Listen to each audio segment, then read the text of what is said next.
Chapter 171 Revenge. The number of Alliance soldiers coming to rescue here is too large, guarding the door. If there is a real fight, they will not retreat. But everyone dared not rush forward, fearing to provoke the other side and cause casualties. There are civilians inside, and a random fire will cost a life. No one said that you have to debate before fighting. And these soldiers are obviously not as good at talking as the other side. And I don't understand why the Alliance soldiers who come to rescue the Alliance soldiers have to give their own reasons.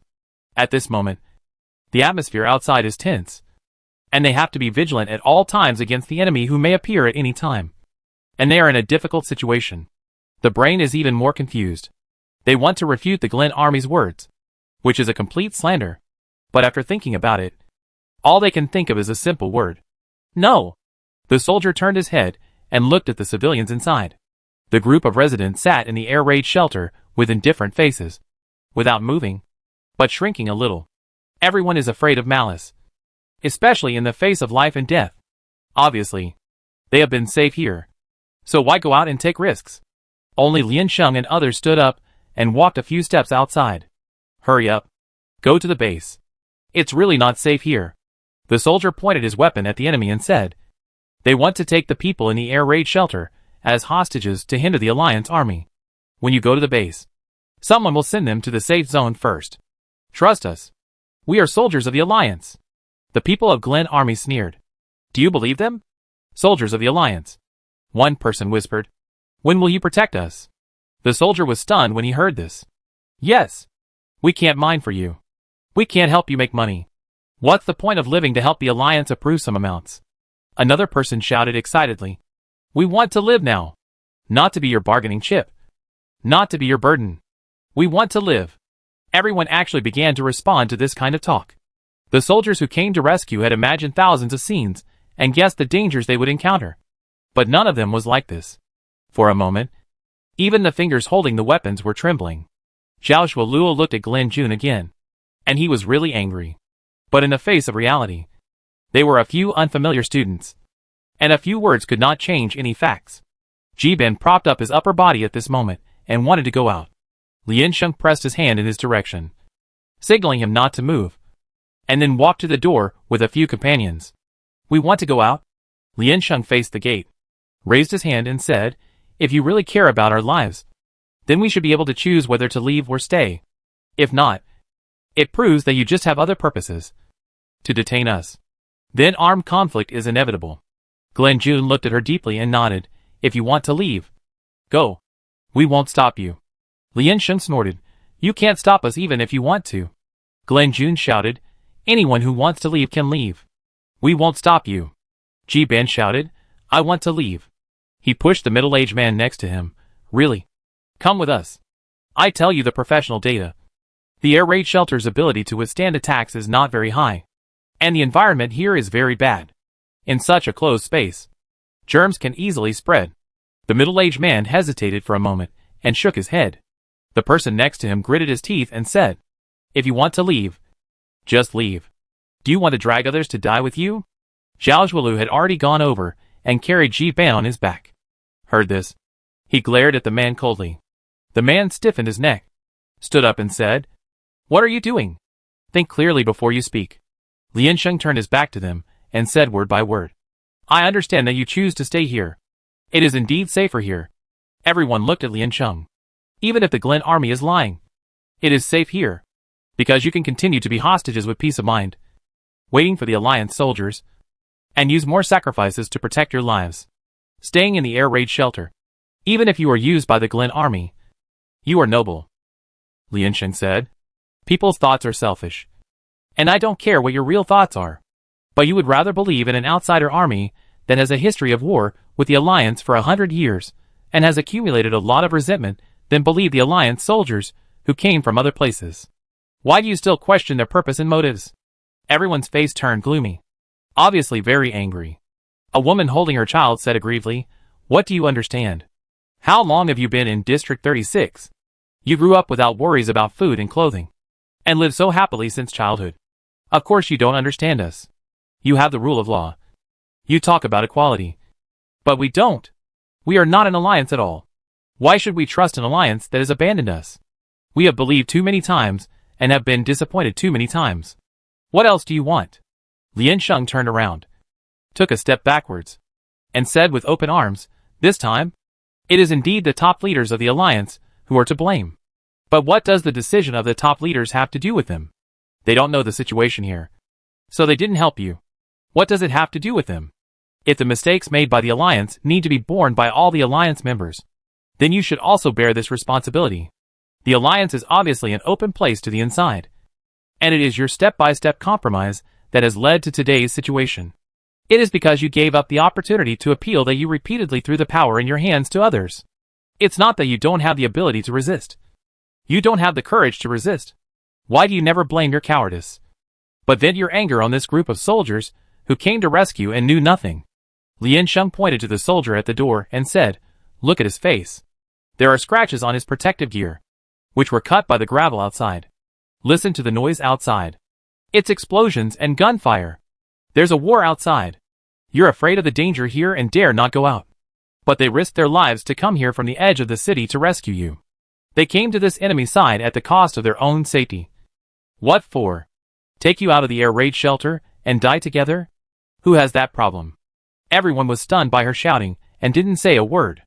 Lian Sheng patted her chest and shouted at the top of her voice. They are soldiers. We are students. We are all ordinary civilians like you. We are ordinary civilians who stand up to protect more people. The rulers of District 36 are sorry for you. They are corrupt, bribed, oppressed, deceived, ignored. They are indeed unforgivable. No one denies it. We hate them and are angry. We also want to point our guns at their heads and avenge all those who have been hurt by them. Not everyone in the alliance can't distinguish between good and evil. In this matter, we should obviously stand on the same side. But you point the sword in your heart at us. Why don't you want to admit the kindness of others? Do you think it's natural to hurt others just because you have been hurt? Are you satisfied? Are you happy? Can you always feel at ease? The voice of Lian Sheng was sonorous and powerful, and it sounded even louder in this confined space. It kept echoing in my ears, as if it would never dissipate. Every word she said was filled with undisguised anger and a hidden compassion. It went all the way from her ears to their hearts. Whoever made the mistake should bear it. The group of people standing in front of you today have no reason to be blamed. Lian Sheng turned his head away, his throat rolling. She glanced at the people behind her and said, but there are some words that you keep to comfort yourself, so you don't have to say them out loud to hurt people's hearts. Lian Sheng took the lead and said, let's go. Zhao Zhuolu and others followed from behind. A few people hesitated for a moment, then stood up and followed them out. After staying in the air raid shelter for 3 days, the air was not circulating. But when they went in, it was hard for a few people to have a headache or fever. There was not enough medicinal material supply inside, and it would be dangerous for them to stay here. In the end, only a few people chose to come out. Just enough to fill a car, with a few extra. Lian Sheng and others went to dig out Ji Ban's running gear first. It was all covered with mud and became very dirty. Ji Ban was a little disgusted and put it on, with a pout. Then everyone chose the second car and followed the soldiers to the base. They sat in the back row and listened to the soldiers' reports.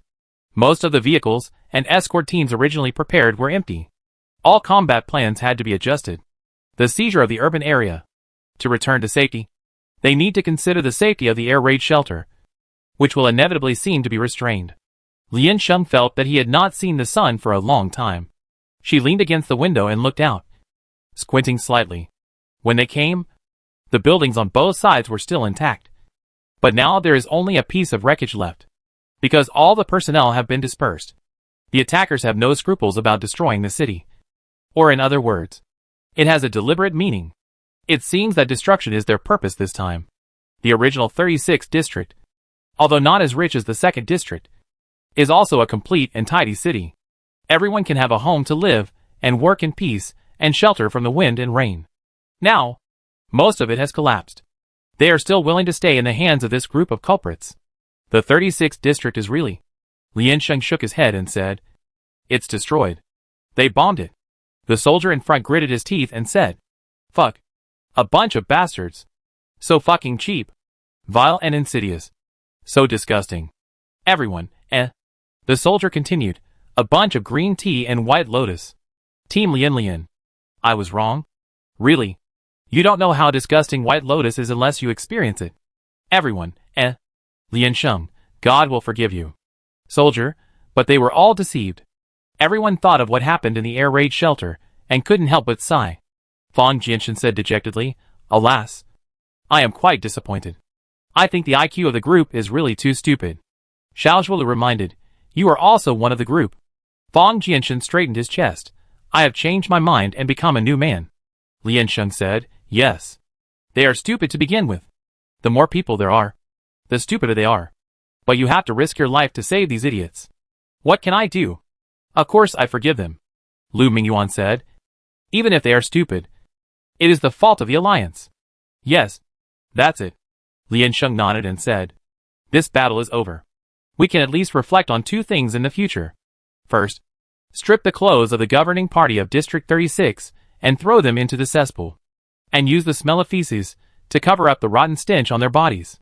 Second, throw those stupid people to school. Stupid people always have to study more. The soldier said excitedly, Yes. Study. Open a White Lotus lecture hall for them to let them recognize the ugly faces of these people. Everyone, Lian Sheng, as long as you are happy. The troops on their side were originally prepared to escort the residents back to the base. The vehicles in front and behind are still flying machines in the sky. And the mecha guards on the left and right. The lineup is very large. Now, they are only responsible for protecting them. But the empty vehicles are left in place. And the extra soldiers are simply left in the central area to perform the next task.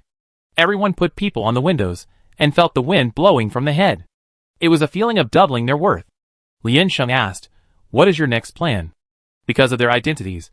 The soldiers were also very frank. Go to each city to restore the signal station and change the border defense command parameters. Lian Sheng, where is the signal station in Dongcheng district built? Look. The highest one is the control center. We need to repair the cut lines and contact the soldiers in District 36. The soldier said. We don't know what went wrong for the time being. But the other party was discovered before they had time to completely destroy it. So there should be a chance to remedy it. Lian Sheng excitedly said, The other party? Do you already know who the traitor is? Who let Glen's army in? The students in the back row sat up collectively, waiting for his answer. The soldier was silent for a moment, lowered his voice, and said, Not a person. Lian Sheng was shocked. Not a person? Could it be a pet? Is it impossible? I know. It's a robot.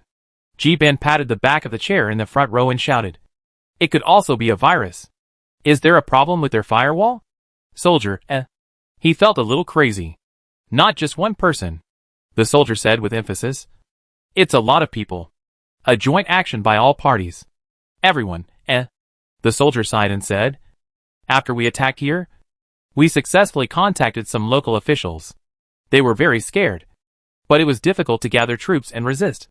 After being discovered, they did not hide and took the initiative to confess to us. And told us all the information they had so far. They said they didn't expect it to turn out like this. Corruption again? Lian Sheng frowned and said. Then this matter is serious. Let's cut it into slices and feed it to the dog. Fang Jianshan, I will report it for abusing the dog. The soldier said, No. It's revenge. After all, this is the 36th district. Many of the government and garrison troops are citizens of the 36th district. Because the higher-ups want to further reduce subsidies to the region. They said they would increase import tariffs here. I don't know if you know that the maintenance of basic life in District 36 mainly depends on imports. If tariffs are raised, civilians will be finished. So they got angry, united, and prepared to resist. Lian Sheng was silent for a moment and asked, Resistance is treason? No, the soldier said. They sent a call for help to Glen's army. Unexpectedly, as soon as they arrived, they cut off the signal station, and then began to occupy the city, and then gathered the residents of District 36. Everyone, Isn't this nonsense? The soldier sighed again. So the higher-ups asked us to treat the residents of District 36 with gentleness and patience. And no matter what the situation, we should not intensify the conflict between the two sides. This matter is indeed difficult to handle. And there are too many misunderstandings that are difficult to resolve. But the source of the error must still be on the alliance side. Lian Sheng, then I want to know who the culprit is? The soldier said, He has been caught. We will find a good opportunity to sentence him, and let everyone vent their anger. This was said just like a drink. Everyone is very pitiful. Jiban sighed. But just because of these interests, so many people fought. Why? War is the most meaningless thing. But it has never disappeared in human history. Is it human nature to solve problems with violence? Lien Sheng thought of the first police officer who resigned voluntarily. He should not be able to bear it. If it was later, he would have the opportunity. Would he make the same choice? Several people were silent again. They walked along the road. The road ahead was not flat. And several people swayed and swayed, swaying up and down with inertia. Suddenly, a warning came from the soldier's communicator. Enemy attack. Everyone pay attention. Protect civilians. Protect civilians. Then, an enemy warning appeared above the screen of the driver's seat. Fasten your seat belts. The soldier roared, and then began to accelerate rapidly. Fortunately, the road here was wide enough, and there was no one, giving him enough space to speed. Suddenly, several black enemy planes appeared in the sky, and they dropped explosive weapons from above. After being chased by the coalition forces, they quickly lowered their altitude and bombed the buildings next to them. Lien Sheng grabbed the back of the chair in front of him, took a breath, and shouted, "Be careful." The soldier looked to the left and immediately stepped on the brakes. The building in front collapsed and blocked the middle of the road. Everyone left their seats and screamed with their eyes closed. The dust was raised for a long time, and all they saw was yellow dust and mist. The vehicles of several people were separated from the escort team in front. The communicator shouted again, "Turn around. Look at the map and run. Go over from the left. We will cover you." The soldier obeyed the order, although he could not see the scene in the distance now. He believed in the instructions of his companions. The car floated up, turned around in 1 second, and was ready to leave. He had just adjusted the direction when he saw an unnatural air wave in front of his sight. The dust was twisted, and a vortex was formed at the end. It came too fast. Everyone knew what it was, but they didn't have time to adjust their posture. They could only lower their necks and try to hide themselves. The heavy glass fragments were shattered in an instant, and the whole vehicle shook. A huge sense of oppression enveloped them, and the wind brought the glass fragments to them, and there was no escape. Lien Sheng felt that his eardrum was almost broken by the air pressure, and then he finally felt lighter, and the wind cannon had already passed by. Everyone was panting and didn't dare to get up immediately. Lien Sheng raised his head from the back seat and touched his neck. There was only a shallow mark, and the artery was not cut. It was really lucky. Her ears were not working well now, and the whole person was full of blood and vision. Reaching out to the front seat, patting the soldier's shoulder and asked, "How is it? Hello? Can we go? We must leave here immediately." With a slightly wet touch, he held her hand. Lien Sheng shook his head, jumped forward, and looked at the driver's seat in front of him. A piece of glass, not too big, pierced the soldier's eyes. Because of the power of the wind cannon, the sharp end of it pierced his goggles, and blood had seeped out from inside. Because he was sitting facing the wind cannon, there were many unknown wounds on his body. Lien Sheng didn't know if he had a fatal injury. Lien Sheng's lips were dry, and he felt that his body was terribly heavy and almost couldn't hold on. He didn't know if he made any sound, but just shouted, "Friend?" Chapter 172 Map. Because he was worried about pulling the eye muscles and stimulating pain, the soldier closed both eyes. He held his breath and didn't make a sound, but his fingers were trembling slightly. Lien Sheng pushed open the car door and went to the front seat to check the other party's injuries. The glass pieces were very small. He was wearing heavy protective gear, so he couldn't see where the piercing was. Lien Sheng didn't dare to touch it with his hands, fearing that it would cause secondary damage. The blood on his face was still flowing down. Judging from the depth, it was pierced into a vital part, and the piercing was not shallow. Zhao Zhuoluo covered his head and sat up. He was hit hard just now, and his brain was in chaos at the moment. Asked, "What's wrong? Are you okay?" He crawled to the front seat and saw the soldier, and his breathing stopped for a beat. Then he raised his hand and pointed to a place in front and said, "There. There is an emergency medical kit. Give him an injection to stop the bleeding first. The medical kit is under the control console." Lien Sheng bent his hand and reached over to take the thing out. Zhao Zhuolu said, "The needle?" Lien Sheng took it out as ordered and asked, "How to give it?" The soldier said, "Just give it randomly." Lien Sheng, Xiaoshualu had come down, took the needle from her hand, exhaled, and then gave it to him in the neck. Lien Sheng looked up and found that several faces in front of him were crowded together, looking at them nervously. For a moment, they looked at each other in dismay. Fortunately, they were all sitting in the back seat, and the front seats helped them block most of the attacks, especially Ji Ban, who was sitting at the back, only had his hair and clothes blown messy, and no obvious external injuries. The soldier in the driver's seat seemed to be getting weaker and weaker. I don't know if it was because of the medicine or the injury, but the sound of his breathing was lowered. Lien Sheng raised the medical box in his hand and asked, "Are there any more needles to be given?" Everyone retreated collectively. They didn't understand this. Lien Sheng lowered his head again and asked, "Are you injured in any fatal spot? How do you feel now? Heart? Lungs? Throat? Neck?" Glen's mecha soldiers were still fighting with the Alliance army. Hot wind and fine stones were blowing towards them from time to time. They hugged their heads and felt like ants. As soon as our vanguard landed, we gathered from the outer circle and rushed in. The other side left all their troops in the main city, and nearly half of us died before we came here. Their bodies were covered by the collapsed soil and rocks before they could be buried. The soldier covered his shoulder straps on his arm and was about to cry, "Will I be buried here too?" Just like that? Lien Sheng cleaned up the glass shards by the door and said to him, "No. Don't make trouble." The anxious question of his companion came from the communicator. "How are you? How are the civilians in the car? Leave here quickly and don't stay. Please answer if you hear it." Lien Sheng took the communicator from his pocket and answered for him. "He is injured now. The injury is unknown, but he can't move. Everyone else is fine." The other side said, "Give him emergency treatment. I will send someone to pick him up now. You find a safe corner to hide first. Our reinforcements will be here soon." Then the communication was hung up again.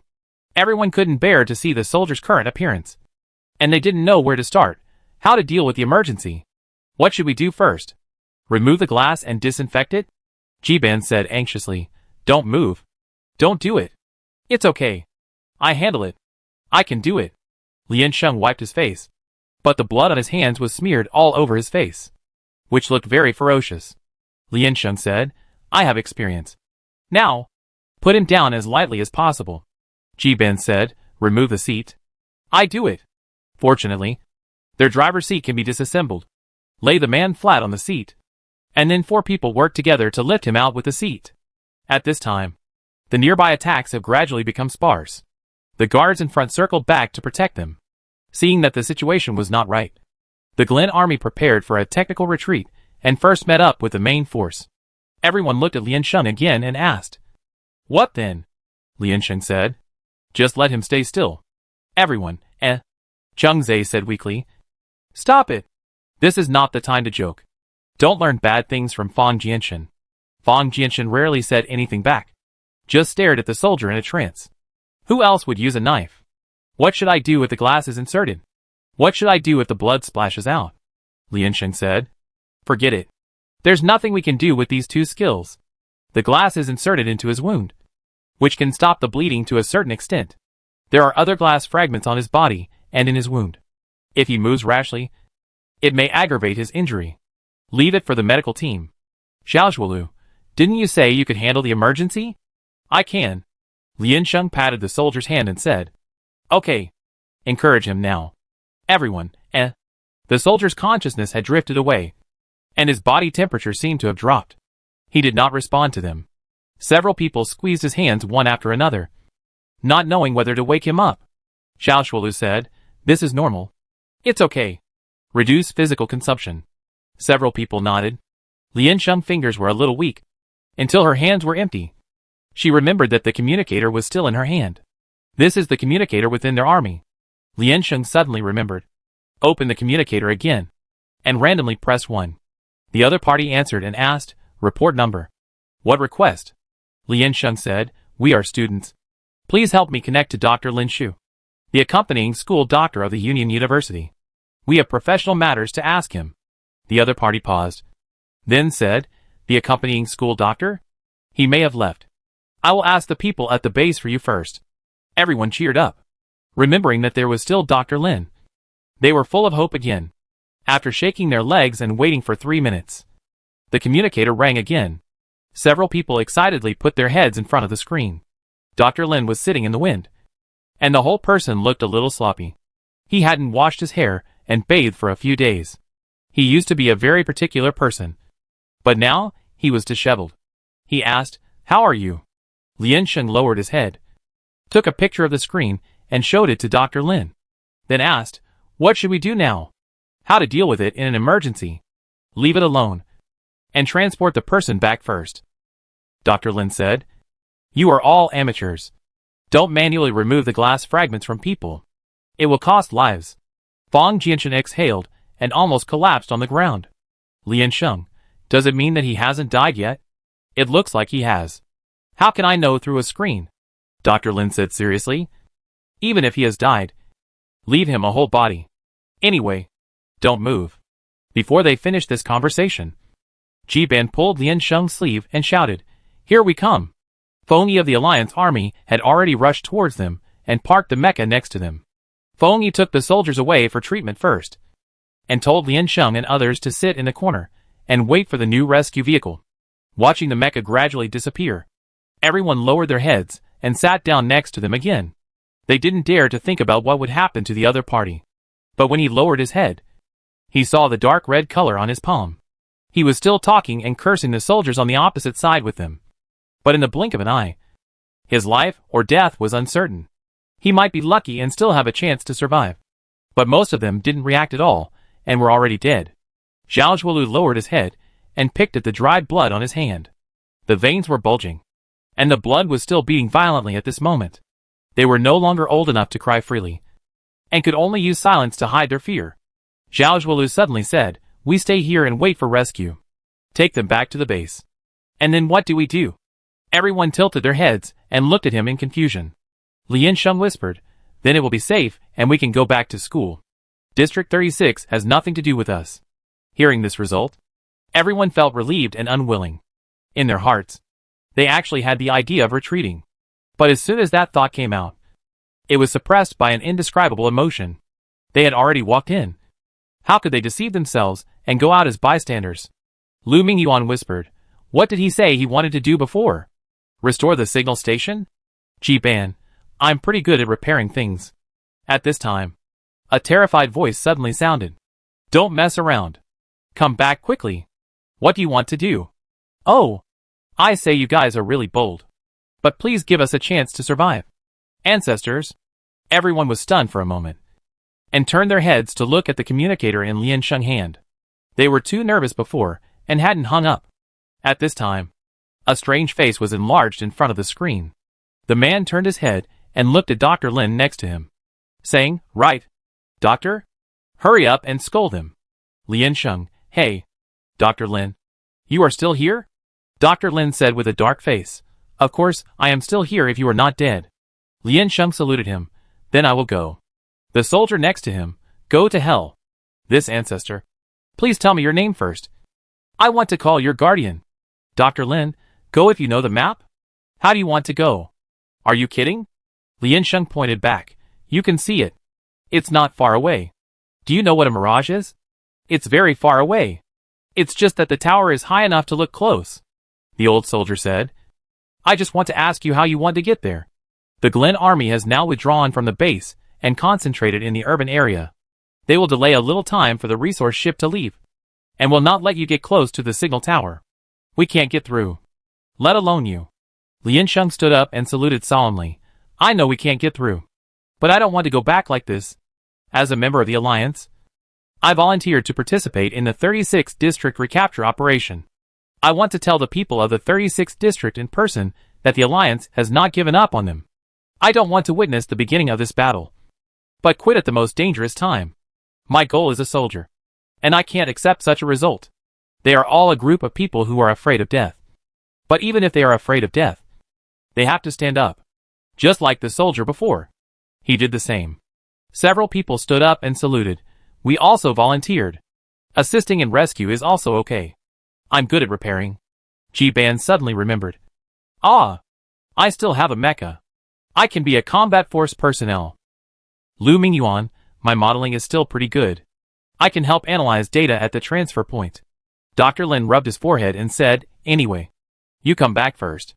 The old soldier jumped up and down. Yes. It needs approval. It needs a report. It needs an assessment. Come back first.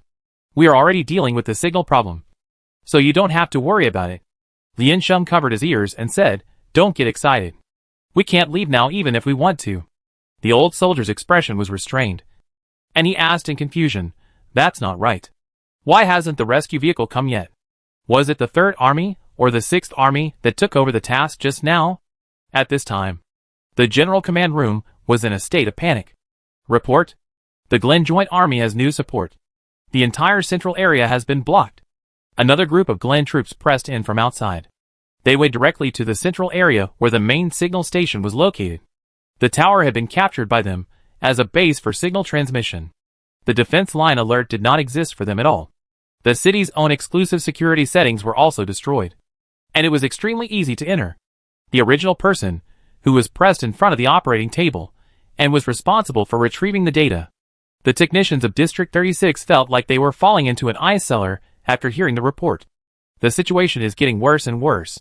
The Glen United Army is like locusts. They will not leave until they get a satisfactory reward, even if it will cause great damage to this place. The technicians clenched their fingers. Their heads fell on the operating table. This was not their intention. They were too disappointed. They didn't want the Alliance to destroy District 36, but they didn't want to attract more ferocious jackals. They caused the tragedy of District 36 today. What should we do? The soldiers near the signal station sent a request. They can't hold on any longer. The defense line at the edge of the enemy is being reinforced. If we don't evacuate, it may be dangerous. Evacuate quickly. Report. There are still a few students sent out from the air raid shelter and trapped in the central area. The commander-in-chief stood up and asked, where is the location? The subordinates sent the location of the students. The commander-in-chief looked down, measured on the map for a moment, then frowned and said with difficulty, there is no way. The channel was left empty for a second. The atmosphere in the entire command room turned to depression. There was no way around it, and they had only this choice now. They hated war so much because on the battlefield, they only had the right to give up. No matter what decision they made, it was based on sacrifice. No matter how many times. Facing these people who were going to be sacrificed, they couldn't control their emotions. Those people were just students, and they were the most promising elite students. The commander-in-chief closed his eyes and said, give me the list of students. The names of the remaining personnel appeared on the screen. Lian Sheng, Xiao Shuolu, Ji Ban. A person next to him said in a hoarse voice, they are all children of martyrs, children of active military personnel, and the only hand-operated mecha operator in the Alliance.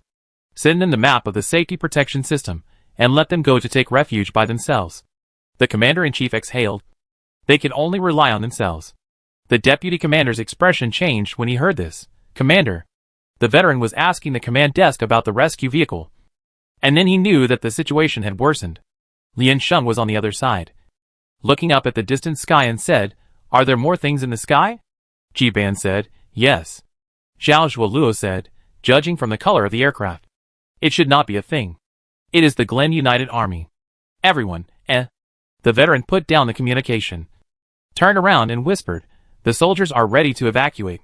The location they are in is just close to the landing point of the Glen Army, and they can't break through. Dr. Lin shouted, hurry up and leave your place and find a safe place to hide.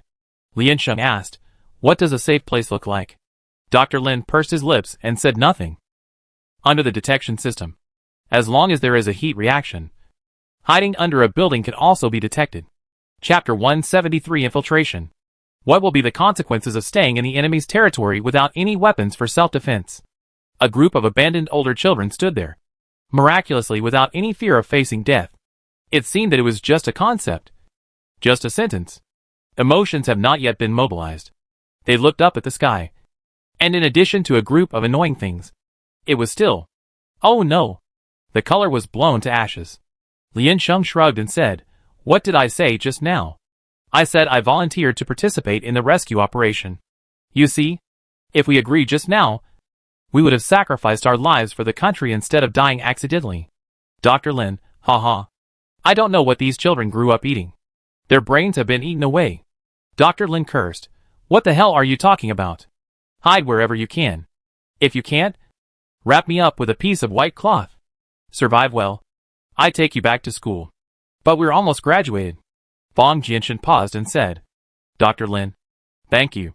Lu Mingyuan realized it later and said, Yes. I've already graduated. Fong Jinshan had the courage to speak his mind. You're too fierce. Doctor? Dr. Lin's face approached the screen. Everyone immediately felt the danger coming. Lu Mingyuan raised his hands. I didn't say that. Ji Ban went over and pulled the car door. The driver's seat had been removed. And it had been hit by the wind cannon once before. And the glass was shattered. The overall appearance was a bit distorted. But the accessories seemed to be still there. He squatted in front and fired it to try. And it started normally. This car can still run. Ji Ban turned around and said, Why don't we try it? Xiao Zhuoluo covered his ears and asked, It's still running with this squeak? Is it really squeaking? Ji Ban patted the front of the car and said, It's okay. It just leaked electricity. At worst, it will break down halfway. Anyway, cars are explosion-proof now. Yi Buqing said. Then let's go. Cheng Zhe and Zhao Zhuoluo were going to remove the back seat and install it in the front row to make a driver's seat. Lin Shu could still hear their deliberately relaxed tone from the screen, trying to show a relaxed demeanor. He clenched his fingers and said bitterly, I'm sorry. Ji Ban asked, Where are we going? Lian Sheng said, The last trip. Go to a beautiful place. Cheng Zhe didn't believe it. Is there a beautiful place in District 36? Fong Jinshan, with love in your heart. Everywhere is heaven. After the preparations were completed, several people got on the half-scrapped car again. Ji Ban was responsible for driving. He had never driven a car and had not passed the driver's license test. And the military vehicle operating system of the military department is a little different from the ones outside. Relying on his years of driving hand-operated mecha skills, he pointed at it and roughly figured out its code instructions. Lian Sheng said to the communicator, I'm hanging up first. You guys should evacuate quickly. It's very dangerous here. Dr. Lin raised his hand to cover his face and asked in a dull voice, Do you have anything else to say? Nothing to say. I think you know what should be said. Take care of the aftermath. The communicator in Lian Sheng's hand shook. She lowered her head and took a look. And said, Oh? They gave me a map. The map of the security protection system? Lian Sheng read the red words marked on it. If there is an accident, you must destroy the communicator first? Zhao Zhuoluo next to her immediately came over and looked at what she was holding in her hand and said in surprise, Security protection system? The military gave us the map? The security protection system is secretly buried in the lowest level of the city, which is an underground passage. It is densely packed with mechanisms and is the most private defense system in the entire city, with enough lethality to blow up the entire city. The protection system was originally established to prevent its own civilization and scientific research results from being stolen by the enemy. And later it was also used as the most powerful type of lethal weapon. Once its route is established, it will not be changed. So the map of the protection system is the top secret of all districts in the Alliance. Its internal passages can lead to the center of the city and various important areas. Glen's army has not yet obtained its map. And even if they have, they dare not carry out dangerous attacks in the protection system. So it is indeed the safest place. But, such an important thing, the military actually gave them? Zhao Zhuoluo was a little bit unbelievable. But it was written on it. Obviously, the military leaders had no reason to fool them. The nearest entrance is in the underground garage of the Fengfeng shopping mall on Jiuli Street. Lian Sheng rekindled his hope for life and patted the front seat and said, No time. Hurry up. Let's go. Ji Ban also said excitedly, Okay. Then the whole car body shook violently, especially the comrades sitting in the back row, who clearly felt their buttocks leave the seat. This is just the start. They shrunk their necks and held the handles on the roof. Just when they were about to ask if the car could be driven normally, the whole car flew out. The car was already scarred and leaked everywhere when it started. After Ji Ban took over, he didn't show any mercy and started the car directly to high speed. The power of the car must have some problems. The passengers' eyes were all up and down. This was not a big deal. The point was that Ji Ban, who looked quite well behaved, actually loved drifting. The rear of the car swayed, which was so exciting. It passed by the protective belt so closely that Fong Jinshan was afraid that he would hit it. It felt like the brain was swaying with the centrifugal force. After 2 turns, The comrades were directly carsick. They remembered that Ji-ban's hand-operated mecha was also a new mecha that pursued speed. Lien Sheng's breath was choked. And he said, Ji-ban, are you okay? No problem. There is a map here. Just imported directly. It's very similar to me driving the implicit. Ji-ban said. Is the speed fast enough? I can go even faster. Fang Jianshan yelled, Ji-ban. Don't mess around. Ji-ban, I'm familiar with it. It's okay. It's just that this car can't withstand the turbulence. Bang bang bang. I'm a little dizzy. Lien Sheng grabbed the handle with one hand and patted his shoulder from behind to comfort him. Then take your time. We're not in a hurry. Everyone echoed, no hurry. No hurry. Lu Mingyuan reminded that Ji-ban. The quality of this car may not be good. It's completely different from the material used to make implicit. It can't withstand collisions or heat. Really? Do you know what's going on? Suddenly, the car drove over an uneven convex area and was completely airborne.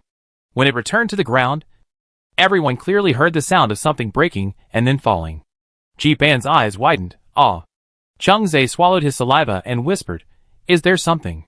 Ji-ban subconsciously retorted, No. This car is really not as good as your mecha. It's not that strong. Don't hit it with it. Lu Mingyuan was about to cry.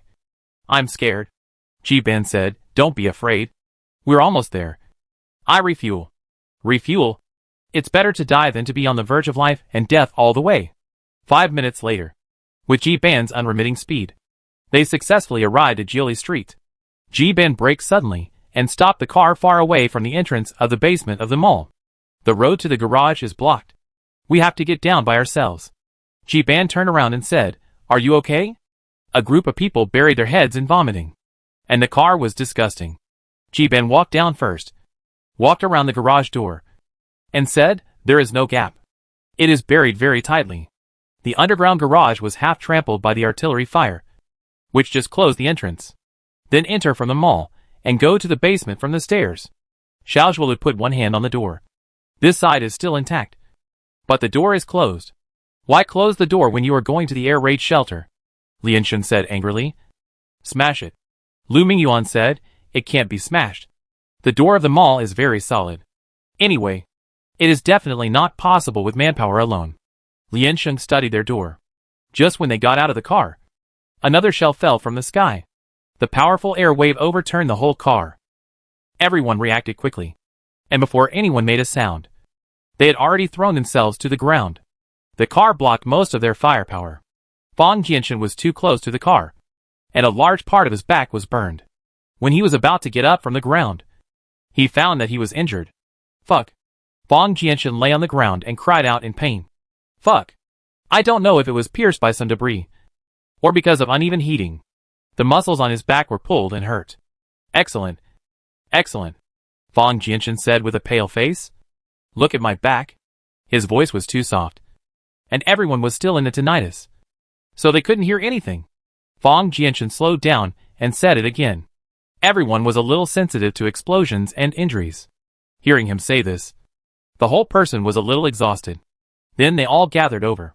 They didn't wear professional protective gear. Facing such an explosion, if they were not careful, they could lose their lives. The burns on Fang Jianshan's back were very serious, and the area was obviously as big as 2 palms. At a glance, he should not be in danger for the time being. Lien Sheng gently pulled it with his hand, and found that the flesh was already attached to the clothes. Dr. Lin urged loudly over there, Let me see it. Lien Sheng then remembered that he was there, and turned his head. Dr. Lin took a look and comforted. The pain means that the pain nerves are still there, which means that the injury is not serious. Now hurry in, and lie down and rest as much as possible.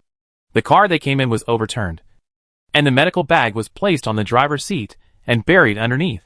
Lien Sheng went over and tried to pull it out, but it didn't work at all. It was stuck. They were in a bad situation. The shell that just flew down meant that the enemy had discovered them. Maybe there would be a second shell soon. They had to leave immediately. But fortunately, the explosion from the enemy helped them smash the glass door in front. Zhao Shuolu carried Fang Jianshan on his back and walked directly inside. Fang Jianshan whispered, Don't worry about the medicine. Let's go first. The map set by the military was quite detailed, but the road to go was very tortuous. There was a different kind of silence in the whole mall. Lien Sheng and others went down the safe passage and turned to the door of a storage room in the corner. Then they went down the ventilation duct to the next floor. They got into a secret compartment in the room below. Zhao Shualu carried Fang Jianshan on his back, and it was inconvenient to walk through the cramped space. Fang Jianshan recovered a little, and the instant pain passed, so he asked his brothers to put him down. At this time, they finally stood in the so-called safe passage. There was light inside, although it was a little dim, but it was enough to see the situation clearly from a distance. This was a straight circular passage, with almost no debris inside. Lien Sheng bent down and asked, "Are you okay?" Fang Jianshan shook his head. Cold sweat rolled down his forehead. Yi Buqing took off his coat and covered him with it. Ji Ban went up to cover the iron door at the entrance. And then everyone sat on the ground to rest. They felt tired, and the unreal feeling of escaping a disaster. Lien Sheng sat on the ground for a while, listening to Dr. Lin's repeated instructions to check if there was anything wrong with their bodies. But he really didn't want to move. Then he pulled up the map again and checked it carefully. There is a place leading to the signal tower inside. And we have a map. Why don't we go in directly from the protection map? Isn't it more convenient to take this route? Lien Sheng looked around and confirmed it clearly, and said, "It can be reached." "Right. Is this big cross a signal tower?" Dr. Lin said, "It can be reached. But when the Glen United Army attacked, the administrator had already modified the permissions. And then the Glen United Army modified the permissions again. We don't have a new pass now. And we can't pass through the mechanism here." Everyone, Does this mean that the security protection system has protected itself? Dr. Lin said, "Don't act rashly. I warn you. Just stay at the door. There will be robots responsible for detection inside the passage. If you outsiders are found, they will be directly eliminated. The type and parameters of the mechanism are also written on the map." Lien Sheng immersed himself in research. Lu Mingyuan and Ji Ban, two experts, also came over to take a look. The veteran panicked when he saw their posture. He knew what they were going to do and shouted anxiously, "Your idea is very dangerous now.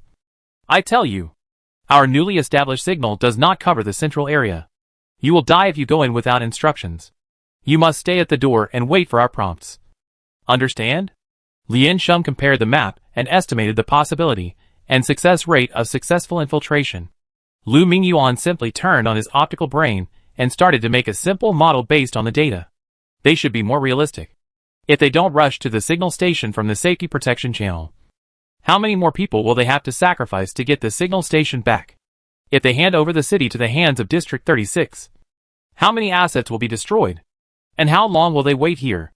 If Fang Jianshan injuries are not treated and worsen and become inflamed, what should they do?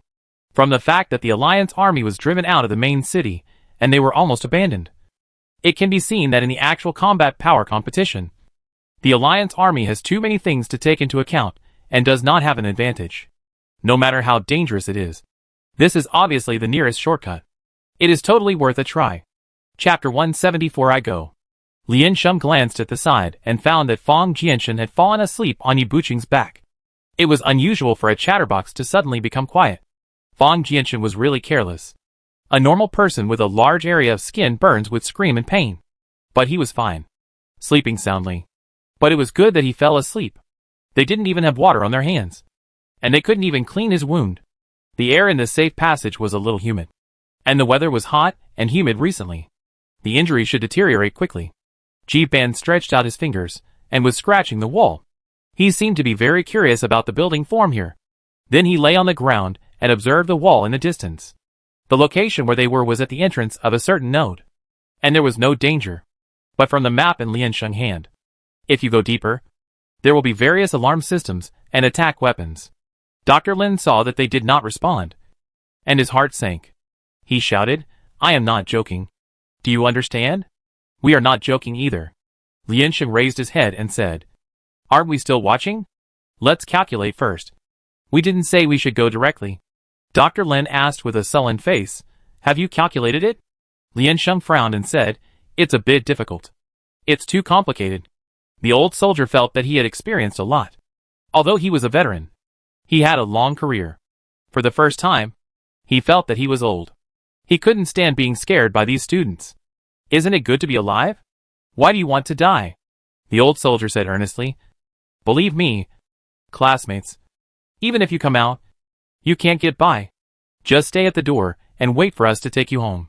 The old soldier knew from what they said that Lian Sheng was the one who made the decisions. She spoke and acted with an unquestionable determination. Others would subconsciously obey. And every time Dr. Lin shouted and scolded, it was directed at her. Obviously, this person is the leader. The veteran identified the target and advised, that girl. Think about your boyfriend. Thank you. Lian Sheng said without raising his head. I have dedicated my life to the Alliance and the citizens. I am working hard for them. The veteran said with a sad face, think about your parents. Lian Sheng, my father has already sacrificed his life for the Alliance. His spirit inspires me all the time. I decided to learn from him. The veteran said angrily, think about your friends and brothers. Yes. Lian Sheng pointed to the side. My friend needs treatment now. We have to get out as soon as possible. The veteran shut up. Lu Mingyuan turned the optical brain a little and said, that's probably it. From their current location to the signal tower. Going straight is the fastest. However, in the safety protection channel, all the roads are built straight. But they are complex and intricate. Very exquisite. Like a maze. There are even 6 intersections with irregular angles in most places. If you choose the wrong intersection, you can't go back. There is a turning intersection every 200 meters. The intersection is a safe node. Each node needs to enter a different passcode to stop the detection machine inside it, and then continue to move forward safely. Lian Sheng asked, how many passwords are there along the way? Lu Mingyuan said, many. Many. Lian Sheng carefully felt the word many, and felt that he roughly understood it. There's security here. It seems to win by the number of passwords? There will be small machines in the channel, patrolling back and forth on each designated section. Its patrol route is very complicated, and the angle and speed of the patrol are randomly arranged according to a certain rule. The rule is as follows. As for the data of the rule, there is no map. Lian Sheng asked, our data is not enough. Can you apply for more for us to complete it? Dr. Lin pursed his lips and said nothing. Lian Sheng said, we are just sitting there doing nothing anyway. Old soldier, then just sit there. Lian Sheng said, we can still contribute to the Alliance. What if it succeeds? Dr. Lin said bluntly, all you can contribute is your body. Lian Sheng disagreed with this. Lian Sheng supported his chin with one hand and said, how many patterns are there? Otherwise, I go over and feel it out first. Dr. Lin sighed and took out a scalpel from his pocket.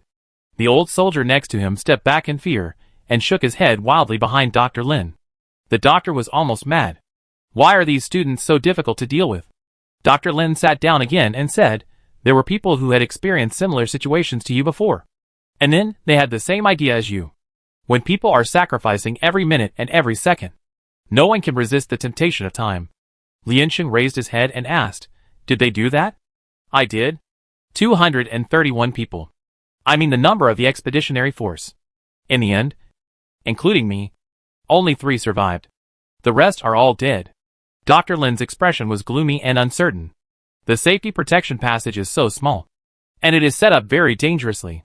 If an accident occurs, it has no place for you to hide. It doesn't give you a second chance. Lian Sheng felt that this number was a little familiar, and asked, how did they die? Dr. Lin pinched the knife in his hand, and saw his blurry face reflected on the blade. He said, one person was too nervous and triggered the mechanism. The people behind him all died. It shows that having more people is useless. Fortunately, we only have 7 people. Lian Sheng said. You can see that Ji Ban and Lu Mingyuan can't run fast. And Fang Jianshen can't run away. Dr. Lin paused and said, it's all blood. There are also splattered minced meat and cloth scraps. No one can tell who you are. Don't expect me to collect your body. He recalled the scene again. All black and white. Only a few frozen fragments. And the rest can't be remembered clearly. He didn't even remember how he got out of the safe passage that year. And even the process and results were told by other soldiers. Only those few numbers were firmly nailed to his heart, as if reminding him that the blurred memory was reality. The old soldier behind him put his hand on his shoulder, and Dr. Lin was shocked and came back to his senses. The other party shouted, Doctor? Dr. Lin shook his head. Dust returns to dust.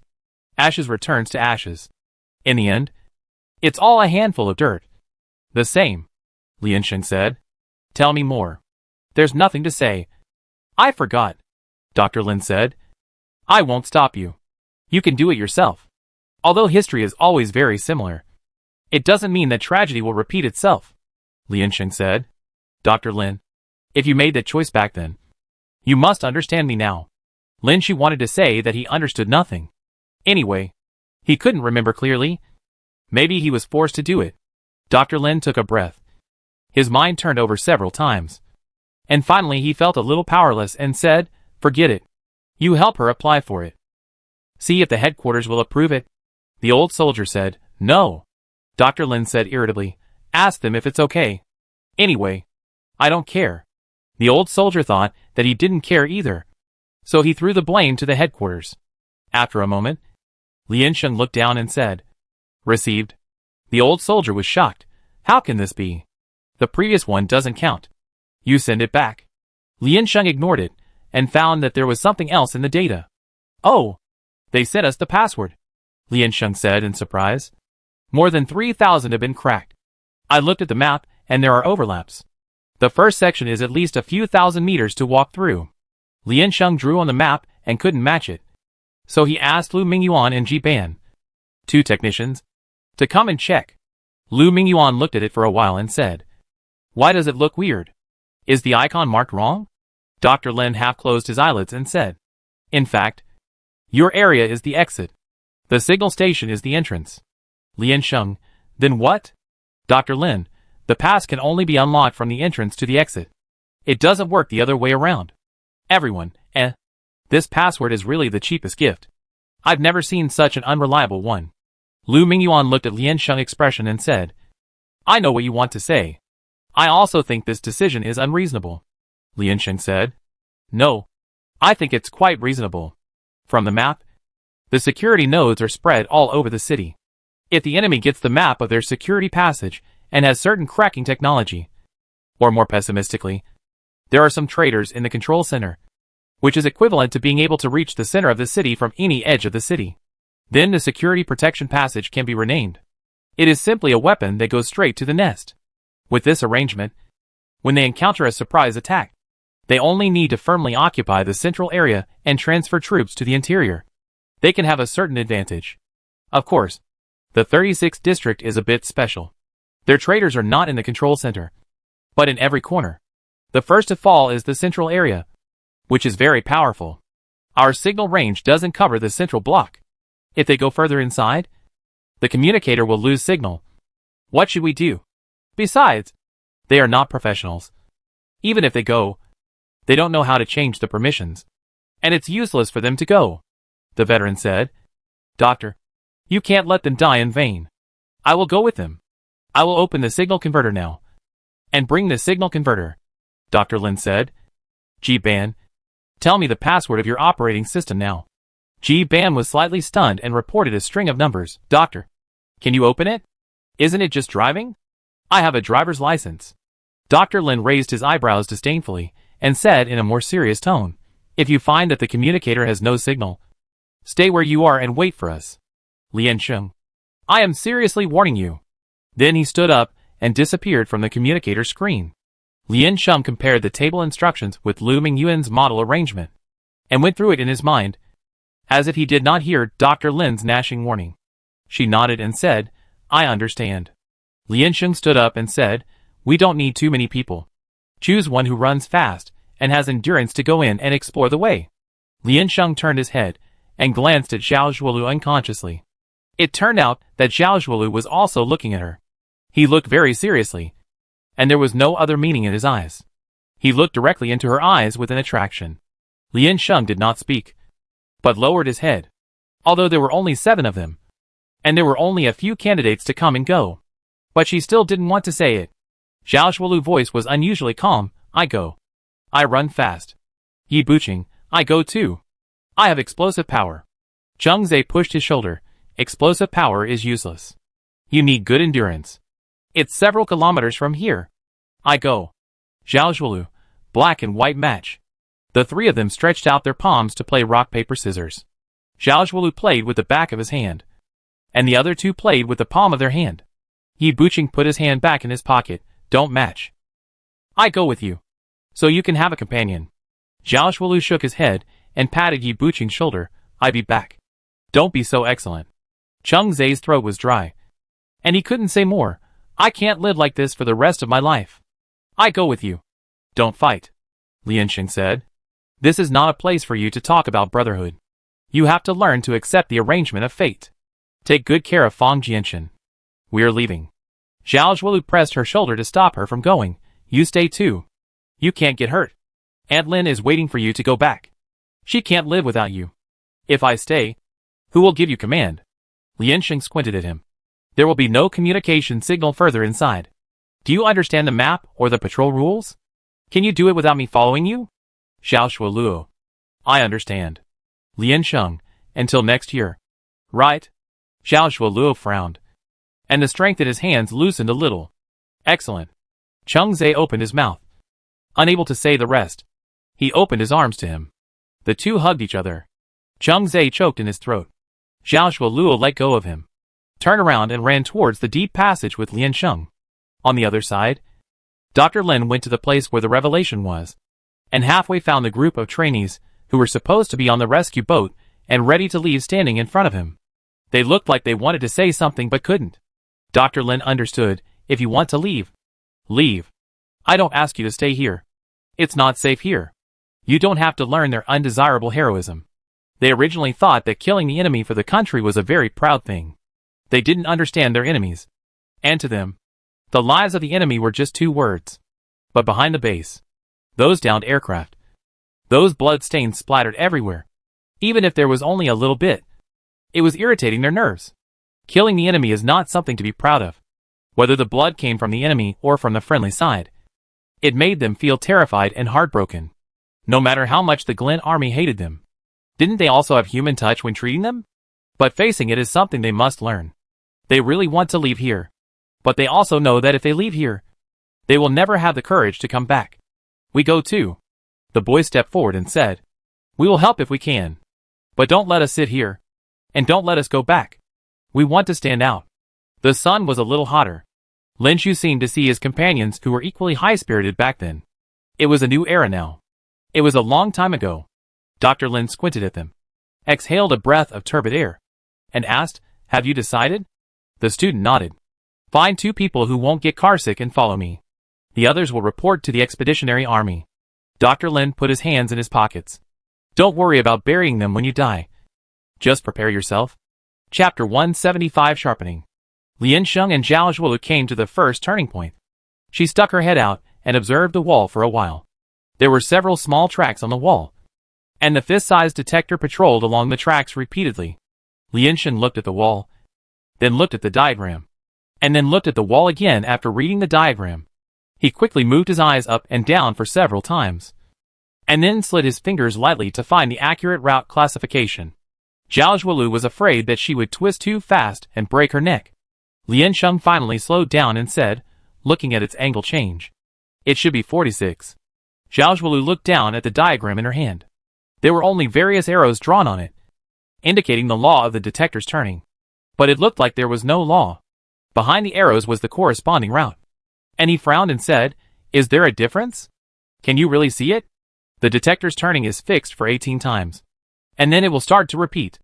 If you look carefully, you can observe it." "Yes. Although it's a bit disgusting." Liansheng felt his eyes hurt.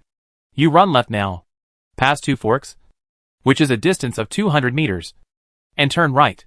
Remember? Not even a second slower." Zhao Zhuolu nodded. "Okay." He half squatted and prepared to go. For a 200-meter sprint, you must first accumulate momentum to accelerate, reach the fastest speed in the middle, and start to slow down in the latter part. If you accidentally rush over and directly cross the node into the next mechanism, you will die. But people always have inertia. The width of the node is only 2 meters. It is difficult to brake to the point in a short distance if the speed is too fast. But if the speed is not fast enough, you can't avoid the laser detector in the first half. Speed control is very important. But when a person runs, how can he know how fast he is? Liansheng was also a little panicked. She didn't know how much tacit understanding she and Zhao Zhuoluo had before. If the other party hesitated a little and something happened, it would be equivalent to her asking Zhao Zhuoluo to die unjustly. Liansheng clenched his fingers. wiped them on his trouser legs, and said, "Listen to my command." Zhao Zhuolu tilted his head. When he heard these 4 words, Lian Sheng's extremely flamboyant face appeared in his mind. He felt relieved and unusually calm. At this time, Lian Sheng gave him an order in his ear, "Run."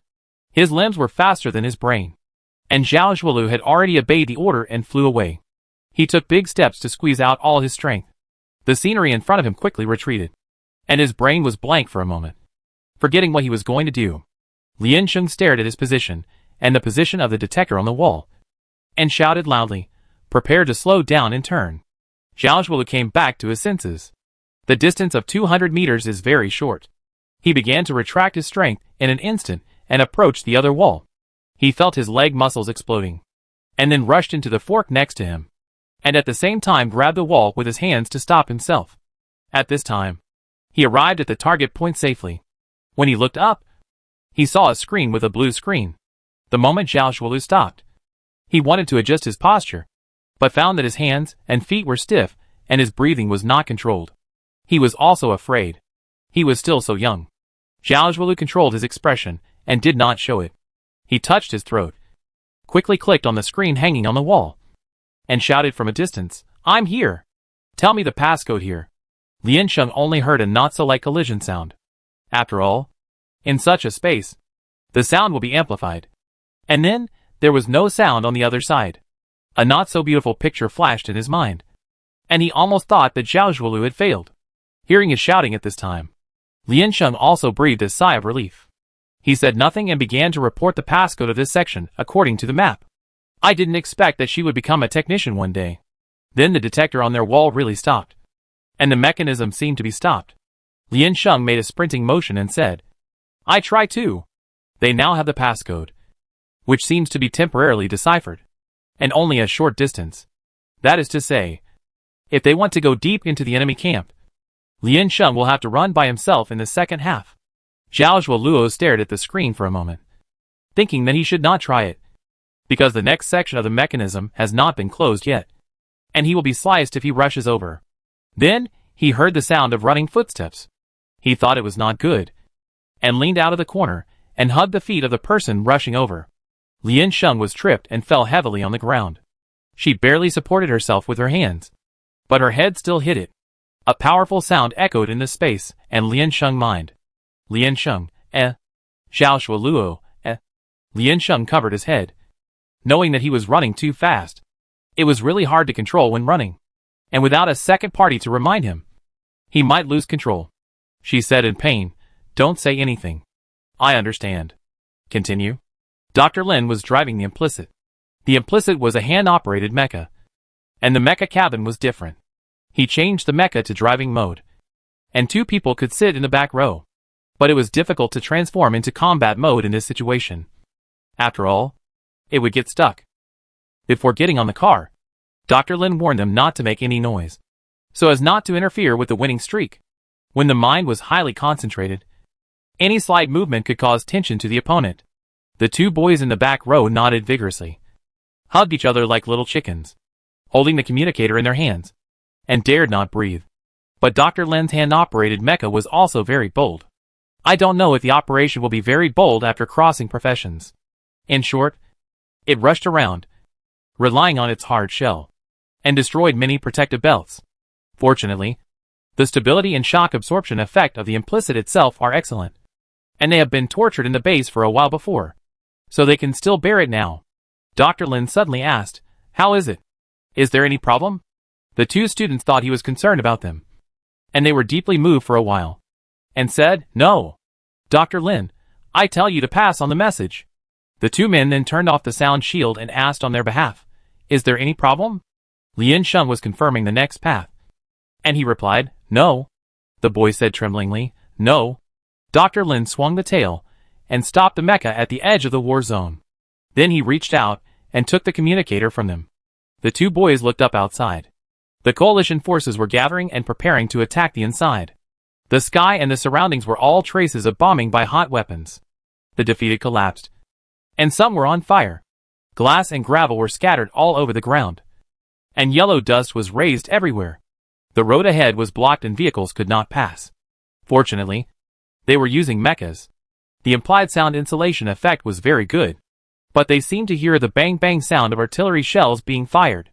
At first, they thought it was an echo from their hearts. After a moment, they realized that it was coming from the communicator. They turned their heads, curious to know what happened. Dr. Lin sat in the front row, staring at the communicator, motionless. Their requirements for breaking through the level were actually very monotonous. Basically a repetitive process.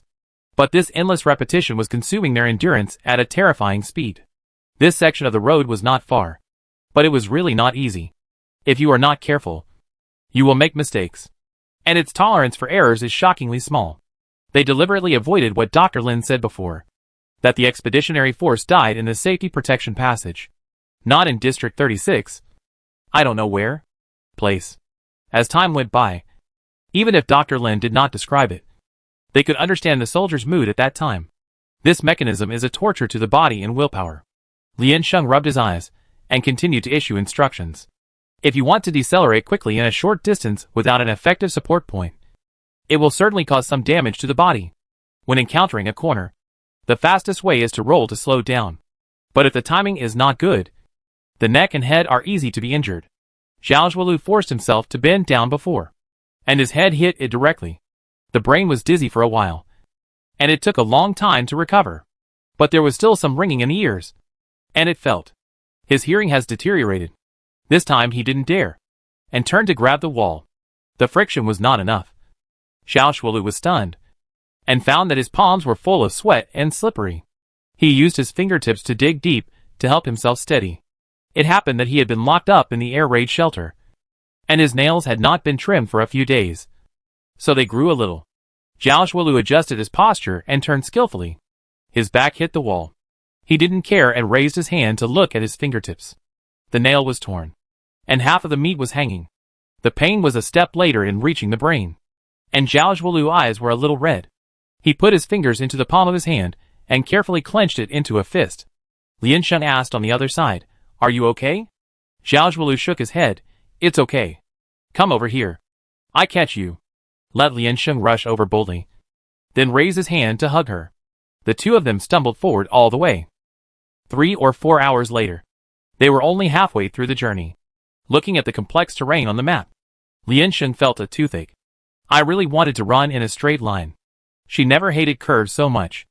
Lian Sheng sat next to Zhao Zhuolu, raised her hand to wipe her face, leaned against the wall and said, "Rest for a while." Zhao Zhuolu took off his coat and wanted to tear it into pieces. He couldn't use force with his fingers, so he bit it with his teeth, tore off the cloth strips, and wrapped them around his fingers and forehead, rolled up his trouser legs and checked the scars on his knees. Fortunately, there were bruises, but no bleeding. Zhao Zhuolu turned to look at Lian Sheng, checking if there was anything on her body that needed bandaging. Both of them were disheveled at the moment, and Lian Sheng was even more terrifying. She was covered in the blood of the soldiers and had never had a chance to wash it.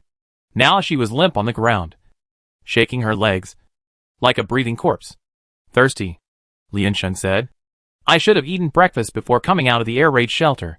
She suddenly thought of something, sat up a little, and said, "Yes, Dr. Lin. We have no water or food. If we stay here and wait for you to fight, we will be in trouble," Lian Sheng said with satisfaction. "It's for ourselves. Work hard." Zhao Zhuolu hugged his arms and said, "Or you stay here. I go over by myself. There's still half the way to go." "Not far." Lian Sheng put his arm around his shoulder. "Comrade Zhao Yoshio, are you tired?" Zhao Zhuolu said honestly. "Tired," Lian Sheng said. "Then shut up and take a break. Don't talk nonsense." Zhao Zhuolu, Go to her. Zhao Zhuolu said depressedly. "Can't you say a few nice words?" "Yes," Lian Sheng said. "Zhao is excellent, intelligent, and talented, upright, mighty and unyielding." Zhao Zhuolu, Lian Sheng, heroic, upright, magnificent, invincible. Zhao Zhuolu, Lian Sheng didn't believe it, raised his hand and bumped him. "Why don't you stop me?" Zhao Zhuolu said, "I just want to see how many words you can recite." "Hee," Lian Sheng said disdainfully. "You can't remember that. I repeated it over and over again. But you can't remember it." Zhao Zhuolu also snorted. The atmosphere quieted down a bit, and Lien Sheng continued the conversation. Do you have a last wish? Last wish? Zhao Zhuoluo frowned, thinking that the word was too pessimistic, and shook his head. No. Lien Sheng, why did you join the army if you didn't have a last wish? Zhao Zhuoluo, what do you mean? Are you saying that you should think about your last wish before joining the army? Lien Sheng crossed his legs and said proudly, anyway, I have one. Zhao Zhuoluo, what is it? Lien Sheng, to live again. Zhao Zhuoluo. Zhao Zhuoluo didn't react at the moment, but after 2 seconds, he suddenly found it very funny. The more he thought about it, the funnier it became. He couldn't help asking, is it a corpse? I don't care if it's a corpse or a resurrection. Lien Sheng raised his hand and squinted at the light between his fingers.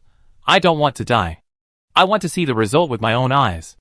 Zhao Zhuoluo lowered his head and thought for a while, then nodded in agreement. You're right. Zhao Zhuoluo sat for a while, then stood up and said, let's go. If we rest any longer, we be useless. Lien Sheng, okay. They walked forward for a while, but soon, even the sound of electricity disappeared in the communicator. There was no signal on their side. Dr. Lin's side finally showed disconnection. They had already walked out of the official communication range. The 2 boys in the back row of Dr. Lin finally dared to speak. Asked, are they in the underground passage? How did they get in? Where did they get in? How can they get in there? What do they want to do? Dr. Lin threw the things to them, restarted, and said, get ready, be careful. The megaphone said again, get ready, be careful. Then he remembered that there was no signal. Dr. Lin said speechlessly, I'm talking to you. Turn off the communicator first, and put it in your inner pocket. The 2 did as they were told. Dr. Lin said, we are going in. Be careful. The boy hugged the signal converter. What? Where? Into the war zone. Just us? The implied restarted, and then started to move forward at full speed. As they entered the defense line, the weapons on the distant defense point quickly turned around and shot at them. Lin Shu had never played a hand-operated mecha, and similar experience was the game he played when he was young. But his fingers have been kept in high-intensity training. After all, he now relies on this to make a living. At the moment, he rushed inside like playing a game. Wait, boys! Chapter 176 Arrival. Implicit is a mecha that Ji Ban's family has spent decades modifying and building. It is a belief and a persistence. Because time allows, its shell is updated and thickened over and over again.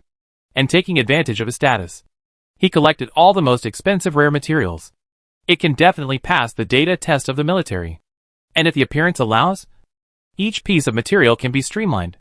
This is a comprehensive mecha that is more durable than a heavy mecha, more sensitive than a vanguard mecha, and more accurate than a sniper mecha. However, Dr. Lin is not very good at using it. It doesn't matter if he can't use it.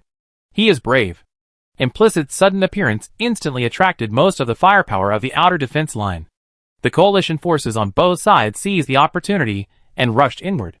Several mechas moved forward at the same time, and concentrated shells fell from time to time, and the whole ground was obviously shaking. The 2 students huddled in the back seat and were thrown around by Dr. Lin, watching the red and black gunfire brushing against the fuselage countless times and then exploding next to it. I was almost scared to pee. I didn't expect the trip to be so exciting. Without any signs. If they knew that following Dr. Lin would directly start the difficult mode, they would at least go to the bathroom first. This time, the implication was hit, and they deviated from the original path in a strange arc and hit the building next to them. Then they accelerated forward again. Although the sound was mostly eliminated by the mecha shell, it still strongly stimulated their eardrums. As thick and powerful as a bell. They didn't know whether to cover their heads or ears for a while. They couldn't tell who hit them. But with Dr. Lin's seemingly blind operation method, the possibility of hitting the gunfire was higher. The boy held the communicator and shouted to the headquarters nervously, "Don't hurt anyone by mistake. Don't hurt anyone by mistake.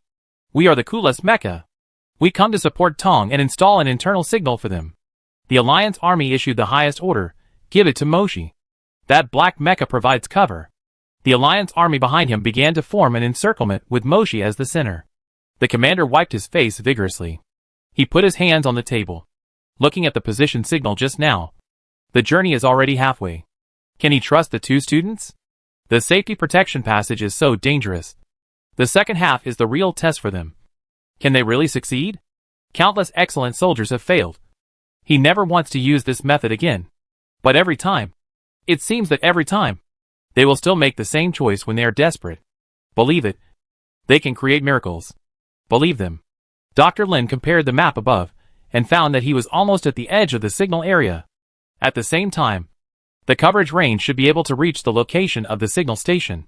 He held his breath, stopped by a factory building, and shouted to the two people behind him, "Go down and install. I cover you." The noise outside was too loud, and the troops were gathering in their direction. There is no doubt that this is the most dangerous and fiercest battle zone. The continuous attack sound is enough to scare people's legs.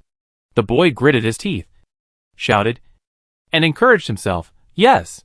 Then he rushed down the back seat and went to install the converter. The brother next to him hugged his head and chased after him. The two got off the mecha, and Dr. Lin quickly started the mecha transformation.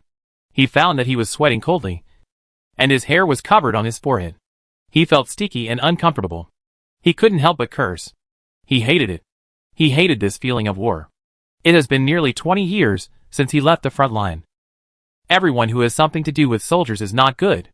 At the beginning, he couldn't wait to join the army. And later, he couldn't wait to retire. But no matter whether he was a civil servant, a teacher, or a blue-collar worker, none of them could calm his inner restlessness. Finally, he restudied medicine and went to military school. Was it a nightmare? He pressed his hands on the control panel and then smashed it hard. He clicked on all the instructions in this variant mode and pulled them into a list beside. Dr. Lin smoothed his hair back and snorted coldly, "I am destined to be a genius." Then he counted all the attack instructions and began to look for distant targets. He was thick-skinned, so he stood still. The two boys ran into the factory next door. There was no extra time for them to look for a location, so they chose a piece of open space behind the door. The sand and stones above fell down and penetrated into their necks through the collars. The two men kept pulling the signal line and began to install the parts one by one. Some of the parts of the signal converter were very small, and their hands were shaking and sweating, and they couldn't tighten the screws. They were repeatedly scratched. The boy looked at her anxiously and said, "Pull harder. Haven't you eaten? The force used by people who fart is stronger than yours. You are the one who farts." The boy said, "I was thinking, what if it collapses? Then I will die with you." "No. I am even more scared." "What do you mean? You still despise me at this time. Do you want to be a lonely ghost? What the hell is the difference between two male ghosts and lonely souls? Please stop it." "Okay. Shut up." "Okay. I'm your uncle. We don't need one." "Okay." The battlefield is not short of dead people. The air was quiet for a second. Then the boy said, "The heroic spirits of the big guys will bless us." The companion said weakly, "Yes." They hurried to stand up the converter and fix it on the ground. The palm of the hand could no longer feel, and fearing that there would be any mistakes, they pressed hard. Soon the palm of the hand was cut by the angular nut, and there were spots of blood on it. They patted the body of the device and found that it could be stabilized. So they pressed the switch. The boy couldn't wait to shout at the communicator, "Hello? Hello? Dr. Lin. Do you have a signal?" "Yes, I have. There is a signal on the map," Dr. Lin said. "Wait at the door. I let Feng Yi come to take you out. Thank you for your hard work. They are short of people. It would be great if Ji Ban and Yi Buqing were outside, so they could be temporarily pulled out to make up the rescue number. It's a pity that the other party doesn't have their official communicator, so they can't contact them now." Dr. Lin took the time to glance at the map and found that it took nearly an hour from the start to the successful installation, and Lien Sheng and others were almost approaching the signal station. This speed is amazing. Dr. Lin was afraid that they would rush and fail. After all, they hadn't eaten or drank water for a long time, and they might not be able to support their physical strength. So he said, "Take your time. Don't panic." Lien Sheng heard the voice in the communicator again, picked it up and took a look, and found that it had been reconnected. Surprised, "Oh, there seems to be a sound. You really built it? Not bad." It broke in. Zhao Zhuolu also leaned his head over to check the situation on the screen. The communicator was hung on Dr. Lin's neck, facing his operating table. Lien Sheng saw Dr. Lin's fingers frantically pressing left and right on it. But it seemed that he didn't change positions at all. Liansheng said, "Why do I feel that he is making a fuss? Xiaoshuolu, you shouldn't attack the sky first. The greater threat is the nearby mecha and infantry groups. The dense wave over there can be used with cannons. Moshi has quite a lot of cannons on his body. Liansheng, Ji Ban's mecha is crying. If you keep firing like this, Ji Ban will cry too. Xiaoshuolu, Dr. Lin. You can enter a code. It has an automatic lock within range in the upper right corner. 246 SHKJ. Liansheng said seriously, Dr. Lin. You are really out. The two of them faced each other and commented on Dr. Lin's performance. Dr. Lin was furious and yelled, "Shut up. I don't need you to teach me." Liansheng always thought that Dr. Lin was a pure doctor. But he didn't accept the teaching of professionals. So he shook his head and sighed, and continued to move forward. She moved her toes, and continued to observe the marks on the wall. Fortunately, the shoes she wore this time were of good quality. Every time she slowed down, her toes had to push forward. After repeating it countless times, there was no feeling at the front end. At Liansheng's constant instigation, Xiaoshuolu took off his shoes and took a look, and found that his socks were covered with blood. So he put them back on silently, pretending that he didn't see anything. Fortunately, after countless 200-meter turning runs, they followed the other party's instructions and observed the other party's running speed. Their bodies have roughly understood the speed required by the agency. Maybe it was because of trust. After the start, they accelerated and decelerated completely according to the other party's slogans, so they didn't get injured as badly as at the beginning. Although the body was very tired, the mind had begun to relax. Success is exciting, but the road to success is often boring and difficult. As early as halfway through, they felt that they had reached their limit, but they kept running and still ran here. The situation of the Alliance army outside was not very good. The city detector used by the Glen army knew that they were under the factory building, so they mobilized most of the troops to encircle and suppress them. Their invasion was premeditated. The Alliance army was temporarily deployed. The two legions each had their own garrison areas, and only the idle and leave soldiers were dispatched. Some of them had already sacrificed their lives on the outer defense line. If they continued, they would not be able to hold on. The factory building is going to collapse, and it can't be stabilized. The command center shouted. What's the situation at the safety passage now? Dr. Lin continued to click on his screen and said lightly, What's the matter with the factory building collapse? The command center was shocked by him, and then found that he was not part of their own army, so they could not control him. So they said, the factory collapsed and the converter is going to break down. We have no extra manpower and must retreat. Then you let them jump over? How long has it been? Don't put too much pressure on the young people, Dr. Lin said. This is the fastest way, since you believe them. Hold on. The messenger turned his head and looked at the commander-in-chief with an innocent face. Who the hell is this? The commander-in-chief said, Hold on. Our support is on the way. The frontline soldier asked, How long will it take? The commander-in-chief, I don't know. Everyone, The commander-in-chief, it's not an army under the jurisdiction of the Alliance. But it has set off this morning. If there is no accident, it will arrive tonight. It will definitely not be possible for us at night. One person gritted his teeth and said, Half an hour. Half an hour at most. There are too many people on their side. We can't keep it stable. Dr. Lin shouted into the communicator, Half an hour. Liansheng reacted for a moment before he understood and said, Got it. Not yet. We need to communicate when we go up. If you need technical support, you have to reserve time. Dr. Lin said. You only have 15 minutes at most. 15 minutes. Liansheng whispered and nodded. Let's try. Dr. Lin hesitated to speak. I know everything. Thank you for your hard work, Liansheng said with his hands on his waist. Do your best and leave the rest to us. Xiaoshuolu stood up from the ground. It was 3 o'clock in the afternoon. It had been 22 hours since they last had water and food. They felt very thirsty, and there was a fishy and salty taste in their throats. The muscles in their limbs were clamoring, weak and torn. But the 15-minute countdown began to hang over their heads like a death warrant. They couldn't rest. Take a breath and adjust your breathing. We are not far from the target. You can shout louder when the time comes. I should be able to hear you, Liansheng said. Don't worry about me. I can't keep up and will hold you back. You go first. Take the communicator. I will try to keep up. Zhao Shualuo took it silently. He took off his clothes and tore them into strips, and took them directly in his hand. After you go there, Lian Sheng saw that he didn't speak, and asked, "Ah, is it okay? Excellent comrade?" Zhao Shualuo was about to speak, and Lian Sheng said again, "I think you can do it. After all, you are excellent." Even under Lian Sheng, she is a trustworthy soldier, no matter in terms of strength or willpower. Zhao Shualuo nodded to her solemnly. Lian Sheng continued, "After you go there, tell me the direction of movement of the detector on the opposite side. You can see it, right? Then I will tell you its path of action, and you can refer to the table and find the gap yourself. Be careful not to run too far. I can't collect your body." Zhao Shualuo was worried about her. He felt uneasy leaving her here alone. Ask, "Don't you need to check?" Lian Sheng nodded his head. "I have memorized it after such a long journey." "Excellent. You have to fight alone. But I will try not to leave you behind too much." Lian Sheng licked his lips and said worriedly, "Oh my god. Seeing you go alone. Dad is worried too." Zhao Shualuo. Get lost. He thinks Fang Jianshan deserves to be beaten.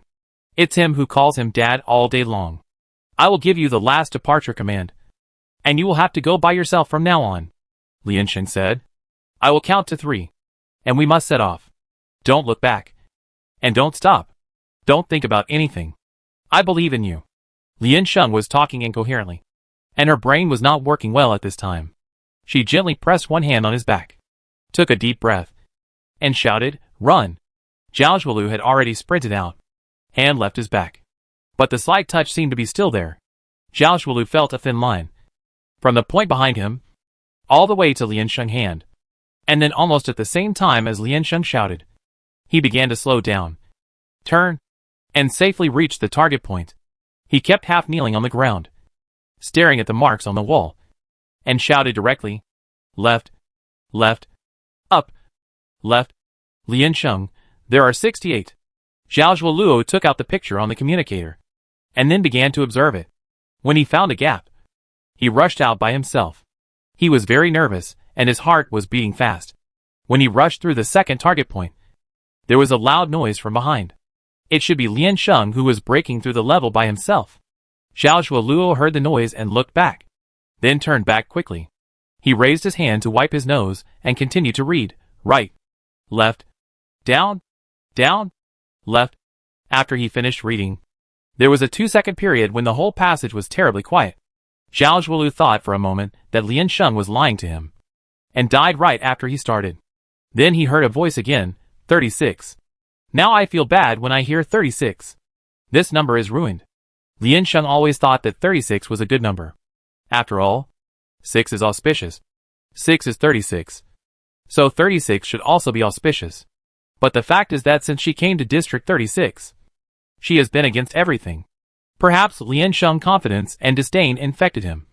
Zhao Shualuo suddenly felt like a stone had sunk in his heart, and his impetuousness was sunk. He can do it. There is nothing to worry about. Zhao Shualuo began to speed up, and ran faster and faster. He could feel Lian Sheng's voice getting farther and farther away, and the other party was shouting hard, giving him directions. He had to get out. There were his friends, his family, and people who were fighting for time for them. Everyone was waiting for him. He had to get out. Light, sound, and people were all thrown behind him. His lungs ached, and time seemed to stretch out. He felt like he was going to suffocate in the next second. But he still took a step forward. The sound of the wind whistled past his ears, and his vision suddenly became clear. Then, on the large map in the general command room, the yellow light dot representing the character reached the red dot of the target. Good. A roar of venting sounded throughout the command room. He slammed the table with a clenched fist. Zhao Shualuo was running, and they were also worried. The closer they got to the target, the more nervous they were. Every time they brushed past and stopped, it stimulated their hearts. How many successes were broken at the last step? They were too scared. In the end, victory and casualties were tied to a student. They knew he was already very tired, but time was running out. What they could say was not take a break first, but you have to go faster. The commander-in-chief stood up. Although he knew that the other party could not hear him, he still whispered repeatedly, "Good, good boy." He closed his eyes and said, "Prepare to read the data and transmit the code." Everyone gathered their emotions, cheered up, and began to make the next arrangements. You are here. You are already here. Dr. Lin's excited voice brought Zhao Shualu back to his senses. Zhao Shualu. Excellent. Did you hear it? Go up. There is a staircase up there. Do you see it? He felt that Dr. Lin's voice was a little vague. It was not until the other party repeated it 3 times that he understood. Zhao Shualu looked back and felt a little incredible. Breaking through the safety protection passage was something he had never dared to imagine. But he did it. He did not waste time. Followed the instructions. Went up, found the exit, and climbed up the stairs. After opening the lid, he looked to the other side. His fingers trembled, and then continued to climb. Connecting to the underground safety protection passage is a remote, an abandoned utility room in the basement of the signal station. He already knew that the entrances to all the safety protection passages were very secret. Although they were built under a certain building, it seemed that it was not convenient to reach them directly. There were always various reasons to block its way. Dr. Lin asked with a trembling voice, "Where is Lian Sheng?" Zhao Shualuo's voice was also hoarse. "In the back." "Good. Good job," Dr. Lin said. "Turn around and see if there is a display screen on the wall." Zhao Shualuo climbed onto the table next to him. The display screen was installed on the wall, and was blocked by the debris on it. He fell directly to the ground and nodded, "Yes." Dr. Lin instructed step by step. "I will connect the technician's communication for you now. Take out your optical computer." "Is the optical computer still there?" "Plug it under the display screen." "Okay." As soon as he finished speaking, a strange voice sounded from the communication again. "I don't have time to explain too much. Just follow the codes I sent you, and type them into the optical computer one by one. Be careful not to make any mistakes." The man was too nervous and spoke without even taking a breath. "It doesn't matter if you don't understand. Just follow the codes. I believe in your hand speed. Young man. We don't have much time. You must work hard." The man on the other side took a deep breath, and saw that Zhao Shualu had already started to move. He said, "Okay. I explain it to you. Our official signal converter can't hold on any longer. But the signal network on the signal station is still normal. It's just that the permissions have been modified, and it has been requisitioned by the Glen United Army. This one on the wall is the main control point of the signal station. We don't have enough time, and can't get it back. Now we can only adjust it for you. Hack into their network and occupy the channel. And your optical computer can be connected to the internet freely." The technician took the water next to him, drank it hard, and said, "After our signal is cut off later, you can use the optical computer to call the Alliance military again. And we will give you transfer instructions and change the permissions back." Zhao Shualuo glanced at his water cup and felt that this state was too painful. The other party was unaware and continued to hurry up and said, "Oh, by the way, let me remind you. The detection system in the urban area can detect the location of people. Once you leave the safety protection channel, the shielding will be cancelled and your location will be discovered by the other party. Their core troops are now concentrated at the signal station. You must pay attention to your own safety." The man became more and more excited and shouted loudly, "Your safety is now the safety of our District 36. Your life is the life of thousands of our soldiers. We need you. You must hold on." The person next to him directly pressed his mouth. "What are you doing? Are you adding pressure to your comrades? You can shut up." Everyone collectively bombarded, "Shut up," worried about disturbing Zhao Shualuo. The communicator was completely silent. Their group of technicians are pure technicians, not data analysts assigned by the Expeditionary Force. Instead, they were originally employed in District 36 and are now temporarily requisitioned. They had never experienced such a big scene, let alone such a heroic decision to entrust their life and death to one person, while watching on Zhao Shualu's screen. But not enough concentration. Although the other side was just inputting codes, the picture was still too stimulating for them. So they left their position to see the battle situation in the city. They found that it was even worse. Their people were gradually retreating, and the signal converter was in danger. They had been staying in the office all the time, and their physical fitness was not good. They were scared to have a heart attack. Then, they looked at the military leader standing in the middle. His voice was still steady, and he began to command seriously again, with a stern face. Not a human. 10 minutes later, Lian Sheng stumbled over. She pushed the lid twice before pushing the thing on her head open. Although the previous injury was terrible, fortunately, there was not much bleeding.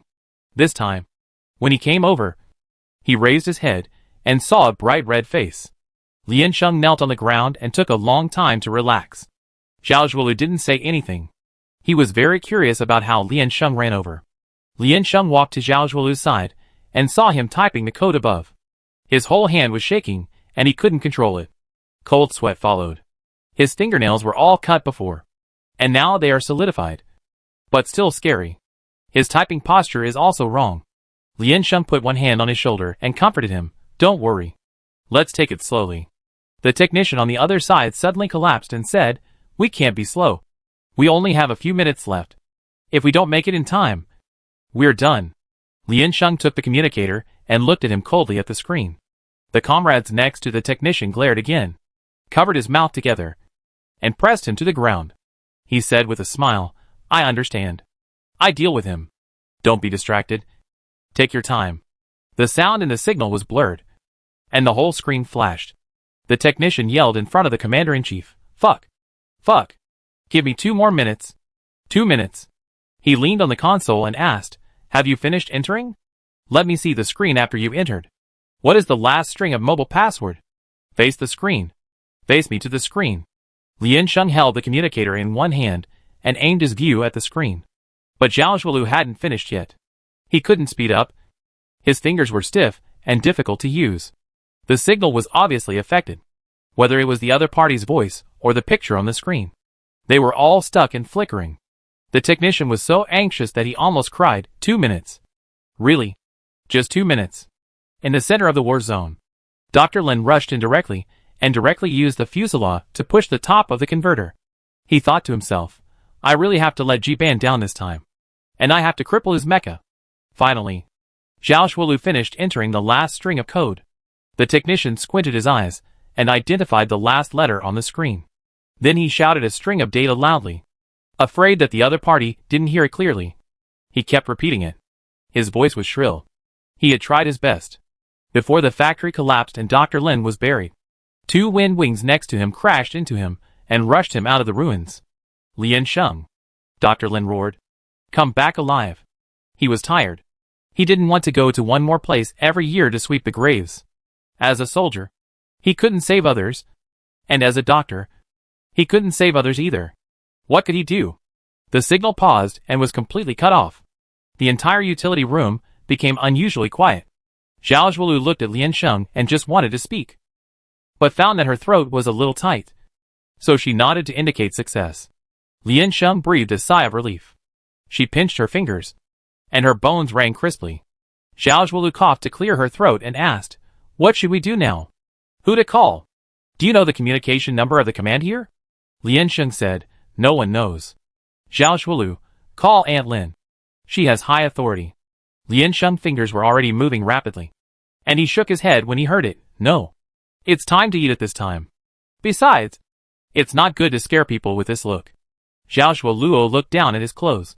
With his upper body naked and covered with scars, he was indeed a little confused. The communicator rang almost for a moment, and the other side picked up. At the same time, there was the sound of a heavy object falling to the ground, and the perspective was reversed. Bai Mi Fei Dao seemed to fall from somewhere. The familiar voice of Bai Mi Fei Dao came from the optical brain, with a hint of dullness and rapid breathing after waking up. Area 36? Is it a public signal? Who are you? Where are you now? Zhao Zhuoluo, it's me. Zhao Zhuoluo. How did you connect? Where are you now? Bai Mi Fei Dao said irritably. I'm sorry. The information here is a little delayed. I just took a turn to rest. And it's not my turn now. Lian Sheng gestured to him and went to move things to block the door. Zhao Zhuolu said briefly, I'm at the signal tower in the central area. Now I need to take back the authority. But I don't know how? So Lian Sheng called you. There was a rustling sound from Bai Mi Fei Dao. Send the data to me. Now immediately. Everyone get up and clear the data room. I'm back. Bai Mi Fei Dao panted. And then immediately said, Let Lian Sheng take the call. Is she with you? She can't now. She's moving things now. It's not safe here. I guess the location has been discovered. Zhao Zhuolu said. We can't hold on for too long. Hurry up. Wait a minute. Wait a minute. Bai Mi Fei Dao sat in front of the operating cabin and wiped his face hard. Say it again. I'm awake now. Zhao Zhuolu, I ran in from the safety passage. Come here. By me Fei Dao, just ran in? Zhao Zhuolu, yes. By me Fei Dao, Liansheng asked you to run? Zhao Zhuolu actually didn't want to talk, yes. We ran here together. Liansheng heard By me Fei Dao clearly curse. Fuck. Liansheng shouted from behind, tell him I can hear it. Come to District 36 if you have the guts. By me Fei Dao, Zhao Zhuolu euphemistically said, I asked you to come to District 36.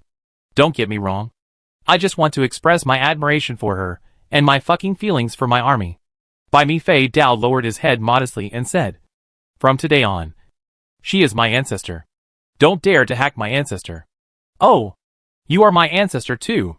A security protection system was actually run over by students. They will be the biggest contributors to the plan to retake District 36. Zhao Zhuolu optical computer was connected to the control panel. And By me Flying Knife had already started reading data. The person next to him took advantage of the time when he was talking to Zhao Zhuolu to explain the current progress to him. He multitasked and understood the matter clearly. While he was talking, the data was transmitted and By me Flying Knife began to analyze it.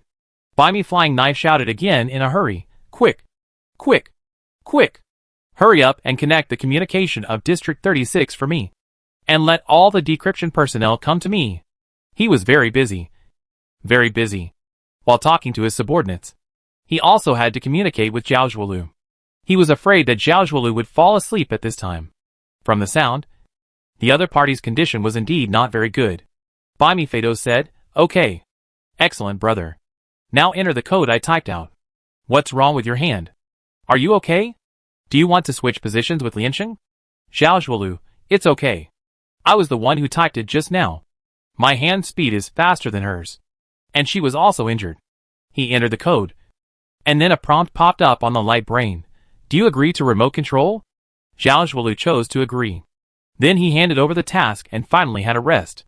He bent down exhausted and sat on the ground decadently. By me Flying Knife, how many minutes? Liansheng said while carrying a box, 2 minutes. By me Flying Knife. Don't be like that. Sir, we will try our best.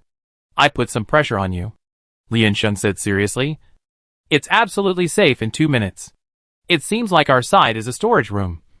There is nothing. We don't know when the other side will come over. I understand. I understand. By me Flying Knife couldn't describe his ups and downs at the moment. Boss loves you. Make the boss proud? Mia. Liansheng had a cold face. Thinking that everyone had a hard time. He still gave him a response, Mia. Chapter 177 Hope. Liansheng moved the box in the corner and dragged out the long table below. But the table was made of metal and was a bit heavy. She tried to pull it. But it didn't move. Zhao Zhuolu leaned half of his body on the abandoned table. His eyes opened and closed. And he looked very tired. Liansheng stopped and shouted at him, don't sleep here. Yu Xiao, come over and help me.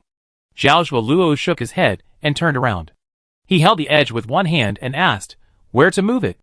Liansheng said, move this table behind the door. Move the box in front of the display screen to block it. There were a lot of things in the utility room. And there were not many places for them to stay. Turning around in the narrow space with difficulty. And then getting into position. Putting the table close to the door. Both of them were a little out of breath. The breath they had held before was lost because of the successful breakthrough. And now they were particularly tired. The body was like a machine that was overconsumed. They tried to sort out the things inside. And for safety, they lifted out the sundries to cover the screen. After the rough cover, they sat on both sides of the abandoned gate and rested for a while. By me Fei Dao took the time to encourage, great. Liansheng and Zhao Zhuolu, screw it. Liansheng felt that he had spoken. But it seemed that he didn't say it out loud. But it doesn't matter.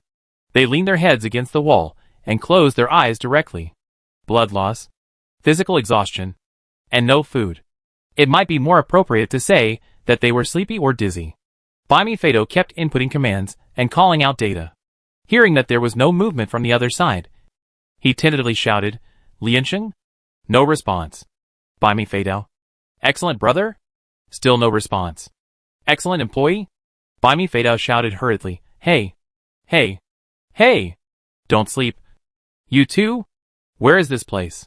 You two are in the enemy's lair now. Don't play such a trick. The signal station is now occupied by the Glen United Army. And there are detectors all over the building. The heat reaction that appeared inexplicably in the utility room will definitely alert the other party. In this case, where it came from and what the purpose is. It is naturally self-evident. They have not completed the authority modification. And the reinforcements have not arrived yet. If the other party rushes in at this time, it will be a last-ditch effort. If the situation is not so clear, Liansheng and the other two must help block the opponent's offensive. Of course, more importantly, it is dangerous to fall asleep here, and they must stay awake. Hurry up and wake them up, Bai Mi Fei Dao said. How loud is the volume on the opposite side? A group of people gathered behind and in the middle of Bai Mi Fei Dao, and they began to shout after hearing the words. Liansheng felt that he just blinked, and then the wall behind him vibrated. Liansheng said impatiently, "Stop it." Zhao Zhuoluo also whispered, "Stop it." He felt a little cold and shivered. Squinting his eyes, he saw that the place where he was lying was a little strange. And then he remembered where he was.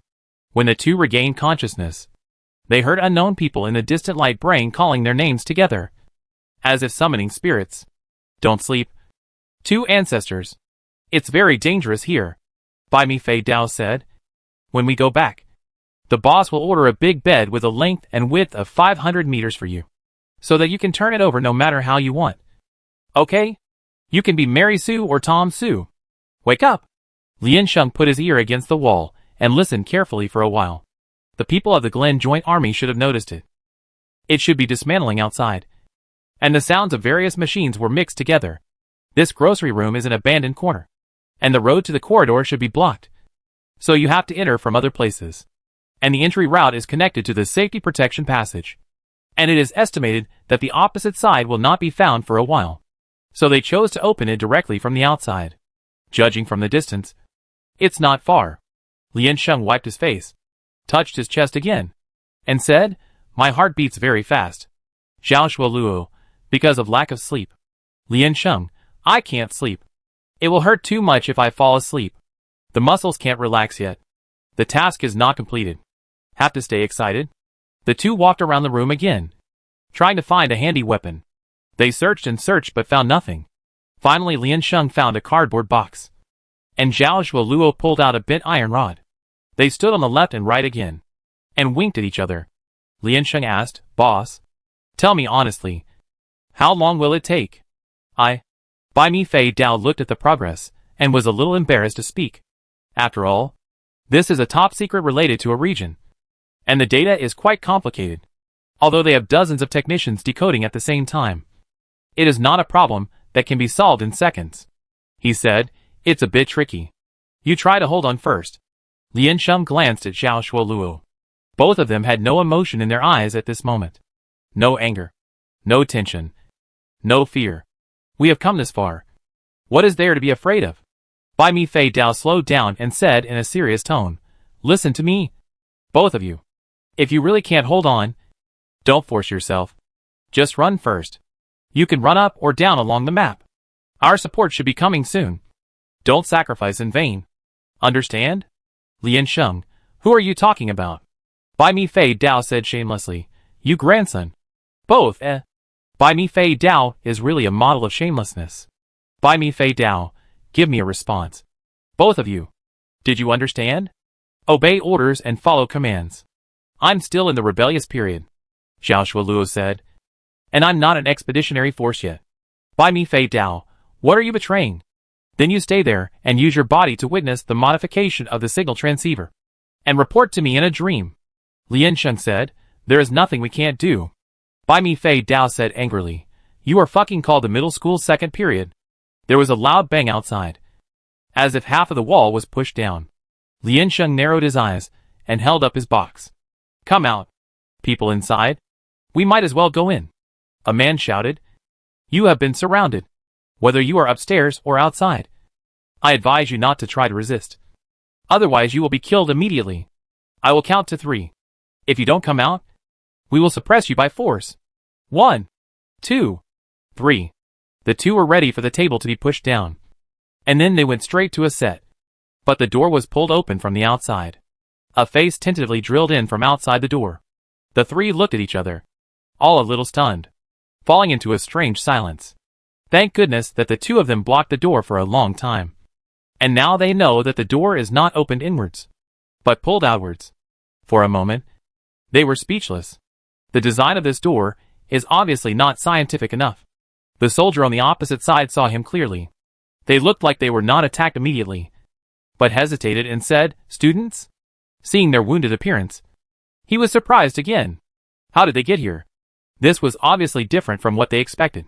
Lian Sheng and Zhao Shuoluo dodged behind the wall, and the soldier kicked forward and kicked over the table stuck there. The two students who seemed to be seriously injured and had no room for resistance suddenly jumped up at the same time. One on the left and one on the right. They kicked his weapon. The attack speed was very fast, and that kick used their full strength and burst out in an instant. The soldier's expression changed slightly, and he raised his hand to block his chest, but saw Lian Sheng toes ready to kick his wrist, and the weapon flew out. Just as he reached out to catch it, Lian Sheng tapped the ground with his toes, changed his leg, and kicked him out of the door again. Lian Sheng heard a sound from inside his body, not knowing whether it came from his waist or his legs. Lian Sheng's mouth twitched in pain. Old. Zhao Shuolu immediately reached out to grab it, holding the butt of the gun. His finger pressed against the trigger. The nail that was turned outward was stuck and fell off completely. Then he heard a scream and a gasp from behind. Shh! Zhao Shuolu shuddered and turned to look at her speechlessly. Lian Sheng shook his head and said, "It hurt so much. I screamed for you." Zhao Shuolu, Originally, he didn't feel any pain. After all, in such a tense situation, adrenaline was secreted in large quantities. But after she said that, he also felt panic. The two returned to the door again, and Zhao Shuolu aimed directly and prepared to shoot. The soldier at the door turned black and shouted, "Back off! Disperse!" Then he half crawled to hide to the side. Lian Sheng saw that his gun was clearly aimed at the opponent's head, and when he was about to shoot, he subconsciously pressed down. In the end, the gun hit the opponent's hand. Zhao Shuolu pursed his lips and went over to bring the door back. He rolled out and was about to pull the door closed. He heard a bullet flying past his ear, and he retracted his hand again. The trigger bullet hit the door and bounced back from the door. It bounced to the door frame, then from the door frame to the wall, and bounced off the wall again. It bounced around and returned to their side. It brushed past their companion's neck. Zhao Shuolu was amazed. "Damn it!" The soldier on the opposite side cursed. "Be careful when shooting. The wall material here is special, and the aisle is narrow, so the bullet will bounce back. If you miss, you will only hurt your own people." The opponent stood at an angle, so it was difficult to control the bullet path. There were too many people, and the road was too narrow. The soldier on the opposite side found that the gun was not working, so he prepared to use the safest close combat. Zhao Shuolu supported the door handle with one hand and kicked with his foot. When he kicked out, he only had this move, which was too weak, and the kick had no power. As expected, he was caught by the opponent with one hand and thrown to the ground. There was a sweet and fishy taste in his throat, and blood came out directly. Then he felt his neck being tightened, and he thought it was not good. He felt dizzy, and the last bit of reason made him throw the gun inside. Then he hooked the door with his foot and kicked it back. The other party pushed him down and stepped on his foot. Lian Sheng heard a scream and knew that he was really in pain this time. He picked up the iron rod that Zhao Shuolu had dropped before, used it as a door bolt, stuck it between the door handles, and fixed it. The people outside pulled it and found that it could not be pulled open. "Start lobbying." Lian Sheng wiped his nose. His eyes were a little blurred. Comrade Zhao Shuolu outside groaned again weakly. "How long will it take? Just tell me." Lian Sheng pressed one hand on the wall. His muscles were trembling, and his voice was very calm. "Can the last breath be made up?" On the other side of the communicator, several people heard a little sound and felt their hearts being squeezed. Without weapons, seriously injured, against a group of well-trained Glen soldiers? "By me," Fei Dao said. "Do you know how to surrender? Hold the white flag and shout slogans." "Do you know?" Lian Sheng exhaled twice. 5 minutes? The other side was silent for a moment before saying, "That's enough." Lian Sheng understood. "I want to drink at this time. Don't move." The soldier outside pointed the gun at Zhao Shuolu's forehead and shouted inside, "Open the door. Open the door quickly." Zhao Zhuolu's forehead was covered with cold sweat, and he was breathing hard. His teeth were trembling, and he couldn't speak at this time. The soldier looked at Zhao Zhuolu's face, hating and a little bit reluctant, knowing that he had no strength left. He loosened his grip slightly and shouted, "Open the door quickly. Why don't I kill him now? Our people have arrived. You can't hold on for long. Surrendering now is for your own good. Open the door if you want to live." The Alliance army has not even spared students. It's just as cruel as I imagined. The other side paused and began to tempt. "You are students. We don't want to make it too difficult for you. How did you get here? You are very powerful to be able to come in through the security passage. We didn't expect you to be a student. You are so young and have such a promising future. Why bother to risk your life in vain? Come to our Glen army. At least we can treat you fairly." There was no movement inside. Lian Sheng held the gun to his chest and pressed the iron rod with one hand. There is no war in the quiet place at the end of the world, and the military spirit is gone to the sun and moon. Lian Sheng raised his head and whispered, "Meng Dong. Bless me." The soldier looked down at Zhao Zhuolu and said, "Your classmate? So cruel." He squinted his eyes and said, "Kick." Zhao Zhuolu knew that Lian Sheng was a calm person who would put the overall situation first. She would definitely be able to keep calm. It would be safe after this section. Things here are over. He was about to close his eyes, but the next second, the door really opened. Blurred light and shadow passed over his eyelids. Zhao Zhuolu opened his eyes, and his eyes were full of mist. Then he heard a gunshot, and his whole body shook violently with the gunshot unconsciously, and then fell down with the people behind him. No one thought that she would shoot so decisively, and the speed of the gunshot was so fast. They didn't even see who Lian Sheng hit. But Zhao Zhuolu lay motionless on the ground, covered in blood, and it was indeed impossible to tell who was who. Then, there was the sound of a submachine gun shooting in his ears. Those random bullets flew everywhere, and everyone raised their bulletproof shields to block themselves. Lian Sheng raised his gun and shot at the ceiling again. The people on the opposite side were densely packed, and they were immediately hit. Everyone started to curse. But fortunately, Lian Sheng did not hit their vital points directly. The bullets were less powerful during the rebound process, and hit the bulletproof vests without causing any fatal damage. It caught the opponent off guard and made their formation chaotic. Lian Sheng walked out and closed the door with his backhand.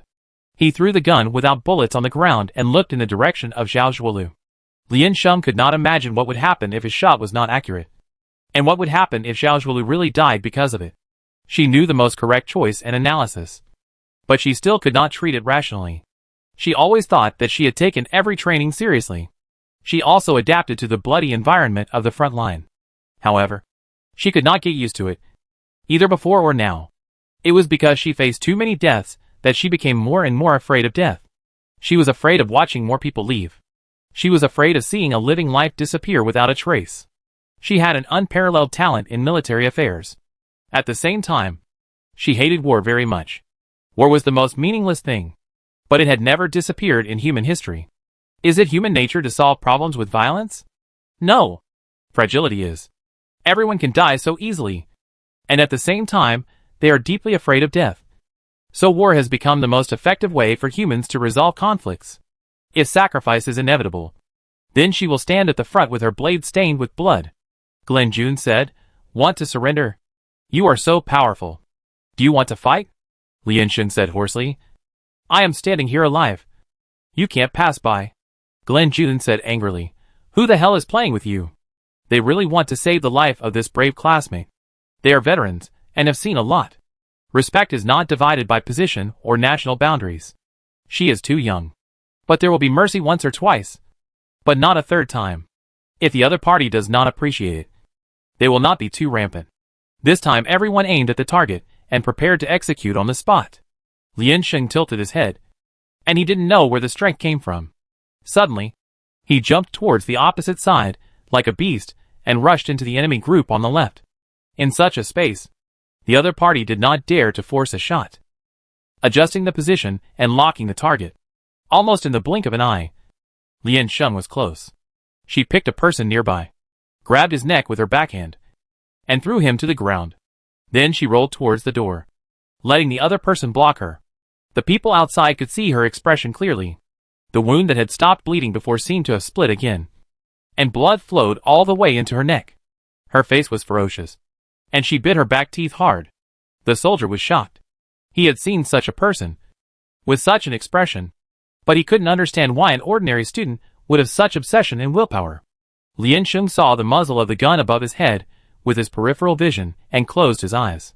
He silently recited his last wish in his heart. Although the time was still short. Although there were still regrets. But she was very happy.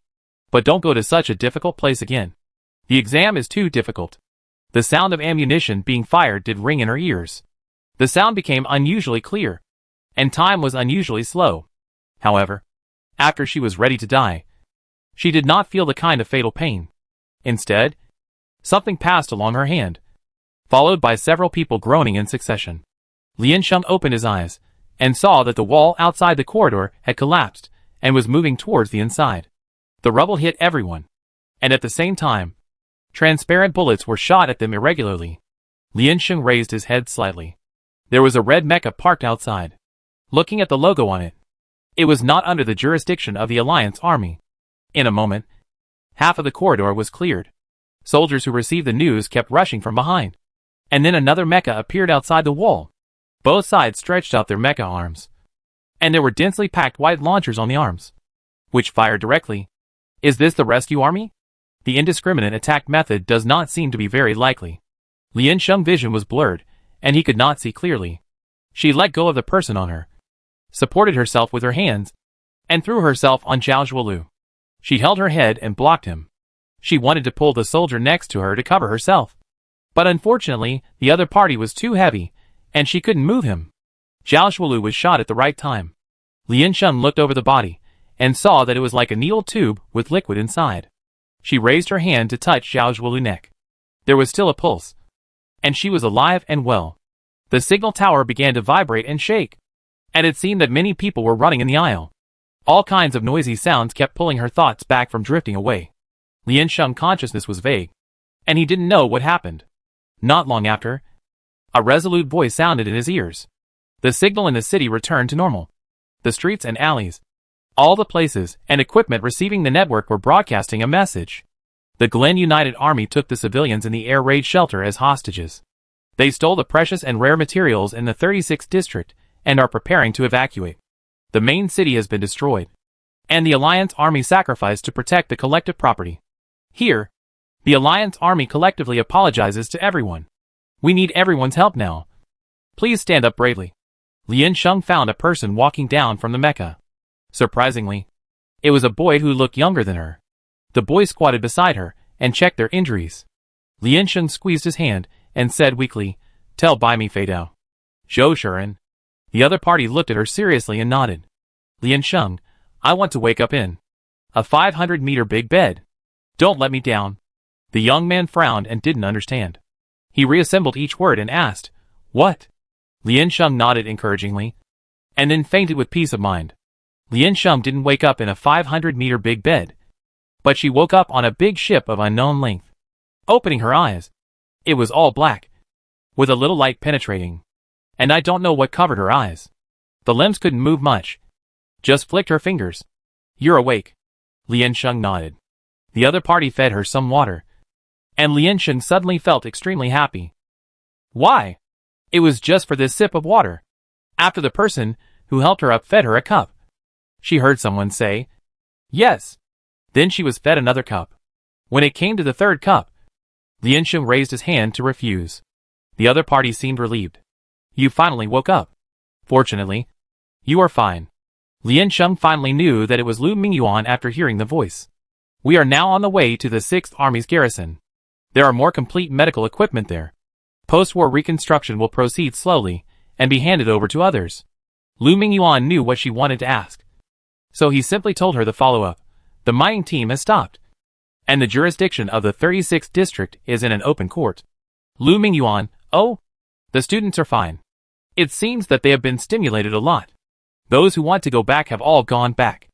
I guess some people will give up their military volunteers. I don't know." Lien Sheng didn't really care about these things. She asked in fear, "What's wrong with my eyes?" Her voice was hoarse as soon as she spoke. Jiban said, "Nothing happened." Lien Sheng, "Why are you covering my eyes?" Your whole head is covered. Dr. Lin covered it for you. Ji-ban said. Dr. Lin said that if he doesn't cover your face, he can't control his desire to dissect your head and reshape it. Lian Sheng, Lian Sheng said angrily.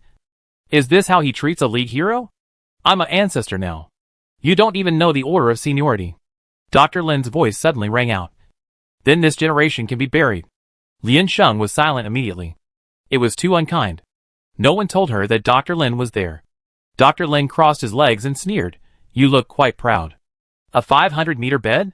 You are thinking too far ahead. Isn't it more domineering to use the sky as a blanket and the ground as a bed? Lian Sheng tried to clear himself. It was Bai Mi Feidao who said that. Dr. Lin, he said he knew nothing. Lian Sheng, he really said that. You can testify for me. Dr. Lin, Yu is still lying down. Anyway, he can get up. I believe him. Lian Sheng asked. Can you untie my eyes? Let me see this beautiful world first. And the handsome doctor. Dr. Lin said mercilessly, Get out. Then, there was the sound of the chair sliding open and the door being pulled. The people in the room breathed a sigh of relief in unison. When the door rang, Lian Sheng subconsciously froze for a moment. She felt that the task of guarding the door was too much of a shadow for her. Ji-ban couldn't wait to rush over to untie the bandages of the league hero. Lian Sheng was helped to sit up by him and looked around. They were now in the medical room opened by the spacecraft. The four sides were separated by white curtains, but the two people on the left could be seen. One was a creature with a head full of bandages, estimated to be named Zhao Shuolu, and the other was Comrade Fang Jianshan, who was lying on the bed with a look of despair. Cheng Zhe and Yi Buqing were sitting next to Zhao Shuolu. Looking at her, Lian Sheng lifted the small curtain on his right and took a careful look, and found that it was an unfamiliar soldier who was resting. She withdrew her hand and whispered, Have they returned to District 2? Why didn't you go back with them? Fang Jianshan said, Go back to burn incense? You are not dead. Of course you follow your brothers. Lian Sheng, but you don't have to go back to participate in this election? Everyone's expression was very strange. They looked at her with indescribable meaning. The fall of District 36 was over, and this guy was still thinking about an inter-school mecha selection. Lian Sheng said, Be realistic. Many heroic generals have to think about how to make a living after retiring. Not to mention that we are not even soldiers now. Everything should be fought for the principle of joining the army. By the way, is there a bonus this time? Why do you have to break this cruel fact into pieces and sprinkle it in front of them? Several people lowered their heads and didn't want to talk to her. Lian Sheng looked at his hands. Cheng Zhe sighed and said, I'm sorry. You were in such danger. And I couldn't help it all. Ji-ban, Dr. Lin said that my revelation was very useful. That's great. But I didn't go up. Don't say it.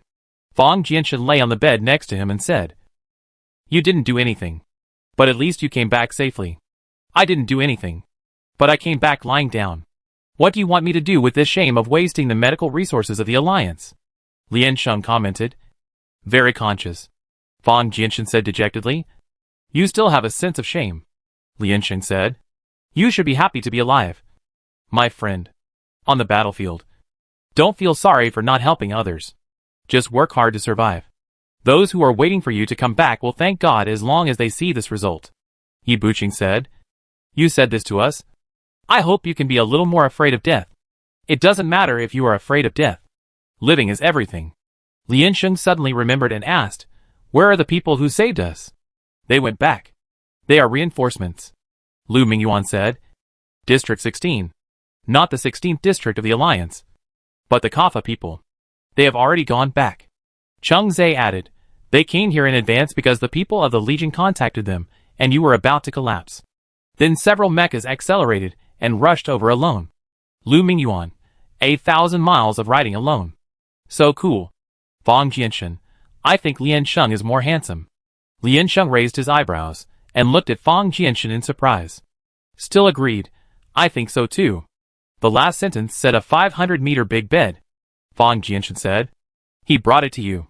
Lian Sheng, Lian Sheng felt that he had a new pursuit in his life. A big bed that would not leak. It's pretty good to think about it. Lian Sheng woke up and talked to everyone for a while. He felt a little sleepy again, so he continued to lie down and rest. When he woke up for the second time, Zhao Shuolu also woke up. Lian Sheng tilted his head and found that he had removed the extra bandages. But his forehead was covered with cold sweat. Lian Sheng asked, "What? Does it hurt?" Zhao Shuolu nodded. "Let me tell you a secret." Lian Sheng tilted his head and whispered, "It hurts too." Zhao Shuolu, He felt like crying. Retribution always comes. It's just sooner or later. As soon as the effect of anesthesia wore off, their injured parts began to bite back in multiples. Both of them were injured in front and back, and it was a torment to lie down. The next afternoon, they finally arrived at the place. Someone came and pushed them down. Then they got on the medical vehicle and were sent to the hospital. The area under the jurisdiction of the 6th Legion is where the 100-meter flying knife is. Lian Sheng didn't have time to go out to see this area, so he could only stay in the hospital. Comrade Zhao Shuolu shared the same pain with her. Zhao Shuolu was seriously injured, but mainly in his hands, feet and back. Lian Sheng was injured more completely, basically covering every muscle in his body. There were also injuries to the ligaments on the ventral side of his waist and head. A wound close to the artery on his neck. No one knew how she did it, but she was very strong to have brushed shoulders with death repeatedly. The attending doctor was amazed. Someone came to see them every day. Soldiers on rotation at the military headquarters, as well as Lu Mingyuan and others, and nurses and doctors in the hospital.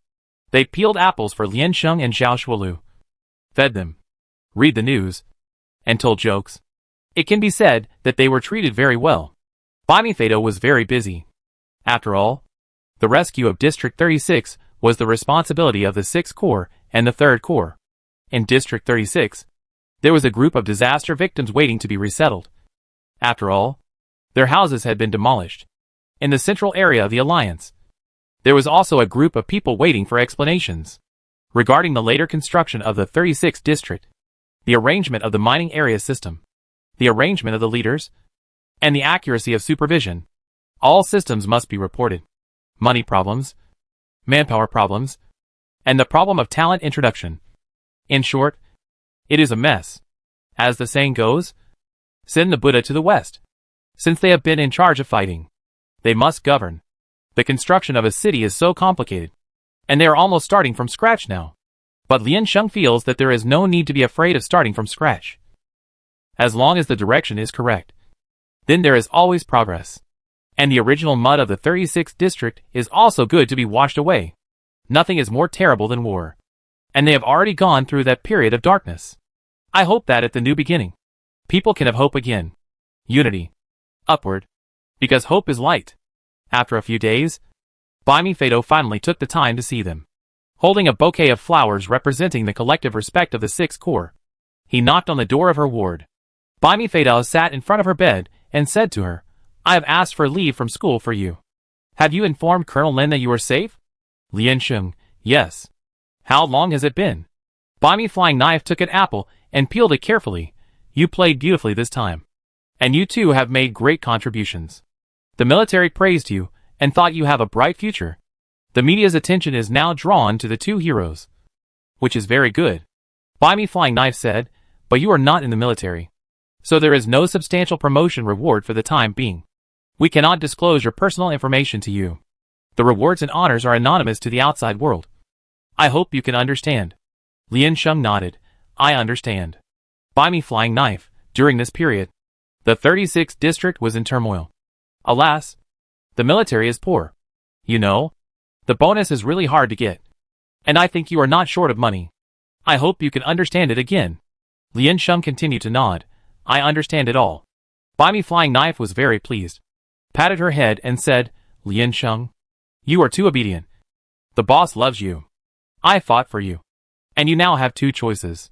One is to choose to serve in the Expeditionary Army. We will reward you for your heroic actions this time in a more tactful way after you serve. You know, it's not a loss. The second is to go back to school. After all, you are studying command. Do you want to enter the Research Institute or want to get involved in politics? These are safer positions. The 6th Corps will negotiate with them and help you arrange them." He paused and said, "Of course your mother would rather you choose the second one. She is very worried about you. Anyway, you make your own decision. I can understand all this. We will talk about it later." Lian Sheng raised his hand to let him stop first. "I just want to ask. I and the excellent 500-meter bed." Bimifedo looked like he didn't expect you to be such a person. What do you think about all day long? What kind of books do you read? Why sleep in such a big bed? Take you to play on a trampoline to fulfill your wish. Lian Sheng, get out of here. After Baimi Feido finished negotiating with Lian Sheng, he left the ward and went to find Zhao Zhuolu next door. The quality of this class of students is really high. For example, he can put aside the honors, but he always wants the bonus. After all, his life was almost lost. If the military doesn't bleed, they won't know how precious he is.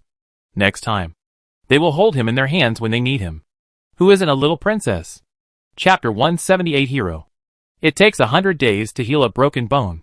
They would not really give Lian Sheng such wonderful treatment. But he had to rest for 10 days or half a month. Not long after entering the hospital, Lian Sheng could not do strenuous exercise. But he could walk freely, because he could not rest. Lian Sheng took Zhao Zhuolu, and they wandered around during the day to exercise, or read the news and searched for the situation in the 36 districts. The construction of the urban area has entered the regular stage. It has not officially started yet. But after working overtime, the planning sketch has come out. The alliance really bleeds a lot this time.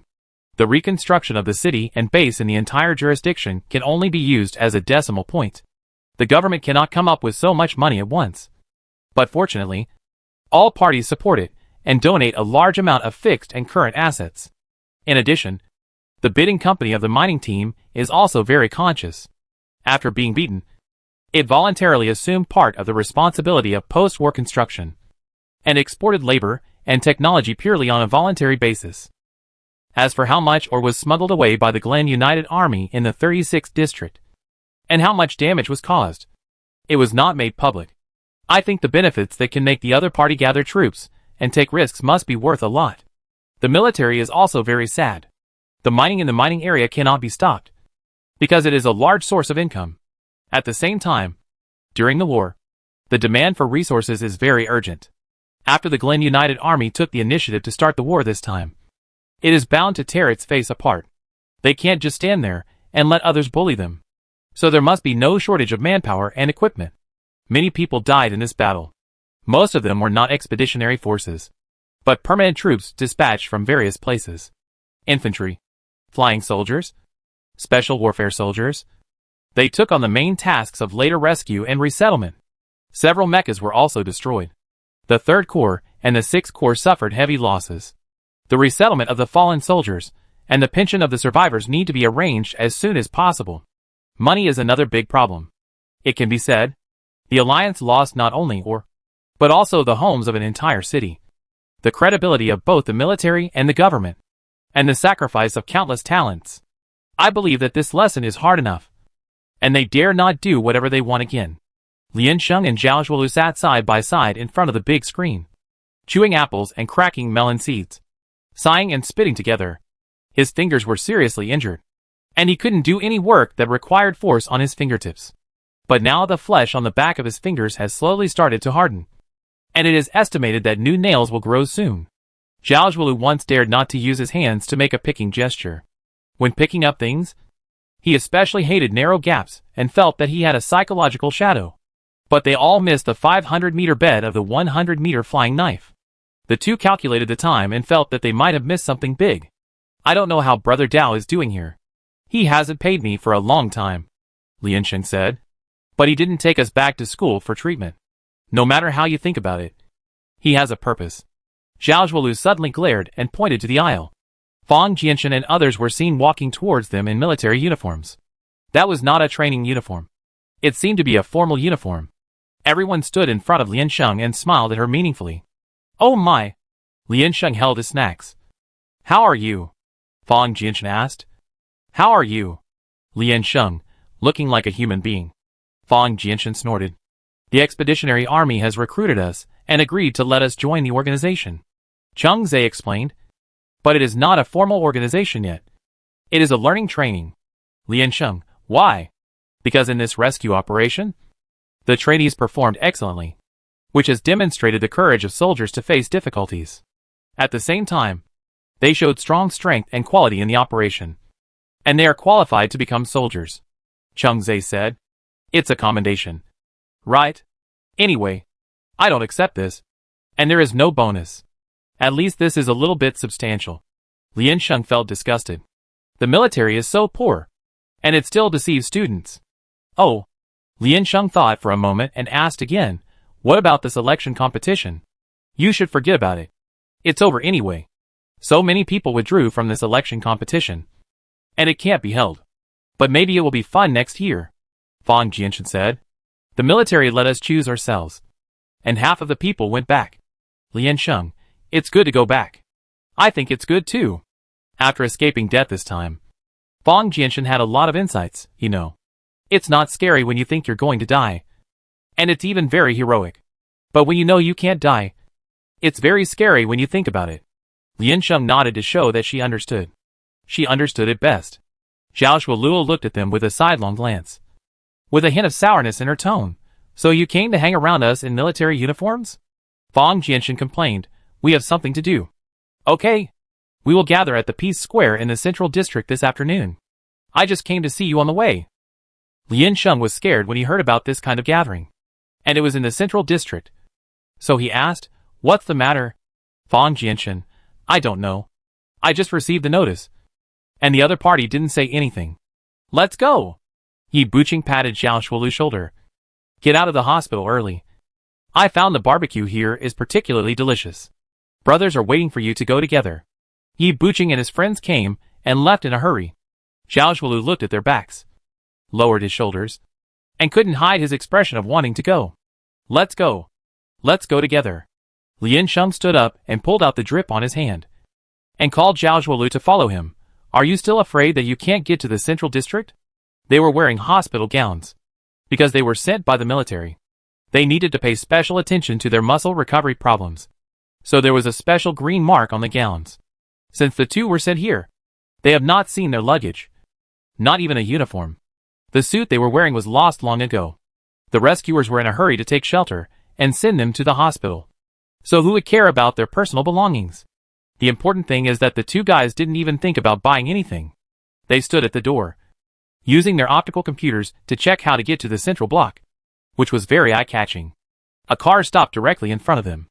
The driver stuck his head out and asked, are you going to Peace Square? Lian Sheng was stunned for a moment and nodded. The uncle waved enthusiastically and said, come on. I take you there on my way. There was a lady sitting in the back seat. Lian Sheng nodded to her and thanked her, and got in first. Then Zhao Shuolu followed. The lady looked at the scars on their faces and said with pity, so young. Is there no age limit in the military? Lian Sheng. I'm 21 this year. I should be a senior. The lady repeated it again. But she didn't know who she was referring to.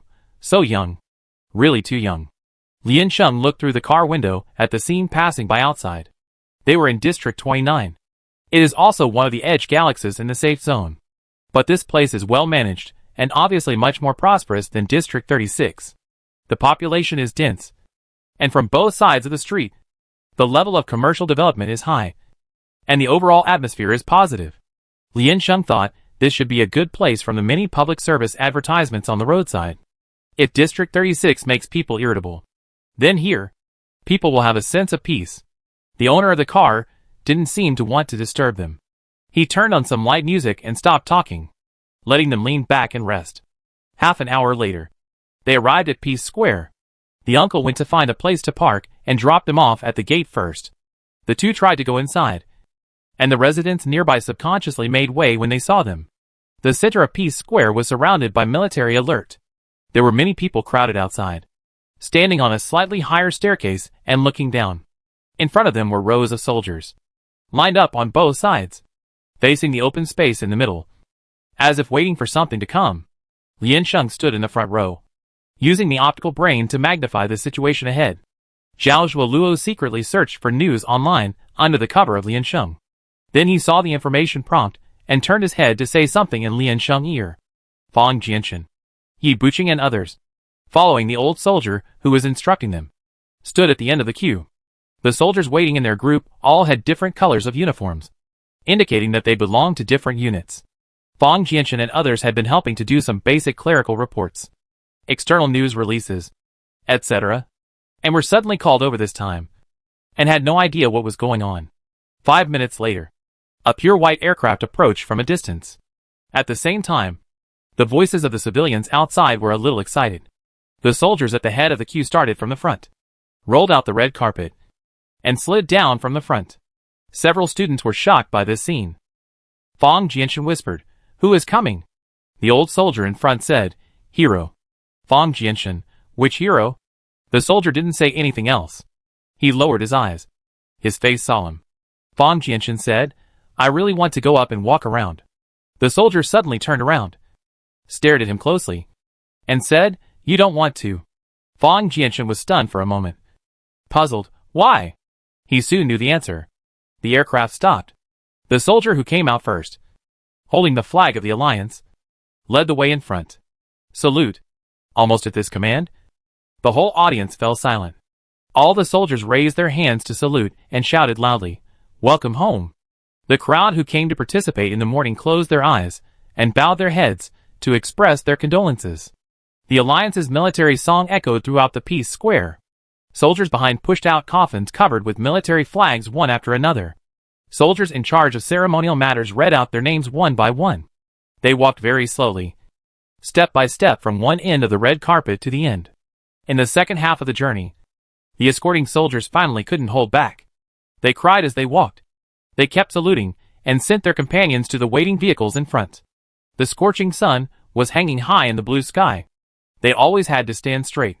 The soldier sent his companions away, stood to one side, and joined their ranks. He held back, but still choked up and said, "I'm sorry. Sir, I didn't do well."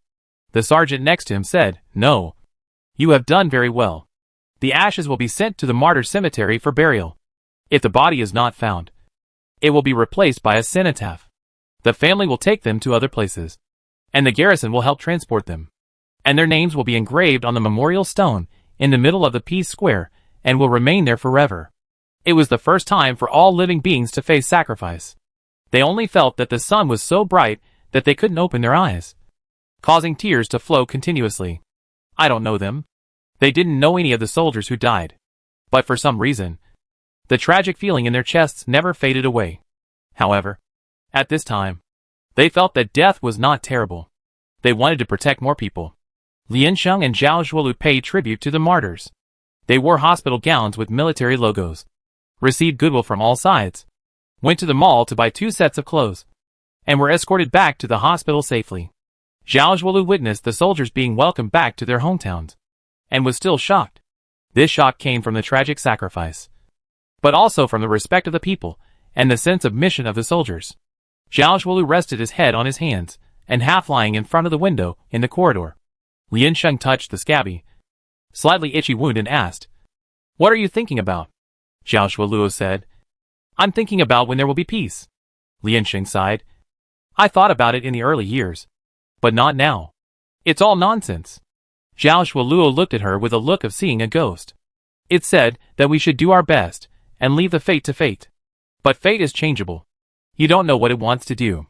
If you think too far, you will easily lose yourself." Lian Sheng said, "Protect this city. Protect your friends and relatives. And protect everything you have now. Thinking too much will make you die young. Leave it to others to worry about." Zhao Zhuoluo closed his eyes and savored it carefully. The next day, Bai Mi Feidao came to them again, wanting to hear their final choice. Bai Mi Feidao first came to Liansheng Ward. "What have you considered?" "Hey, I said you have packed your luggage?" Liansheng wore his new clothes, carried a shriveled bag, and nodded, "Yes." "Bai Mi Feidao, where are you going?" "Of course I follow you," Liansheng said. "What do you want to do later?" This time, the expeditionary force did not recruit only one, but recruited a lot of trainees into the main team. I believe this has been considered. According to their strength, there should be corresponding adaptation training, instead of recruiting people and sending them out. Liansheng asked, "What was the original arrangement on your side?" "Nothing. Just follow the rules. Just add an additional identity from our side." Bai Mi Feidao said, "We originally wanted you to recover here first, and help us deal with some chores, then let you adapt to the training. And when you recover, we will send you to District 12. Not District 12 of the Alliance, but District 12 that originally belonged to Kafka." Liansheng, "Kafka was destroyed a long time ago?" "Yes. It is now a vassal state of the Alliance. But they are actually still autonomous. Just change their name. Bai Mi Fei Dao said. They have their own garrison there. And we will send troops there every year for harmonious exchanges. Their military strength is very strong. And this time it is also thanks to them that you are fine. You know it? Lian Sheng said. Yes. I know. Bai Mi Fei Dao said. If you go there, you will be a senior. Don't embarrass the Alliance army. Lian Sheng realized that there was something special in his words. Why? There is military education for all the people there. There are many young soldiers there. Many of your age have already joined the war. They have been fighting for so many years. The grudges left by the previous generation. No. The previous 3 generations have been piling up. And now it is a fight to the death. Bai Mi Fei Dao said. But their training methods are very good. You can try to keep up. But don't force it. If you can't, we will go over to negotiate. Lian Sheng. Oh. That is a war zone. Generally speaking. Before fighting with the expeditionary force, you need to adapt in advance. Bai Mi Fei Dao said. But you will not be allowed to deploy armed forces. In case of unexpected situations.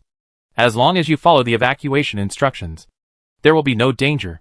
But I think you don't know what an evacuation order is. Lian Sheng raised his head and scratched his ears. Then stated seriously, I still know. Bai Mi Fei Dao snorted. Lian Sheng pointed outside and said, I'm going to find you Xiao and report to your place.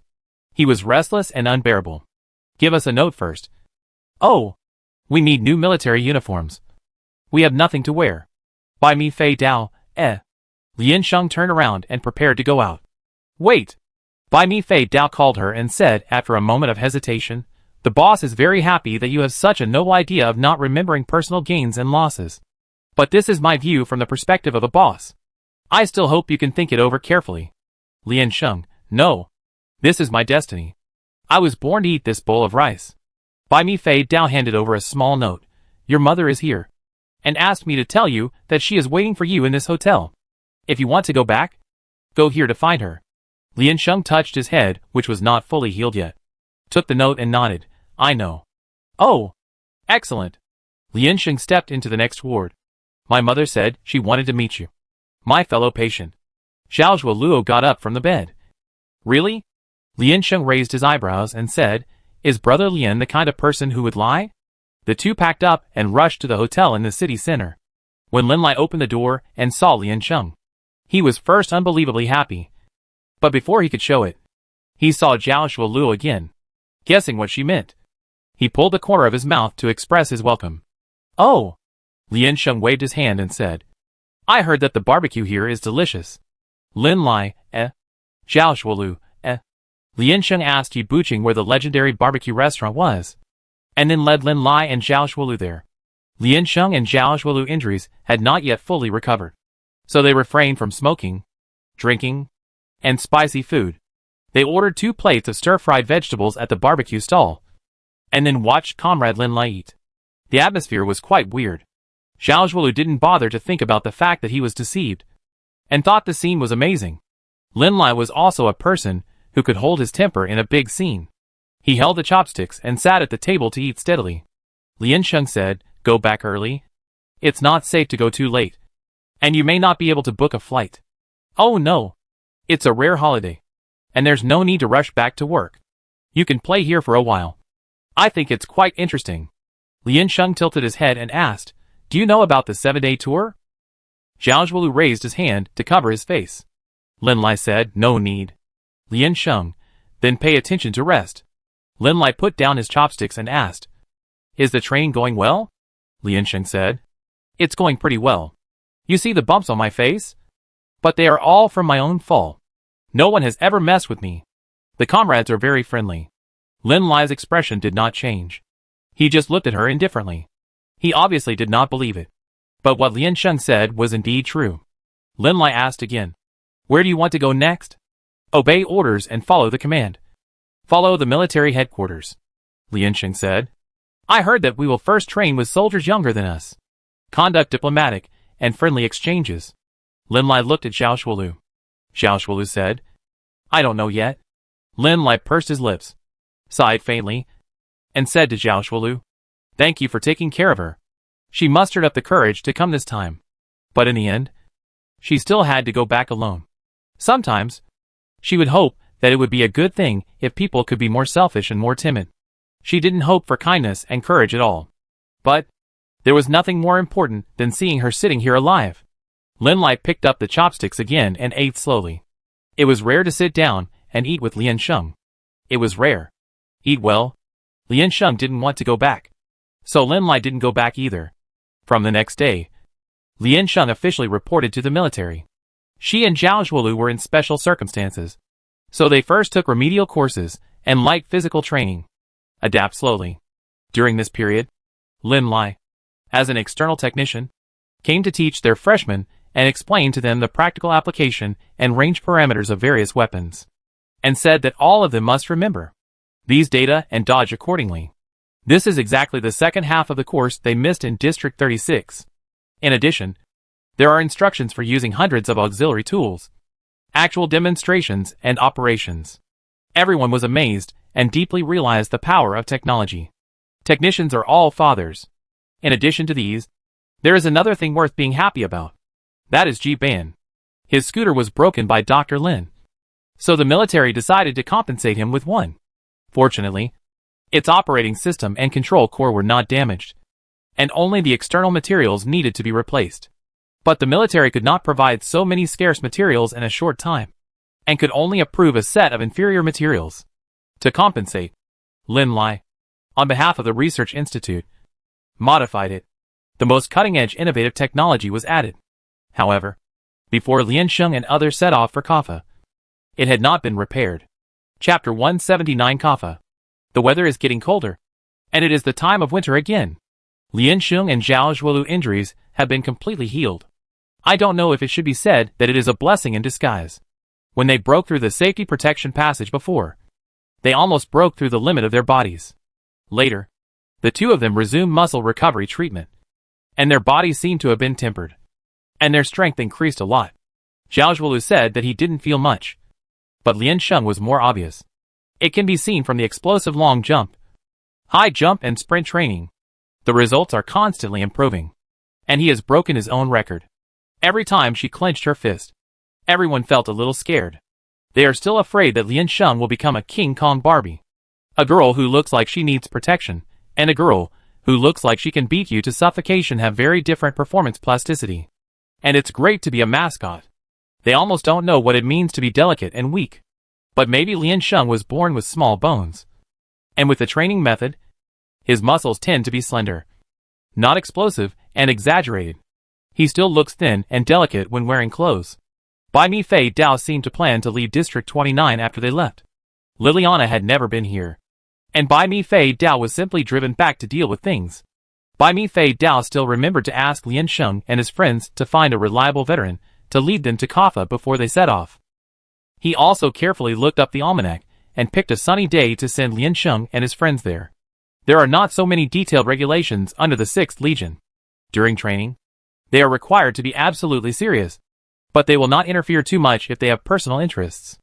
This means that they can bring their favorite snacks at will. This is really a dream world. Fang Jianshan has already expressed that he has no regrets in death. And this time, the military department requires them to bring necessary daily necessities, as much as possible to reduce expenses. This means that Kaffa will not provide them with relevant supplies. It is rare, because Lin Lai was still there. Lian Sheng packed all his luggage for her. Lian Sheng felt relieved and boarded the spaceship with his suitcase. All the reserve soldiers were sent to the 12th district of Kaffa for pre-war training. Ji Ban followed them first, and his mecha was temporarily parked at the 6th Army for repair. Lin Lai never mentioned going back and stayed here. After all, this is a military base and the main garrison of the 6th Army. The relevant information is more informed, and there is a lack of high-end talents. Lian Sheng couldn't persuade her to go back. She believed that Lin Lai was a person with his own ideas. When they arrived at the 12th district, it was noon local time in Kaffa. Lian Sheng and others wore autumn clothes under their military uniforms. After boarding the spaceship, they found that the temperature in Kaffa was as high as 30 degrees Celsius during the day. When landing was approaching, everyone started a strip show in the cabin directly. The instructor leaned against the door and reminded, "Listen to me. In Kaffa District 12, don't force yourself to build good relations with the residents. If they clearly express that they are not welcome, Stay away from them. Liansheng looked up and asked, why? Instructor, because they are not very friendly to the military. Really? Fang Jianshan felt creepy. Is it another District 36? No. It's not the same thing. The leader instructor said. They have been fighting for too long here. And most of the national funds are used for military expenses. And Kaffa has lost its independence. So the local residents hate war and soldiers. Everyone understood. But the soldiers are also innocent. The place where they landed was not even a normal airport, but more like a piece of vacant land randomly divided. It has not been processed or built. When everyone looked down through the window, they had already vaguely noticed the specialness of Kaffa. This is really different from what they imagined. After landing, the instructor urged them to come out quickly, saying that there were many things to do today and they had to deal with them as soon as possible. The group walked out and walked onto the street on their own two legs. Ji Ban looked around and asked hesitantly, is this the main city? Lu Mingyuan said, it should be based on the flow of people. After all, Kaffa District 12 is a united front area, and the population is not so large that the border area can meet the conditions of such population density. There are indeed many people, but the architectural style here is too different from the style of the Alliance. There are too few mechanical products and backward infrastructure. It is called a city, but it is more like a group of temporary tribes. The living standard here is probably not even as good as District 36, and the society still maintains a production method based on manpower. There are only two things that Liansheng is looking for when shopping. One is food, and the other is clothing. The food and clothes here are not expensive, which means that the cost of living is not high and the resources are still abundant. Even if there is not enough technological support, daily expenses can be maintained. Logically speaking, the atmosphere here should be relaxed.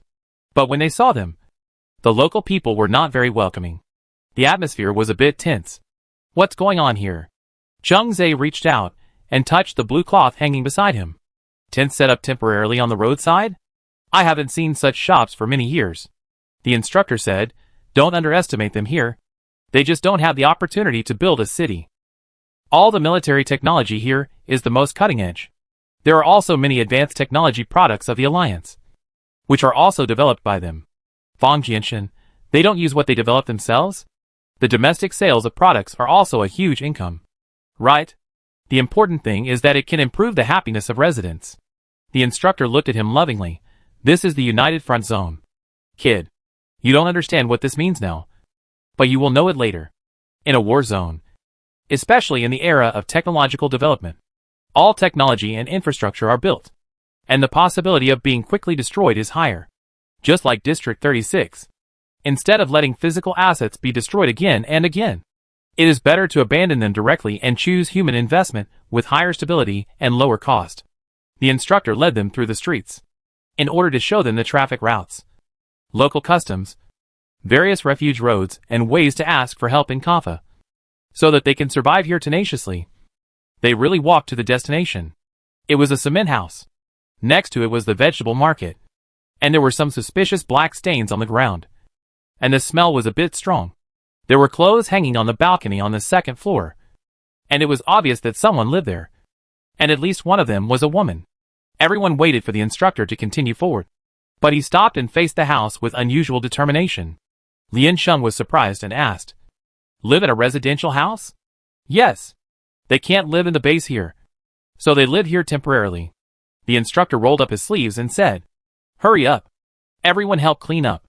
You should clean up wherever you live. A friendly reminder. The air here is humid. If you don't clean it well, it is easy for mosquitoes and cockroaches to appear. Everyone was surprised and asked, really? The instructor said, don't underestimate the power of insects. You are the only one who gets dirty, and the whole team will suffer. After cleaning, I will conduct a strict inspection. Don't try to hide it from my eyes. Do you understand? Everyone didn't really understand. The friendly exchange we agreed on ended up like this? The instructor said. Come on. Liansheng. Choose a room first. Liansheng, 3rd floor. The instructor smiled and said, go ahead. Liansheng carried his bag and went over to put his things, then took out a broom and started cleaning. Everyone worked hard. This area seemed to have been uninhabited for a long time. There were spider webs in the corners, and the floor always had some color that couldn't be mopped clean. The instructor asked them to wipe every crack with a towel, because there were too many things to do. The instructor finally pointed out a few students to go out with him to buy daily necessities. After returning, he pointed them to clean the floor in front of the house, including a section of the road connected to the vegetable market. Everyone was about to cry. Really? Before joining the army? I really didn't expect to be a soldier so hard. No. It's the alliance that is so pitfall. It's either mining or sweeping the floor. What kind of life is this?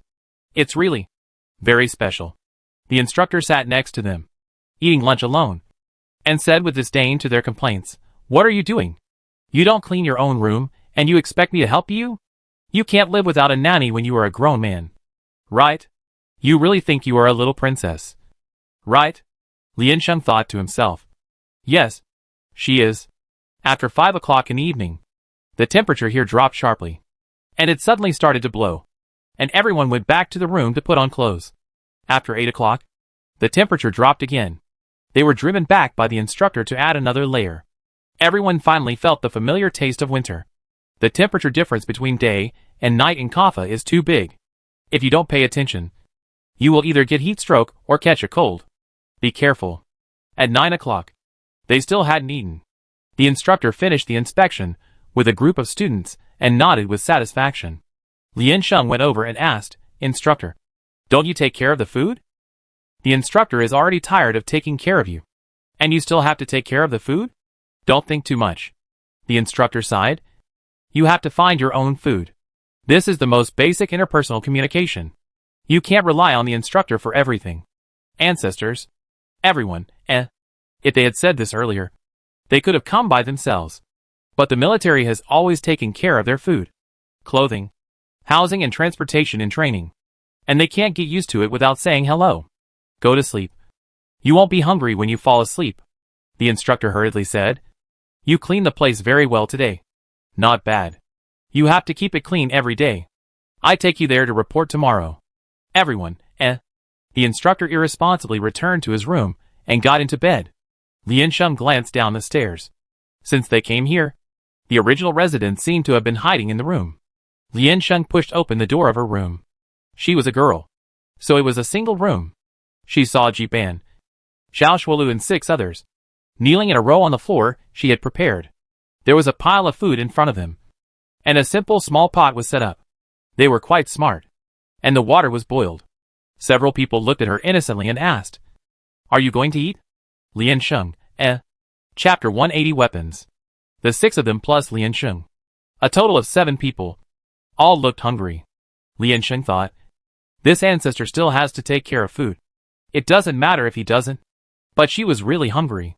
She cleaned all day without drinking a drop of water. Unlike the instructor, who was only responsible for supervision and patrolling without working. She went out and didn't know where to get an apple back to reward herself. Most students should be eating snacks in their rooms now. But Lien Sheng wanted to eat something hot. Lien Sheng went to open his suitcase. Lin Lai packed a lot of seasonings for her. Common ingredients are available in all 12 districts. And the taste of seasonings should be the most memorable. Lin Lai is indeed a mother. Fong Jianshan pointed at the vegetables beside the pot and said proudly, "When I found out that I had to live in a residential house, I expected this result. So I went to the vegetable market next door at noon to buy some things to prepare. But I don't know if I can use their refrigerator. So I bought a little bit." The instructor actually gave a hint, saying that people in District 12 don't like soldiers. In addition, they stayed here. But the owner never showed up from beginning to end. It can be seen that although they contributed their residence, fear or disgust still accounted for the majority. Lien Sheng threw out a bag of hot pot base. And everyone exclaimed and stepped forward. I was not disappointed. Confirmed that the door was closed. Went over and opened the window for ventilation. The 7 people gathered together, holding small bowls, and started to boil hot pot in the room. In the haze, Jiban looked up and said, "I think if the landlord finds out, we might get beaten." Cheng Zhe said, "Why? You cook your own food, so you have to eat it yourself." "Because of the fumes." Jiban pointed upwards and said, "This will turn the wall yellow." Everyone, They were thinking about how to solve the problem of the wall above their heads. And suddenly there was a knock on the door. Lien Sheng hesitated for a moment and said, Come in. Fang Jinshan said almost in unison. We've finished eating. Lian Sheng, The girl who opened the door, The girl poked her head out of the door and whispered. Are you full? She had long red hair and a few freckles on her face. She had a round and fair face, and looked about 17 or 18 years old. She was wearing pajamas, and was obviously ready to rest. Fang Jinshan lowered his eyes, glanced at her hands, and shook his head. You can eat a little more. The girl then put the fruit in her hand on the ground, pushed it forward, and whispered, then just make do with it for now. There is actually a kitchen on the first floor. Lian Sheng asked, does it smell strong? The girl said, it doesn't smell strong. Everyone felt relieved. The girl continued, but the sound is very loud. Everyone, The girl imitated, pick up 2 more pieces of lettuce. Put the meat slices on a plate first. Your piece is not cooked yet. So let's roll it again. Add water. Add water.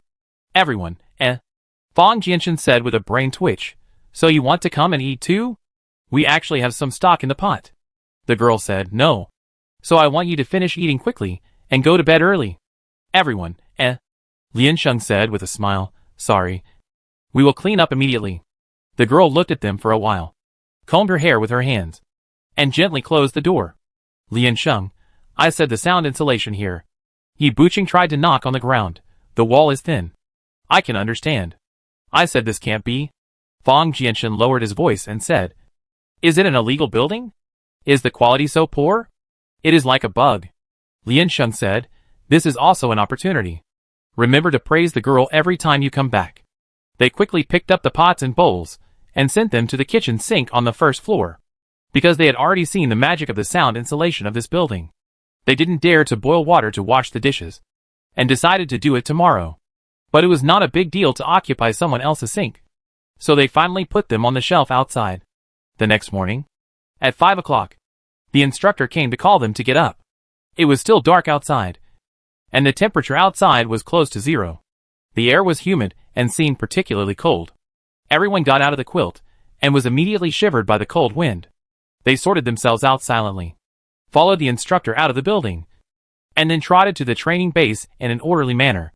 Some people had already set up stalls in the vegetable market next door. Fang Jinshan couldn't help but turn his head to look, and he felt very novel. Just when he was about to speak, the wind poured into his mouth, and he shut up immediately. Although he had just been here for a long time, he also knew that the most tiring thing in District 12 might be the weather. Humidity is high, temperature difference is large, and the wind is strong. It will probably rain a lot. If they can't get used to it, they will probably get sick. The instructor quickened his pace and led the way. After running for half an hour, he finally got up because he was hot. Everyone breathed out hot air, so that their hands and feet would not be stiff and curled together. At 7 o'clock, they arrived at the training base. This time the sun came out and the temperature began to soar again. When they arrived, they began to take off their clothes again. The base of District 12 was very simple, and did not occupy a large area. From the perspective of the external security facilities and protection systems, the style was still somewhat traditional. The equipment and materials were stacked outside at random, and even the sentry towers were still built manually. In comparison, the configuration of the base in District 36 was simply a luxurious supreme version. Lian Sheng looked at it silently. Judging from the prices here, it means that District 12 has invested more funds in maintaining the daily resources needed by residents, which is considered a very enlightened manager. The military defense strength is very strong, but it still chose a small open space in a remote area that would not disturb the residents as the base. If this is a peaceful area, it should not be worse than District 29. When they arrived, the other side was already training soldiers. The slogans were loud and clear, and most of them were young people. He ran past them without looking around, and then lined up to enter the cafeteria. The instructor waved to them, "Come on. Let's go and have breakfast first." Everyone followed the line to enter the cafeteria and lined up behind the line of soldiers. After Lian Sheng arrived, he found that there were 2 pots in the cafeteria. The pot they cooked had more rice and less soup, and it was full of a big bowl. Side dishes, buns and eggs were placed next to them. For ordinary soldiers, there was only a bowl of porridge and a plate of side dishes. Everyone took their plates to find a table, sat down and started to eat in silence. The instructor drank the porridge quickly in 3 or 2 mouthfuls and urged them, "Eat quickly." Ban was used to chewing slowly when eating. But he was annoyed and asked, "What's wrong? Is there an emergency?" The instructor took a bite of the bun, chewed it twice, and swallowed it directly, saying, "Our meals are all paid for by the Alliance. The ingredients on the left are provided to us. But how many people do you think that is? It should be at least 100 people. They can only distribute to other soldiers after we have all finished eating. If it's too late, the porridge and buns will be cold.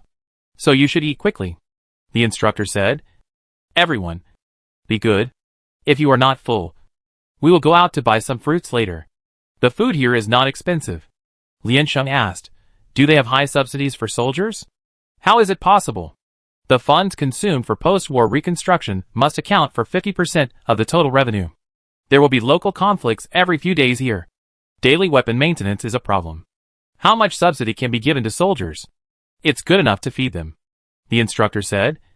"Don't be afraid. Everyone has come this way. You can train here at the base.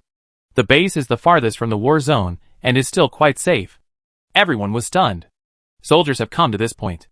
They felt pitiful yesterday, but now they feel that they are just hypocritical. All breakfasts were finished in 5 minutes, and no one dared to leave any. And then they left the cafeteria and went to the open space outside. There was a queue resting on the open space. In addition to the group of people sitting together, there were also a few scattered soldiers sitting around, holding breakfast in his hand. He ate with a calm expression, which seemed to be somewhat out of tune with the surroundings. The instructor walked over and said, "Hello, excuse me. Where is Lieutenant Colonel Cornell?" "The man? It should be outside the wall behind." The instructor, "Thank you." The instructor waved at them again and led them around the periphery. From a distance, a young man with golden hair was seen sitting against the wall, seemingly basking in the sun. The instructor walked over and shouted, "Lieutenant Colonel Cornell." The people following behind were dumbfounded and agitated. "No way. He is already a lieutenant colonel? So young?" Lian Sheng walked in and recognized him. "Isn't this the young man she entrusted her last words to before?" Cornell threw the hat on his head, stood up and looked at them. The muscle lines are very smooth, about 1.85 meters tall. There is an inexplicable sense of familiarity in his face, but Lian Sheng can't tell. His expression was indifferent, and no emotion could be seen. He saluted the instructor as a matter of routine. He glanced at everyone and then fixed his eyes on Lian Sheng. 500 meters? Lian Sheng, "Ah?" The boy thought for a while. "Big bed?" Lian Sheng, "Eh." The boy pondered. 100-meter flying knife? Lian Sheng, "Eh." The boy gave up. "What's your name?" Lian Sheng. Lian Sheng, "My name is Dad." Cornell had no expression on his face, and his tone was flat, as if he didn't take her words to heart at all. He turned around and said, "I am your instructor. Now follow me." Lian Sheng was really not used to this reaction. The instructor told him, "I'm going back first, and I come to pick you up in the evening. Don't run around. Be careful not to get lost. Lieutenant Colonel Cornell, thank you for your help." Cornell nodded casually. The instructor had just left, and a man jumped over from behind the wall and jumped next to them. The military uniform was worn loosely on his body, and the cuffs were folded up. In terms of appearance, it was quite unconventional. A boy with wheat-colored skin and very young said with a smile, "You are so lucky. There are people picking you up from school like kindergarten when you come to the military headquarters." Everyone, "Eh? Is this humiliating? Is this right? But no one picked me up from school in my kindergarten." The boy suddenly grinned. "I haven't been to kindergarten." Everyone, "Eh? My name is Harry." The boy pushed Cornell. "Why don't you introduce me?" Cornell said nothing and led the way in front. Harry was used to it, so he followed them from behind and shouted in a dragging voice, "Cornell, how are you today? I've reported to them, and I train with you today." Cornell ignored him. Harry found something to do in the team. He turned around and suddenly saw Lian Sheng. When their eyes met, Lian Sheng felt something was wrong. Harry snapped his fingers excitedly and walked around and said, "Oh, I know you. The 3 of us went into District 36 to rescue you. Do you remember us?" Lian Sheng had to say, "Thank you" before. Harry smiled and waved his hand. "No. In fact, that's not what we wanted." Lian Sheng, "Eh?" How should she respond? The people over there said that you have occupied the signal tower of District 36, and the Glen Army is preparing to evacuate. Now they want to kill people to silence them. So let us rush to rescue. Our leader believed it. And then we went. Harry shrugged and said, as soon as we entered the main city area, we knew. We were deceived. There was no signal at all. But there was no way. We would be scolded if we went back. So we just rushed in. Lian Sheng felt that Bai Mifedo was really talented. Wiped his face and said, thank you anyway. Harry waved his hand generously. No need. Thank the person who gave the order. Anyway, I have been cursing him recently. Everyone, Cornell led them into the small door. Then went to the corner, pointed to a row of boxes and said, this is your equipment. One per person. Go and get it. Lian Sheng and others went over and each picked up a box. And then opened it. It was found that it was full of hot weapons and some auxiliary tools. Do you know how to use these? Wear them all on your body. Put them wherever you can. Whatever you want. But you must know where to put them. Cornell pointed to another pile and said, put on the clothes. Wash them after use. Harry repeated it again beside him. With his hands on his head. He wandered around Cornell and said, I help you train. I train with you. Cornell raised his hand and waved him away. Zhao Shualu turned the grenade in his hand and asked, is it real or fake? It's too realistic. No matter the quality, touch or appearance. Every detail is very good. But there are one-way blasting bombs in the equipment warehouse, which can't be used for exercises. Cornell said, fake. Training material. He took one and threw it out. After the black grenade landed, it emitted a red light.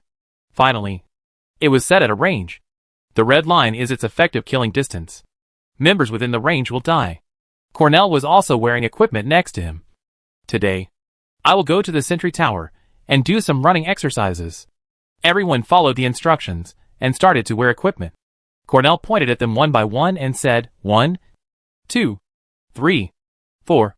Zhao Shualu reminded, there are 67 people on our side. Cornell ignored him and continued to count until he reached 67. Everyone was confused. And then heard Cornell say, remember the number I just reported. That's your name.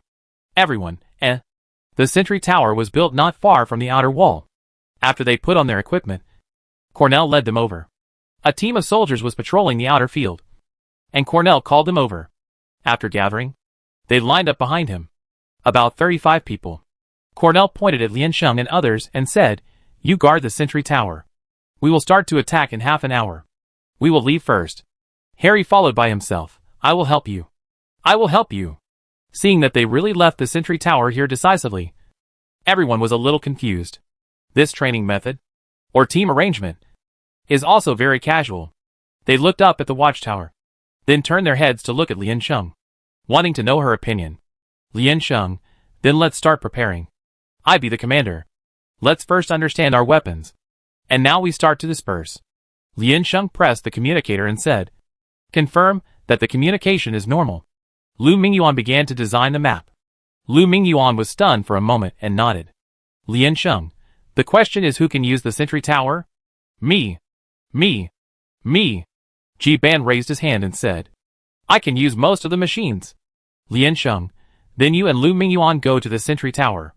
You are responsible for reporting the battle situation. The rest of you will find a position to ambush around the sentry tower. A boy hesitated and said, isn't it a bit strange to ambush next to the sentry tower? This is not in line with the normal process. Lian Sheng snorted. He said half an hour later that he would attack later. Why are you being polite to them? Lian Sheng patted his trouser pocket. Is there anything you don't understand about the equipment in the box? Those auxiliary tools are the latest. If they were put in the past, they really had never seen them. But when they were in District 29, Lin Lai happened to have taught them a lesson and demonstrated it clearly. It was just that they were not familiar with it. Lian Sheng saw that they did not speak. Then let's start. With the surprise attack as the goal. We are ready to win this battle. Do you have confidence? Everyone answered yes. Lian Sheng, start reporting positions in 10 minutes. Disperse now. Everyone carried their weapons. And the familiar people formed groups with each other and began to look for suitable positions. There was a large open space in front of the sentry tower. And further ahead, there were residential areas and green belts that were gradually becoming dense. And the whole area was a good position. because the goal was a surprise attack. Everyone spontaneously chose to move closer to the main road, looking for a hidden spot and then hiding. Lu Mingyuan was hurriedly drawing a map model based on the reports from all parties. Lien Sheng hid behind a tall building somewhere and adjusted the positions of everyone according to the map data displayed on the communicator. At the same time, let them pay attention to their perspective and the streets of the entire map. Half an hour later, Ji Ben said, "The enemy is coming. The enemy is coming." Lien Sheng looked at the picture sent back by the scout. "Listen to my command now." The frontline soldiers stayed put. "Sniper, get ready. Observe the strategic arrangement of the opposite side first. Don't be impulsive." Compared to Lien Sheng's caution, the opposite assault force seemed very rough. Harry was the first to rush out, and he almost went straight to the front, without a gun on his back. He held a bomb in each hand and ran fast against a wall. It is not possible to determine what bomb he was holding for the time being.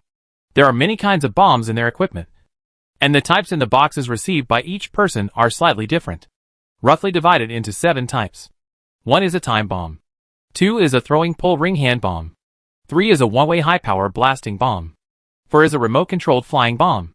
5 is a poison gas bomb. 6 is an electromagnetic interference hand bomb. 7 is a smoke bomb. One-way high-power blasting bomb, divided into horizontal and vertical. Electromagnetic interference bombs are mainly used to interfere with reconnaissance and communication equipment. In addition, there is also a propulsion auxiliary tool. Lien Sheng said, "Pay attention to the electromagnetic interference bomb in his hand. Soldiers on both sides should keep quiet, and don't let him find the position. Fang Jianchen, you take action." Fang Jianchen has already set up the sniper rifle and is aiming at Harry. The distance between them is not far, because there are not many tall buildings near the sentry tower, or in the entire District 12. He directly chose a building in the middle, so that he can take care of both sides, because the distance is close. Harry's moving figure looks particularly agile. He kept turning the muzzle of the gun, unable to be sure that he could hit the vital point accurately. Seeing that the opponent was about to leave his best shooting range, he finally pulled the trigger and fired a shot. The shot hit Harry's feet and failed to hit. The opponent was a little faster than he thought. Fang Jianchen reloaded the gun and exclaimed, "He is so fast. Really fast." The frequency of leg steps and the length of strides. At the same time, he knew how to change speed constantly, and he could still run steadily, and his body was very flexible. Harry noticed the attack, hooked his feet, and continued to run. He turned his head and waved accurately in the direction of Fang Jianchen, indicating that he had found him. Fang Jianchen immediately hid behind a wall and reported, "He ran too fast. I was discovered. Prepare to evacuate now. Give me a safe position. Lien Sheng, run now. He is adjusting the bomb towards you." Fang Jianchen was stunned for a moment. "Are you kidding me? How far is this?" Lien Sheng repeated again, "Run." Fang Jianchen looked out through the gap in front. He saw 2 bombs thrown out by the opponent, throwing out 2 parabolic arcs. When the bomb in front was about to fall, the second bomb suddenly exploded, shooting out a red halo. If it was in the real situation, the air wave should push the other bomb forward and rush towards Fang Jianchen. Then, the second bomb would most likely explode above him. If it really happened, the new flesh that had just grown on his back would probably have been blown up again. Unfortunately, this was a training exercise, and the 2 bombs finally fell to the ground together. Fang Jianchen was still safe, but he was not in such a good mood now. Lu Mingyuan did a data simulation and reminded, "If you hadn't dodged just now, you would have died now." He adjusted his hat and said in shock, "Fuck. Is this true? What kind of person is this? Is it the same as playing a game?" Harry smiled triumphantly at him and waved his arms. "Except for the throwing hand bombs that have been pulled open. They will explode due to severe vibration. For example, time bombs and remote-controlled bombs are arranged tightly inside to prevent high temperatures and vibrations, and the overall safety is stable. Then this passive propulsion method can indeed be used for secondary attacks. However, that requires control of time, height, and angle, and the mysterious hand feel. All kinds of exquisite requirements. Most people would think it is impossible to do. Who can guarantee how many newtons of force they throw out? What is the angle? Does he have a dynamometer in his hand, or an angle ruler in his eyes? Are you kidding me?" Fang Jianchen shuddered all over, feeling a little creepy. and said, "Is this a coincidence? Don't try to compete with them in weapons. Although they are young, they are experienced soldiers. Look at the instructor. He is already a lieutenant colonel, and we are still trainees. Everyone be alert." Lian Sheng did not dare to be careless, and said, "When you see them attack, choose to retreat first. Don't force a counterattack if you are not sure to avoid being exposed. And pay attention to defending your position." Lian Sheng shouted, "The other side has much more practical experience than us. The weapons in our hands are all left over from their play. Do you understand what I mean?" Harry directly broke through their first line of defense. "Keep moving in."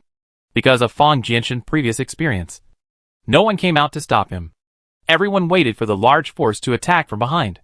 Lian Sheng, who was in the middle of the defense line, set up his weapons and prepared to meet this friend. The second person to attack from the opposite side was Cornell. The boy was surprised. The opposite side is still coming one by one? Is it true?" Lian Sheng, the front row of the team, should not move, and continued to wait for the opposite side's large force. All single-person attacks are left to the snipers. The snipers are ready now. Yi Buqing, help Fang Jianshan find a good angle over there. Fang Jianshan's position was not high enough, and the house on their side was built very large, so there were too many blind spots in the distance. Yi Buqing stretched out his hand and wanted to shoot a synchronized video and send it to Fang Jianshan to remind him of the other party's current situation so that he could prepare in advance. He just moved his body slightly, causing the branches and leaves of the green belt to shake unnaturally. Cornell, who was running in front, turned his head instantly and looked in his direction. Yi Buqing's face sank, and he suddenly had an ominous premonition in his heart, and immediately reported, "I was also discovered." He turned around and wanted to run, but the other party had already taken out a grenade from the small pocket at his knee and threw it directly over. Yi Buqing was eliminated. Lian Sheng couldn't help but say, "Too fast." Eyesight and reaction. The ability to observe details is not possessed by everyone, and the limit of ability cannot be broken through by training. Just like some people can't find the difference between two paintings after looking at them for a long time, while some people can find the change of the direction of the leaves with just one glance. Cornell is a genius. Everyone keep a distance. Keep a safe distance. Lian Sheng made a prompt decision. Now change the combat method from sneak attack to defense. Everyone prepared to retreat. Put together the defense line. Everyone obeyed the order and evacuated from the ambush point, half bent over to the inside. Cornell's ears moved, and he found something. He set a smoke bomb near himself, and then threw the hand bomb at the selected points. Several students in the channel shouted in unison, "Damn it!" He, Lian Sheng shouted. "Escape? Do you remember the action foul? Hide your body. Keep a low profile. What are you doing? What do you want to do? Show your quality. Do you know what you are doing? Don't lose your composure. It will play into the enemy's hands. Keep calm, comrades." Ji Ban was on the sentry tower, looking carefully at the reconnaissance tools. Reported, "The opposite large force is coming." However, Lian Sheng did not receive any reports from the front line, and a large group of people lost the signal. It should be the electromagnetic interference bomb. Lian Sheng rubbed his eyes. Deal with the opposite large force first. Their strength should be stable. Lian Sheng said calmly. Pay attention. The enemy group has come. The people in the middle defense line are moving to both sides now. We will intercept and attack and temporarily reduce the number of enemy troops. I say again, the middle defense line moves to both sides. Lu Mingyuan, you mark a color, and everyone moves according to the instructions. Stay calm and don't panic.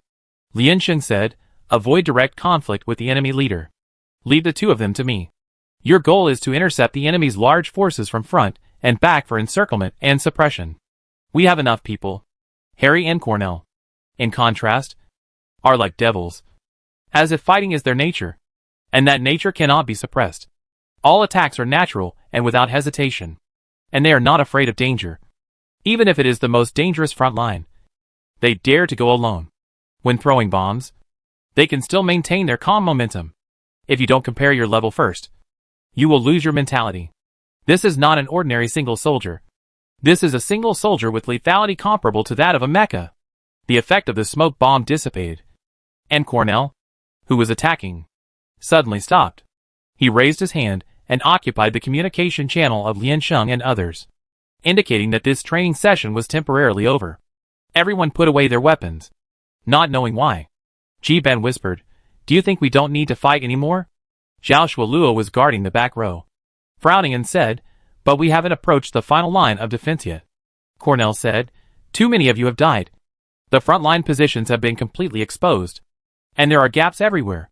Pay attention to the running substitutes, and start again in 10 minutes, he said, leading the large force directly out of the defense line. Harry just rushed into their interior, howled when he heard the command, and then ran back to the opposite side. Lian Sheng stood on the roof with his hands on his hips and licked his lips. Brothers, now everyone knows the strength of the opponent, and it is indeed not to be underestimated. But it's okay. Don't be discouraged. This is valuable information. Very good. Next we can analyze tactics based on it, Lian Sheng said. It was my problem just now. My target cognition was wrong, which led to the wrong strategy. Now start again. Attention. Please everyone listen to my dispatch at the first time. We may move frequently. At the same time, I hope everyone will pay attention to the position of teammates and make flexible adjustments. We are not in a hurry, and we will adapt slowly. Lian Sheng was a little confused at first. Why did the other side conduct training with such a huge gap? He directly informed that he would attack the sentry tower, including the time, place, and direction of the attack. At the same time, there was a gap of nearly twice the number of people. In terms of intelligence and combat power, they were at a disadvantage. There was almost no chance of a comeback. Lian Sheng therefore decided to command with victory as the goal. Until just now, she realized that she was wrong. What they were doing was running training, not actual combat exercises. What was important was the members' response when they were attacked. In the end, victory and failure were not important. If they fell into chaos and exposed their position under the attack, they would have lost. Lian Sheng himself did not react because he had not done similar training for a long time. But Cornell, can't you really say 2 more words? Pay attention. Our goal is not to kill them, but to prevent them from approaching the sentry tower. Then give priority to ensuring our own survival, and at the same time disrupting their actions as much as possible, Lian Sheng said. Everyone adjust the formation, concentrate combat power, and shrink the defense line. The goal is to suppress the opponent's firepower on one line. When there is a vacancy, the back row and the left and right rows will fill it in time. Respond in a safe tug-of-war mode. Everyone said they understood. This is not an offensive training, but mainly to strengthen the cooperation and tacit understanding between the team members. Just like the formation training, it is useless to have only the appearance. The formation position on the battlefield will constantly change according to the enemy, and the comrades need to adjust each other to stabilize a formation. And it is also possible to make subsequent strategic adjustments for different situations. Then everyone started training again. It has always been individual training, and this is their first group formation training. Although the cooperation is still a little unfamiliar, at least there is a common direction. After repeated repetitions, the prototype gradually emerged. At noon, at 12 o'clock, their running training finally came to an end. Lunch was delivered to them at the base, and everyone was able to rest for an hour. Harry only pestered Cornell. The two sat next to them, far away from them. But under normal circumstances, Cornell would not respond to him. Lian Sheng noticed that in many previous operations, the two seemed to act alone, and the subordinates did not provide them with any cover or assistance. Lian Sheng wiped the corner of his mouth and asked a soldier sitting next to him, "Why don't you play together? How did he become a lieutenant colonel at such a young age?" The soldier bit the bread and said, "War weapons." Lian Sheng looked at the backs of the two, and turned his head a second later and asked, "What do you mean?" The soldier said, "That's what they are called. They are called war weapons. They have to serve for life. And we only have 4 years of military service, and we can leave after it is over." Chapter 181 Disappointment. Lian Sheng tilted his head and met the soldier's eyes. The soldier didn't know why, but his anus tightened and he said, "Why?" "I'm telling the truth," Lian Sheng asked. "Will their military subsidies be higher?" Everyone, It depends on the rank. But their ranks are unreliable, and they don't have much power. The soldier answered honestly. The military provides food, accommodation and medical care, and they can't spend all the money. Most of them don't have any relatives or friends. Lian Sheng slapped his thigh. Then you can make friends with him. Everyone, Why do I always feel that this friend doesn't sound good? Lien Sheng adjusted his sitting position, approached the soldier and asked, who are they? Why do they have to serve for life? The soldier said, they are all kinds of people. I don't know. We can leave after serving. And we won't have any dealings with each other. Lien Sheng, how many of them are there? The soldier moved away a little, somewhat resisting this topic. He bit the bread and stopped talking to her. Lien Sheng shrugged, and seeing that he couldn't get anything out of her, he didn't ask any more questions. After lunch, Cornell laid down to rest, and Harry hid in the shadow under the tree. They took a nap for half an hour, and the other soldiers returned to their posts to continue patrolling. And Lien Sheng and other training soldiers followed Cornell's rhythm and took a short rest. When the time came, the communicator issued a prompt. In the morning training, Lien Sheng and others exposed too many problems, especially in the understanding of new explosive weapons. They only had a theoretical concept cognition, and they were still unfamiliar with the actual application methods, feel and emergency preparedness measures of the weapons. This led to many loopholes in their actions, and some errors in their judgment of danger. Cornell pointed out their mistakes one by one according to their numbers, and everyone felt a little embarrassed when listening. They were elite soldiers gathered from all over the Alliance. But they were just like this. The other party was younger than them, but more experienced than them, proving that they had faced far more things than them. Whether it was Cornell or Harry, they were so familiar and calm with these weapons that they felt terrified. This horror did not come from the strength of the other party, but from the cruelty of war. The gap between the peaceful area and the war zone is really too big. Now think about it. Being a victorious general with great military exploits and resounding throughout the Alliance may not be a happy thing. Their former bold words and goals may be so insignificant to this group of soldiers who are really in the vortex of war, especially after hearing that the other party needs to serve for life. The boys looked at the two of them with strange eyes. If it were in the Alliance, this kind of thing would never happen. This is completely against the personal rights of citizens, no matter whether one is willing or not. There is no such thing as lifelong service. Coca-Cola is a war zone, and it has been turbulent for more than 100 years. Here, life is the most precious and the least valuable thing. They have no right to comment on many choices. Hey, Cornell called out lightly. Did you hear me? Everyone nodded lovingly. I heard it. Cornell, then let's go. Several absent-minded boys were stunned for a moment. Where? Cornell, Lien Sheng kicked them in the back. Go to learn how to use explosive weapons. The superior is speaking in front. What are you doing? How sensitive is it to openly desert in front of a leader who is younger than you, but has a higher rank than you? Of course, Cornell didn't have the time to care. Returning the sentry tower to the patrolling soldiers, Cornell took them to adapt to the application of hot weapons on the spot. The simplest learning starts with imitation. Although Cornell would explain the relevant rules to them, he was obviously not a talkative person. Rather than wasting words, he preferred to explain with actions. Whether they could understand or not was none of his business. Harry went over and borrowed a car. He sat on the roof of the car with a bright laser light in his hand, responsible for pointing out the location and range of the explosion. They circled the residential area near the sentry tower and began to run and train continuously. After Harry pointed out the location, Cornell took the lead in demonstrating, explaining the angle and strength that should be thrown, the effect that will appear, and the safe avoidance method if the same attack is received. Explosive weapons are different from firearms. Although they have great lethality, they are still very likely to be avoided because they are not fast. After Cornell finished the demonstration, he squatted aside and observed their movements. He seemed to dislike standing. Lien Sheng looked over there thoughtfully, and Zhao Shualu was behind her and asked, "What's wrong? How many years do you think he served in the army before he became a lieutenant colonel?" Lien Sheng said. "Or how many first-class merits he won and how many enemies he killed, so that he could be promoted to the rank of colonel at such a young age?" Zhao Shualuo shook his head. Lien Sheng said, "Habitual actions will not deceive people. Their age does not match their experience. Unless they started relevant training at a very young age. They are probably the young soldiers mentioned before the 100-meter flying knife. Things like hand feel cannot be trained in a short time."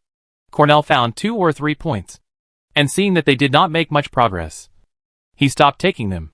When it was close to dusk, he decided to accompany them to familiarize themselves with the surrounding map, mainly high places. Generally, when a war starts, the first thing to do is to occupy high places.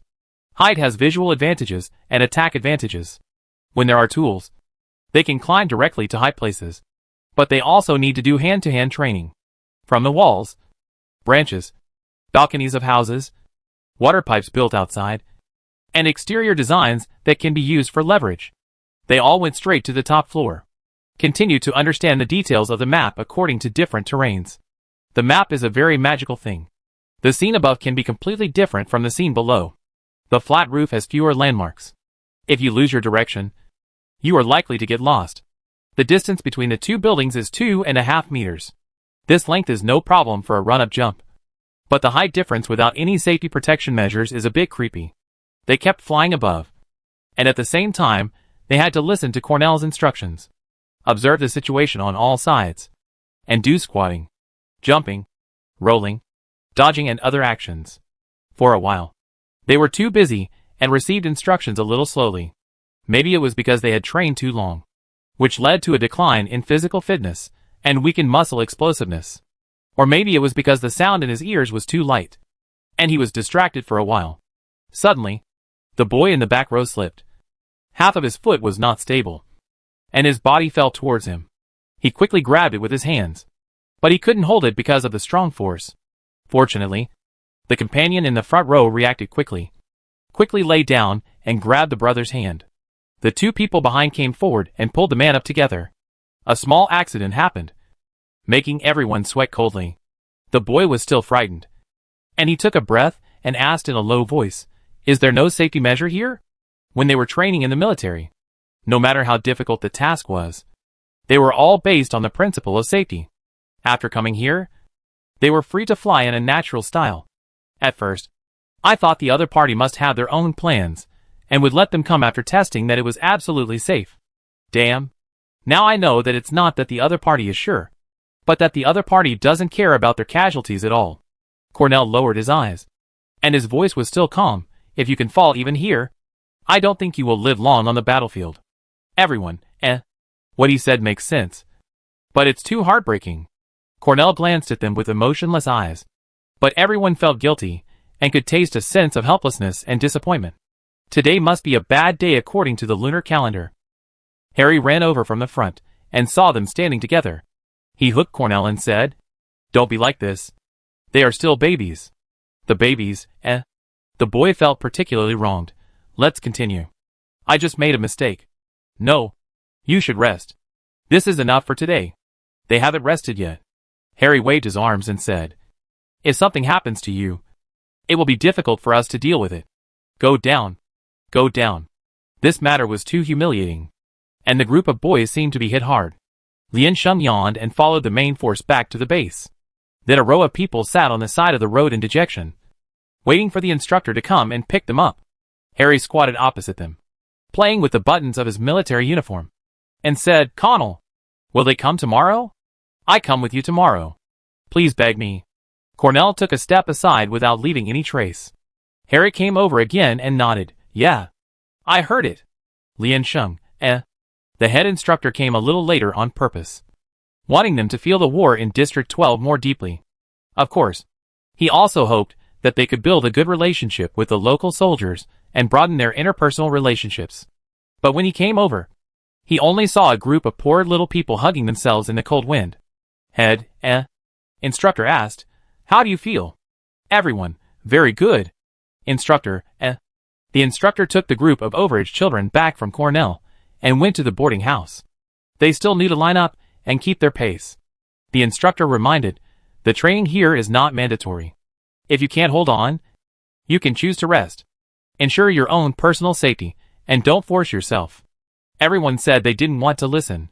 When they returned to the accommodation, they felt exhausted and hungry, and their whole body ached. When they thought about having to cook for themselves, they felt hopeless about life. Everyone went out again and ate something nearby before the store closed. Lien Sheng sat in his room for a while before he remembered that he hadn't washed the dishes yesterday. He sighed and went to wash the dishes again. He came to the sink on the first floor and took the pots and bowls off the rack, only to find that they had been washed. Lien Sheng flipped over and was surprised. The guys who were carrying their own meals turned around and prepared to go upstairs, and almost bumped into someone head-on. Lian Sheng was startled. You? The girl was also shocked, and her whole body shook. Oh? Hello? Lian Sheng asked. Did you help me wash it? It's okay, the girl quickly replied, and then blushed, waving her hand and said, I mean, if you want to say thank you, I say it's okay. If you don't want to say thank you, it's okay. Lian Sheng. Thank you. The girl nodded. It's okay. The two looked at each other, feeling strangely awkward for a while. Lian Sheng then asked the question that everyone has to say since ancient times. Have you eaten? The girl said, not yet. Lian Sheng. Then, together? The girl tilted her head tentatively. Is it okay? The one you ate yesterday? Lian Sheng. The girl saw that her expression was a little subtle, and immediately shook her palm and said, No. No. No. Lian Sheng thought she was quite interesting. What's your name? Tina. The girl asked. What about you? Lian Sheng said. Lian Sheng? After exchanging names? Tina was obviously relieved. Lian Sheng thought to himself, this girl is really simple. She asked again, Excuse me, where is the kitchen? Tina enthusiastically led her there. Lian Sheng put down the pot and found that they had quite a complete set of tools. So he said, Let's eat here tonight. Let's borrow your stove. Let's eat together. Tina was very curious about what they ate yesterday, especially the fragrance. Although District 12 is guaranteed on a daily basis, spices are very scarce. I have never seen pepper and star anise. The most common soup I eat is tomato and egg. Add some celery and seasoning cubes, or put a handful of noodles in it. Sometimes for convenience, a pot of noodles is cooked in the morning and eaten until the evening. When I get tired of it, I switch to mashed potatoes or seasoning cubes. Last night, I opened the door and smelled the smell in their house. I felt instantly. Someone who is so good at cooking must be a good person. Lian Sheng wiped his hands and said, Please go up and call those foodies down, and ask them to go out and buy some ingredients. Bring down a bag of seasoning, and then bring me a bag of rice first. Hot pot is not enough to satisfy hunger. Lian Sheng felt very empty in the second half of the night. And there is training today. She really wants to eat.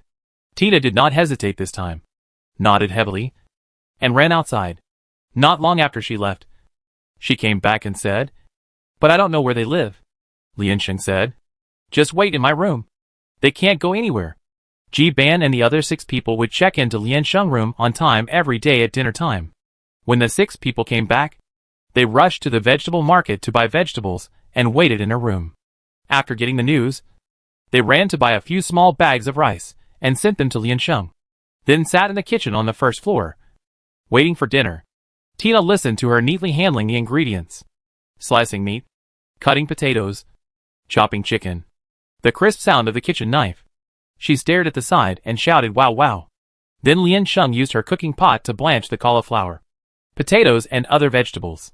Take over her iron pot. Add oil, and start to stir fry the spices. Add oil to the ginger and garlic. And just as they were fried, the onlookers felt that their stomachs could no longer hold on.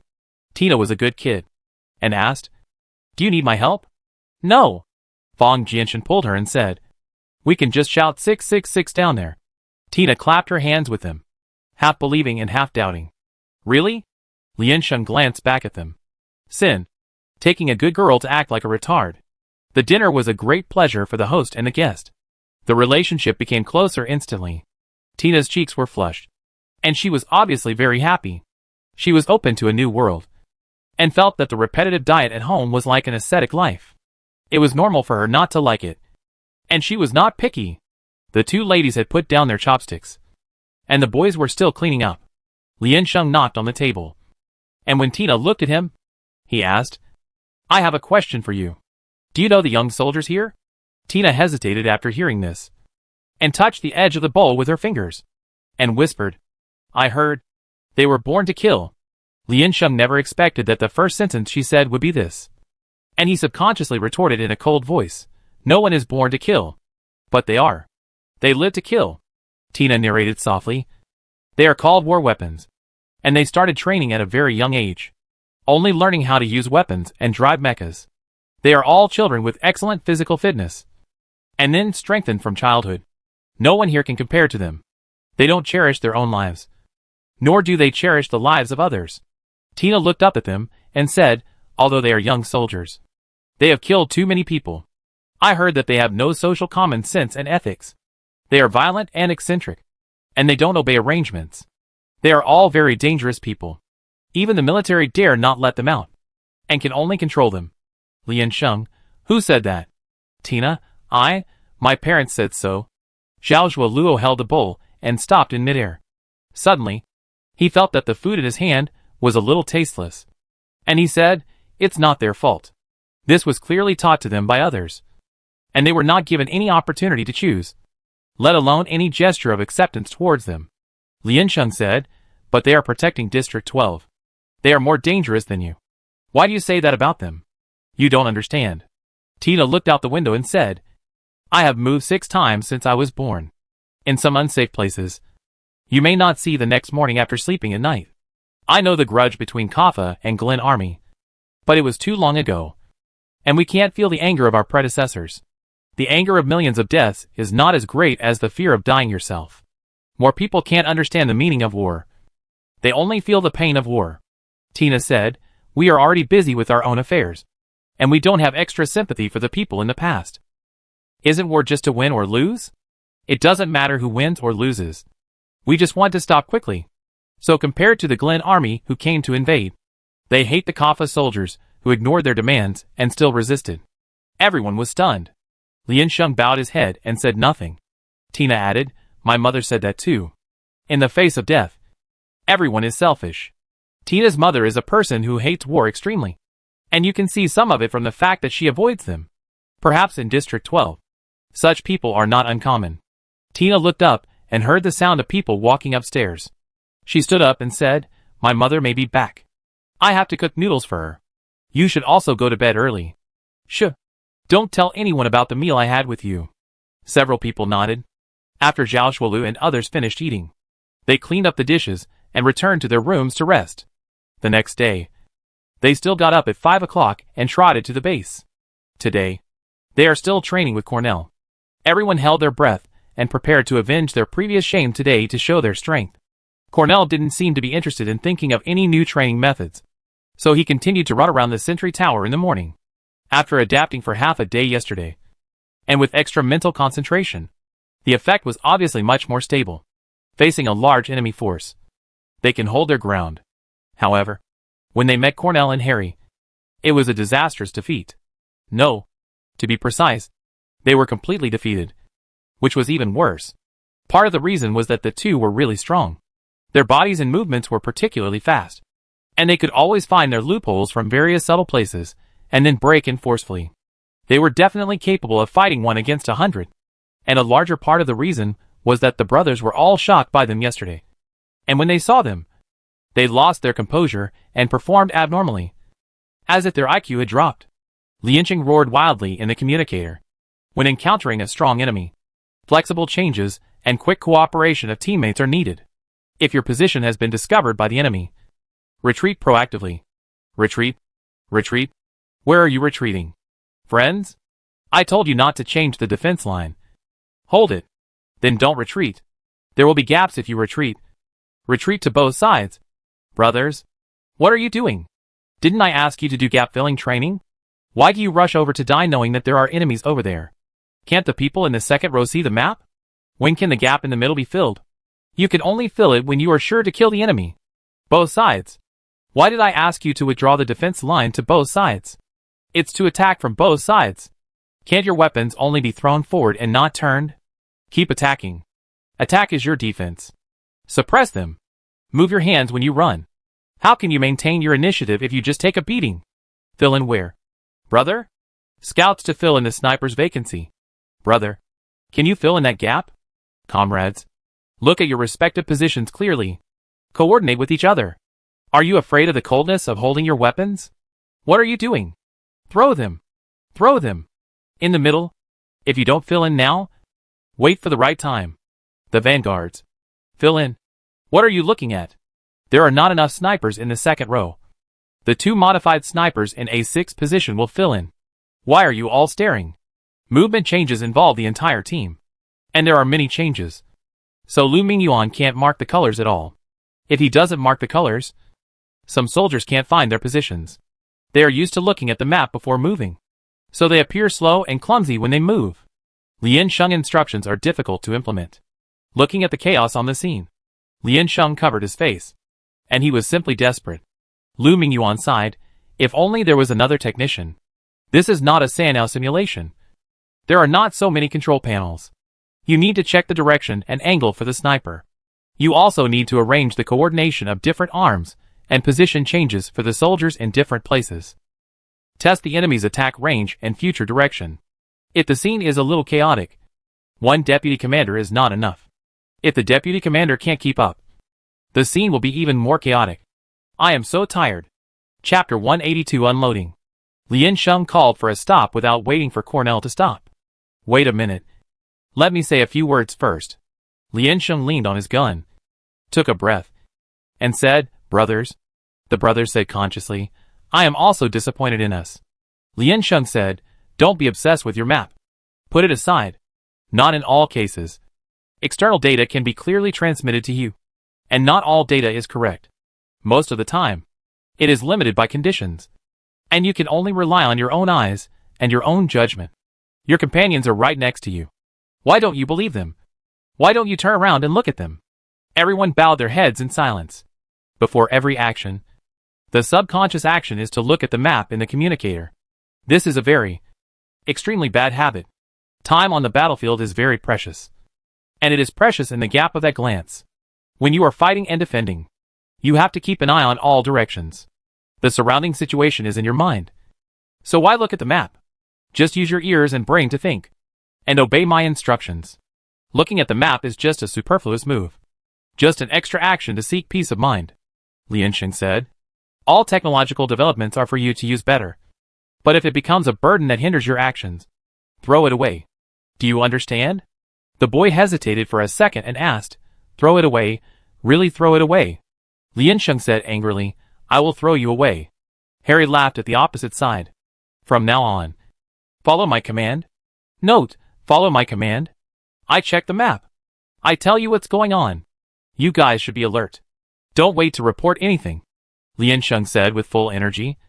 Attention. Second row members. Keep an eye on the battle situation ahead. If the front line needs support, just go up. Attackers can replace scouts. But scouts should not rush to die. Everyone must have both close combat and long-range attack capabilities. And change positions consciously when they find that the configuration is not right. Lian Sheng, Deputy Commander. Stop prompting their actions from now on. The advantage is to convey the enemy's battle situation. And then make rough adjustments according to my instructions. Start again now. Everyone listen to my command. Lian Sheng squatted down again. If you don't like them, knock them down. Get in position. Line up. The people on both sides got in position again, waiting to start. They were too used to the map, whether it was in Sanyo's training or in the cockpit of the mecha.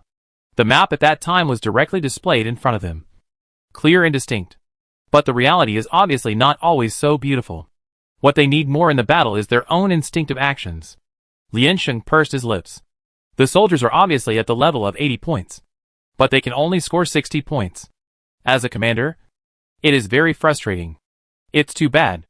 If she doesn't mobilize their potential, she will be unworthy of her position as the commander-in-chief. Both sides started again. Lian Sheng forced them to change their habits and stop looking. Lu Mingyuan's responsibility was also lightened. At least, he didn't have to mark everything on the map like a nani. A lot of data. Just go through it in your mind. Ji Ben held the frame in his hand, leaned on the equipment to observe the situation at the forefront, and shouted, "Oh, oh, oh." Lu Mingyuan looked at the view he passed over and didn't find any problems. What's wrong? Is there any change? Ji Ben turned his head and said, no. There's nothing to say. I just said oh oh. Lu Mingyuan, Lian Sheng is still very experienced in this most primitive deployment of troops. Moreover, she had a very accurate grasp of the enemy's combat power. And the instructions she gave were basically able to hit the key points. As long as the soldiers' actions were in place, and the speed was up to standard, there would be no big problem. Cornell and Harry were also very conscious, and did not attack with the main force. During the operation, they would give the opponent some slack according to their situation. Lian Sheng had a certain advantage in numbers after all. And although there were some lags, they finally maintained it. Then everyone began to recycle the exercise weapons and start a new round. They found that cooperation was much more difficult than working alone. Not only should they pay attention to the enemy's situation and their own safety, but they should also be ready to support their teammates at all times without causing trouble for others. The battlefield is a place where there is no chance to start over. If you go wrong, it will immediately affect others. Even in training, they are still very nervous. It was almost noon when they re-equipped various explosive weapons. Lian Sheng comforted everyone like the light of the holy light. It's just a matter of getting familiar with the troops. It's no big deal. It takes time to get used to each other. So take your time. Everyone, The one who was so angry that he wanted to cut someone just now didn't seem to be her. They waited for lunch directly under the sentry tower. The boys gathered together, recalled the previous battle situation, discussed how to respond correctly, what mistakes they had made just now, and boasted about their achievements. Chuck came over and asked, "What does the commander-in-chief want to say? Any comments on us?" Lian Sheng shook his head weakly. The commander-in-chief doesn't want to say anything. She had been shouting all morning, and her throat was hoarse. Cornell walked towards Lian Sheng, and Harry followed behind him. Cornell said, "You will train by yourselves at noon. Just as usual. You will be in charge." He thought for a while and asked, "Have you ever fought in a war before?" That sense of familiarity, emergency response ability when facing situations, and strong aura are too different from other trainees. When facing war, the psychological gap can only be made up by real experience. If this group of trainees are still fledglings, Lian Sheng is a battle-hardened eagle. The only similarity is that they are all unfamiliar with weapons. Cornell felt that Lian Sheng was the same kind of person as them. Lian Sheng skipped his second question. "Do you have anything to do this afternoon?" Harry said, "There will be a supply truck coming this afternoon. Let's go and help them unload the goods." Lian Sheng, "They?" "Harry, the residents here. Don't worry. Let's go together." Lian Sheng thought for a while, rolled up his sleeves, and shouted to others, "I'm going to help them unload the supplies this afternoon. Is there anyone who wants to go?" Everyone responded, "Sure. I go." "Then I go too." Today is the beginning of the month, and the transport spacecraft that loads and unloads a large amount of Alliance supplies has arrived. The supplies will be transported to various shopping malls by trucks. The military seems to routinely send soldiers to help local residents load and unload goods to ease the conflict between the military and the people. But these are just small matters. And in the face of war, most people don't appreciate it. After all, Kaffa District 12 is a war zone, and the personnel who patrol and guard on a daily basis cannot be evacuated. There is already a shortage of personnel, and not many can be freely transferred. The delivery points are scattered and there are many of them, so it is always very busy. Lian Sheng came with more than 60 people to help this time. Cornell directly divided them into 10 groups and assigned them to different places. Lian Sheng and Zhao Zhuolu followed Cornell to the largest shopping mall in the main city. When they arrived, the truck arrived ahead of time. The shop owners around were unloading goods. Seeing them coming, they stopped what they were doing and stepped aside to do their own things, as if they didn't want to help. Lian Sheng looked at this situation and whispered, "No way. Usually there are only 2 of you unloading goods?" Cornell said, "I don't usually go with him." Harry laughed, "Hee. Usually there is only me here. I will go to Cornell to play after I finish moving." They didn't chat anymore, just jumped on the truck and started to help with the moving. Ji-ban couldn't do heavy work, so he directed them from the side. Or carry small items, find people, deliver letters, and give them water. Everyone worked hard. It was too hot in Kaffa at noon, and sweat was pouring down. The residents passing by didn't see anyone say thank you for their hard work, and didn't even look at them. Before one truck was unloaded, the second one came. You know, their truck compartments are full of sections, which is really hard to unload. Ji-ban heard Lian Sheng bitter smile and said, "It would be great if my Moshi was here. It works very well." "Harry, Moshi?" Ji-ban said proudly, "My mecha." Harry said, "Hey, if you dare to drive the mecha over, they can smash you to death directly." There were so many of them, unloading 2 trucks together, delivering everything to the right place. And then the third truck came. Lian Sheng waved his hand and said, "Don't work. Everyone take a break first. Drink some water. Be careful of dehydration and heat stroke." Ji Ben handed over the water he bought. Harry saw that the progress here was good, and there should be no problem. So he sat down on the car. Cornell moved 2 more boxes and stopped to rest. Lian Sheng asked, "Tell me the truth. How much is left?" Harry calculated. "There is about half left." "Lian Sheng, you are usually alone. How can you finish moving? You should know that there are 9 people in their group, including the seasonal shift. And it took 3 hours to unload 2 trucks. Work until the evening," Harry said indifferently. "The base rests at night, so some people come to help move." Lian Sheng did not frown, but asked the most important question, "Do you get paid?" 2 people, Cornell, "No. It's voluntary labor." Lian Sheng raised his hand to wipe the sweat off his face and said, "This is called exploiting child labor. Your military is too unfriendly to you." The 2 did not speak. They obeyed all the decisions of the military. Apart from this, there was nothing else they could do.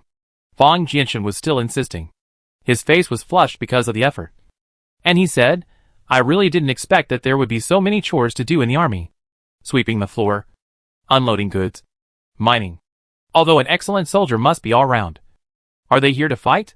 "Lian Sheng, what's this?" In the past, the border was poor.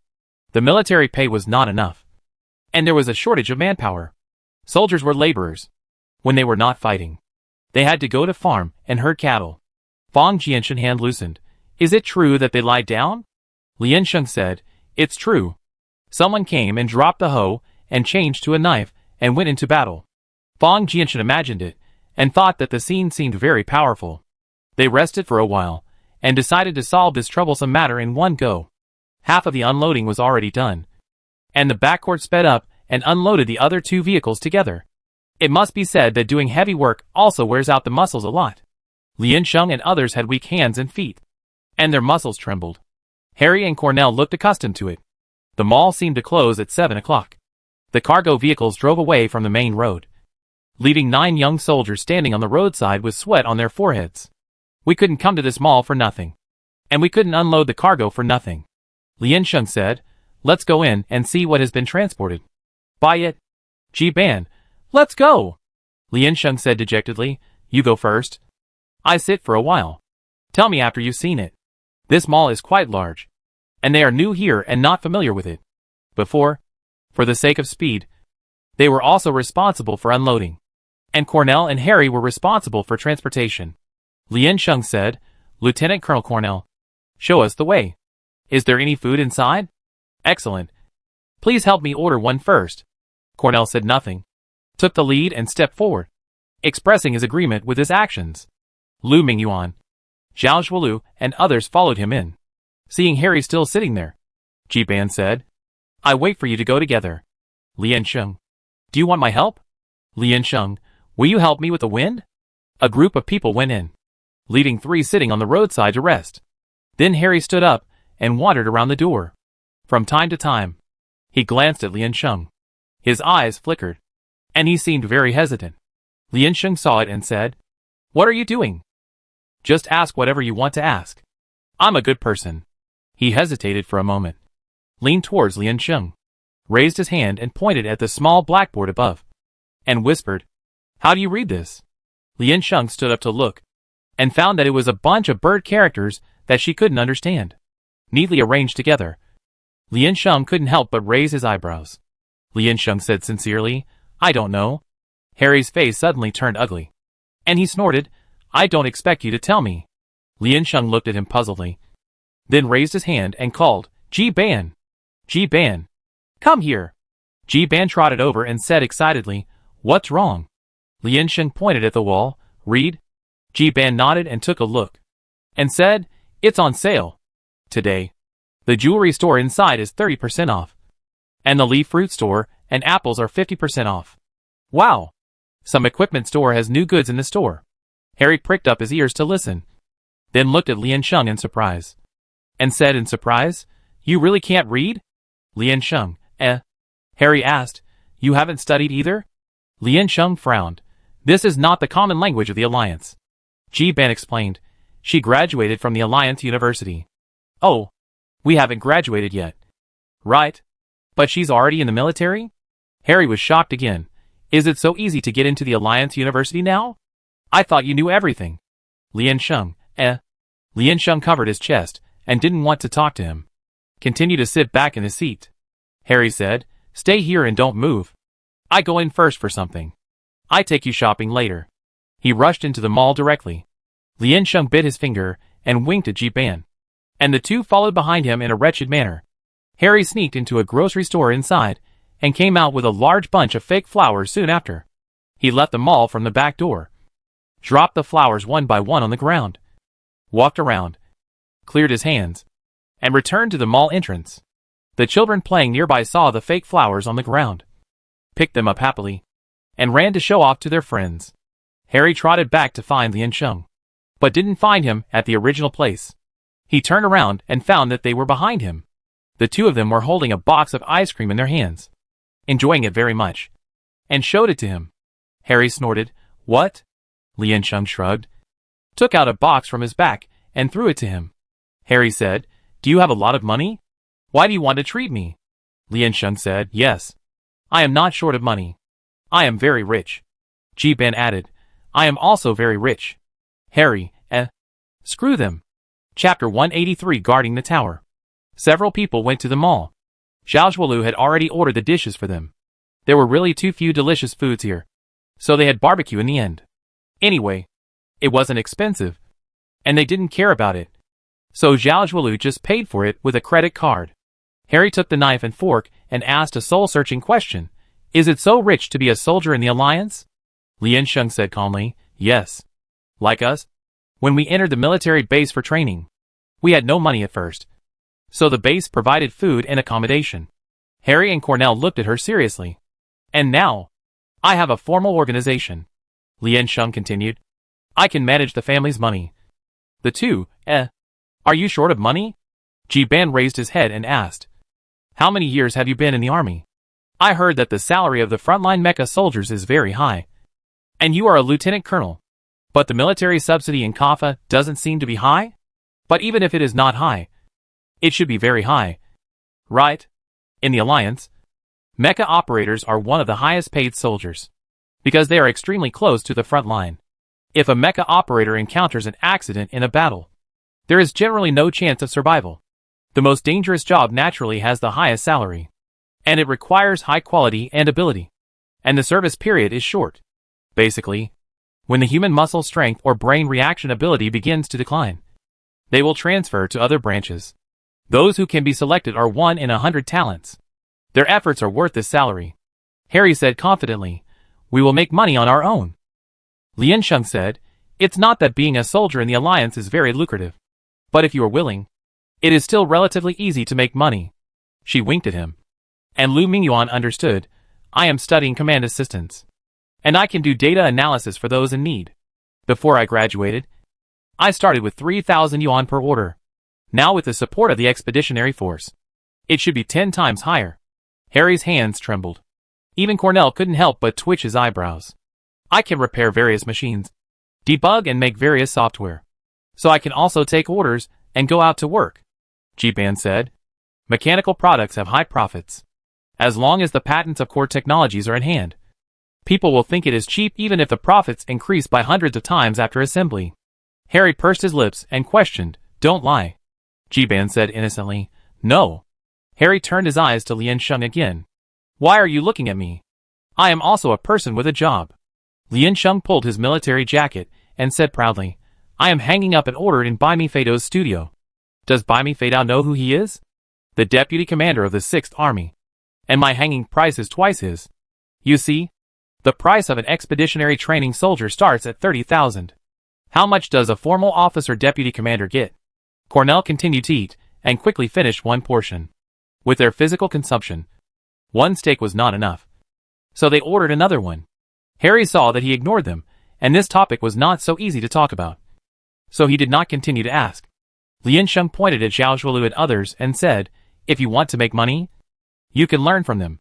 Harry paused with his knife and fork. By inheritance? Everyone, It's guidance. There are many laymen in the Alliance who need professional guidance, such as how to drive a mecha. And their mecha is the standard mecha in Sanyao. It's much simpler than the real one. Lian Sheng said.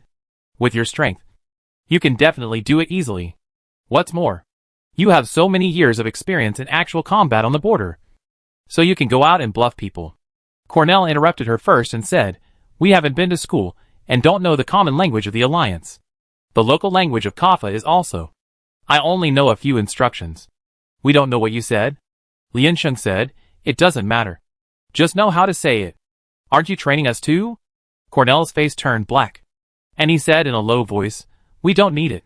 Liansheng seemed not to hear his tone. Crossed his hands and chuckled. "No one doesn't need it. If you want to live, you must have some hope." Cornell slapped the fork in his hand hard, interrupted her, and said sternly, "I said we don't need it. We have our own way of life. Since you don't understand, don't bother us. This is the 12th district of Kaffa, not the 12th district of your alliance." After saying that, he turned around and left. "Cornell!"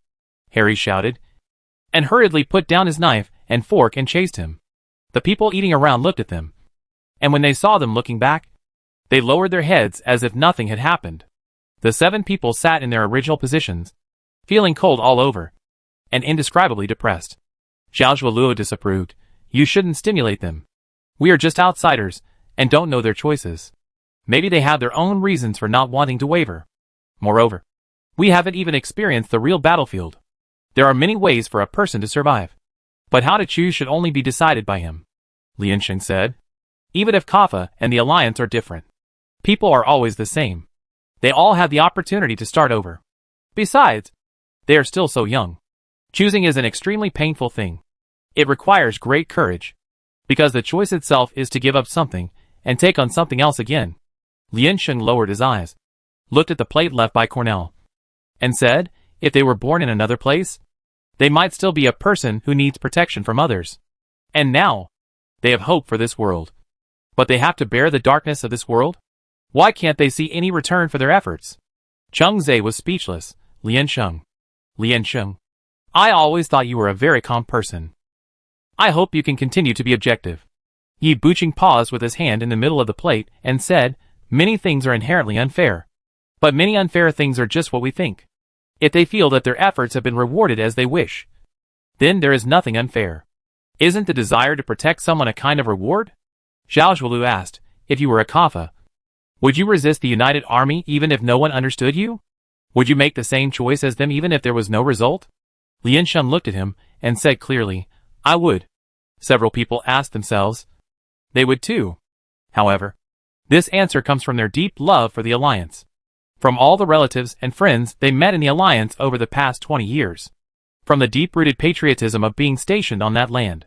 From all the good things. All the things the Alliance has given them. And what about Kaffa? What about Cornell and Harry? Have they really gotten these things? Have they ever gotten even the most basic trust and gratitude? But, Liansheng added, that was my own choice. It was a choice I made after careful consideration and after seeing the world, rather than being forced to go up and down without knowing anything. Liansheng said, "People here hate war so much. But who is closer to war than them? Who bears more danger and more malice? If this is a war where they can see the future and hope, maybe they can keep going. Even if there is no provision for lifelong service, they will keep going.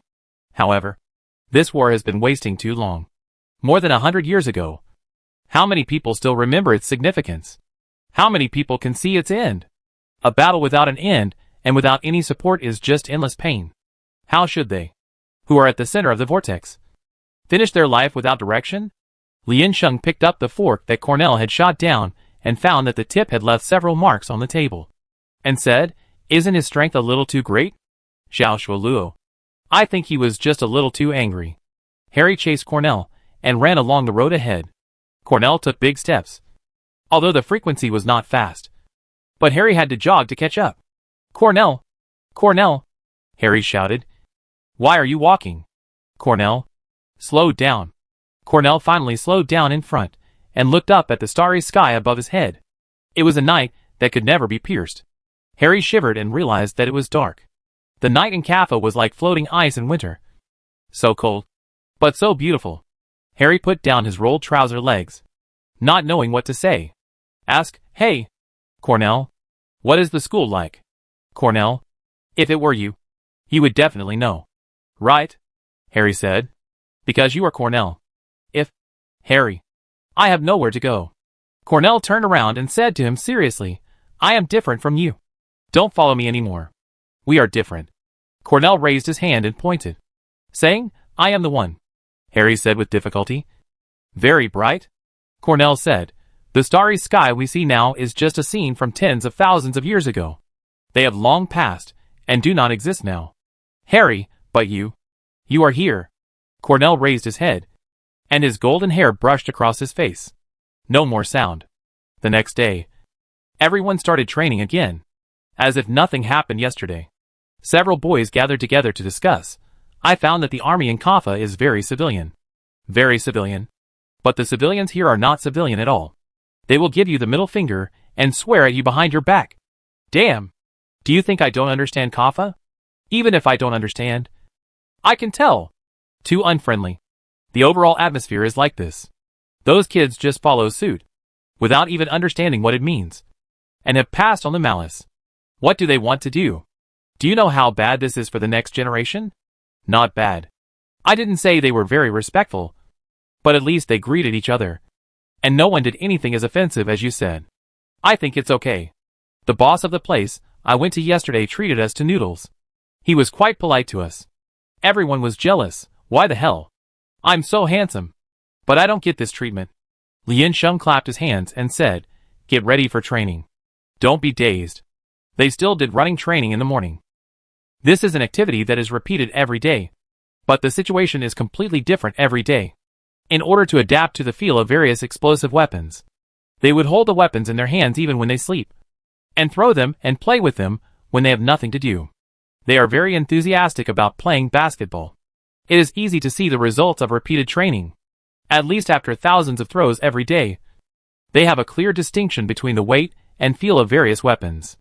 In addition to the gradual familiarity with the terrain, they have been able to gain an advantage and change the formation while maintaining the defense line. Retreat, attack, consolidate the formation, etc. At least it has been done perfectly. When seeing the brothers next to them die, their first reaction is not to curse, damn it, but to think about whether they should fill in the position. On the first day, they could not keep up with Lien Sheng command. And then, they barely kept up with Lien Sheng command, but completely relied on her third-person perspective reminders. As time passed, they have begun to learn to shout on their own, analyze the battle situation, and make position changes. Lien Sheng only needs to make small adjustments on the side. This is a huge change. Although there are occasional errors in judgment and the response is always flustered, the change from active to passive means that they have stepped onto a new level. This is where humans are better than machines. Both the commander and the soldiers felt a sense of relief. It turns out that fighting and cooperation are not that difficult. After stabilizing, Cornell took them to a different place and changed to a different place every day. Perfect cooperation can never rely on maps. After all, not all wars have home advantage. You must learn the essence of it to deal with real enemies. In addition to the progress in training, Lien Sheng feels that life is also worth looking forward to. For example, Lien Sheng met the landlord who was elusive. The other party did not hate and resist her as imagined, and showed a rare smile when Lien Sheng handed him a meat pie. Of course, it may also be related to their identity as students who came to train. However, Cornell and Harry always kept a distance from them during non-training periods. Lien Sheng thought, one is close, and the other is far away. What's going on? After living in Kaffa for a while, everyone is doing their best to learn crazily.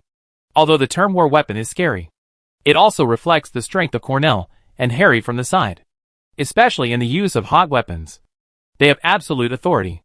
Occasionally, they will communicate with their families, send 1 or 2 reports and self-summaries to the military on a regular basis, and play games and chat with the instructors in the dormitory during holidays.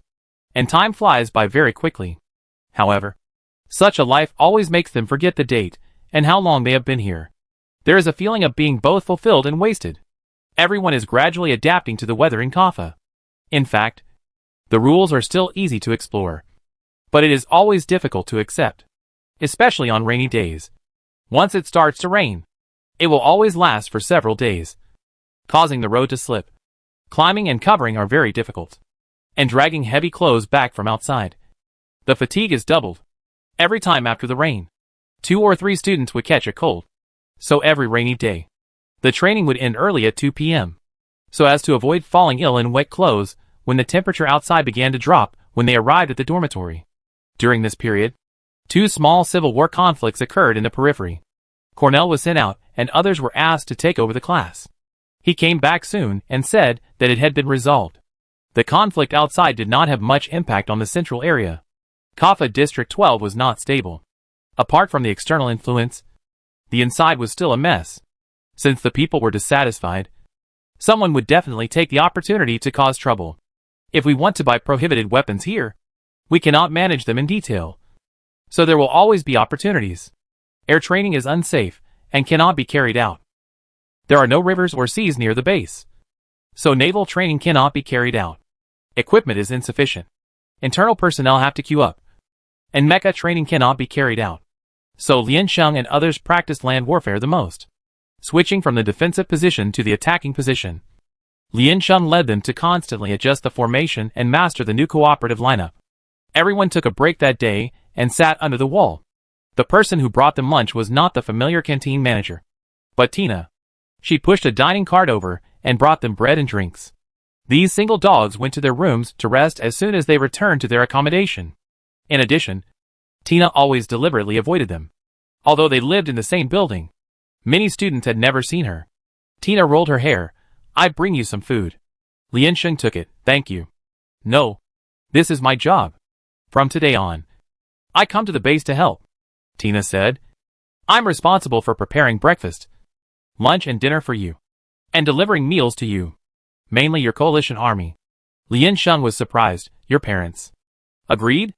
Don't they hate the military?" Tina didn't even dare to ask them to have a meal with him. So how could they let him come to the military to help? Tina said happily, "Yes. I said you are good people. You will protect me when I come to the military. So don't worry." Lien Sheng nodded. "Isn't this a good thing? It means that the other party has begun to trust them. And they are essentially soldiers. And they are soldiers who stay with the Kaffa army all day long." Tina blushed and continued. "But the main reason is that there is a problem at my father's workplace again. The factory is in the periphery. There was some impact some time ago. And he can't go to work now. The military reassigned him positions. And he could only come to the cafeteria to help cook. He persisted for a few days. But in the end, he had no income. So he still came." Lien Sheng stared. "This is really too rude.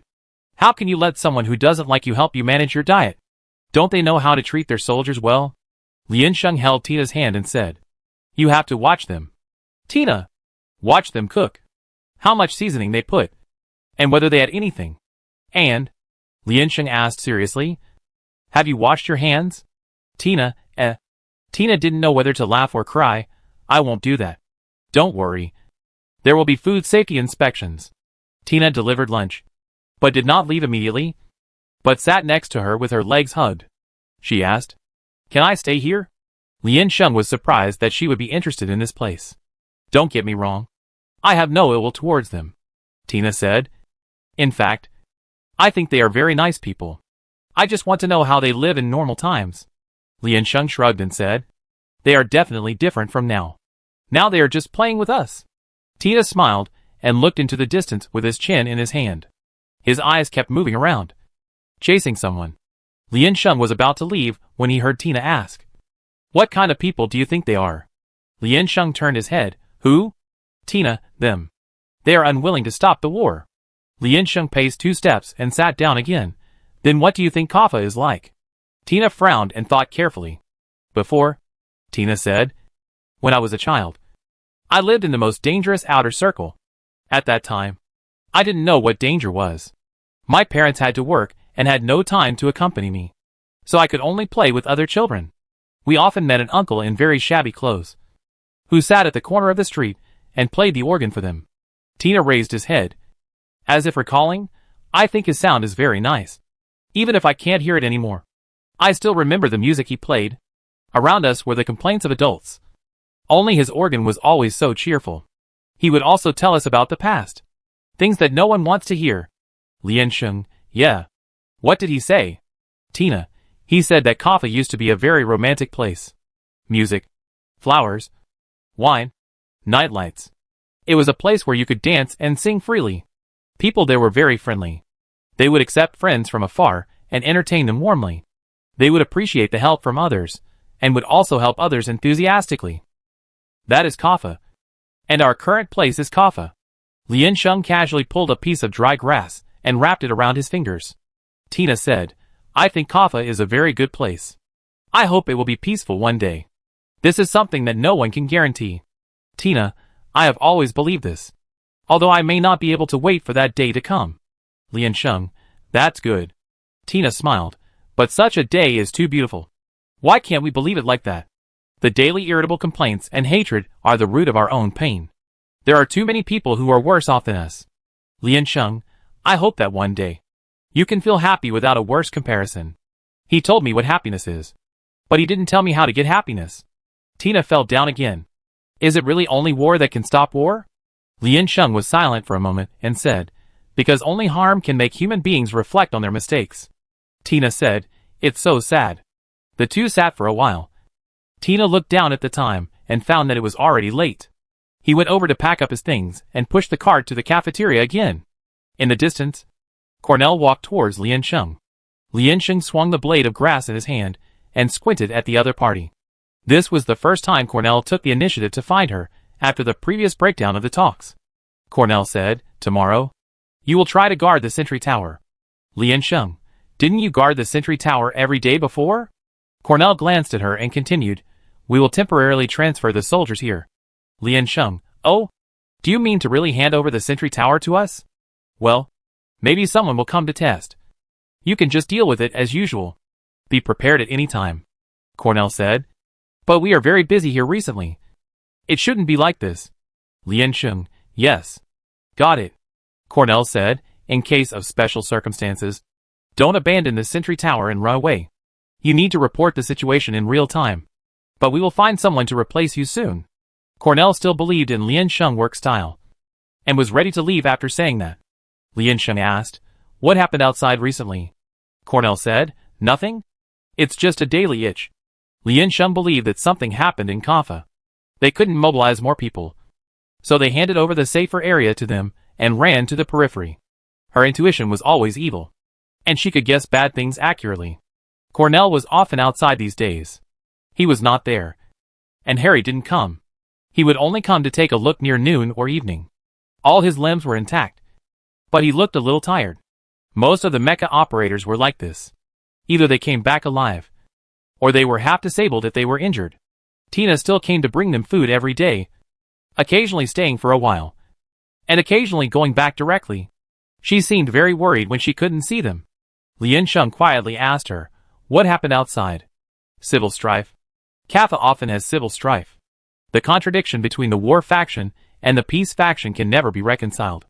Tina lowered her eyes and said, it's just that the frequency of riots has increased in recent years, and the scale of accidents has also increased.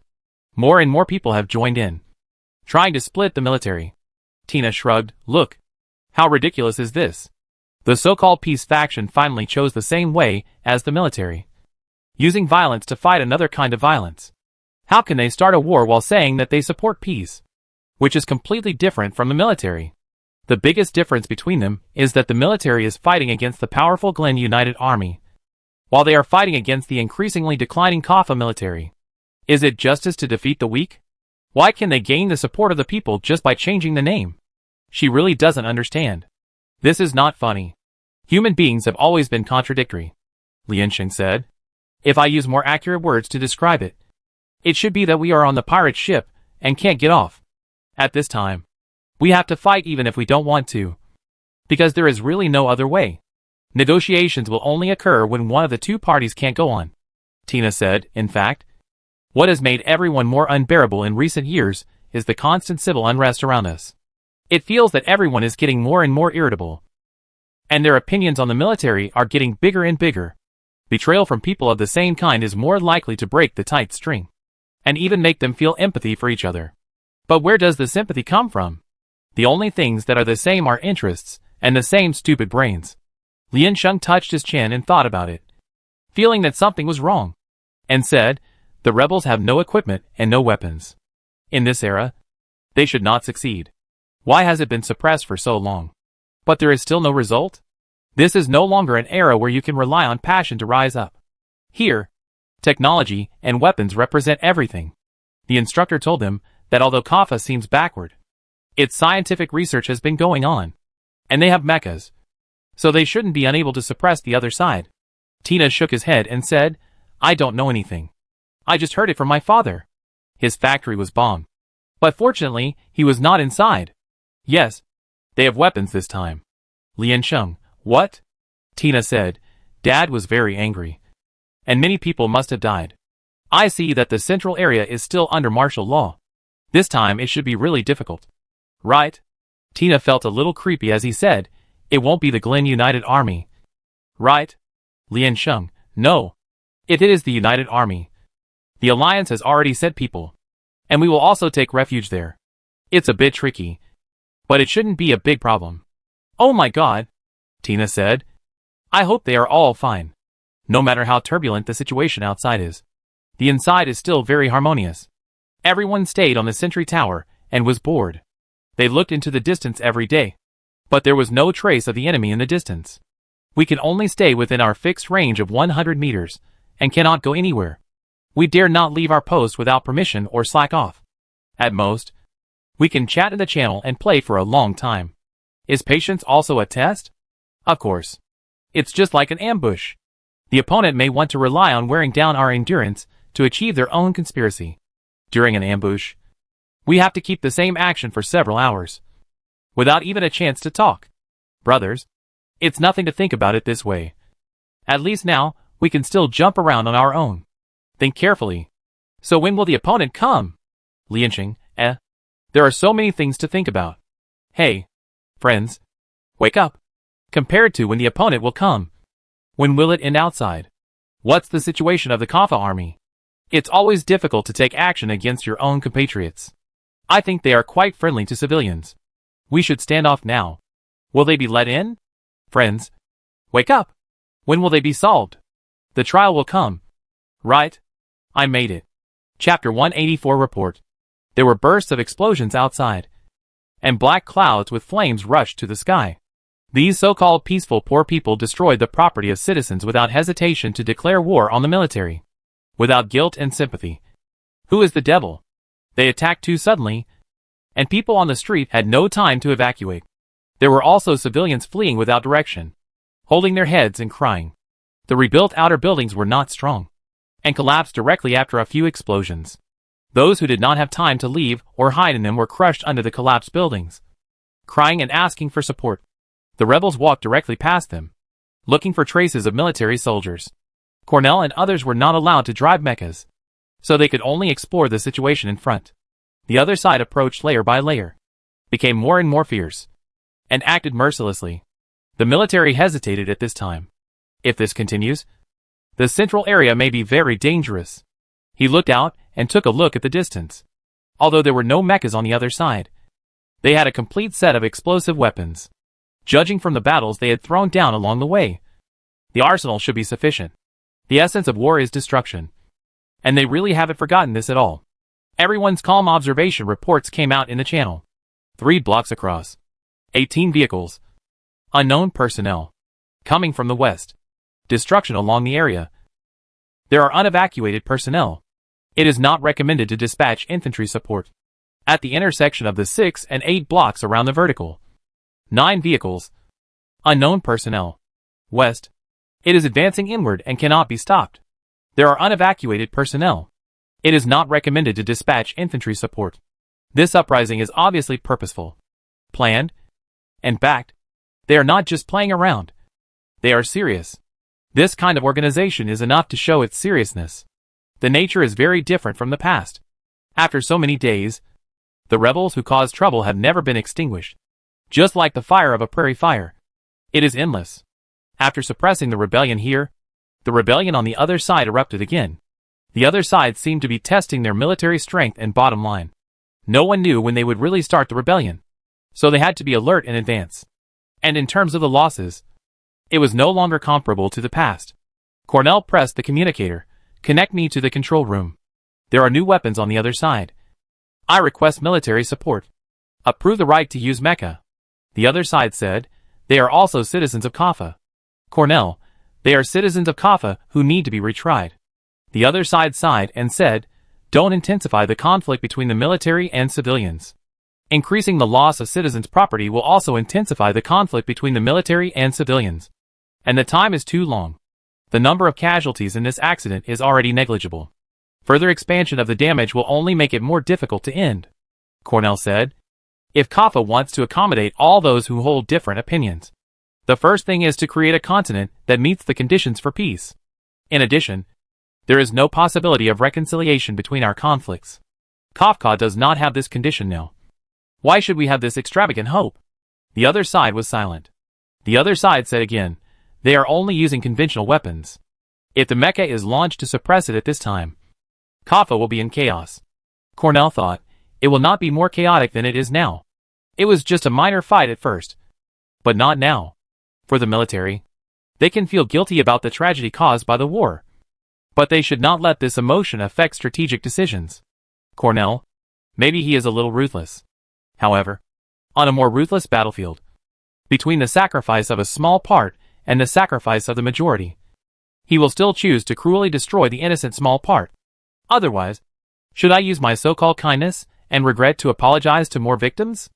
This is my opinion. The feedback after the frontline reconnaissance. Please give orders, Cornell said. Sir, I need to say that I don't think it is the citizens of Kaffa who are rushing to the front to carry out destruction. Harry said, without mechas. It is too dangerous to carry out armed suppression. The other side is not fighting naked. And there are more people. We can't beat them. Dear Commander. The other person spoke. And he was not as polite as the two of them, although I choose to serve for life. It does not mean that I am tired of living. If you think my dog life is too worthless, then I would rather join their team and go to the center of the military base to ask you for an explanation in person. Everyone calm down. This is too ugly. But if there is no mecha license approval, I will refuse to accept the relevant interception mission. Communicator, you retreat to the central area first. I will arrange for the mecha to intercept them. The man was dissatisfied and shocked. Are you afraid that they will be too harsh? Sometimes I also feel that it is unreasonable. It seems that after becoming a soldier, their lives are far less precious than those of normal citizens. Everyone began to slowly retreat and leave the front line. Harry sighed, it's terrible. Why can't they use reason to think about our advantages? One person laughed and said, look at this fool. Wearing clothes. Do you know whether the other side is a human or a ghost? Human nature is afraid of death and violence. For things like uprising and resistance, it depends on the impulse and blood that go to the brain. However, although the Kaffa army is not welcomed by the residents, it has always maintained a friendly and helpful relationship. The two sides have not yet reached the point of life and death. There is not even a ripple. How could such a large wave of hatred suddenly be aroused among the masses? Obviously someone is inciting public opinion and adding fuel to the flames. Without a leader standing up, how can there be so many people who are not afraid of death? The other side has even arranged the route of attack and the deployment of troops. He must be a person of some level. The rebels have been under their surveillance. Where can they find such a commander who suddenly appeared? Even the weapons were ready. And the supporting services along the way were just too coincidental. After receiving the order, the group of young soldiers began to rush to the central area from all directions. After all, the base was over there. And being close to their own mechas made people feel more at ease. On the sentry tower, G-Ban stared at the eyepiece with both eyes and shouted, here they come. There is movement outside. I saw a group of people abandoning their cars and coming from the main gate. There are quite a few people. Right? The boy in the front row used his equipment to observe outside and said, they are really here. It's so realistic. They are still wearing regular clothes. Lien Sheng sat on the upper floor of the sentry tower and shouted, the exercise begins? Get ready. Everyone hides their bodies and starts with a surprise attack. Stop them for me.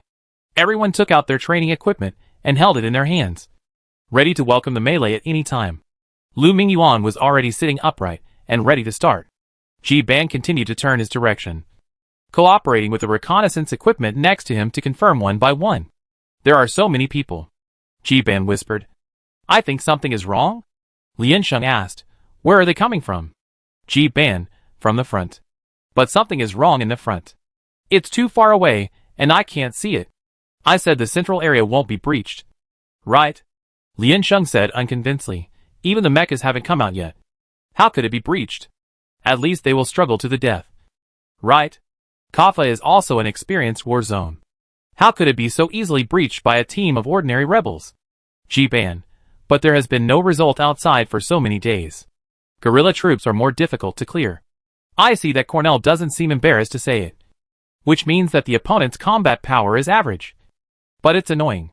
Lian Sheng thought for a while and said, You can't be so unkind. Right?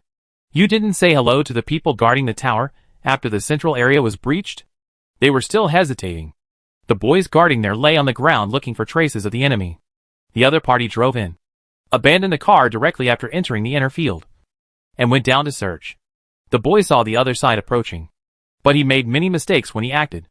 Although there were more people, and they all looked aggressive, the team was obviously more disorganized and undisciplined than the previous exercise. So there was no threat. He stood up and threw a hand bomb directly at them while shouting, Take my bullet! The group of people who were marching were shocked and quickly fell to the ground. They waited for a while, but there was no expected explosion. Looking at the bomb that fell to the ground, there was only a layer of red circles around it. The young man who threw the bomb was proudly standing on his hips. Ha ha ha.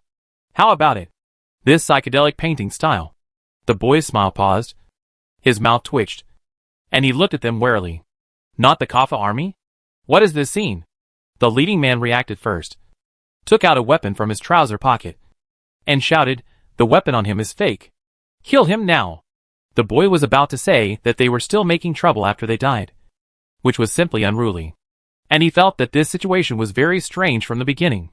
With his superhuman reflexes, he jumped back, slid a distance, and hid behind an obstacle. Almost at the same time, a loud noise came from behind. He felt the building behind him tremble. So he left this area and continued to run inside. Damn it! The boy covered his ears and shouted. Fortunately, I reacted quickly, or I would have been bombed. So what is going on now? The bullets on the other side are real. Lian Sheng knew that things were getting serious when he heard it. And he had to remind everyone as soon as possible. The other side is also real. This is not a drill. This is real combat. The rebels. Lu Mingyuan slapped the communicator hard and said, The signal is broken. Lian Sheng. In the control room of the Kaffa base, the subordinate reported, The rebels have cut into the central area and are approaching rapidly. Please pay attention to all troops. The commander was shocked. From where? The subordinate. Cut in from the front. The command desk. Why? A boy said, Because there are cars and weapons on the other side? The Kaffa army was tied up and had a hard time dealing with it. But the other side had no such concerns. They used the weapons they carried with them and attacked them without hesitation. Where could they not blow up the road? The person at the command station finally answered this question himself. The other side brought a new type of cannon. They directly broke through the middle line of defense. The defense was not replenished, and the casualties were heavy. They rushed in. The command station was panicked at this time. Go back to defend the base. Everyone go to drive the mecha. One person said leisurely, Still on the way. Where is the sentry tower? Notify them to be ready first. The signal from the sentry tower just stopped. Chapter 185 Signal. The command station made a prompt decision and said, Go down to the control room and the weapons depot to ensure the safety of the equipment. The 6 scouts will now go to check the situation of the sentry tower guards and warn them. If weapons are needed, deliver the equipment in the 3 warehouses to them. The signal station. The advantages of the sentry tower. Issued a combat readiness instruction to the entire army. Everyone is now in the first level combat readiness state, and the soldiers on the outside are stepping up to call back. Quickly. Yes. The other side has new weapons. Everyone should be vigilant. However, as far as possible, we still need to ensure the personal safety of more citizens.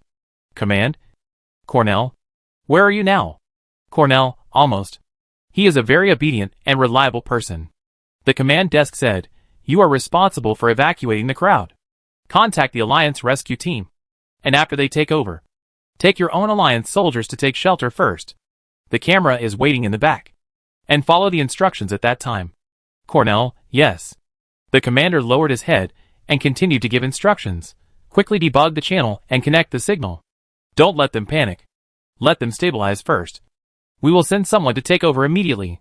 The sentry tower is now in the hands of the group of training soldiers in the Alliance. To be honest, he is still a little worried. If they abandon the tower and run away, they will lose the most important high point. Now they can only hope that this group of seemingly insignificant teenagers can rise up and resist for a while. And at this time around the sentry tower, as soon as the signal was cut off, everyone knew something was wrong, because they were not using the training channel, but the military channel selected to shoulder the responsibility of guarding the sentry tower at the same time. If the other side was just an exercise, they would not directly cut off their contact with the headquarters without saying hello. Lien Sheng didn't have time to give them instructions, but everyone had already started to respond. There was the experience of the 36th district in front, and Cornell and Harry's teaching and training in the back. It must be said that the environment and atmosphere are very important. Under the influence of the war in Kaffa, they all have the consciousness to welcome the war. Even a few minutes ago, they were still making similar jokes. Everyone put down their training equipment, picked up real guns, and began to look for a place to hide, looking around vigilantly, just in case. The sentry tower personnel still left them effective killing weapons, but because the probability of this one is too small, the weapons they left behind are not very lethal. Explosive weapons are only available on the sentry tower. Do they have to rely on the gun in their hands to stop the attack from the opposite side? When will the signal be repaired? What is the enemy's current lineup? How many people hold what weapons? What is the command's combat strategy? Evacuate or defend or suppress? Should they stand aside or join the war? Is it allowed for the coalition forces to participate in the political struggle within Kaffa? Where is the Kaffa army now, and how to contact it? There are too many questions. When they really have to take action, they realize that they have so many things to consider in the face of a battle. Without the command of the commander, they don't even know when to raise their guns. Although Lien Sheng may not know much more than them, the existence of the commander makes them feel at ease. The pressure is huge, and every decision is difficult to make. As expected, those who can sit in the command position are not ordinary people. On the observation deck of the high sentry tower, Lu Mingyuan sat on the ground and tried to connect to the headquarters again, but found that it was still useless. The signals with the soldiers of all parties were also blocked. He looked up and saw Lien Sheng was speechless, and said, "It's okay. Don't panic. When I was in the 36th district, the signal was blocked, so I was prepared. At the 6th Corps, I asked their technical department for an anti-interference device with a small signal transmission source. Although there is no way to tamper with large jammers and central data, ordinary shielding equipment has no problem. And it can also actively send weak signals at medium and short distances." "Yo!" Lien Sheng squatted down in surprise and asked, "How about it? Will it work?" Lu Mingyuan, "I don't know. I haven't used it yet." He took out a black flat machine from his waist and said, "Fortunately, it's not big, so I carry it with me." Brother Dao said, "Shake it before use. Press it on. Then twist it. It's done." Lien Sheng, "Wow. No need to study hard." Ji Ban said, "This is the program for inputting the anti-shielding fixed code." Lu Mingyuan shook it in his hand, and then, clang, spelled it to the back of the control panel and aligned the card slot. Instantly, the screen turned black, and a series of codes flashed on the controller, with green light and red dots flashing non-stop. Everyone was a little terrified, because they didn't know what the normal working state should be like. Lu Mingyuan said, "Wait a little longer." The two squatted together, and Ji Ban continued to observe the surrounding situation. The brothers are already familiar with this area and are experienced. In the case of unclear battle situation, they hide very well. It is safe for now. The comrades who took the initiative to give blood and escaped wittily before also successfully escaped from the pursuit range of the opponent. Lien Sheng was very relieved to listen to Ji Ban's report. The children have grown up. However, they can't relax, because the rebels who came in are still holding weapons and searching nearby. There must be soldiers on duty in this area. They dare not move forward until they find people. And there are still rebels approaching the central base from the front that has been breached. If they continue, they will be close to the sentry tower. Lu Mingyuan asked, "How could this happen? How could the enemy break through directly? What happened in front? The mechas are still in the base, although the people have been transferred out. The weapons that are used to control the situation are still here, which means that the front was breached, most likely by accident." Lien Sheng said, "Hey, Ji-ban. Can you see the situation in the base from here? Ji-ban said. I try. He turned the large eyepiece under his hand and went around to the platform at the back. Then he began to readjust the magnification and focus. Ji-ban looked for a while and finally found the right position. He found that the whole map had changed a little. He confirmed it again with doubt in his life and said, "Oh!" The middle of the base collapsed. There should be underground protection. They responded in time. So they should have received the news. But they just didn't have time to convey it to us. Liansheng stroked his fingers and said, "They were able to accidentally break through the Kaffa defense line. These people should have some weapons they shouldn't have. Everyone must be careful. Ji-ban, but they haven't used it yet. Liansheng, there are always not many secret weapons. Child. They don't know the deployment and actual combat power of our army yet. How could they waste them in such a place?" Lu Mingyuan breathed a sigh of relief. Then they are safe if they don't come out. I hope they can stay stable. Keep hiding for a while. The Kaffa army should come to support immediately. Since the headquarters has responded, it means that the other party has known the situation of the sentry tower. They were sent by the alliance to adapt and learn. Although they are soldiers, they should give priority to refuge and ensure safety in case of unexpected situations. And in principle do not participate in formal wars. Even from a diplomatic perspective, the other party will not leave them alone. Liansheng looked at Lu Mingyuan and said, "Think about it with a spirit of sacrifice. Kid, if they don't come out, who do you think will be the most dangerous? Who will their weapons be used against?" Lu Mingyuan, the other party's target is the sentry tower. The reconnaissance report area with the widest field of vision. It is the three who are now guarding here and worrying about others. The three people worried for a while, but felt that it was useless. Lu Mingyuan asked, "Who are they?" Being able to break through the central area and have a formed team is already a complete armed force.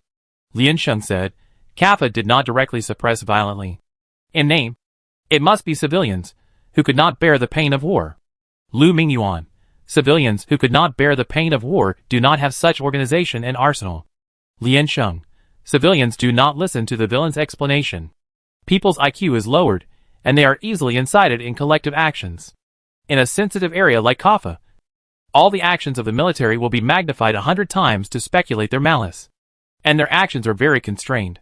Faced with this kind of internal uprising of civilians being provoked, whether it is cold treatment or military suppression, there will be different opinions. At this time, the red and green lights flashing on the panel next to it flickered and finally dimmed. Lu Mingyuan's eyes lit up and said, "Okay. Report to the general. The signal from the sentry tower has been connected. And it seems that the other side has connected it by itself." Next to the command desk, the debugger said almost at the same time, "Do you want to connect the channel?" The commander slowly exhaled, "Connect Cornell." The debugger was originally ready to connect the signal from the other side, but he retracted his hand after hearing the words, pretending not to see the green light over there, and pressed to another position. Going to take over now will disrupt their rhythm of winning streaks. The overall atmosphere of Kaffa is too bad, and the identity of the Alliance army is more useful on the front line. They need manpower, but not enough. They cannot make such a request to the other side clearly, and the official alliance will not agree. But the group of students can contact the signal shielding by themselves, and did not take the initiative to contact them for replacement at the first time. And according to the report from the front line, everyone remained calm, and no one was in a commotion because of this incident. Maybe this group of students is much more powerful than he thought. Let him rely on them for a while. They need help so much now. Over there. Liansheng has heard a new voice in his ears, and quickly said, "Everyone pay attention. This is not an exercise. The armed forces on the other side have successfully broken through the front line and entered the central area. They may have unknown weapons with high lethality. We are in danger now." The signal was connected, and Liansheng's voice was heard again. There was a sigh of relief in the channel. The feeling of fighting alone was too terrible. The boy subconsciously asked, "Evacuate? Guard the sentry tower, and wait for the Kaffa army to take over." Liansheng said, "We have been training here and have enough home advantage. Use your weapons to suppress them." The boy, "What is the direction of action now?" "Don't launch a strong attack for the time being. Try to ensure the personal safety of their people. There may be civilians inside, and violent suppression may be used by the other side to lead to bigger problems." Liansheng said, "Of course, if necessary, please kill dangerous reactionaries in time." The boy couldn't help but say, but they have already rioted. And they are holding high-risk weapons. Aren't they all that? Brother, you have to understand. On the battlefield, the identities of civilians and soldiers have already determined who will be in a disadvantaged position from the beginning. And it has nothing to do with what kind of people they are or what weapons they have. Liansheng said. This is their internal political issue. We are just training soldiers of the Alliance army. Before the other side has clear instructions. Our excessive execution of them will cause trouble to the Alliance. This is the most painful part of the civil war. Whether it is soldiers or commanders. Whether from the perspective of national conditions or human feelings. It is difficult for them to point their guns at their compatriots.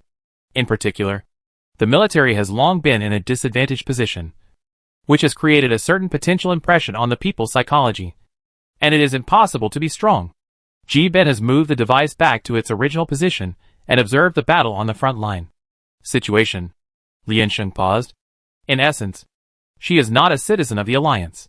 She hates all the wars of aggression and meaningless civil wars. History is so similar, even if they are thousands of years apart. If the Sentry Tower is evacuated now, it will leave countless hidden dangers for Kaffa, causing more tragic sacrifices in the later period. Now she is guarding this place, and cannot stand by and watch. But she can make decisions for herself. But not for other team members. They have no essential interest relationship with Kaffa. Although Kaffa is a vassal state of the Alliance. These people are not combat soldiers of the Alliance. Even if she tries her best to ensure their safety, it is still dangerous to stay here. Liansheng said, to be frank. Kaffa is short of manpower now, and may not be able to come to replace the Sentry Tower immediately. They fight very unsophisticatedly. If you stay here, there is a certain danger. While the opponent has not yet made trouble, you can evacuate according to the safe passage on the map. I will help you point out the location. Before she finished, several people exploded. She suppressed her voice and used her breath to show that she was roaring. What did you say? What do you mean? Liansheng? Call me Commander. What do you mean? Commander? Are we that kind of people? If you were afraid, we wouldn't have come to District 12. A teacher for a day. Bah! I mean, Cornell gave us a mission. So we have to defend this place. How can we embarrass our alliance? I think that kid is very upset. I haven't been upset for a long time. Let him see how powerful his brothers are. If I evacuate as soon as there is danger, I will look down on myself. What kind of soldier is this? Are you here to be the ancestor? Kaffa is a vassal state of my alliance anyway. How can I leave the mess to them? Stop talking and command quickly. It's a waste of time. Liansheng lowered his head and smiled, saying, in this case, we should aim for long-term defense and be prepared for battle. Liansheng's expression was gone, and he ordered in a sonorous and powerful voice, everyone listen to my command. Plan number 2 response. The main force is approaching the center line. The scouts are observing the situation at the front line and reporting at any time. Everyone, pay attention to safety. Move now. Everyone responded in a low voice, yes. Since the communication has been restored to normal, the Sentry Tower can move freely. Liansheng took the box containing explosive weapons, hung one on the left and one on the right, and then picked up 2 in both hands, ready to go out. The 2 people next to him looked up at her together. Liansheng said, I will go to deliver equipment to them. You all don't move. Report the situation in time. Keep calm and don't panic. Also pay attention to updating the map. It depends on you. Liansheng just walked out of the door, and the communicator started to ring again. After saying connect, it was found that it was a communication from the main channel. Cornell said vaguely on the opposite side, we broke through in front. We have to go to repair the defense line first. Otherwise, it will become more and more chaotic inside. This means that they need to help delay it for a while. Liansheng understood and said, you guys can do it. Cornell thought for a while, thank you. I come over to help you. Chapter 186 Weapons. Liansheng carried 4 boxes of equipment and slid down directly from the outer wall of the Sentry Tower with the help of a rope. When he reached the ground, he looked at the map on the communicator and ran in the front direction. Everyone get ready. I be there soon. The enemy is approaching the central area. They have not been found to carry any high-risk weapons for the time being. But you still need to keep your distance. Don't let your guard down. And be ready to evacuate at any time. The trainees, according to their own shooting distances, stood in staggered positions around the main blocks at the central distance. From the rooftop to the residence walkway. And then to the back alley blocks. From left to right. From top to bottom. Dense deployment of troops was carried out. The only goal of site selection is to have a well-connected back road for easy evacuation. Although the plane distance is close, the troops are not concentrated in a place where they can be caught in one fell swoop. No one expected that the central base area would be broken through so quickly. So the residents living nearby had no time to take refuge. Although there are not many people here, it is also a very serious problem. They had been hiding in their rooms since they heard the noise, waiting in fear for the situation to end. When they heard footsteps outside, they mustered up the courage to push the door open, and saw that they were soldiers in formal military uniforms. So they begged the soldiers to take them out first. The boys were blocked from going out, and they didn't dare to do anything for fear of hurting them. The other party was confused again, and didn't listen to his explanation at all. They actually stood still, because the noise was a bit loud. It also attracted the crowd next door. Did the other side bring a bomb? If they did, the building here will collapse if it explodes. What should we do? Why hasn't the military come to evacuate the crowd yet? What should we do? I thought the central area was safe. But it turns out it's not. You can't just ignore us. Please, sir, take us out first. The buildings here don't meet the evacuation standards. The boy stamped his feet and said, You still dislike the evacuation standards. I want someone to take me to the evacuation area. How can you, a soldier, say such a thing? The boy covered his communicator impatiently and said, Commander, it's not easy to carry out activities here. I've received entanglements from the residents of Kaffa. They blocked me and wouldn't let me go. A raging anger rose from Lian Sheng's heart. The situation on their side was extremely urgent. The other side had already broken through the door, and they began to prepare for battle. If it was later, it would be even more difficult to deal with it. Raging people around. Isn't that just making trouble? They were working hard, but there were still people dragging their feet. What can they do? They are spoiled.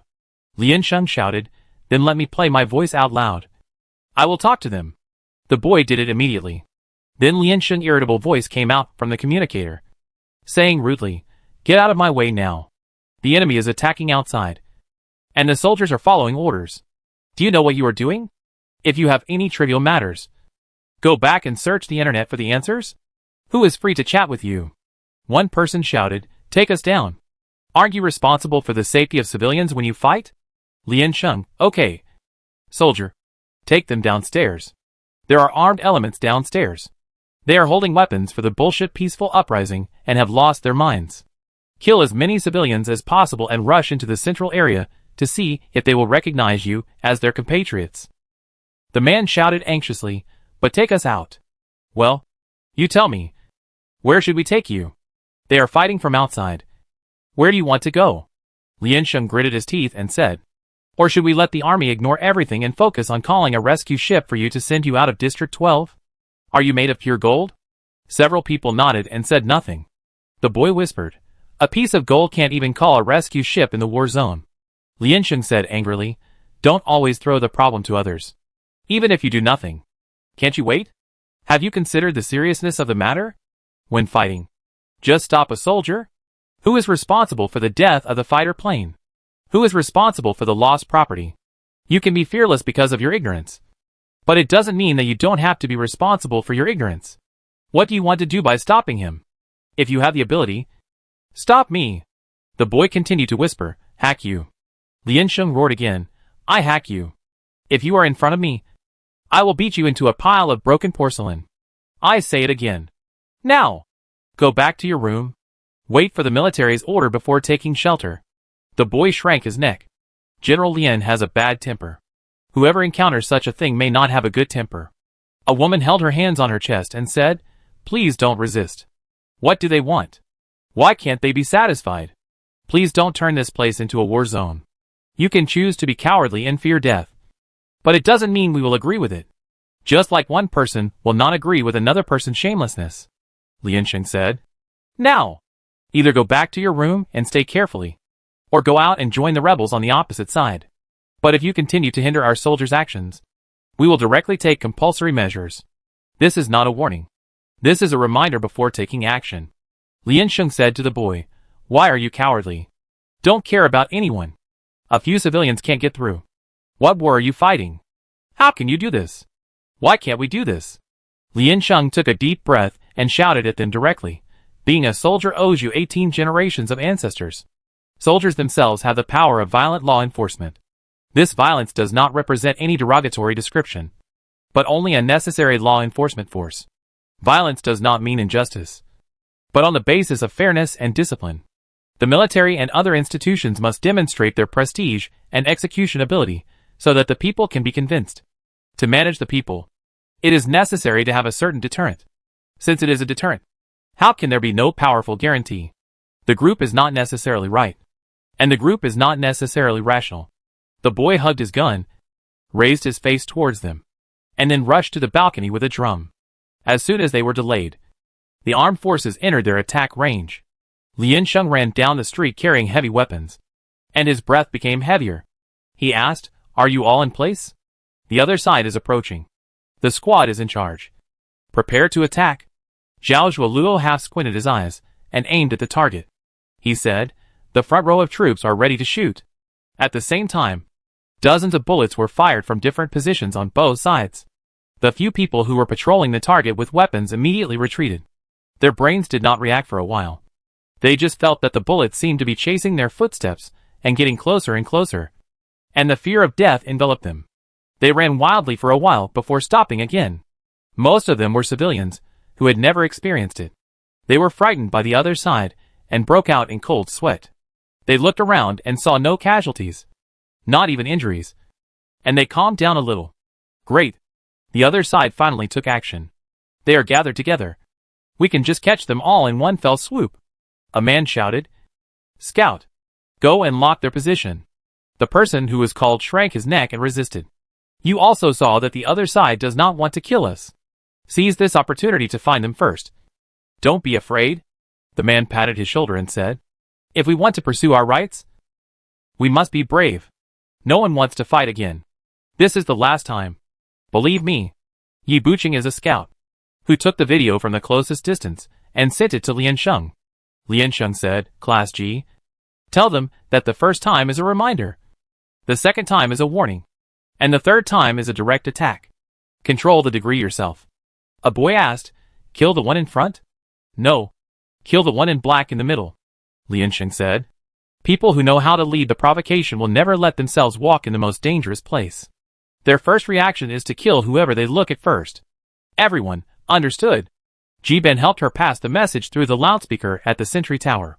The people on the other side heard it, but did not react. Zhao Zhuolu carefully jumped over the roof with his weapon. Then he found a good position again, confirmed his vision, and aimed at the target person in the armed forces just now. A moment later, the scout selected by the rebels slowly stepped forward and returned to the previous position. He hid behind a tree on the side of the road and looked at the roofs on both sides. Lian Sheng looked at his actions and couldn't help laughing and crying. It's so obvious. It's also called reconnaissance. What is he checking? Yi Buqing said, it seems that the other side just randomly pulled some people, arranged a few positions for them, organized them in a proper way, and incited them. The main thing is to make them scapegoats. Fang Jianchen, Lian Sheng said, uses pain to stimulate his brain. Maybe the desire to survive can save his already abandoned brain. Fang Jianchen said, understood. Fang Jianchen set up his weapon, aimed at the enemy scout's hand, thought for a moment, moved it down slightly, and aimed at the opponent's calf. With a foot injury, he couldn't just wander around. He steadied the gun, adjusted the angle, and fired a shot. The bullet flew out of the wind, along a straight line, and brushed the target's calf. The scout fell down in pain holding his leg, wailing and rolling on the ground. The uprising team in the distance suddenly became chaotic and lost its formation. Some wanted to go over and take a look, while others began to retreat carefully. There was a gap in the crowd, and the man in black, who was surrounded in the middle, was exposed. Zhao Zhuolu immediately followed and fired. The person who had given the order before fell down with his eyes open. The people around were in panic. They didn't expect that they would be attacked here again. They jumped around and looked for a place to hide. Lian Sheng said, the shooting skills are not bad. They did not fall behind in their daily training. They were not as good as professional snipers, but their level was still up to standard. This small team was basically dispersed. Ji Ben reminded, They have more than one team here. Many people came, but only a small group came into search. You have to pay attention to safety. Lian Sheng, well, are the others still at the door? Yes, but they have begun to move inward. Ji Ban squinted his eyes, trying to see more clearly. But unfortunately, the limit of the machine is like that. I can't see farther. I don't know what's ahead. Cornell, who had been silent all the time, spoke up at this time and said, "We are repairing the external defense line. Weapons and equipment have been delivered and started to rebuild. The people around were violently cleared by us. Because the mecha was there, they had to move closer to the sentry tower." Lian Sheng, what weapons do they have that can break through your defense line? Cornell, I don't know for the time being. But judging from the traces, the other side attacked 3 times in total, with an effective attack range of nearly 1,000 meters. The security system of the entire block was completely destroyed. Lian Sheng thought about it. In case of accidents, let everyone evacuated, everyone retreat. Move closer to both sides, and clear the distance in the middle first. Zhao will quickly return to the team. Lian Sheng, also. When will your personnel evacuate? Cornell, we have sent them a notice to evacuate to both sides. There are now mecha soldiers maintaining order near the border, so it is safe. But there are not enough military soldiers to pick them up. And some people don't seem to want to move. Lian Sheng said in amazement, "If I were you, Cornell, it's a pity you are not." Lian Sheng continued, "Just reflect on yourself." Cornell, Lian Sheng had already run to the vicinity of the central block. She stopped and put 4 boxes on the ground, took out some explosive weapons from each box, then took off her military jacket, wrapped them in the middle, and tied them around her waist. She said, "Someone come down to pick up the equipment." Lu Mingyuan pointed one out to them. Lu Mingyuan selected 4 fast runners on the map and asked them to go over to receive them. Cornell said, "I'm almost there too." Ji Ban whispered, "I remember you used to call me Senior Lu." Cheng Zhe laughed. "TSK. You used to call me that reluctantly." Lian Sheng, "You all heard it wrong." Lu Mingyuan sighed. "It seems like that was a long time ago." Another boy said, "I almost forgot that I'm 1 level lower than Lian Sheng. I almost forgot that I'm a man." "Damn." Everyone laughed. Cornell, "It sounds like you guys are having a good time. Because no matter what time it is." Lian Sheng loaded his weapon, held it tightly in his hand, and said, "You have to smile to get through it." Cornell pursed his lips. Ji Ban reported urgently, "They're coming from the opposite side. It's possible that they're driving on the street at this time." "Right. They're moving forward. I counted more than 12 cars. The number of people is unknown for the time being. The frontline reconnaissance has left the observable range, and the specific situation is unknown." Lian Sheng immediately picked up the box and ran back, shouting, "Everyone retreat! Retreat temporarily. You 4 run faster. Quick!" The car on the opposite side came to the position they occupied before and stopped. The 2 leading cars began to slowly adjust the angle. Then the people in the car got out. Ji Ban stared at them closely and reported their every move carefully. Then, they saw something hidden on the roof of the car, shooting 2 red lights directly at the position where everyone had stood before. It flashed by. Everyone realized that it was a cannon. The cannon was so powerful that the sound was like thunder for a while. Because of the recoil, the cars parked on the ground were pushed back and almost collided with each other. Everyone lay on the ground tightly, not daring to breathe. Although the distance was far enough, they could still feel the heat wave rushing towards them. The air was full of the smell of burning. Thick smoke rolled towards them, and the row of buildings in front was almost razed to the ground. The land burned by the high heat turned black, and the flames lit up from the wreckage. Everyone was speechless for a moment. After hesitating for a moment, Lu Mingyuan said, "Such a powerful lethality. This is not a training weapon." Ji Ban looked at it for a while and said, "This is not something that can be bought on the black market. This should be a loading and unloading weapon on the mecha. Judging from the lethality, it should be in use at present. The technology cannot be leaked out." Lian Sheng, "So it is a weapon leaked from the military?" Cornell, "It's not from the Kappa army. At this time, it's useless to worry about who it belongs to. All those who have touched the barrel will be shot. It's best not to let them get close." Lian Sheng gritted his teeth and said, "Everyone keep a distance from them, and don't expose your actions. The lethality of this weapon is not something they can stop with their bare hands. Looking at the attack just now, It is obvious that there is no intention to show mercy to them. The team in front was a joke. This group is serious. Chung Zhe. But what if the other side wants to get close to the sentry tower? The sentry tower can't withstand their bombardment. And Ji Ban and the others are still inside. Cornell said, I'm here. All of you stay away. Move to the sentry tower. Lien Sheng looked back and saw a large car coming quickly from behind. Then it stopped in front of her with a tailspin, leaving a track of sudden braking on the ground. Cornell rolled down the window and shouted to her, Get in the car. Lien Sheng opened the car door and sat down in a nearby seat. Then what? Where to drive? What about the sentry tower? The front has been repaired. Thank you for your support. The situation here is no longer something you can stop. Our mecha soldiers will be here soon. Leave the battle to them. Cornell started again. Everyone, meet up consciously. I will take you to the shelter now. Lien Sheng felt the car tremble and turn sharply, and immediately grabbed the handle on it. His face turned black. Another Soul Racer. Chapter 187 Broken. Cornell began to pull over and turned directly into the lane on the left. Lien Sheng felt a rhythmic vibration, looked back, and found that several mechas had come around from behind the sentry tower. The leader reloaded the mecha, held up the shield with his hands, and pushed forward. He stood firmly in front of the sentry tower. The appearance of Kaffa's mecha was very different from the official one of the Alliance. The colors were much brighter and bolder. The height of the mecha was relatively short, and the cockpit was thickened. Lien Sheng always thought that the Alliance's big red Pijuan was the most conspicuous one in the crowd, until she saw the big purple now. Too beautiful. Ji Ban said in the communicator, Someone is coming to pick us up. We need to leave the tower now. Everyone, try to stay together and don't move. We don't know how the other side will respond. From now on, we can't update the map in real time. Cornell, let everyone wait in the edge areas on both sides. It's safer there now.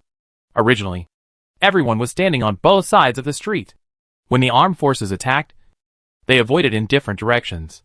Now they are standing in two camps, one in the west and one in the east, because the rescue capsule stop point is close to the edge area on the west side.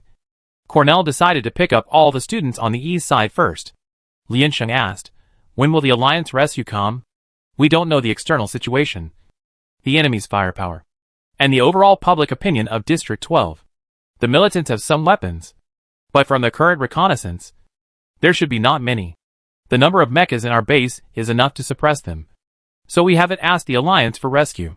Although Kaffa's sovereignty belongs to the Alliance, it is still autonomous. I don't want to trouble you with internal struggles. Cornell rarely said a few more words, and then asked, Do you want to stay in District 12? Or leave first? Lien Sheng, this is still our own decision?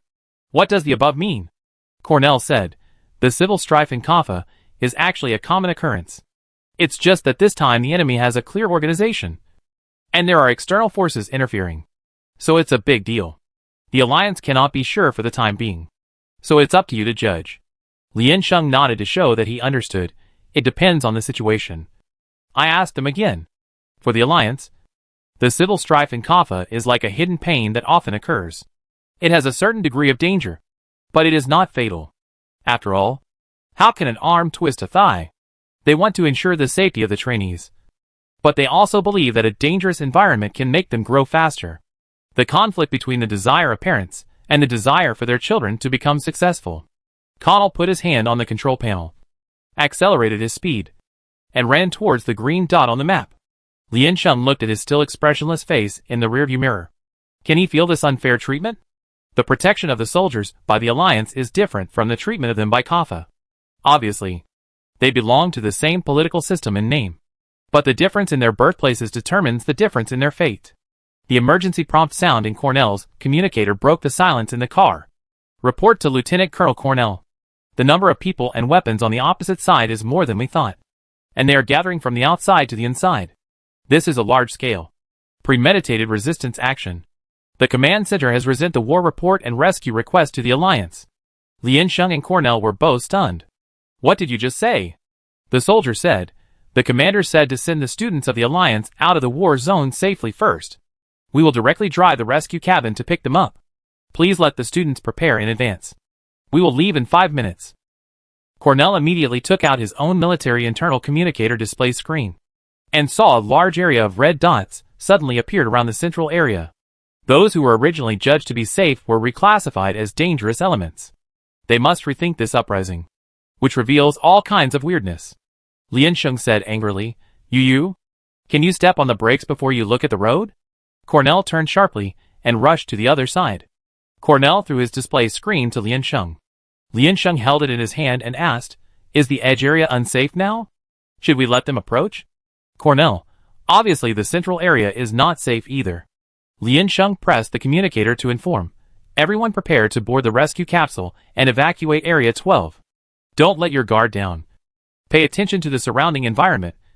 The central area is now very dangerous inside and outside. Don't disperse. We will board the plane in 5 minutes. All the combat forces of the Kaffa army began to enter a state of alert, especially the mecha soldiers at the edge. There is an air raid shelter near the central area, but it cannot accommodate all the people, and a second evacuation is being carried out. But it is too late to ensure the safety of everyone. But if the personnel are not evacuated, the military's actions will obviously be constrained. Cornell became irritated, and the car's speed reached a new level. Lian Sheng found his sight in the rearview mirror, and then shook his head in self-denial. What was it like at the beginning? How could you not find the infiltration of the enemy forces? Where are their people hiding? Lian Sheng asked. How did they transport their weapons in? Cornell frowned and said, At the beginning? Who knows where it was at the beginning? Lian Sheng raised his hand and touched his ear. Combined with what happened before, one thing after another, the opponent always caught them off guard with the sudden appearance of troops and weapons. So how many cards did the opponent have that they didn't play? It's really worrying. Cornell recalled it himself and said, although Kaffa is chaotic, there has been no major problems. Although the relationship between the military and the people is a bit pathological, it has found a balance point and is peaceful. The real appearance of lethal weapons should have been not long ago. We sent out troops to deal with it as usual. The other party was just a civilian with no experience, so they were quickly suppressed. After a simple interrogation, nothing suspicious was found. Similar weapons occasionally flow out of the black market. I investigated it, but didn't go deep. But similar things suddenly began to increase in various places in District 12. The lethality of weapons must still be taboo. So Kaffa began to strengthen patrols and control. Lian Sheng nodded, and the troops were transferred out at this time. Then not long ago, another group of rebels appeared, and they also carried a small amount of weapons. After investigation, it was found that they were indeed long-term residents of Kaffa. Since no substantial harm was caused, they were granted bail after being arrested. We began to investigate the source of the weapons, but no clear results have been found yet. Cornell said, You will know later. First, a small group of real rebels were used to attract their attention and shift their focus to the source of weapons. Although this is indeed a focus, it is nothing compared to the suspicious instigators hidden in the jurisdiction. The one-stop service for the uprising is nothing. Then, taking advantage of their unpreparedness, they won over the residents who were watching and forced them to attack. This was completely calculated, but it can only be said that the deterrent power of the military is not enough. The military that is too violent or too kind cannot control the people under its command. The trainees are trying to approach the gathering point on the edge from various routes. Xiao Shualu stood on the edge of the rooftop, blinked, and looked down as if he could see the blood splattering. Fang Jianchen chased up, put his hand on his shoulder from behind, and shouted, Excellent. What's wrong? Why are you standing there? Xiao Shualu was frightened. Nothing. Fang Jianchen said, Go. There are mechas ahead. It's safer to stay close. Xiao Shualu, yes. The edge of the central area does not have a clear boundary of the city wall. It is determined by the attack system used for protection. At this time, the attack weapon originally built underground rose up. It was a 1-meter-high shooting platform.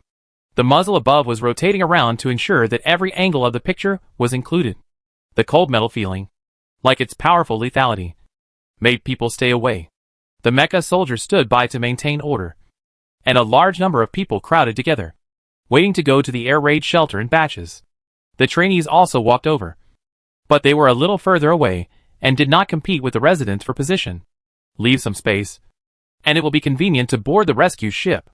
The mecha reminded beside him, Kaffa has sent more transport tools. Please maintain order consciously. Otherwise you will be left for last. Lian Sheng leaned on his arm with one hand, and a faint idea passed through his brain. but he couldn't catch it. He felt a little panic in his heart, but he couldn't tell what it was. He just felt that there was another conspiracy of the other party, and they hadn't discovered it yet. Oh! It appeared again. Her intuition. Liansheng said, something is wrong. Cornell frowned and said, I think something is wrong too. This feeling of not being able to find the pain point is too sad. Liansheng closed his eyes, started from the result and analyzed, what is their purpose? The mastermind behind it was well prepared and took it step by step. They exposed the connections that had been ambushing inside Kaffa for many years, and were willing to pay a lot of precious weapons and intelligence personnel, and spent a lot of energy to carefully prepare a trap. What do they want in return? Liansheng whispered, if their purpose is the base. Then they rushed in too recklessly, and the base has sunk underground. If the target is the sentry tower, the mecha is already guarding in front of the sentry tower. They only have a few mecha barrels, and they should know that it is impossible to succeed. Although a large number of armed elements suddenly appeared on the periphery, causing some riots, you found it in time. Even if some casualties are inevitable, as long as there is time, you can still control the situation. Although Kaffa suffered heavy losses, compared to the Glen United Army. Oh! I mean an unknown person behind the scenes. It's the same for both of us. When you put in 1 point of effort, you always want to get more than 2 points in return. Especially with the style of the Glen Army. Cornell felt even more uncomfortable. Initially, the riots in small areas with small damage were used to lure the tiger away from the mountain, so as to better enter the central area. After entering the central area, personnel began to evacuate to both sides. Their militants were exposed on the periphery, and the personnel began to evacuate to the sidelines. So their target is... Liansheng suddenly opened his eyes, and met Cornell's eyes in the rearview mirror. The two pressed the communicator beside their ears at the same time and shouted, evacuate. People in the marginal areas evacuate now. The targets of the cars in the central area are not the sentry towers, but the defense lines on both sides. Their targets are the refugees and mecha soldiers over there. Evacuate people immediately. The trainees on the east side have boarded the rescue cabin, and the pilots are preparing to go back to pick up the remaining students. At this time, they are standing far away next to the mecha and talking. When they heard the voice, at that moment, everyone was stunned for a moment, and immediately realized the seriousness of the situation, and rushed forward and shouted loudly, evacuate quickly. Evacuate immediately. The enemy's target is here. Civilians, hurry up and leave the edge line. It was too noisy here, with children crying, adults cursing, and soldiers shouting, all mixed together, and no one took their words to heart. Xiao Shualu grabbed a person's arm. Go! The man said angrily, what are you doing? Let go! Xiao Shualu, evacuate quickly. It's dangerous here. Where is it not dangerous? Where do you want us to go? The man roared. We came here because it's dangerous outside. Where is there a safe place in Kaffa now? Where can we live? When he said the second half of the sentence, his voice changed, and the suppressed emotion surged up, almost crying. He heard it. The sound of gunfire and shelling around him. The fear has always shrouded his heart. Day after day, year after year. What did they do wrong? They said they wanted to protect them, but they kept hurting them. The military could never protect them. The man in his 30s, with a face like that, tried to control his emotions, holding his bag tightly. Tears kept flowing down his face. The tears cut everyone's heart. Xiao Shualu Adam's apple rolled, and he couldn't say a word. So he let go. Cornell was only a lieutenant colonel and had no right to directly command non-subordinate members. The message had to be sent to the command desk, and then passed on to soldiers everywhere. The command desk fell into horror and debate, and could not give orders for a while.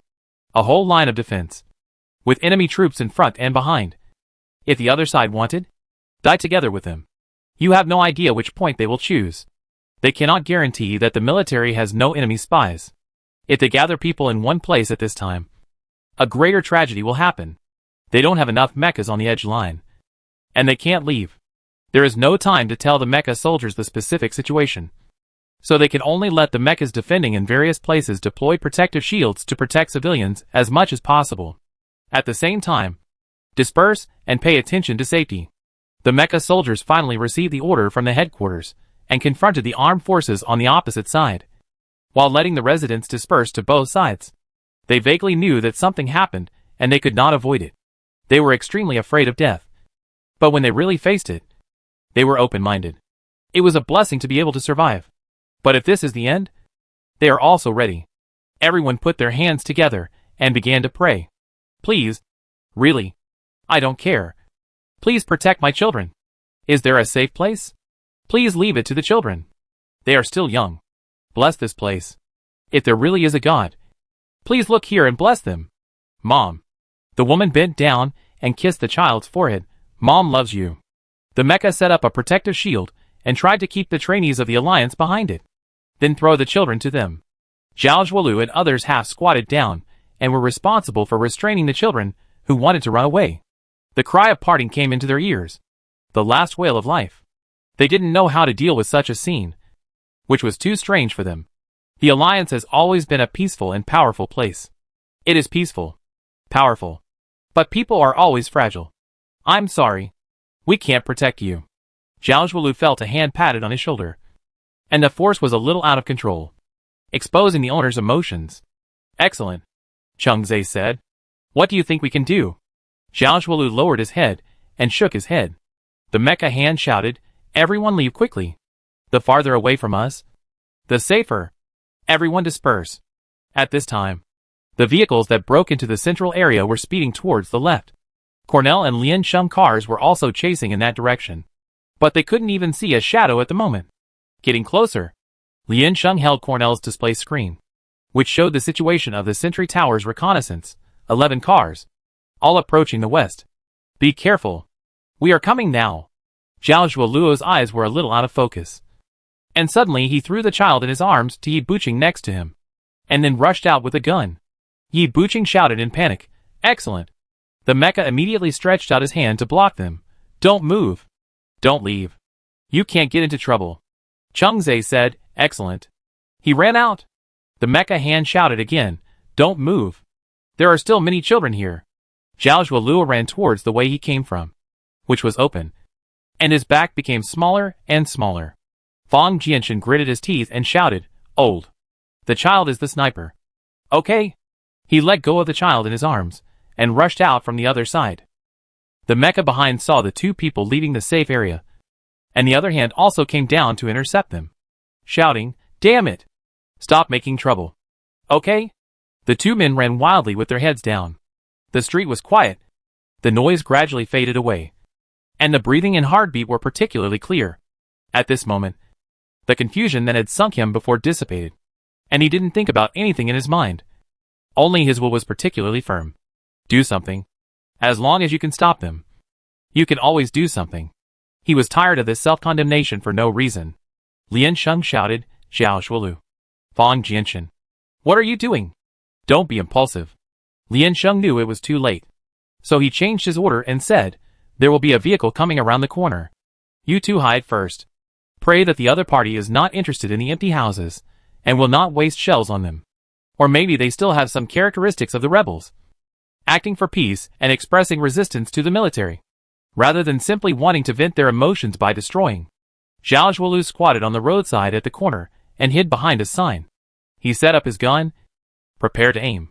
Fang Jianshan also squatted opposite him. Almost within a few seconds, a car turned directly from the front. The other party was too fast, and the distance was too close. Zhao Zhuolu and Fang Jianshan could not catch the other party's figure. The shadow had disappeared in front of them, and went to the edge of the defense line. Don't chase. You can't catch up. If you miss it, you miss it. There are more behind, Lian Sheng said. We are almost there. You just need to block them a little. Hit their tires. Zhao Zhuolu exhaled heavily. Aim the gun forward. Fang Jianshan said, calm down. Calm down. Listen to the sound in front, and put your senses on your fingers. Trust your intuition. I'm still behind you. Don't worry. Just behind them. The car that rushed over started the cannon on top. Flames burst out of the cannon. A huge roar sounded. The air was burned and a strong wind blew. The trainees hiding behind the transparent protective cover saw death stop at their noses with their own eyes. All the pictures seemed to be frozen, and began to change frame by frame. But in the blink of an eye, they were all gone. The artillery fire took away everything. Everything was torn apart. Amid the buzzing tinnitus, the world was broken. The heart-wrenching cry sounded in my ears, "Mom!" The area swept by the artillery fire was a scorched earth, and the survivors lay on the ground. The surrounding debris was unbearable to look at. The people who were lucky enough not to be affected by the artillery fire in the distance wanted to rush over here, but were stopped by the people next to them. The man fell to the ground, stretched out his hand to them, and shouted desperately, "Why do you want to fight again? Why? Why do we have to fight again? Why? Are you satisfied?" It was like a silent movie playing in their minds, and they didn't even know that their fingers were shaking. If the war doesn't stop, there will be no hope. In this place, it has always been a luxury, continuously suffering on the edge of life and death, and then watching himself gradually become a selfish, short-sighted, and afraid of death person, never thinking about tomorrow, thinking about the meaning of living every day. Even he couldn't find an answer. But what can he do? What can they do? Why were they born in this world that doesn't welcome them? Why do humans create so many weapons to hurt their compatriots? Why do they use the place of birth to brand themselves? Why is the first thing they learn resentment? Zhao Zhuolu took a deep breath, and the corners of his mouth pulled up an ugly arc. If you always think about the meaning, there will always be a time when you can't find a satisfactory answer. If he can get through it with a smile, he can keep smiling forever. Only the first 3 cars have lost their target. "Stop them," Lian Xingtong reported. "The second one is coming. The second car equipped with weapons is approaching." Zhao Zhuoluo narrowed his eyes and quickly fired the second shot. The front tire of the car slipped, and Fang Jianshan fired 2 more shots from the back. The car deviated from the main track and crashed into the block next to it. The other party tried to restart, drove forward for a distance, turned back, and continued to move forward, but it had slowed down and moved forward slowly, then followed closely by the third car. The 2 blinked hard, trying to aim at the target. Lian Sheng said, "We are here. The wind wing near the sentry tower has arrived, and the vehicles behind have been intercepted. Only the first 3 have driven too close to chase immediately. The second car has passed, and it is difficult to catch up with the distance. The third car is coming soon, and it is already within their visual range. If they can slow it down, their car may be able to stop it. How many lives can be saved with 1 shot? I don't know. Maybe they realized that they couldn't escape, and there was an ambush ahead." The third car actually slowed down and turned the corner, turning at an angle and aiming at the roadside. Lian Sheng saw it from behind. Half of his body was out of the car window. His fingers turned white, and he grabbed the edge of the window. "Zhao Zhuoluo!" Lian Sheng shouted hoarsely to the front. "Get out of the way!" Zhao Zhuoluo rushed out from behind the sign with a gun. Almost at the same time, the muzzle of the gun lit up red. Fang Jianshan closed his eyes, and in the sound of the explosion, he couldn't hear his own voice. Excellent. The heart seemed to be squeezed hard, and the blood was transmitted to the brain and the soles of the feet. At that moment, he thought he was dead. All the consciousness was stripped away from the body. Fang Jianshan's steps were overturned by the air wave in front, and tears flowed to the back of his head. However, when he stood up and pointed the muzzle at the person in the driver's seat, he found that the person had committed suicide. Fang Jianshan's eyes turned red. He sobbed, and he felt like he couldn't hear anything.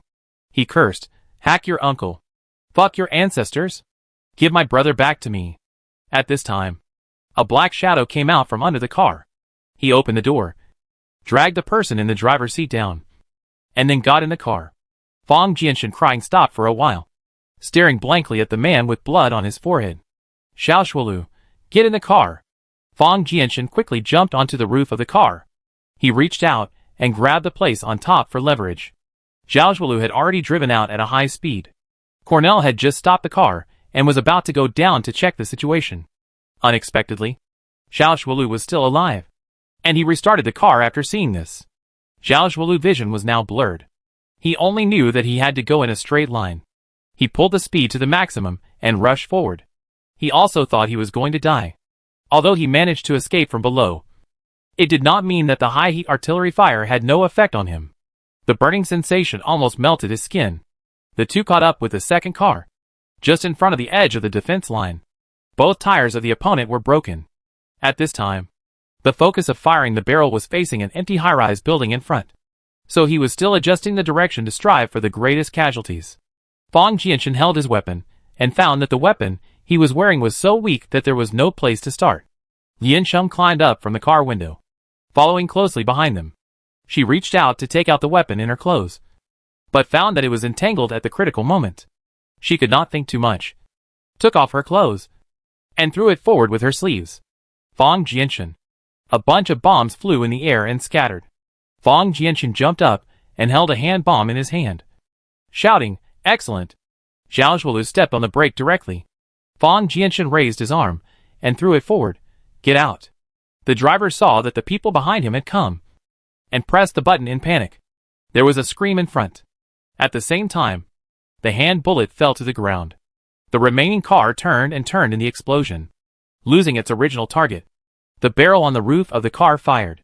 The red line passed the head of the mecha in front and jumped into the sky. The expected second bullet finally missed. Mars fell from the sky, illuminating the day with a faint red. At that moment, the world was quiet and noisy. Chapter 188 Meaning. They had never felt that hearing their own breathing was such a happy thing. They didn't have time to breathe a sigh of relief, and they thought of Zhao Zhuolu's situation again. Fang Jianshan jumped down from the roof of the car and went to open the car door. Zhao Zhuolu leaned his head on the console in exhaustion. Liansheng caught up from behind and pulled him out of the car. Zhao Zhuolu looked at the car that had overturned beside him, and didn't dare to look at the scene in front. He leaned on Fang Jianshan with pursed lips. Liansheng wiped the blood off his face, not daring to use force, and whispered, "Good job, Zhao Zhuolu." Cornell took the medical kit down from the car and gave him an injection in his neck skillfully. Then he put the remaining injection into his chest pocket once every 3 hours. Find a doctor to clean the wound in time and confirm whether there are other injuries. At this time, the rescue cabin that came to pick them up arrived. Cornell took a deep breath and shouted to them, "Everyone get on the plane." Cheng Zhe and other trainees were helping to clean up the battlefield. He helped to move a stone slab that was pressing on someone's leg. The blood spurted out violently. Cheng Zhe forgot to blink, and his entire vision was scarlet. Tears flowed directly with the hot blood. The person who was pressed down pinched his arm and cried, "Save me! Save me!" Cheng Zhe wrapped his wound with clothes. "You can't do anything here. Everyone get on the plane. Right now." Seeing that no one listened, Cornell shouted, "If it's any later, this place will be surrounded, and no one will think of getting out." Accompanying his voice, a sad cry came from the side. "Mom, I feel dizzy. Why is the sky spinning?" She looked up and hugged the body in front of her. "Mom, get up and look at me." Liansheng glanced over there. She had the same red hair as Tina. "Here, red is such a desperate color." Cheng Zhe raised his head and asked, "Take them away first." Cornell simply refused. "No, Cheng Zhe, I give them my place. Let them get treatment first." Cornell had a frown on his face, and had no intention of backing down. "Cheng Zhe, they needed more than us. Is it not okay for me to give them my place? Do you know what the first thing a soldier should learn?" Cornell stood facing him. "It is to accept sacrifice." "Cornell, what will kill you is naivety." Cheng Zhe was stunned and said, "It doesn't matter. I accept it." The two looked at each other for a while, and saw a firm refusal in each other's eyes. They were in completely different positions. Cornell didn't want to convince such a person, and turned to look at Liansheng. Liansheng said, "Forget it. You can't force them. Let them choose for themselves. If you haven't experienced it, you won't understand. Whether it's bumps or blood, you have to experience it yourself." They are now filled with impulsive emotions, and can't explain it at all. Even if they knew what was right, they could not always be rational. Cornell nodded to the pilot in concession, and he lowered the hatch. Several students carried the refugees, who were still conscious and confirmed to be not fatally injured, and boarded the rescue cabin first. Liansheng and Cornell stood by and instructed them to treat the wounded urgently. Because of the transportation, the departure of the rescue cabin had to be delayed for a few minutes. "It's too late. It's really too late," the pilot whispered into the communicator. Lieutenant Colonel Cornell, please take off immediately." Cornell half crouched on the ground and gestured in the direction of the rescue cabin. The other party immediately closed the hatch and took off first. Half of the students were placing the wounded inside, and the other half were left outside. The group of students were clinging to the hatch and windows, looking down, banging on the windows, and shouting indignantly, "Liansheng, they are still down there. Stop! What are you doing? The driver said, It's too late. We don't have such a high defense system. And we can't resist their guns. If we don't leave now, we will be surrounded by them. And you can't leave even if you want to. At worst, if we all sink together, I will cut off the power and crash directly. I say, can you students be more rational? We also want to save people whose life is not life. They are still residents of our Kaffa. But so what? The driver roared. Not all kindness is right. Not all kindness can be realized. This is a war zone. Everyone was stunned by the drink. I found that the sweat and blood on the palm of my hand were left on the window. A boy asked quietly, what should they do? The driver groaned. There is always a way to survive. Isn't that how we survived? The internal armed ammunition was eliminated, and the Kaffa military simply gave up the inherent outer defense line. Send the safe residents to take shelter first, and the rest of the soldiers began to violently suppress the armed forces. Some students evacuated with the wounded, and Cornell would not let the rest of the students stay in this dangerous place. If this group of people encounter an accident in Kaffa, Kaffa will be in great trouble. It was too chaotic here. Cornell temporarily helped to command the scene and took the civilians to take shelter. After the arrangements were made, he was also ready to take Lian Sheng and his men to evacuate. He was standing in the distance negotiating with the people at the command desk. And suddenly his eyes stopped at another place and his voice paused. Cornell connected to Lian Sheng communication. Are all the ones you threw just now real hand bombs? Lian Sheng, of course they are all real. Otherwise, why let Fang Jianshan draw lots to choose a good one? Cornell said, look in front of you.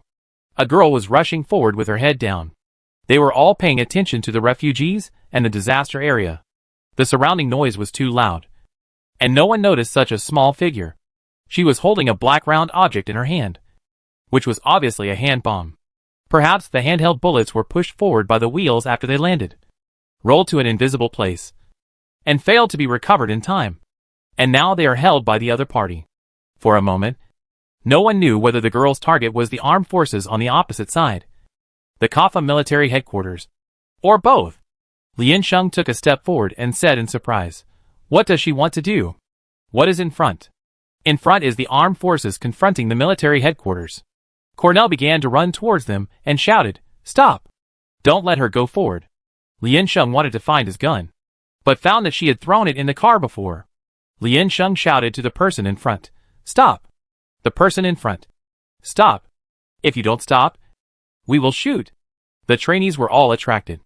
They also recognized the girl's back. Cornell, she shouldn't be able to hear it. Just now, we were too close to the explosion point. She resisted the high temperature air waves, but the impact of air pressure on the eardrum may make her temporarily deaf. Cornell ran all the way, but the distance was too far. For the first time, he shouted in a hurried tone, who? Shoot! It's not certain whether the opponent has any unstable weapons. If there is an airflow explosion at that time, it will cause a secondary reaction. Stop her. It's too late. Seeing the distance getting closer and closer. It's too late. Lian Sheng gritted his teeth and shouted, shoot! She just didn't hear it. Maybe she doesn't want to punch the French army? She's just a child. Fang Jianshan raised his gun and aimed at the girl's back. Shoot! Lian Sheng shouted. Fang Jianshan shoot. Fang Jianshan squinted his eyes and aimed at the target, but his fingers were shaking unconsciously. The distance was getting closer and closer. Lian Sheng, shoot!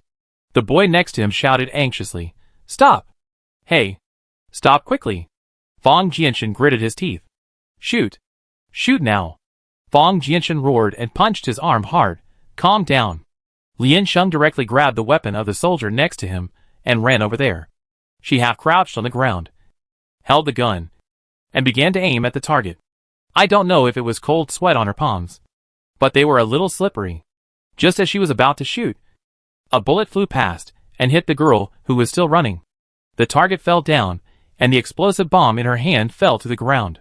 The ring had been pulled open, and the fire flew up with a bang, and the black smoke covered it in an instant, and debris flew around. Her body was also swallowed by the black smoke and disappeared. Everyone held their breath and slowly turned their heads to look back. Cornell had already retracted his weapon, his face pale after running. He glanced at everyone and said lightly, prepare to evacuate. Follow the team. The trainees seemed not to hear it. They had seen too many deaths today, and the emotions had been pent up in their hearts without an outlet for venting. They could attack reactionary militants with a protective and hateful heart. However, facing a poor man who was crying a few minutes ago, they could never find enough reasons. It was the war that drove her crazy, and they were just ordinary people suffering in it. Cornell had already driven the car over, blocking the middle, and said, "Everyone get in the car now." They stood still, lowering their heads and unable to see their expressions. Liansheng understood. In the 36th district, most of them were trapped in the training room and did not see the real casualties at all. What happened today was too much of a blow to them. But now there is no time for them to adapt. Liansheng took the lead to open the car door, got in, and said, "Who needs a tube of muscle relaxant if you don't get in the car? Can you be more mature? Stay here and let the Kafa army spend more troops to protect you. Why don't I just dig a hole here and bury you?" Fang Jianshan supported Xiao Zhuolu and sat in the front seat of the front row. The other students took difficult steps and got on the bus one after another. After Cornell negotiated with the command desk, he found a safe stop for them temporarily, allowing the trainees to stop to replenish supplies and rest for a while, then wait for the rescue boat to come back to pick them up. Everyone was silent along the way, and Liansheng could feel a suppressed anger from the back seat. After arriving at the stop, the students got off the bus again. Cornell assigned them a range of activities and asked them not to move around. Then the two sides never met again. Cornell sat alone next to him, and the other students gathered by the pillars, sitting or leaning against each other. Side. There seemed to be something between the two sides that was tightly tied. Liansheng could understand it. Emotions could not accept the results of rational analysis. The gap was not only because Cornell shot the girl. They knew it was right, but they still could not accept it. Anger broke out. That anger was vented, coming from the guilt and self-blame they felt for surviving the disaster. Liansheng went out for a walk and checked the situation. This was a factory. People had been evacuated, but because they left in a hurry, some machines in the factory were forgotten to be turned off. She turned off a few machines and then returned to the gathering point. Liansheng looked around and went to Cornell first. "I didn't expect the vending machine here is still good." Liansheng shook the drink in front of him. "Do you want to drink it?" Cornell put his hand in his pocket. "No." Liansheng still didn't put down his hand and said, "I bought it." "Cornell, then you can keep it for tomorrow." Liansheng. "You win." Liansheng sat down next to him. As a result, Cornell immediately stood up, kept his distance from her, and said with his back to her, "You don't have to worry about me. You might as well worry more about your classmates." Liansheng, worrying about them. She actually doesn't like to persuade. Really? Liansheng sighed, stood up again, and went to find his group of training soldiers and comrades. The comrades looked decadent. Liansheng looked around, and finally found a boy, handed him a drink, and gestured, "Go and give a drink to Lieutenant Colonel Cornell. By the way, thank him for taking care of us all the time." The boy hugged himself and turned around. "I won't. You go." Liansheng, he took us to seek refuge everywhere. And you can't even say thank you? The boy raised his head and said with tears in his eyes, "But he..." Liansheng went over and kicked him directly. "Think it over clearly. No one likes to kill people." Liansheng frowned and said, "When you were about to shoot with shaking hands, he fired for you first. Do you know what this means? His calmness is the pain that you cannot understand. Don't say anything that makes people want to beat you up." The student's face showed grief, and then tears filled his eyes again. "I know. In fact, I know," he whispered. "I just don't know what to do." Fang Jianshan said hoarsely beside him, "When can we stop the war?" Liansheng turned his head and glanced at him. "I think about this problem every day. What is the meaning of war? I used to think that the people here were too cold. But looking at them today, I don't understand what the meaning of war is." The boy raised his hand to cover his face. "What is the meaning of our existence? Is it just killing people? But do all the people we kill deserve to die? Some people are obviously forced." The surroundings became quieter and quieter as he sobbed. Confusion is the first hurdle in front of him. They are still too young. Liansheng sighed lightly, squatted in front of him, and said, "When fighting, never hold the idea of killing. Otherwise, either you will not survive, or you will become a demon. Human beings are very incompetent and can do too little. A person's life is also very short, and no matter how tragic it is, it can be expressed in a few words. So, everyone works hard to make themselves do various meaningful things. But can you find a definition and purpose for everything you do in your life? No. How can there be so many meaningful things? As long as there is a reason to do it, and a reason to persist. Isn't it enough? The more you think about it, the less you understand. Because it has no answer. Why do you have to let this question bother you? War has never been meaningful. It's just a reason not to give up. Do they still have room to retreat? What does the enemy look like? There is no future in war. But if you don't continue to persist, there will be no future. So you have to hold the gun in your hand and refuse to put it down. But if one day peace reaches out to them, they will also open their arms. Everyone is waiting for this day. No matter how slim the hope is, there is no need to be confused or hesitate. Believe in yourself. Hope is not something you have to do. It is that it can give you strength in despair. It is painful. So hold on to this pain and wait for the day when you don't have to bear it. It is because you don't want to bear it that you have the power to resist and persist. Hold your strength. Zhao Zhuolu lowered his head and looked at his hand. Then he tightened his fingers and grasped it in his palm. Hate war. If you hate it, look forward. Defeat all the enemies standing in front of you. And it will stop. Before that, you have to become stronger. It doesn't make sense. This is the goal of my life. And I have decided this. Even if I have one breath left, I will go to the end. That's all. Chapter 189 Hijacking. The factory was quiet for a while. Only the engine somewhere was still humming. Grow up. Since you have chosen this path, you must move forward even if it means tearing your flesh and blood. Lian Sheng tilted his head to see Zhao Zhuolu. The skin on his face was terribly red. And the cells were getting hot as they healed themselves. No one dared to touch his face. In order to stay awake, no anesthesia was given. Except for the face and head. Fortunately, there were no other injuries. Zhao Zhuolu just raised his head and met her observing eyes. And raised his eyebrows to express his doubts. Before Lian Sheng spoke, her communicator rang first. The name on the display screen was Bai Mi Fei Dao. Lian Sheng picked up the phone and shouted, "Boss." Bai Mi Fei Dao had a messy haircut, his coat half on his shoulders, and he looked a bit sloppy. He said, "What are you doing? Can you let your boss have a good sleep?" Lian Sheng said, "What did I do? The rescue team went to pick you up. Why didn't you come back? Who do you want to cause trouble for? That's District 12. We can't guarantee your safety. Have you forgotten the 4 words of obeying orders?" Bai Mi Fei Dao said, "It's okay for them to make trouble. Anyway, they are thick-skinned. Why are you fooling around with them? Don't you know the priorities?" Lian Sheng turned the screen of the communicator to let the trainees see his angry face. The soldiers turned their backs and raised their hands to cover their faces awkwardly. Bai Mi Fei Dao scolded, "What are you blocking? I have your names in my hand. If you have the guts, shrink into the ground." Lian Sheng nodded. "Bai Mi Flying Knife, stop messing around. My ancestors. Every step of the deployment on the battlefield is meaningful. If possible, we don't want to leave the seriously injured civilians alone. But in the battle, compared to saving a civilian who needs to be taken care of, we first want to protect the soldiers with a promising future. You said you want to save civilians. Why don't you think about saving your colleagues? Can your rescue cabin hold the stars and the sea?" Bai Mi Flying Knife said, "I know. Your naive hearts can." Lian Sheng said, "They all understand the truth. Bai Mi Flying Knife, the key is whether you understand it." "I understand," Lian Sheng said. "But obviously they were not in a mood to accept my stop.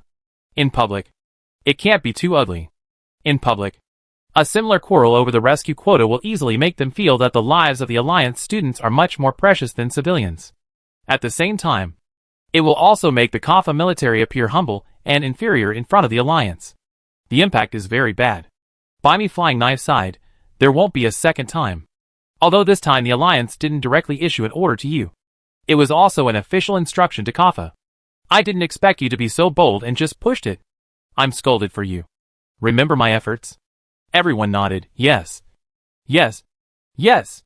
Bai Mi Flying Knife, "When the second rescue cabin comes, no one must be missing. Get back here immediately.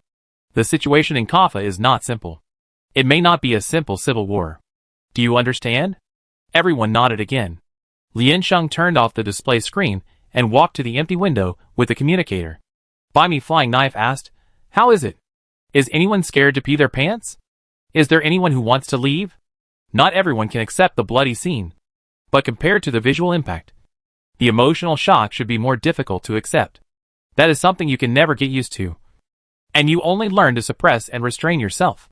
Buy Me Flying Knife can still recall the feeling of doing evil back then. They were born in the peaceful Alliance District 2. They probably haven't seen two dead people, let alone war. Now they are exposed in front of them in a bloody state, which will easily cause them to resist. It would be bad if they have post-war psychological trauma. The Alliance military is so nervous about them, because they are all semi-designated mecha pilots in the future. In war, the casualty rate of mecha operators is actually not low. Unfortunately, not many people can be produced in one term. Half of the 36 districts ran away before. And this time, it is estimated that another group will be scared away. The situation is tense now. And there is a lack of talent. But they are still behaving like children. It would be nice if they grow up quickly. Bai Mi Fei Dao sighed. Although this is not such a good thing for them. Lian Sheng said, if you think so, you should let them stay here. Let's talk about it when we come back. The Alliance has sent out a rescue team. Now the priority is to ensure your safety. And then make a later decision. If you also want to participate in the rescue. Bai Mi Fei Dao said. Liliana and I support it. You can apply for a verbal permission from the rescue army. And then follow along. This is a rare opportunity. Lian Sheng said, okay. I tell them. At this time, the rescue cabin, which was flying to the designated location, suddenly began to slow down, and its altitude gradually decreased. Ji Fanshao felt the airflow fluctuations at the back, and came to the front cabin and asked, what's wrong? Have we arrived yet? The pilot was clicking on the screen quickly, and said without turning his head, no. Don't move. Ji Fanshao heard that his tone was a little wrong. So he stretched out his hand and pushed the door open. I'm coming in. The driver had no time to care about him at the moment. Ji Fanshao looked at the red dot on the map, which was approaching them from all directions. He also knew the seriousness of the matter and frowned and said, is there a problem with the radar? The shielding system was turned on the other side, and it was not discovered for a while. The pilot said, you notify them. Fasten your seat belts immediately. And sit back in your seat. Be prepared for an emergency landing. Ji Fanshao quickly walked to the side, picked up the microphone of the loudspeaker, and relayed the notice. There was a commotion at the back, and everyone quickly took their positions and prepared. Being able to avoid Kaffa's detection device, and only showing signals at a certain distance shows that the shielding technology is definitely the latest. The forces behind this group of rebels can be confirmed without a doubt. Lu Mingyuan and Ji Ban also came from behind. They are technicians, and they may be able to help. Ji Fanshao stood at the back, looking at the points on the map, and asked, is it possible to break through? There are only 4 flying machines on the opposite side. Lu Mingyuan and the driver said in unison, at this distance. It is impossible. The opposite side may have weapons, and they are well prepared this time. There is a certain success rate for a frontal breakthrough, but our situation will be very dangerous. Ji Ban said. The defense system of this rescue cabin is not very good. The driver turned around and said, don't dislike it. This is my favorite machine. He sighed, raised his hand, and knocked hard on the red button next to him, and said, wait for them to contact. Not long after, the enemy's signal was automatically connected. A group of men with short hair wearing jackets stood in front of the screen and said, land immediately. We want to talk to you. Pilot, who are you? This is the military flight cabin of Kaffa District 12. You are now hijacking military equipment. You will be punished according to the Alliance regulations. The other side said. No one. A group of civilians. The driver was shocked. What the hell are civilians? A group of short hair, with clothes on. Any monster can be a human. The driver held the lever next to him and said to the back, start landing now. Everyone stay calm. Especially the few people in the Alliance. You are safe for the time being. Wait patiently for rescue. Everyone helped the wounded next to them to fix their positions, and then fasten their seat belts in their own positions. The rescue cabin was forced to land under the pursuit of the enemy. There were sparse buildings in this area, and everyone finally landed on an open space. Then the other 4 aircraft also stopped. Several trainees unbuckled their seat belts and prepared to stand up. The pilot in front said, sit still and listen to their instructions. Put your weapons at your feet or on the ground. Don't touch your pockets and chest with your hands. And don't make any suspicious movements. This is what you should have been taught in your training. He opened the cabin door, and a man walked in. He looked at the wounded in the cabin, frowned, and said, "Only half of them? It seems that the soldiers of the Alliance are very humane."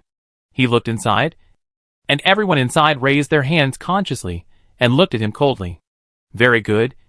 I like obedient people. This way everyone can be more polite to each other." "How good is that?" the man said and stepped aside. "I want you all to come down and follow me." The soldiers got up one after another, ready to take the wounded next to them up. The man stopped Chuck and said, "They want to stay." "Why?" "They need treatment." Chuck gritted his teeth and said, "Since we are all civilians, how can we watch them die without helping?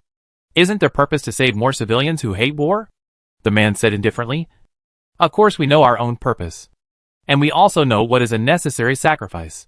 Before Chuck moved, the driver in front had rushed out, pressed Chuck's shoulders, and looked at him very sternly. "Put the man down. Follow their orders." The man watched coldly. Chuck supported the wounded.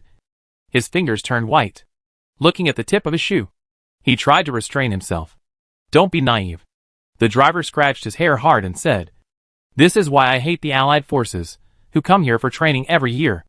They always only think about the best of both worlds and dare not face the needs of reality. How much effort and hard work do we have to spend to achieve your justice and generosity? Your sacrifice is for justice. So what is our sacrifice for? Fulfill your justice?" He grabbed Chuck tightly with his hands and shouted, "Put it down." The person held by Chuck thought he was going to be abandoned, and also grabbed his arm tightly, shaking his head and crying and begging, "No, no, don't be willful. Don't be impulsive. Why is it such a difficult task?" Chuck rolled his Adam's apple and put the person down in the seat next to him. The other party's nails scratched a few bloody marks on the back of his hand. Chuck fastened his seat belt for him and jumped out of the flight cabin. "Very good." The man smiled. "I said, I like obedient people.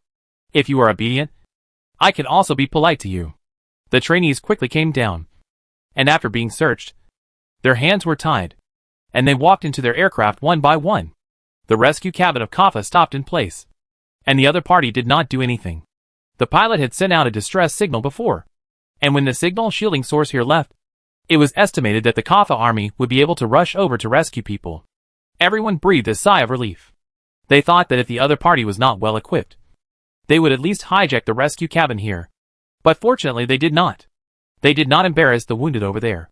The humanity made them question the scene they had seen before. The man with a crew cut sat in front, looked at their expressions, and said with a smile, "Killing them does not make any sense." "Jiangsu, then killing others will make sense?" The man turned around and said, "At least killing you is a very meaningful thing." Jiangsu shut up. Then the plane took off and everyone was transported to another place. In the factory, Cornell went to buy a bottle of cold water and came over to check Xiao Zhuolu's injuries. Seeing that he had a fever, he gave him another shot. Then he washed the wound on his face with cold water to cool it down. Under the effect of the drug, the wound healed very quickly. Cornell suddenly said, "The rescue capsule was hijacked." Xiao Zhuolu suddenly opened his eyes. But fortunately Cornell tilted the bottle mouth in advance and did not pour water into his eyes. Lian Sheng just hung up the communication and squatted next to him. She glanced at the communicator in her hand and called back, "Lian Sheng, boss. Boss, don't leave. I tell you another unfortunate thing. The rescue capsule was hijacked. Bai Mi Fei Dao." Bai Mi Fei Dao hung up the communication with despair. Everyone's eyelids jumped, but they still sat there. Yi Buqing asked in a low voice, "What should we do now? What is the arrangement of the military?" Cornell was surprised at their calmness. "Has it been retrained in such a short time? It is not sure about the safety in the air and the safety inside the military. We will not send rescue troops to pick you up for the time being. And you need to move to another place as soon as possible to avoid being exposed." Cornell asked Xiao Zhuoluo to close his eyes and continue to water him, saying, "We have gone to the rescue cabin to check. The scene is very clean and there is no fighting. The wounded were left in the cabin, and the situation is not bad. It can be confirmed that they are safe now." Fang Jianchen said with a look of seeing a ghost, "Even there are flying planes? Why don't they move the entire army here?" Everyone looked at him. Fang Jianchen was scared. "No way." Lian Sheng, "Not necessarily. Do you know whether the person who hit you is a human or a ghost?" The only difference is a piece of ID. If the Glen army wants to conquer Kaffa, it must take into account the provisions of the peace treaty. In the urban area, high destructive mecha weapons cannot be used. But if it is a dispute within their country, it has nothing to do with them. There are indeed some civilians who are mixed in. Even if they are caught, who can judge that they are not Kaffa people? Because they look like soldiers? No. Everything depends on the ID these days. The question is why it takes so much trouble this time. Is there something important in District 12 that must be captured here? Yi Buqing said. If we want to sweep the mining area, it is not nearby. Right? This is the center of power. And there is not much property to plunder. Cornell said. The anti-war sentiment within Glen is actually very high. After all, the Glen United Army authorities like to cause trouble. Small conflicts have always existed. But in recent years, although they have done things that are fueling the flames, there are indeed more enemies. There was also the incident in District 36. The Alliance publicly issued a severe accusation. Although Glen officials denied it, they themselves seemed to be unwilling to buy it. Cornell said, moreover, the war has consumed a huge amount of wealth for more than 100 years. There is nothing in Kaffa worth coveting. There is no faster way than robbing. In this situation where resources are scarce on all sides, mineral areas or energy areas are a huge temptation. After tasting the sweetness, you will want it again. And there is no faster way to make profits than war. Whether as a weapons dealer or a rescuer, the Glen army switched identities and wandered around. And the benefits they got were not easily imagined. However, no matter how much benefit they gained from the war, for the residents of their country, hundreds of years of war would always make people tired. They did not see the benefits. And they did not need them. They saw more sacrifices. Their compatriots, relatives, and friends died tragically in this game of interests. They insisted on justice. But the political situation only used them as a means to achieve their goals. Life is not something that can be used as a bargaining chip. They don't want to accept any name of superficial justice. What people want is often very simple. Food and peace. If both cannot be satisfied at the same time, they would rather choose peace. They can no longer see enough benefits from Kaffa. And the internal rebellion is high. It is wise to withdraw at this time. If the Alliance takes the initiative to attack them later, the situation will be different. They will have enough reasons to fight. Chung Zhe frowned, realizing the seriousness behind this matter. So they are coming with such a fierce force this time. Are they really going to end the more than 100-year war between Glen and Kaffa? So, if you want to end the war, you have to completely defeat the person standing in front of you. Liansheng said. The country exists for the people. So do the soldiers. When the people of Kaffa no longer insist on and identify with their country, and are erased from history, then Kaffa will really cease to exist. The Glen army does not have to defeat all the military personnel. So they are targeting those poor civilians. But Kaffa is now the self-defense zone of the Alliance. If they do this, aren't they afraid that the Alliance will declare war on them? The boy said. If you don't want to fight with Kaffa, do you want to fight with the Alliance? Cornell lowered his head and said nothing.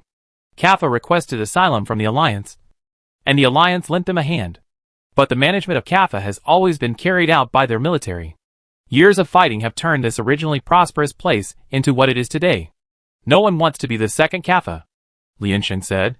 Once the war starts, it is difficult to end. So at the same time, it is also difficult to start. Diplomacy is always the first step of strategy. Will the Alliance issue a war request to the huge Glen United Army for a self-governing autonomous region of Kaffa? How is it possible? Cornell put away his hands, stood up and said, now we are confirming the safety of the surrounding area, and I will take you away from here later. Liansheng asked, how many weapons do we have now? Everyone counted each other. There are 24 people on their side, and they carry 13 guns, because they are preparing for evacuation. The explosive weapons were previously recovered by the Kaffa military. Liansheng asked, when will the Alliance rescue come? Cornell, what do you want to do? Liansheng stood up and said, I can ask them for permission to join the war, and then fight with you. Right? Cornell, follow the arrangements of your own military department. Kaffa has no right to instruct you. Liansheng, okay. Chapter 190 Veteran. Cornell, Harry's Meg shouted outside. I'm here to pick you up. All of you come out. Cornell said, let's go. Prepare to evacuate. Everyone stood up and walked out one after another. Lien Sheng walked past Cornell, tilted his head to look at him, and whispered, "Today I finally remembered who you look like." Cornell was slightly stunned. Lien Sheng smiled at him and followed the team. Harry's mech was waiting outside, looking around to ensure the surrounding situation. "Pay attention to your surroundings. I don't know if there are any stray bullets," Harry said. "It's all chaos here now." The armed forces on the opposite side expressed their willingness to accept all the surrendered people and will not embarrass them. "We want to build a peaceful Kaffa with them." Lien Sheng. Then everyone raised their arms and agreed? Harry said, "Now it's the majority. If there are many people surrendering to the opposite side, and they are all civilians, the military will not take action against them. Otherwise, even if the war is won, it will be meaningless. They are the people Kaffa wants to protect, and the armed forces will not hurt them. So they are indeed safe. They are fearless. But there is nothing they can do. They themselves do not have much choice." The indiscriminate attack and damage by the armed forces before had a huge deterrent effect on them. At the same time, the military watched the people sacrifice in front of them, which also made them lose some confidence in the military. They want to survive, even if they use the most despicable methods. They have lived to this day with difficulty, and they don't want to end it like this. They also want to see a wider place. Violence is far more effective than warmth. The desire for life is far stronger than any national hatred and family feud. Harry suddenly asked a question, "Who are we fighting now?" Everyone was silent. Harry turned around and asked, "Cornell, can we get them back?" Cornell did not give him any response. "Do you like Kaffa? Even if it is like this now," Lien Sheng said. "If you like it, don't ask if you can. Go and get them back. See if they really want to abandon this place." Harry asked carefully, "What if they do?" Lien Sheng said, "If everyone wants to give up, then there is no need to keep them." Harry, They left the factory and headed to the next hidden resettlement point under Harry's escort. This time, the resettlement place was decided by the Alliance Rescue Army based on the map and the actual situation to prevent the emergence of internal support in Kaffa and expose their position. The Alliance Rescue Army has successfully arrived in the Kaffa area. Lien Sheng reported to them in advance on the way and applied for combat permission. The other party said that they would contact them after determining the strategic direction. The stop point this time was a basement. After waiting for a while, a group of people crowded inside. Harry participated in the battle in the distance and kept watch. After sitting inside for half an hour, the Alliance Rescue Party finally received news. "We are the 7th Detachment of the 3rd Expeditionary Corps, and we are now responsible for your mission. The fixed point is C-16. Can you see it on the map? Please come and join us as soon as possible," the person on the other side asked. "How many of you are coming?" Lien Sheng raised his hand. 1. Xiao Shuoluo, 2. Lien Sheng, 2 rejected. Fang Jianshan, 2. Xiao Shuoluo argued, "I totally." Yi Buqing, 3.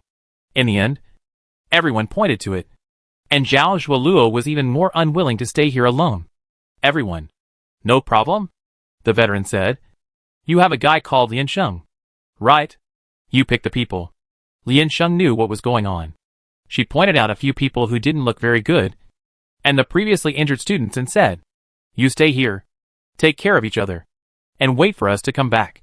She added, "Orders are unquestionable. You don't have to show me your determination. I won't listen." The few people didn't know whether they were relieved or felt a little tired, but they didn't refuse. Sitting on the ground, squinting, there were a total of 16 trainees who agreed to go to the battle, and they only had 13 guns. "It seems that we have to go outside to get one." Everyone put on their weapons and prepared to set off. Lien Sheng glanced at his short-sleeved shirt. She had thrown away her coat. It was getting dark, and the temperature was expected to drop. "Oh, and I also need to get a bulletproof vest." Cornell reported the information to Harry, communicated with the people at the headquarters, and walked over and said, "I will follow you. The Kaffa army is responsible for the equipment and will deliver it later." Harry returned to their side, picked them up, and headed to the target point. From the map, the 2 points are not far apart. The group finally decided to walk directly. Harry led the way in front, scouting for ambushes around and clearing obstacles. Everyone followed with guns in hand. They crossed several streets, perhaps because this place was too far from the central area. The nearby residents were sent to the air raid shelter in time, and there were no dangers along the way, and there were few people. Occasionally, the Kappa army patrolled nearby, and when they saw them, they passed on the intelligence ahead to them.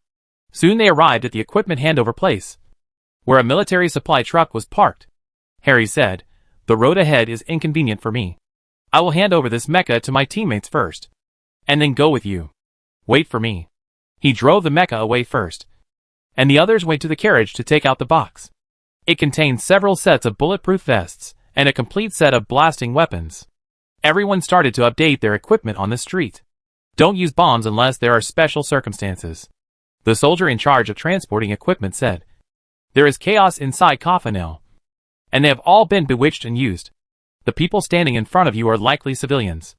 It is best to use the method of containment and deterrence to avoid large-scale casualties. Lian Sheng said, "Understood." Then Harry came back alone, also bringing several sets of weapons. The main thing is to ensure that there are enough bullets.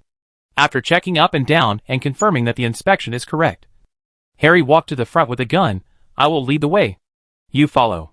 According to the map, they avoided the place where there was fighting and passed through the small road in front. 15 minutes later, they successfully reached the meeting point. A few people wearing civilian clothes, but with hairstyles, figures and temperaments that were not so civilians, were squatting in the corner with guns, looking out from time to time.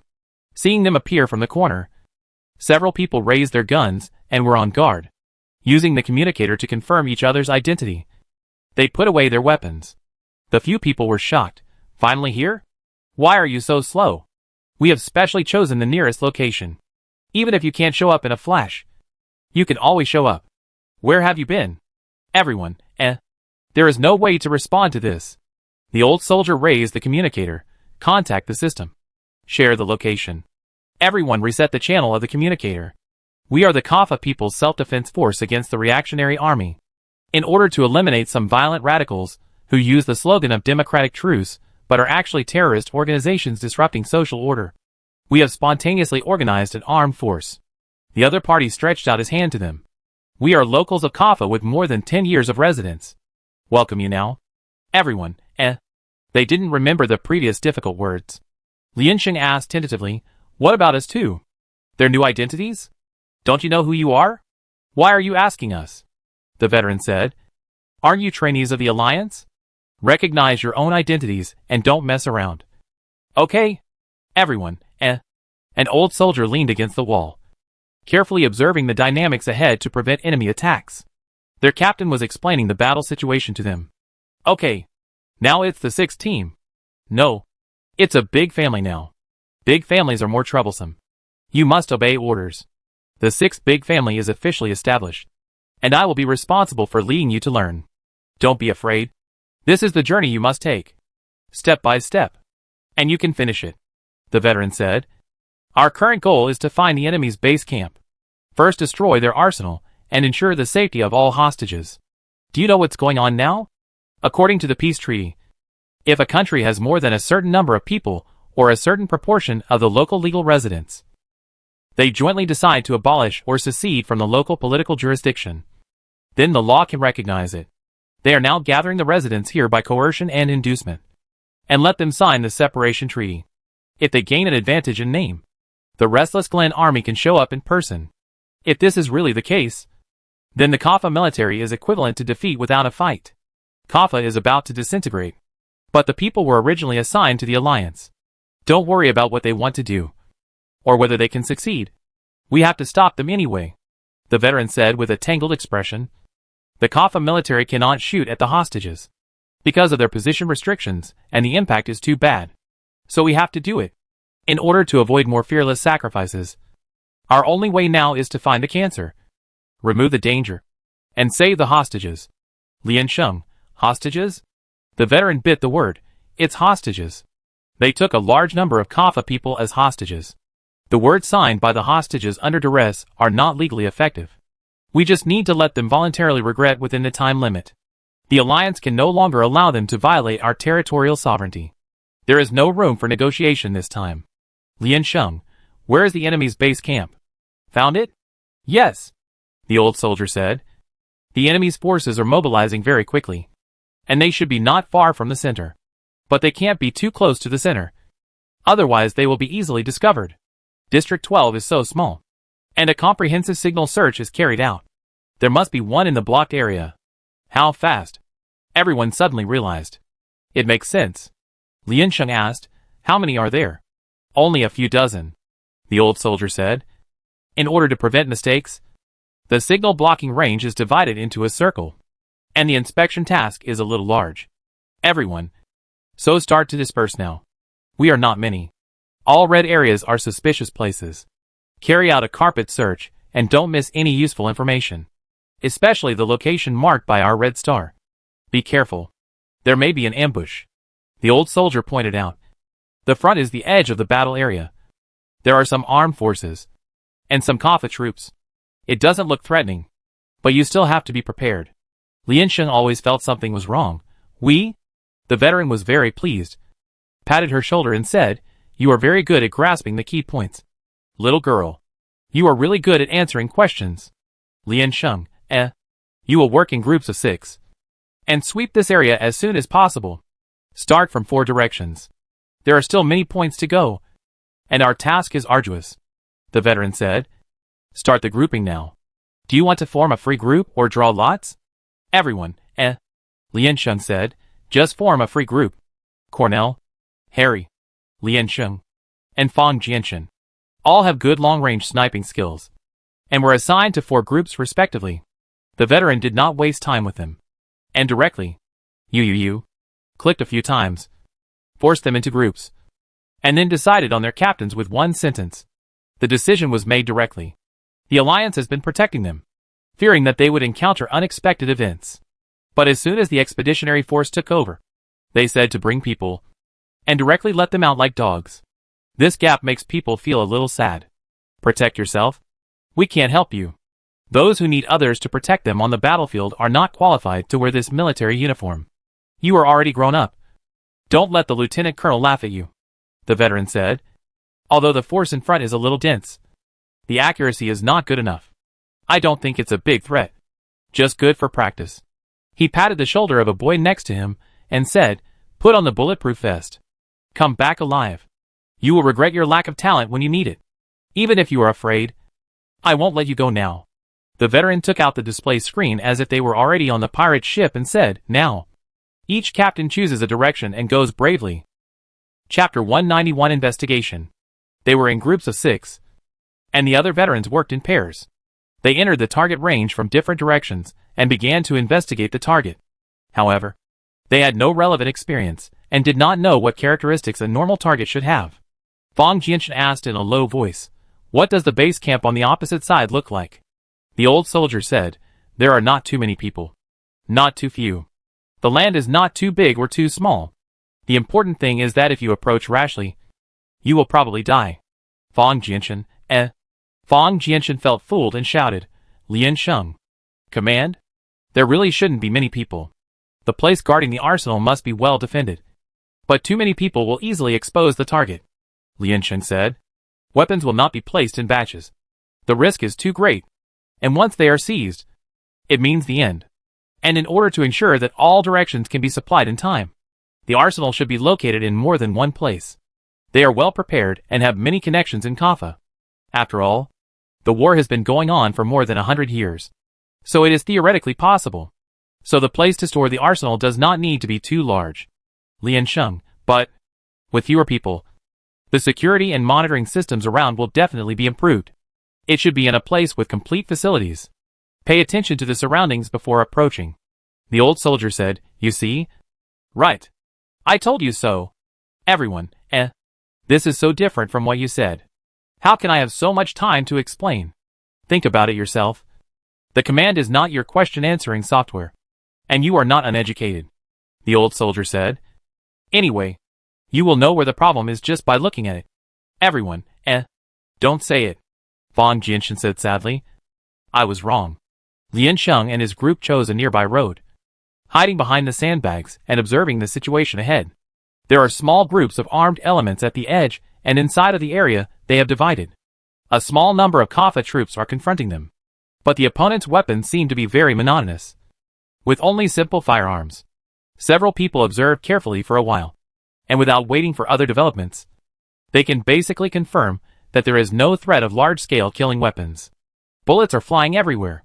Lien Sheng basically identified several enemy points in the alternating bullet paths. The soldier who was hiding behind the high sandbags in front and engaging in the battle turned around and saw them, and asked, "Are you here for support?" Lien Sheng said, "We are the training soldiers of the Alliance." The Kappa soldier waved his hand at them vigorously. "Go! Quick! What are you doing here? Where are you going?" Lien Sheng pointed inside. "Don't be kidding. Can't you see that there is a fight here?" The soldier said. "There are many people in front. Not sure if there are armed elements. But it is very dangerous. Go to your own shelter quickly." The 6 people ignored them. Lien Sheng observed the frequency of the shooting on the opposite side and said, "I go first." She counted the number of shots on the opposite side. And after finding a gap, she rushed out directly. She rolled on the ground and hid in the dark halfway to hide her figure. Then she jumped again and successfully jumped behind the sandbags. Came to the position of the Kappa soldier. She moved as nimbly as a monkey, stretching her limbs and looking very agile. The deflected bullets flew past her and bounced off continuously. An outsider might not be able to see that she always aimed her side at the enemy, hiding her fatal parts, and was not easily hit by the enemy. The series of actions were completed very beautifully. The Kappa soldier widened his eyes and said anxiously, "Hey, you desperate guy." Even if the opponent was small in number and his shooting skills were not good, bullets had no eyes. He felt the bullet in front of him fly past the side of his face, and a slight stinging sensation came. He squatted hurriedly and hid behind an obstacle. Then he raised his weapon, without even having time to carefully aim, and fired blindly in the general direction. An outsider. It should be a recruit who has not received much training. This behavior is simply a waste of bullets. Lien Sheng patted the soldier on the shoulder and said, "I borrow your position." The soldier said anxiously, "What are you doing? Go away. We are in a hurry here too."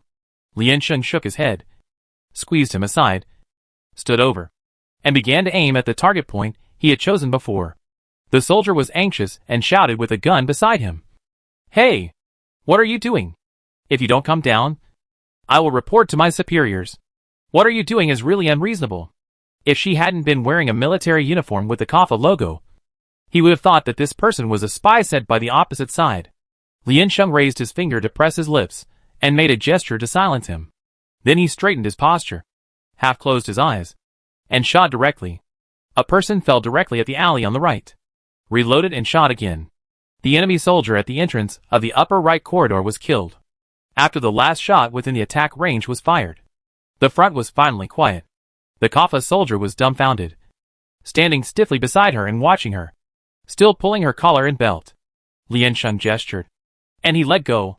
The other 5 people also ran over and rushed directly to the inside. Lien Sheng put away his gun and encouraged the soldiers, "Practice your skills well. Remember to keep your eyes open when shooting. I'm leaving first. But it seems that you are all having fun here. Keep it up." Shrimp soldiers and crab generals. Half a caddy and 8 pounds. The fight was fierce, but there were no casualties. It was not easy. They ran over in a row and approached the inside. The other side seemed to notice something, and the people nearby also began to move towards this side. Lien Sheng said, "There are too many people, and the target is obvious. Let's act in batches." The inspection area is divided into a whole circle, and the area they were divided into is a fan-shaped area. The edge has the largest range. Lien Sheng pointed to several locations on the left and right diagonal angles and said, "Search at the same time and gather at the middle point when the time comes." Several people agreed. The crowd checked one room at a time. Most of the buildings here are empty. After all, when there is an armed conflict outside, no one dares to stay at home. If a shell falls from the sky, you can't run away. Use the equipment to analyze the structure of the entire building, and all suspicious locations must be confirmed, because it is the first actual combat operation. This group of Alliance trainees are still very nervous. They don't want to shut down the communication, but they are not in the mood to talk. The whole channel is filled with the sound of various guns. The veteran felt that the atmosphere was too depressing and weird, and said, "Don't be nervous. If you are nervous, it is easy to miss key information and have loopholes. Pay attention to your surroundings. Whether you are preparing to move or staying in place, you must always observe the situation around you. Be alert. Be relaxed. Be lively. Everyone, Don't always stare at your communicator. This is a bad habit. A more advanced shielding system on the opposite side can destroy your communicator. Open your eyes and ears, the veteran said. We are not doing an exercise. There are no safety measures. There are not many people now. Even if you are injured, there is no way to rescue you in the first time. If you don't want to wait to die, stay alive and kicking. Everyone, this is not more nervous. Suddenly, there was a loud noise in the channel. As if something collapsed. Everyone was frightened while concentrating, and almost took a breath at the same time. Hands were shaking so much that they couldn't hold their guns steady. Turn off your internal communicator. You're frightened to death by the noise, another veteran said. Change to one-way or group communication. We notify you if there's any situation. Everyone did as they were told. A boy whispered. Senior, were you nervous when you first performed the mission? The veteran said. You're nervous. And you're still nervous now. It's just like fear of death. It's human instinct. Who can change their instinct? But courage can be trained. And self-confidence can be improved according to strength. Also, keeping an eye on the surroundings can become a habit. When you start to train new instincts, your movements will become smoother. Even if you're nervous, your body will save your life. Everyone nodded. Strong. That's a skill acquired through fighting. Lian Sheng held a scanning device in his hand, standing in the middle of the first floor of the mall, and scanning upwards. There were a few thermal reactions on the middle floor, hiding in the corner. There was nothing worth noting overall. After searching the warehouse again, she confirmed that everything was correct and prepared to go to the red star marked area ahead.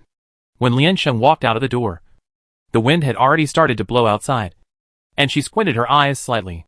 Suddenly, she felt a dull pain in her chest, and a wisp of white smoke came out of the communicator. In the dim sky, the red trajectory was particularly obvious. Lian Sheng staggered backwards under the impact, but did not dodge. His first reaction was to raise his gun and shoot 2 shots in a row. The other side groaned and fell down. Lian Sheng hit at the wall, picked up his communicator, and took a look.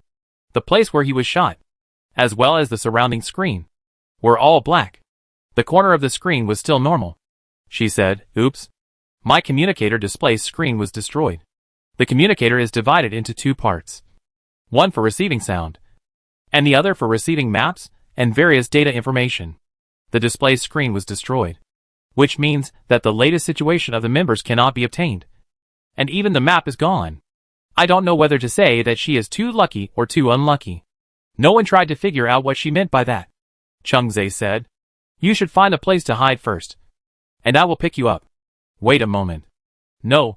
I still remember a little bit. Continue to meet at the target point. Lian Sheng glanced outside. I'm almost there. Waiting for you at the first intersection in front of the Red Star building. Cheng Zhe, okay. I'm almost there too. Several other people in the same group were surprised. What do you mean almost there? Don't be perfunctory. Look carefully. How can it be so fast? The old soldier said, Don't move. The vision is not good at this point. Wait until it's completely dark. Put on night vision glasses and go in. Now find a safe place and rest here. Everyone obeyed. The night in Kaffa is very cold. Tonight, the wind is cold and the dew is heavy. The sky is covered with clouds and there is no light at all. It is very dark. When the night vision began to become clear, Lian Sheng came out from his hiding place and headed for the crossroads.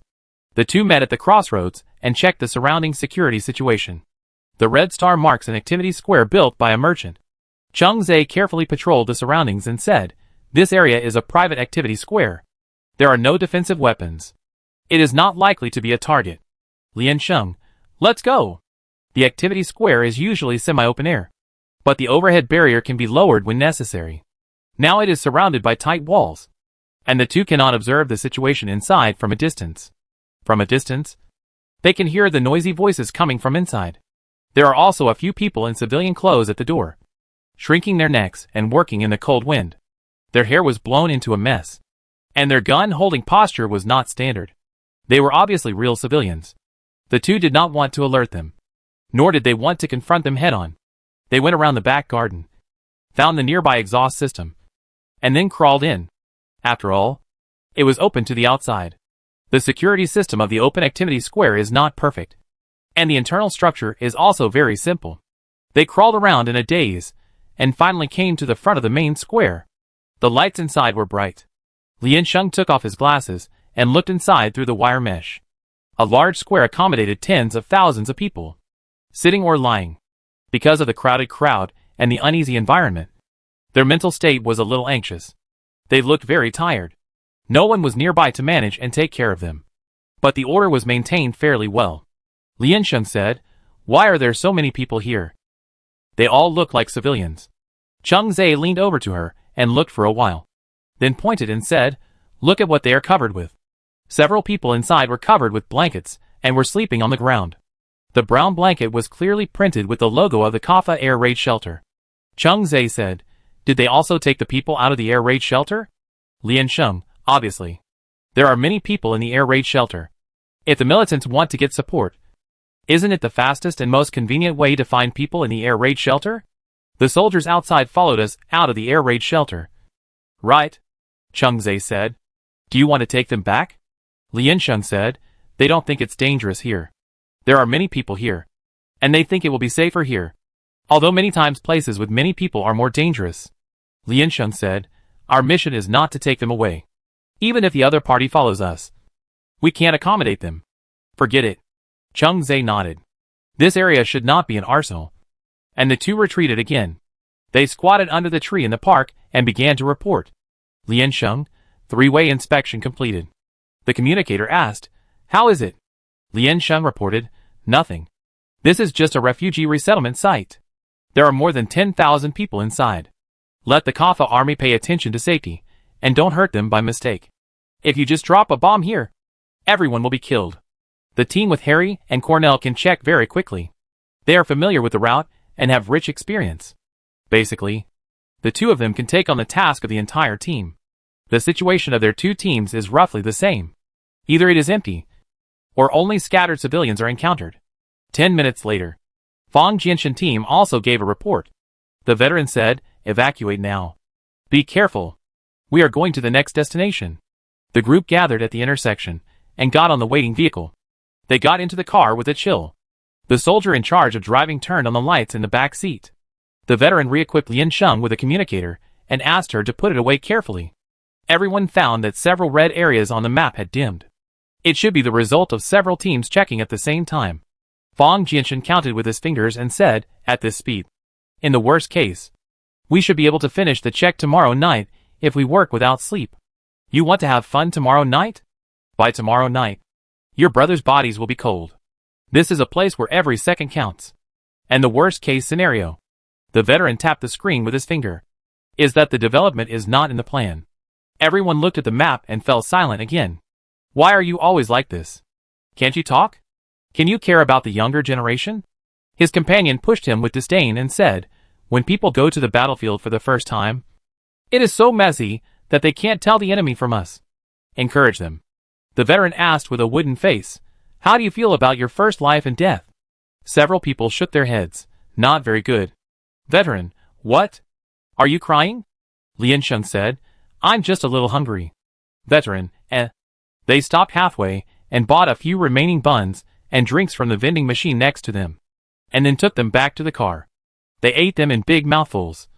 Surrounding the lights, white smoke came out of the hot stuffing, and the heater in the car was on, and everyone's hands and feet began to warm up. In this depressed war zone, they sat next to their trustworthy brothers and ate their late dinner quietly. The lights flickered from the car window, bringing an indescribable warmth. There was no fear, no worry, and no fatigue. At this moment, the tight strings were just let go, making them even forget that this was a battlefield. Perhaps this will be their life that will be repeated in the future.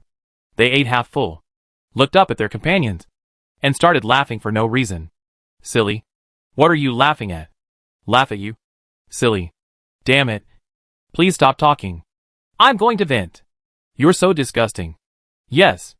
I'm sorry."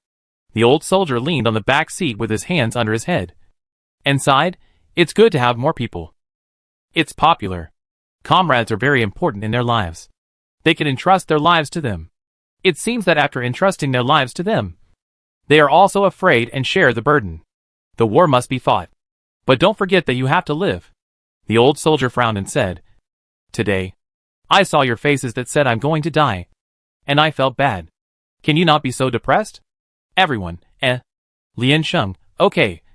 Sir. The old soldier suddenly sat up straight and said to her, you can be a little depressed. You have a face that says get out of the way. I'm going to kill them all. Lian Sheng, Fang Jianshan shook his hand and said, don't call her depressed. She is a puddle of mud when she is depressed. It's not easy to get into the state. The car swayed forward, and everyone stuffed everything in their hands into the car, and then began to feel sleepy. The old soldier looked at their state and didn't know whether to laugh or cry. After eating, they just slept. This group of young people's ability to accept things is really strong. Soon the driver stopped the car and shouted in front, the second one is ordered. Brothers. He got out and opened the door on their side. The cold wind poured in from outside, and everyone shuddered and gasped. The old soldier asked, are you still afraid? The young soldiers rubbed their eyes, cheered up, and answered, no more fear. The old soldier put his gun on his back, walked in front and said, let's go. There are still people waiting for us. Chapter 192 Speculation. The expeditionary teams from all over the place checked the red circles one by one. It was already late at night, and the trainees had been running around all day, had been frightened in various ways, and had no time to rest. The body was actually a little tired, but the spirit was still excited because of the high pressure. When they were lucky, they could perfectly bypass those amateur armed forces who were taking a nap. When they were unlucky, they might alarm them and then directly fight. Because it was late at night, safety was difficult to guarantee, and everyone dared not act separately. They maintained a lineup of 6 people, reminded each other, and slowly moved forward. The areas assigned to them were all considered less dangerous. Everyone wore heavy bulletproof vests, and the opponent generally did not have high lethal explosive weapons, so there was not much threat to life. However, by the next morning, several people could not hold on. The arm was hit by a stray bullet and could not lift the weapon. The leg was injured and could not perform the mission. Another had a cut on his face, so deep that the bone was almost visible. Fortunately, the facial features were staggered, and a hemostatic injection was given to temporarily stabilize the injury. After sending them back to a safe place for treatment, there were only 9 people left in their training team. They were extremely grateful. Being alive was good, and they had no higher aspirations. After the veterans inspected the map on their side, they helped them finish the unfinished area. After running around all night, there was almost no discovery, not to mention the weapons depot. There was not even a suspicious base. Everyone returned to the car and prepared to change locations. Take a break first. We will take turns on duty. The old soldier leaned back in his chair, breathing heavily. Pay attention to maintaining absolute concentration during the gunfight. Don't be absent-minded. Let's sleep for 2 hours before continuing, so that our brains and eyes can relax. Fang Jianshan asked, didn't you say that there is no time? Sharpening the knife does not delay the chopping of wood. Maybe luck will be better? If something unexpected happens, it will be more of a loss than a gain. The old soldier waved his hand and said, don't worry. Just relax. Everyone was really tired. I could keep my eyes open during the first sentence, but as soon as I leaned my head back, I felt sleepy immediately. Lian Sheng squeezed to the front, patted the soldier who was on duty to observe the surrounding safety, and asked, what is the situation in Kaffa now? Not very good. Civilians are slowly gathering, and they are in a stalemate with the Kaffa army in the central area. The soldier sighed and said, the Kaffa army is guarding everywhere to maintain order. Do you understand at this time? In addition to the reactionary armed elements, there are many people who are afraid of chaos in the world. They think that they will not live long anyway, so it doesn't matter if they make trouble and do bad things. Lian Sheng said, I understand. There will always be all kinds of scum in times of crisis. Not having to bear the subsequent responsibility is the most tempting reason for committing a crime. People who no longer cherish their lives are the most terrible existence. The war era promoted the emergence of these 2 points. It's hard to tell who is the enemy and who is the friend. But the main bodies of the 2 conflicting parties are very clear in this situation. Whoever hurts you will be classified as your enemy, regardless of whether the other party is real or not. The soldier said. So it's very tense now. It's impossible to negotiate with each other. But generally speaking, there are fewer actual conflicts. The soldier said. Kaffa surrounded the central area, and the army used it as a deterrent to prevent the militants from leaving. The other side stayed inside quietly. The militants no longer carried out terrorist attacks, and the entire central area was stable. In such a situation of civil unrest, the other side pushed the civilians to the front, and the Kaffa military could not use artillery fire to massacre their compatriots unless they really wanted to end their regime. Lian Sheng thought for a moment and asked, "What about the other expeditionary forces? There must be some discoveries. For example, cleared gathering points and weapon depots?" The soldier said, "Yes, there are abandoned weapon depots. We searched and found traces of ammunition residues. They are parked around the central area. The warehouses of several factories rented on the opposite side are used as venues. But now they are empty, and all the personnel have evacuated. There is no point." Lian Sheng nodded thoughtfully. "Soldier, what do you think?" Lian Sheng adjusted his posture, hugged his chest and looked at the morning light in the distance, squinting his sleepy eyes and said, "I have a very bold idea." Soldier patted his thigh, "Then say it boldly." Lian Sheng, "There are no weapons on the opposite side." Soldier, "It's very bold." The old soldier fell asleep next to him, and suddenly uttered a dreamlike breath. He stretched his arms, and his voice was vague and dull, and asked, "Why do you think so?" The two turned their heads to look at him together. The old soldier opened his eyes with difficulty and said, "You didn't figure it out by just counting on your fingers, did you?" Lian Sheng said, "At the beginning, the other side used a large number of weapons. Cannon barrels, bombs, cars, aircraft, and various guns and bullets.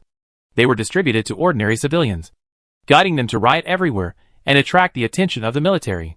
Judging from the frequency of their use, they don't cherish weapons at all. Giant and wasteful. Even the military with inventory should not dare to do this. What is the reason? First, they want to tell us that they have an absolutely sufficient arsenal of weapons, so that we should not act rashly. Second, they do have a sufficient arsenal near the central area." Lian Sheng said, "I am more inclined to the first one. Psychological deterrence. In fact, they have achieved the results they want with weapons, holding civilians hostage with life threats, and gaining their support and persuading them to leave Kaffa." Several soldiers of the expeditionary force were silent and listened quietly. "Lian Sheng, how many people are there in District 12? What positions? How long have they been here?" "We know nothing. If you think about it in a more terrible way, District may 12 be hopeless. But what if you think about it in a more optimistic way? Maybe it's not that serious. The other side is already at the end of its rope." Fang Jianshan leaned forward from behind and asked, "What about the follow-up? What about the retreat method? What should they do if the alliance launches a strong attack? It's impossible for them to just start without any preparation." "Right." Lian Sheng nodded. "If they succeed, most Kaffa people choose to give up their citizenship, and the Kaffa regime disintegrates. And this group of people, a large number of people who have lost their identities, are in dire straits. What can we do?" Fang Jianshan, "Well, humanitarian help. Destroy this army abandoned by the people." The old soldier said, "Glenn's army is indeed waiting outside. After the Alliance rescue army arrives, both sides are very happy to confront each other now." Lian Sheng, "Then I think we may need more rescue. Let them stop Glenn's army and prevent them from entering Kaffa. Otherwise, it will be another 36 districts. Glenn's army has not come in yet, which means that there are many civilians who have been suppressed by them but have not signed the separation regulations. Fortunately, they have not been overwhelmed by the big things." The old soldier wiped his face, pressed her shoulder and said, "Rest. Sleep. Don't think about adults' affairs." As soon as he said it, everyone understood that the situation might be similar. Some people in the military upper echelons also speculated in this way. After all, in terms of the amount of weapons reserves, it is unrealistic to have any inventory. However, it is better to have a clear understanding than a strategy without direction. Knowing that they have a plan in mind, everyone feels a little relieved. No possibility can be ruled out, and two preparations must be made. What both sides have to do now is to race against time. One side must incite civilians to resist as soon as possible to provide a legitimate reason for the invasion of Glenn's army. One side must find their leader as soon as possible, control public opinion, and stop their actions. Of course, there is also the buddies who rescue the Alliance trainees. Anyway, we have to continue searching according to the shielded area. No more talking. Everyone closed their eyes and took the time to take a short rest. 2 hours later, the team set off again. At this time, half of the marked points on the map have been reduced. If luck is good, it should be close to the target soon. The old soldier slept and woke up immediately, looking very energetic. The other soldiers were awakened from a deep sleep and were still adjusting their status and trying to regain their consciousness. The Kaffa military and the Alliance are calling in technical personnel to conduct surveillance and review for the storage surveillance before the outbreak of the Civil War. Assist in confirming the location, the veteran said with the communicator. According to the progress, we should be able to confirm the target soon, as long as the opponent is still in Kaffa. Even if it is not in the red zone, there will not be many missed points. Maybe it is in the next place we are going to. Everyone was encouraged and felt a little excited, waving their arms to show that they are ready. At this time, Lian Sheng's communicator rang. Lian Sheng took it out from his chest, clicked it, and found that it was from an unknown number. A face with three-dimensional features appeared on the screen of the communicator, with a clean-shaven beard and short hair almost touching the scalp. He was wearing a white sweater, but his aura was very strong. He could know the internal communication code of their military. So this person might be the target they were looking for. The few people next to him were shocked and all leaned over to see the portrait on the communicator. The person on the other end of the line did not introduce himself, but directly ordered in an unquestionable tone, "Soldiers of the Alliance." "Right. I heard that you are searching along the way. I don't know what your purpose is, but stop your actions immediately," Lian Sheng said calmly. "Where did you hear that?" "No. You misheard," the other party snorted. "Stop your search. This is a dispute within our Kaffa. If you don't intervene, we won't implicate innocent people." He turned the screen and shone it on a few familiar faces, then said, "Otherwise we will directly judge them." There were a few excited gasps from the side, but Lian Sheng was unmoved. The other party tried to see any emotional fluctuations on Lian Sheng's face. After all, she was just a young man who had just joined the military. But there was no. Lian Sheng didn't even blink. She just raised her hand and touched her chin, and said a word calmly, "Oh?" The man on the other side frowned. "Don't understand what I said?" "Lian Sheng, I'm just a training soldier. You should go to the Kaffa military to negotiate." The man, "Haha. Then what?" "It's useless to contact Kaffa. It's about the survival of the entire Kaffa army. How could they compromise because of a few students? They almost wanted to rush to their nest immediately. What gave you the illusion that I'm a fool?" Lian Sheng touched his ear and said, "Or do you think I'm a coward?" The other side's expression collapsed for a while, and before he could say anything, the old soldier reached out from behind and hung up their communication. Everyone focused their attention on his face. The old soldier seemed not to hear, clapped his hands and said, "Let's go. Continue to check." The trainees stood up and looked at them in confusion. The boy was stunned, but just now. Just that. The old soldier, "What happened just now?" "I just heard someone fart." "What does it have to do with our action?" The boy, "They said we can't look for it. If they say we don't want to look for it, then we don't look for it." "Which unit are you from? Who are you listening to?" The old soldier raised his hand and rubbed his head hard. "Stop making trouble, kid, and get going." The boy, but our people are still in their hands." The old soldier looked at him expressionlessly. After a moment, he said, "The grave has been chosen, and the feng shui is good.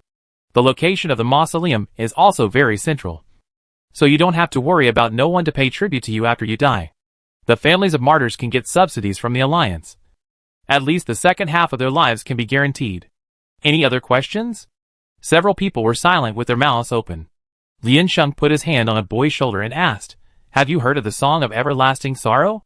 "Boy, what?" "Emperor Xuanzong of Tang couldn't save Yang Yuan. And you, a soldier, want to save another soldier?" Lian Sheng said. "We don't have time to delay. The entire Kaffa and the Alliance are paying attention to this matter. If the conspiracy of the Glen army really succeeds, I mean, if the culprit is the Glen army, then they will never let the brothers live safely. If you want to save them, on the contrary, you should find their lair as soon as possible and rescue them, instead of expecting a group of executioners to take the initiative to release them." "Boy, Chung Zhe, she's right. They can take the initiative to find. Come over. It means we are gradually approaching their position." "How great," the veteran said. Glenn's army is not afraid of war. Whether it is Kaffa or the Alliance. Don't try to believe that they will be afraid of the Alliance's identity and show mercy. It is better to think about how to appear when the hero saves the beauty. Everyone, The veteran turned his head and said, "It seems that your brothers are fine for the time being. But why do you come to you when there is something wrong? Are you so famous?" Lien Sheng, spiritual support. The veteran nodded. "You are quite similar to a legendary boss in our 3 armies in the past." Lien Sheng was stunned for a moment. "Thank you." When the car was halfway through, the military leader sent them a new map. The veteran put down the communicator and took the gun next to him. "I know where it is. Turn around and go over. The guys are all ready." Chapter 193 Breakout. Everyone turned to the base camp where the militants gathered. In the previous places, most of the people who stayed behind were Kaffa residents. The weapons and equipment were simple and backward, and the outer defense was also rough. But if the Real Glen army was mixed in, they had to be careful. At this point, they had to tear their faces apart. Although they said it very domineeringly, they still had to consider the safety of the Alliance trainees as the first condition for real action. The veteran was playing with the weapon in his hand. Everyone sat quietly waiting for the next instruction from the Alliance. Lien Sheng was really a little afraid that he would be unstable, and fired a shot directly in the car. That would be a beautiful picture. The man who was hung up on the communication, holding the communicator in his hand, had a cracked expression. He turned his head and looked at the trainees who were tied up next to him. Several people curled their lips to show their innocence. Jiangsu raised his chin and said, "I told you that if you get criticized, it's none of our business." There was a sense of gloating and pride in his tone. The man threw the communicator away. He approached with a gun. "I think you haven't recognized your situation yet. This is not something you can be happy about," the man said. "Or are we too friendly to you? Making you forget your identity?" Jiangsu snorted disdainfully. "I always remember my own identity. But I don't know if you dare to say who you are." "What are our identities?" "What are your identities?" "To be precise, we don't have a direct conflict of interest." Ji Fanshao spoke slowly beside him. His voice was very steady, and he analyzed his problem in a straightforward manner. "When you met us, we were preparing to treat seriously injured civilians. Rebels. To be precise, we are allies." The man said, "You can shut up now." Ji Fanshao pinched his palm, which was moist inside, and continued, "Isn't friendliness your label? Isn't the pursuit of peace your goal? Isn't it your purpose to achieve harmonious coexistence between the two sides? If it is just for killing, violence, and suppression, is it resistance? Or a terrorist organization in the name of resistance?" Ji Fanshao raised his voice. Although he was nervous, his thoughts were very clear at the moment. He said, "How will he treat us? Please watch carefully, and be prepared first. Because after the other party achieves his goal, it is very likely that he will treat you like this. No matter how much they say, it is better to see how they hiss." With a crisp sound of loading, the man violently pressed the muzzle of the gun against the side of his face. Ji Fanshao squinted his eyes, and looked at him with hatred. "Have you said enough? Don't you know what shut up means?" The man tapped his face. "Deterrence is necessary. It seems that you really want to sacrifice yourself for our great cause. That look is good. What do you want to do?" Facing the direct threat of death, there was no terror of slowly hanging them up. "Then shoot." Ji Fanshao no longer had any scruples and cursed. "A Glen spy who curled up in a stinking ditch like a rat can't destroy the territorial integrity of my alliance. Even if I die here now, Glen will pay a higher price for this in the future." The man stared at him for a while and nodded. Turning his back to him, he suddenly pulled the weapon in the hand of the person next to him and shot Ji Fanshao. The crowd didn't see the blood splashing, but Ji Fanshao had already fallen down. They were nervous and exclaimed in their breath, "Ji Fanshao!" The civilians around them hugged the people around them tightly and screamed in fear. They closed their eyes and dared not turn their heads to look. Panic was instantly spread. Ji Ban leaned in to see. His body was a little stiff, but he could hear his breathing, and said in fear, "It's an anesthetic. An anesthetic gun. It's so noisy. A bunch of self-righteous heroic recruits." The man twisted his neck and said, "Do you think it's glorious to sacrifice? No. Staying alive is the most precious thing. We live in such an environment. Facing death, it's commonplace. You don't understand at all that you disdain life and cherish your own life at the same time." The man said viciously, "Don't challenge my bottom line. There were several sobs from all around, and the civilians couldn't hold back. They were too scared. The man said, "As long as you are willing to believe in us, you can get freedom immediately. Don't you feel as desperate as Kaffa? If you choose to continue the stalemate, I can only throw you out, because we can't be companions. I hope you can think it over carefully." He raised his hand and looked at the time. "In fact, your decision can't affect the result. I'm just giving you a chance. How many people in Kaffa will stand on our side? Don't you understand in your heart?" Several people raised their heads slightly and looked towards them. The man caught their sight and smiled and opened his hands to them. "Come on. Peace welcomes you." The expeditionary teams were constantly approaching that side. Lian Sheng and others' cars rushed all the way to the target point. This driver was the most stable driver Lian Sheng had ever seen. But at this moment, he also began his life of speeding. The veteran listened to the prompts in the communicator and pointed his finger and said, "Glenn's army is looking for an opportunity to enter the periphery of Kaffa, and it seems ready to move. The Alliance is confronting them. Although it is still unclear now, we still have to be prepared for war on all fronts. If any accidents occur, pay attention to evacuating the crowd as soon as possible. The plan can be changed at any time, and you must obey the instructions." Everyone was shocked when they heard it. Is the situation already so serious? Will the Alliance really go to war with Glenn, using Kaffa as the war zone? Fang Jinshan asked. If they use their own territory as the main battlefield, what about the follow-up supplies? What about the supplies? The veteran shook his head and said, "TSK. Quality. I told you not to be nervous. What are you doing? Before you had surgery, didn't the doctor tell you about the risks of surgery? We just proposed a possibility. You have too little experience, so we just remind you." The veteran turned his head and pushed Lian Sheng and said, "You said so? Spiritual support?" Lian Sheng hugged his arm and frowned and asked, "Have they got enough signatures?" The veteran said, "Although not all. It should be soon. In fact, even if they get enough signatures, Kaffa District 12 is nominally the Alliance territories, and with the Allied forces already guarding the periphery, the other side has no right to make a move. If they dare to do this, they have no intention of following the routine. The righteous army of the world is for the benefit of all. Lian Sheng, if they don't need the right to sign, why are they still deadlocked here? It's not that they don't need it, but a certain error is allowed. After all, in a war, the population itself changes a lot and is difficult to count. As long as they report and explain according to the wartime situation afterwards and give enough reasons, their procedures can be recognized," the veteran said. "So, the more chaotic the situation, the more beneficial it is for them. And they can find enough loopholes. We must not harm the personal safety of citizens, and it is best to directly alienate their interests." Everyone nodded. Soon the car stopped. The front row soldier said, "Get off. We will go from the 6th road." Everyone put on their equipment and groped in from the front. "Slow down. Follow us and be alert on both sides."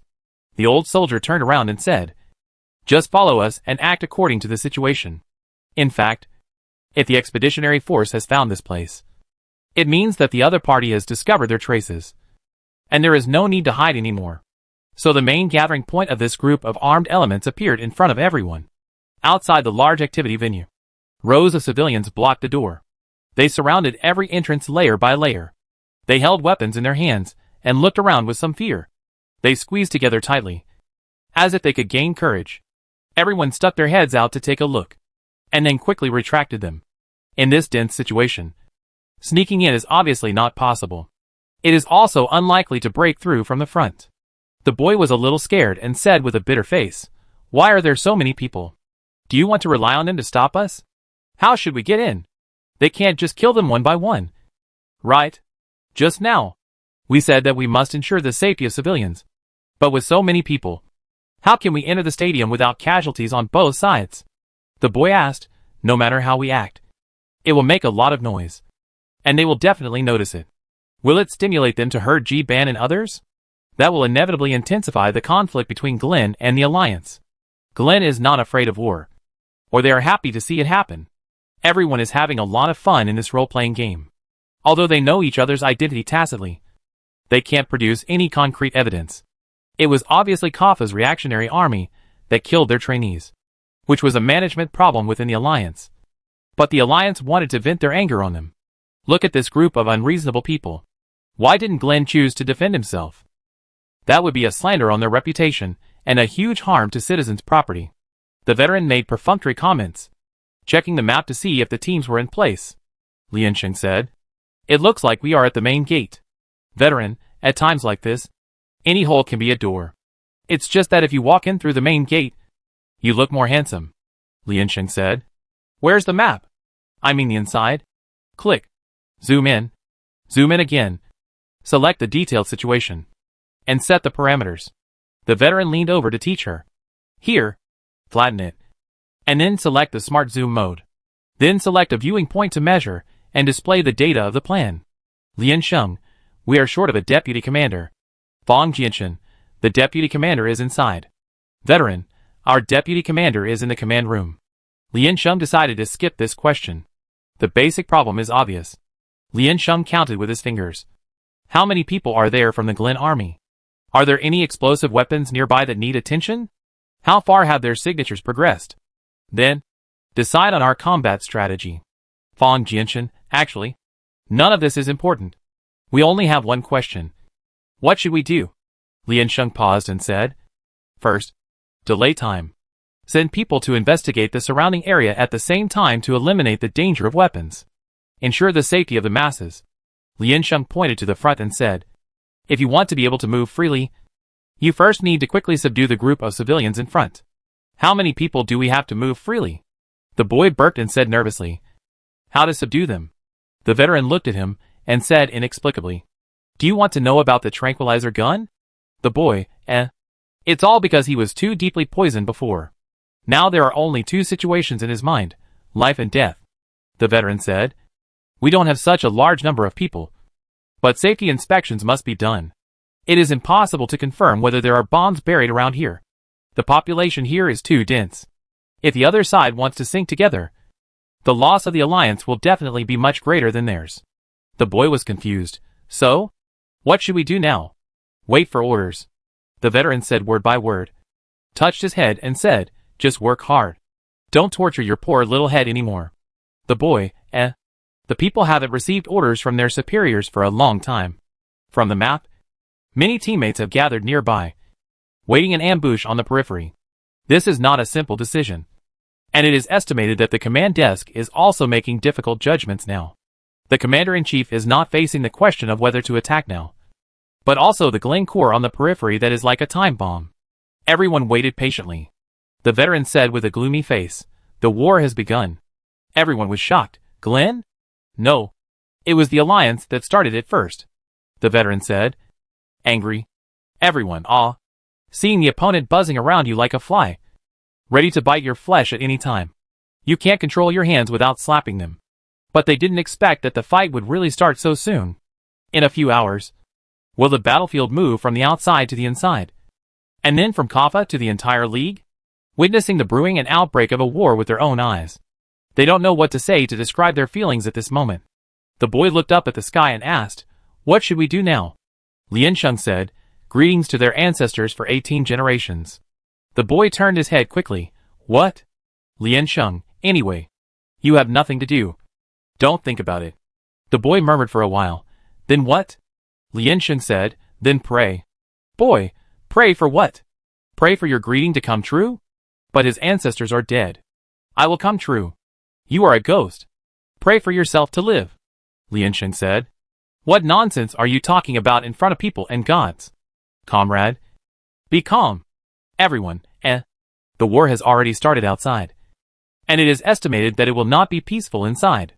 The veteran pressed the communicator and then held his weapon. "See what the other side wants to do, and be ready to attack at any time." Liansheng said, "If most of the signatures are invalid, the Glen army is not legitimate, and can only withdraw on its own initiative.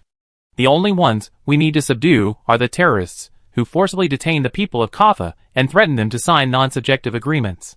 "Veteran, do you want to go in and brainwash them first?"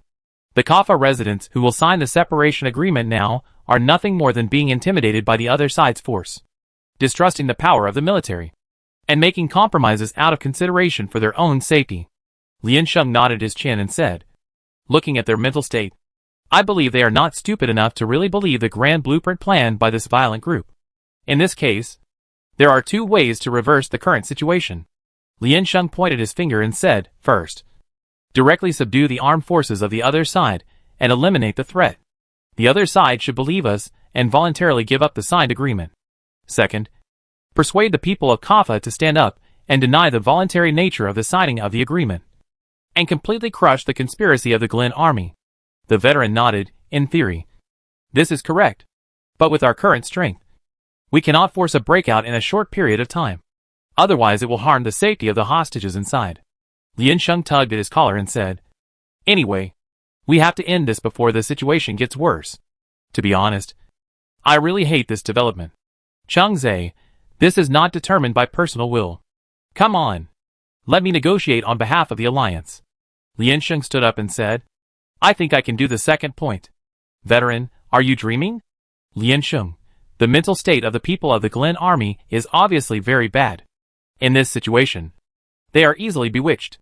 As for the positive or negative side, it depends on the positions of both parties. I don't think it's impossible. Veteran questioned, can you do it? This is not just a matter of courage. It's useless to have courage alone. You also need courage and intelligence. Otherwise, they will be shot immediately after entering, and they will be very unlucky. Lian Sheng, I think he will welcome me. Cheng Zhe recalled their brief conversation and shook his head. I don't think he will. Lian Sheng paused and said, finally? Veteran, finally? You broke into the house and saved the beauty. Lian Sheng said, remember? I am the only beauty. Everyone, Veteran, I don't think it's possible. Give up this idea. Lian Sheng urged. Hurry up and report to me. Chapter 194 Negotiation. The veteran looked at her seriously, and finally realized from her eyes that she was really not joking. Ha ha ha. The old soldier laughed at her self-centered reasoning and plan, patted her shoulder and said, you are so interesting. You have a good imagination. This is the good thing about young people. Full of hope. The old soldier patted his brother's chest and said, we are also full of hope. This spirit is worth learning. Lian Sheng repeated it again, really? Write a report? The old soldier also nodded and said, really? I tell you frankly, I don't want to be regarded as a psychopath. Lian Sheng, you should believe in your soldiers. I believe you. I believe your lies. The old soldier said, and you are not my soldier. I am just your temporary leader. There is no superior-subordinate relationship between us. Lian Sheng looked at him, realized that he really had no intention of continuing, shook his head and sighed. You listened to my advice before. I thought you were not such a stupid person. It turns out you are. The old soldier said, don't come on. Lian Sheng, from the current situation. Anyway, the fight has already started. It can't get worse. Even if we do nothing now, the other side may kill us. In this case, why not just give it a try and gamble? I get a headache when I hear the word situation now. The old soldier covered his chest and said, I am doing the work of a single soldier. Why should I worry about commanding? Please understand me. Cheng Zhe spoke for Lian Sheng, Sr. Many brilliant ideas that came to mind were unexpected and unintentional. Only when you are young can you use your imagination. The other soldiers nodded. Please help pass it on to the higher-ups. It's not you who makes the decision anyway. In front of the interests of the people. You can put your personal face aside. My sister Lian is very smart, and has never missed it before. Lian Sheng felt that this scene was really familiar. Just like when she grabbed the eunuch chief and begged him to give advice to the emperor on her behalf. Lian Sheng held the old soldier's hand. The old soldier looked at her. Lian Sheng said, give me a chance to show my face in front of the commander-in-chief. Veteran, you should have said it earlier. I am also a kind person who cares about new recruits. I understand that it is not easy for everyone. At this time, the atmosphere in the Alliance command platform was tense and ready for war at any time. People from all parties came in and out, summarizing data and reporting the situation. Data analysts from other legions went on expeditions to assist and help the Air Force with individual modeling. Although that was not the result they wanted to see, they were fed up with blindly giving in. This is their attitude. The commander-in-chief of the three armies said bluntly, if they dare to get closer, we will continue to bomb without hesitation. If they can't give a clear explanation, I will strongly condemn their behavior. The front row said, the other side is slowly retreating. It's not the time yet. The other side dare not push too hard. The commander-in-chief stood up and pressed the console and said, "Now start the citywide broadcast to inform the rebels in District 12. We will meet their demands for peace to the greatest extent as an alliance. The affairs within the alliance will be resolved by the alliance. Negotiate. The commander-in-chief, tell them that this is their last chance to express their thoughts. If they do not agree to negotiate, the alliance will also give up this place. For Kaffa and for their own true future. I hope they can make the right choice," the commander-in-chief said. "And all anti-alliance organizations that take the opportunity to disrupt the stability of the alliance and distort the will of citizens will never be tolerated." Yes. The veteran was reporting to the people at the command desk when he heard the broadcast from all directions. The alliance took over all the electronic signals in the city, turned up the volume to the maximum, and made repeated announcements. Everyone listened for a while, and roughly deduced the direction of the whole thing. Obviously, when the Alliance and Glenn's army were fighting, the command center also wanted to have an open negotiation with this group of rebels first. The old soldier said angrily, "It's okay. It's okay." Then the communication was cut off. "Look at it. It proves that I'm right." Lian Sheng shook his head and said, "This is the gap between you and the commander." The old soldier snorted, "I'm not the commander. Why should I compete with others in brains? I'm not proud." A boy asked, "Will the other side agree? Isn't this a side issue?" "You are wrong. There are always things that cannot be agreed in negotiations. If a conflict occurs in the middle, given that the relationship between the two sides is already tense and they are carrying weapons, there is a high possibility of casualties, escalation of conflicts, and then the possibility of the collapse of negotiations. As long as one party is unwilling to completely compromise, the other party can take the initiative to provoke trouble," Lian Sheng said. "The other party must not forget their identity and purpose. Agreeing to negotiate does not mean agreeing to reconcile. They can find more possibilities to obstruct and prevent the negotiation from continuing. But if they do not agree to negotiate, they will directly offend the real Kaffa people, because their interests are contradictory from the beginning. The people of the Glen army can bewitch the Kaffa people, starting from the interests of Kaffa. Since we have to continue to play this drama, we can't forget this matter. If we use this as a point to usher in a turn of events and avoid a fierce battle, it would be great. Now we have to go in for negotiations. We still have to be prepared for the battle," the veteran said. "If the situation goes well, the alliance can convince most of the Kaffa people. Then we will attack from multiple sides at the same time. Eliminate the remaining troops at the door. Break through directly, and forcibly suppress the violent troops inside. If the situation is not going well, maybe we have to make a feint to the east and attack the west, using limited troops to safely break into the inner field," the veteran said. "The tranquilizer weapons will be delivered soon. Those who are not good at shooting, please step out. Don't waste our limited resources." The veteran began to assign the direction and position of their attack and make arrangements in advance.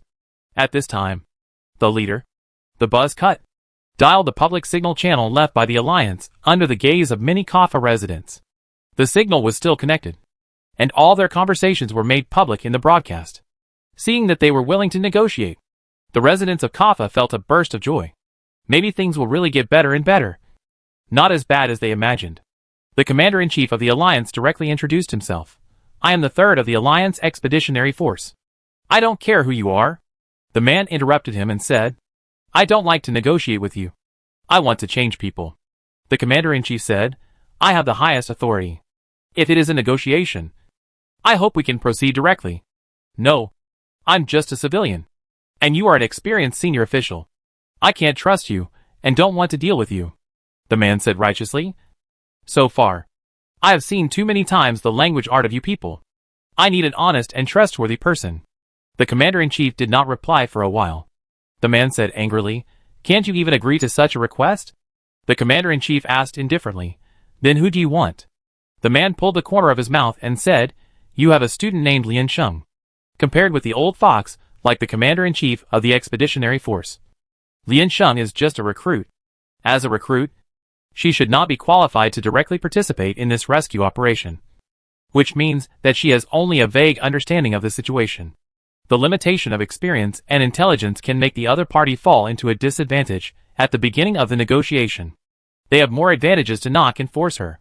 As long as the other party shows a little hesitation, it can show the insincerity of the alliance. and use this as an excuse. This idea is not wrong. Lian Sheng has not received professional training, so he should be easy to fool.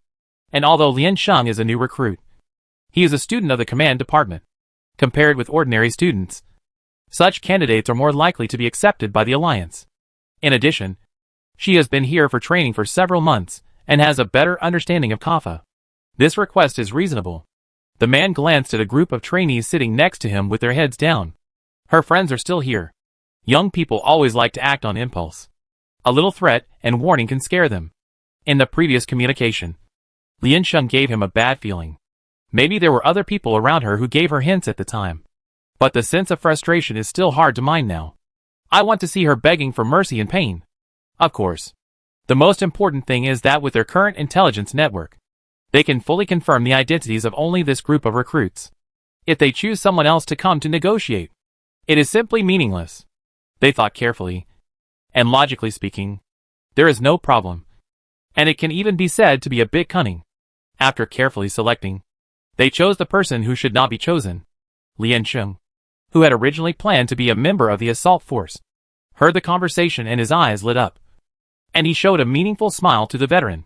The other few people gasped and looked at Lian Sheng with admiration. The veteran looked like he had seen a ghost. Are you so famous? How come I have never heard of it? After the man made such a request, the General Command Station quickly contacted the veteran's team and asked him to ask Lian Sheng's opinion. Without a doubt, Lian Sheng said, of course. The veteran prepared to act. We will go with you and be responsible for protecting your safety. Lian Sheng began to roll up his sleeves and said, No, I go alone. The old soldier froze. What? I told you not to act on impulse. If I go alone, I can show my sincerity. Lian Sheng began to take off his outer bulletproof vest and threw it directly on the ground. Besides, I'm a girl. For an unarmed and unthreatening person, I believe they will at least not shoot me because I said something wrong. This way our negotiations can be more effective. Yi Buqing frowned and said, Too dangerous. You don't even wear a bulletproof vest? Lian Sheng said without question, no risk, no gain. Old soldier, aren't you afraid? Little sister? Your life has just started. Love your life. Okay. Of course. I'm doing it for my life now. Lian Sheng spread his hands and said, Come on. Make a quick decision. Friends. The command desk approved her action. Since the decision has been made, it is better to think about the countermeasures as soon as possible. The veteran handed her the internal communicator of their expeditionary army, and the commander-in-chief personally explained to her the rights that the Alliance could transfer and the matters that needed attention. At the same time, he comforted her and told her to relax and not be nervous, and everyone on the command platform would back her up. Even if an accident occurred, the responsibility would not be on her. Thank her for cooperating with the military and taking on such an important task. Lian Sheng nodded to show that she understood. And she was not nervous. Instead, everyone on the command platform was very nervous, and repeatedly told her various precautions. She put on all the detailed equipment and prepared to go out. Hey! Cheng Zhe called her from behind and said worriedly, Be careful. Lian Sheng turned his head and looked at a row of dark heads. With a concerned look in his eyes, he bowed to them, waved his hand, and walked out of the shelter. The rows of civilians in front were startled when they saw her coming out from the corner, and pointed their guns at her. Lian Sheng raised his hand and walked over, saying, Brothers, I am here to discuss the future with you on behalf of the Alliance. I am the Lian Sheng that your superiors have asked for. The group hesitated for a moment, put down their weapons, and slowly made a way for her to pass. When Lian Sheng walked past them, he clearly saw confusion and fear in their eyes, smiled comfortingly, and walked into the door. She looked up and carefully observed the scene inside. There was a large space here. A group of civilians sat around the wall, and the Alliance's trainees were placed in a place in the middle. The man with a crew cut was sitting on a black sofa chair. He didn't know where he came from. When he saw her come in, he said, So soon? Lian Sheng walked to the middle and stood still, smiling. I'm afraid it's too slow, and you can't wait, the man said, very calm. I can't tell. Lian Sheng, you can't judge a person by appearance. Just like I think you're pretty good now. Before the crew cut said anything, Lian Sheng changed the subject and said, Just tell me your conditions. Don't waste time on small talk. See if we can get along, the man said. Okay. He leaned back on the chair, stretched out a finger and said, First, guarantee to stop the civil war in Kaffa.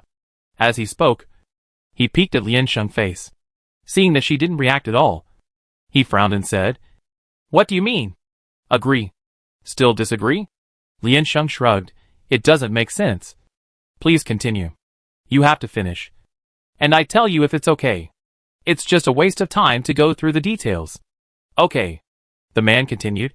Second, the Alliance must provide us with a certain amount of financial assistance every year to support Kaffa's economic construction. 3. Protect Kaffa from foreign interference. In the event of danger, unconditionally send troops to support Kaffa. 4. He pointed to several Alliance training soldiers and said, Use your supplies in exchange for these hostages. We can discuss the specific amount. Post-war reconstruction requires a lot of funds. I think you can understand. There are big loopholes in this. It sounds reasonable. But if you look into it, it's too harsh. No one can guarantee that civil unrest can be eliminated in a country. Civil unrest is caused by management problems. How can the outside world interfere with their internal management problems? Kaffa has always been an autonomous region. They have their own mining areas, which are enough to support their own economy. After the division to the Alliance, the military acted as the government and decided on all matters, big and small. Rather than being affiliated, it was more like a tacit cooperation relationship. According to his request, from now on, the Alliance would provide funds and military support to Kaffa without any return, and would not have the power to govern them. They would also exchange materials for hostages. This relationship was too strange. It was like using a large amount of money to buy a big trouble. Why? The political situation in Kaffa is already pathological. There is no point in continuing to tolerate it, let alone helping the evil. The command desk is thinking about countermeasures and wording answers. All parties are discussing fiercely. When there is no result, Lian Sheng said, I can answer your fourth condition first. The man didn't expect her to be so calm, and was a little surprised. He asked, What? The commander-in-chief panicked for a moment, not knowing what she was going to do, and shouted into the communicator, Lian Sheng, don't agree to him first. We need to maintain the initiative in our attitude to ensure that we can negotiate. Lian Sheng faced the direction of the training soldiers, and raised his gun and shot directly in the tone that the commander-in-chief had not finished speaking. The surroundings were quiet for a second, including the voice of the Alliance commander-in-chief. Then it was replaced by a burst of screams of collapse. The surrounding civilians shrank back in fear, looking at Lian Sheng in confusion. Jibang closed his eyes fiercely, and his whole body collapsed and stiffened. The bullet flew past his face, and was deeply nailed into the wall behind him. After a while, when the noise around him was quieter, he dared to squint one eye and look outside. He exhaled a long breath and patted his chest to relieve the tension. No one expected her to do this. Even the guys with short haircuts were a little uneasy. The man in charge of the negotiation almost stood up from his chair. He was agitated for a while, and sat down again. He calmed down and wanted to see what Lian Sheng was going to do. The man looked at her with a gloomy expression and said, I have always been a very accurate shooter. Lian Sheng raised the butt of his gun and said, I hate it most when people threaten me, because I don't like people wasting time doing useless things. The man with the buzz cut said in disbelief, Oh, what do you mean? Are you really here to negotiate? Threat. A person will threaten you with something in exchange for greater benefits. Why should I sacrifice greater benefits in exchange for my own weakness? Lian Sheng said. I also hope you understand. I am here to negotiate for the future peace of Kaffa, not for the ownership of the hostages. Lian Sheng turned to him again and said, First, please understand the essence of this matter. Negotiation is an equal exchange of interests between both parties. But the Alliance does not need to compensate you for anything. It is just based on the perspective of peace and development to listen to your opinions. And they are not in the scope of this negotiation.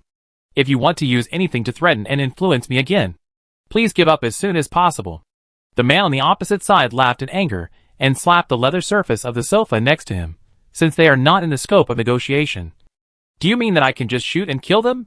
Lian Sheng interrupted him and said, If they die here today, I will remember to burn incense for them every Qingming festival. The man pulled the hem of his coat and gritted his teeth and said, It's really cruel. Did you all hear it? Fortunately, it's nothing compared to you. Liansheng spread his hands, hung the gun on his fingers, and said, compared with the overall interests of the alliance, they are nothing. I believe they are ready. The man took a deep breath and found that he was a little excited by the young man on the opposite side. He sneered, if they die because of you, won't you feel guilty? I accept it. I accept this sin. But so what? I was not the one who killed them. If even you don't feel guilty, why should I feel guilty? Liansheng said. They are not from the Kaffa military. Nor are they the people of Kaffa. They are just a group of innocent recruits who came here for training. If you really kill him, you don't have to use the slogan of striving for peace. Because peace is a noble word. It will never be a reason to hurt the innocent and cover up the evil. It will not label ordinary civilians as hostages to exchange for certain benefits for itself. If that's the case, the Alliance has no reason to rescue you. Your actions will be directly identified as terrorist attacks to stop them. Then by then, Kaffa, all people in this area will not be able to escape the sanctions this time. The Alliance will not give up. From the moment you open the gun, you are ready to bear the anger of the entire Alliance. Liansheng asked, how is it? Can you shoot? If you would rather destroy the entire Kaffa than shoot, what is your purpose? Killing? Or power? Can you represent the Alliance? The man leaned forward and asked again, are you here to negotiate or to threaten me? Liansheng, then can you represent all the people of Kaffa? Lieutenant Colonel Clifford of the Glen United Army. The man was stunned for a moment. Who? Liansheng said, Lieutenant Colonel Clifford. No need to act anymore. The man waved his hand vigorously. I don't know who you are talking about. When Liansheng called out the name of the other party, there was another commotion around. The civilians began to doubt, because the doubt had been rooted in their hearts. And now it took root and could no longer be suppressed. They covered their mouths and looked between the two sides. At this moment, they were more inclined to win. The people at the Alliance command desk were also confused at this moment. Who is Clifford? What does she mean now? The commander hesitated for a moment and said, she has a good rhythm and a strong momentum. Let her play freely. The veteran said nervously, she doesn't have any mental illness. Right?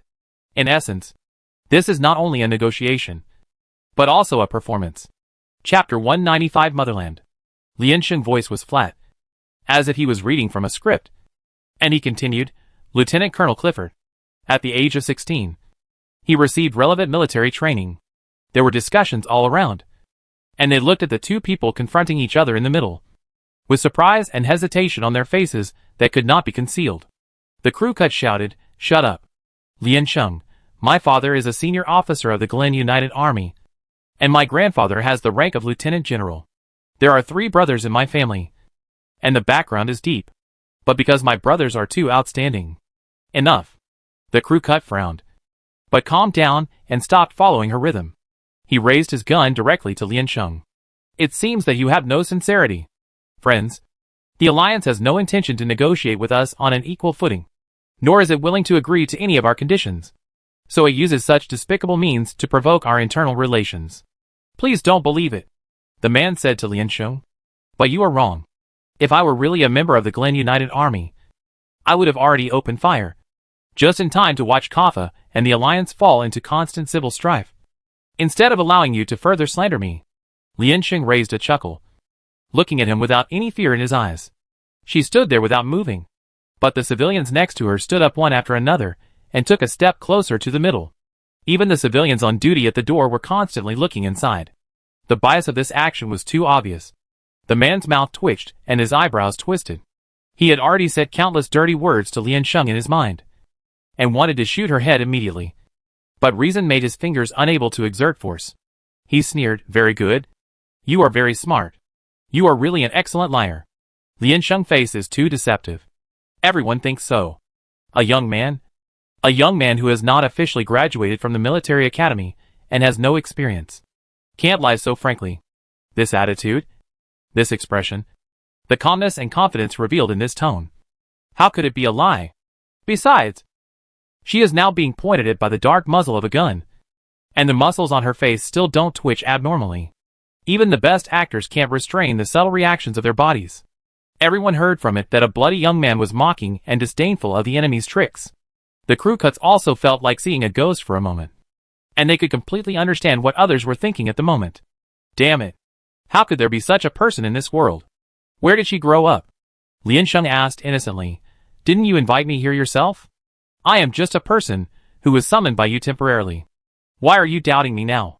Same question. What makes you think that I am a fool and can be threatened by you? The man lowered his head and almost bit off his tongue. Forget it. It is better to negotiate with the old fox on the other side. At least the wrinkles on the other side's face show his treachery to a certain extent. And the young lady in front of him may be no less cunning than the other side. At the Alliance command station, everyone held their breath and listened to the conversation in the communicator. They suddenly understood the meaningful words said by the famous deputy commander of the 6th Army after hearing the news. If he can survive, he will definitely spend the rest of his life to repent for his mistakes today. This student is really too simple. In the previous incident in District 36, it was not their team that was responsible for the leading command. But I heard that the 2 anonymously commended people were the new trainees. Could she be one of them? The commander lowered his voice and said, Very good. Keep him steady. But don't provoke him again. Pay attention to your own safety. Don't be too confrontational, giving the other party a chance to cause trouble for you. Really? Shoot me at this time. Lian Sheng tilted her fingers with the gun hanging down, and her only weapon was thrown to the ground. Lian Sheng raised her hands and placed them on both sides of her head to show her cooperation, and said, Now, I am just an unarmed and weak girl. Isn't it enough to show my sincerity? Lian Sheng said, Let's skip the unpleasant topic just now. I really don't have any concrete evidence. We still have many important things to talk about. The man gritted his teeth and said, TSK. Although Lian Sheng's words were unpleasant, she did show sincerity. At the same time, they used the intimidating gunfire just now to express their tough attitude, stirring up the muddy waters with both truth and falsehood, and directly suppressed the dominance on their side at the beginning. This negotiation was a rare opportunity for the Alliance to take the initiative to lower its posture. Those people outside, and the civilians inside, are just waiting for a reasonable result. They don't want to bear, nor can they afford the consequences of offending the Alliance. Then they will not allow anyone to disturb this negotiation. If he kills Lian Sheng now, it is equivalent to indirectly acknowledging the relationship between him and the Glen Army. Those who have signed the agreement before will most likely regret and sever their ties with him. He did not put down his gun. His eyes rolled, and he glanced at the civilians next to him. Trying to take back the home court, he said, You threatened us first, and you are framing my identity here. Is this the sincerity you show? Since the topic of our negotiation is the future of Kaffa, I just want to tell you, if you really want to consider the future, don't use this violent action to put yourself on the opposite side of the Alliance to negotiate. Lian Sheng turned sideways, stretched out his hand to the civilians next to him, and asked, If it was you, your child squeezed enough benefits from you by violent coercion, how would you treat him in the future? Lian Sheng strode forward, grabbed the man's gun with one hand. With a look of determination, he said, Of course you can kill me. And you can also kill everyone who is called a hostage here. Then everyone here will regret their stupidity today. The tragedy in the future is caused by your own choice. The man frowned and said, Get out. Back off. Lian Sheng looked away and looked at the confused faces. The agreement you signed does not work. It's not that you don't recognize Kaffa, but that Kaffa will not recognize your identity as a citizen. Lian Sheng asked, You signed your name and got a short-term peace. So what about the future? Who is willing to accept you? Glen United Army? Do you know what they did in District 36? The man tried to interrupt her. We don't have time to listen to you confusing us here. Why is it Glen Army again? This is a dispute within Kaffa. What are you doing here? Lian Sheng continued to talk to himself. Glen Army deceived them just like they deceived you. But it was easier for you, and even abandoned your own future. The man raised his voice to drown out Lian Sheng's voice. Don't listen to what she is saying now. We risked our lives to fight for our rights. Not for her three. A two-word excuse. Before Glen's army, we should pay more attention to the chaos inside Kaffa. Lian Sheng stared at him fiercely, and said in a louder tone, Sonorous and powerful, they turned the 36th district into a wreckage, and patted their butts and left with a pile of rare minerals. The Alliance should be responsible for their mistakes, because the 36th district is under the jurisdiction of the Alliance. But once you sign the agreement and Kaffa is successfully disintegrated, can you still be called citizens of the Alliance? Can you still expect the assistance of the Alliance? Can you continue to stay on the land of the Alliance? Do you still have the so-called future? There was a silence around. The man pursed his lips hard, and a heavy breath came out of his nose. Their pupils reflected each other's figures. Lian Sheng asked, "Is this person in front of you really thinking about you? You never reflect on your mistakes. Why did the 36th district fall? Why is Kaffa in such a mess today? Does it have nothing to do with you? Do you dare to say it boldly?" The man sneered, with unspeakable sarcasm. "Yes. You always like to shirk responsibility. Lian Sheng, it is indeed our fault. Since we are wrong, let's change it. I came here to tell you the concessions that the Alliance can make. Don't believe her sweet words. She just wants to appease Kaffa's emotions. Beautiful words have always been a means for politicians to deceive you. The better she speaks, the more we must be vigilant." The man patted his chest and said, "Even if you don't believe it now, I am really doing this for your good." Lian Sheng shrugged and said, "It's true. But it's a pity that I have to disappoint you." Lian Sheng turned around and glanced at the people in the corner one by one. Ji Ban, Lu Mingyuan and others were also shocked by her. They sat on the ground and looked up at Lian Sheng. At that moment, they could feel the distance between them, even though they graduated from the same school and trained in the same team. Lian Sheng was always different from them. They never understood where the gap came from and why they could not surpass it. Several people lowered their heads and made up their minds again. Yes, they were not strong enough, brave enough, firm enough, or smart enough. Every time they reached a critical moment, they would find that they had 100 countless shortcomings. But it was precisely because of this that they wanted to work hard to move forward. I hope that one day, she will not be the only one standing at the forefront. I hope that I can become her true comrade in arms. They really don't want to be a person who can only wait for others to rescue and be protected by others. I want to work harder and become stronger. The supplies of the Alliance have been delivered. The veteran commanded everyone and said, "Put them all on. The spare ones are put in the waste bag. Don't worry about whether it looks good or not. Just take as much as you can." Everyone took the injection boxes in the box and installed them on various parts of their bodies. "Do you want to go in?" the veteran said, looking at people of my generation. They are already fighting in the front, while I can only wait for the order that will come down at an unknown time. Being the most ordinary soldier, I may miss the most critical opportunity, or face the feeling of powerlessness that cannot be changed in the face of tragedy.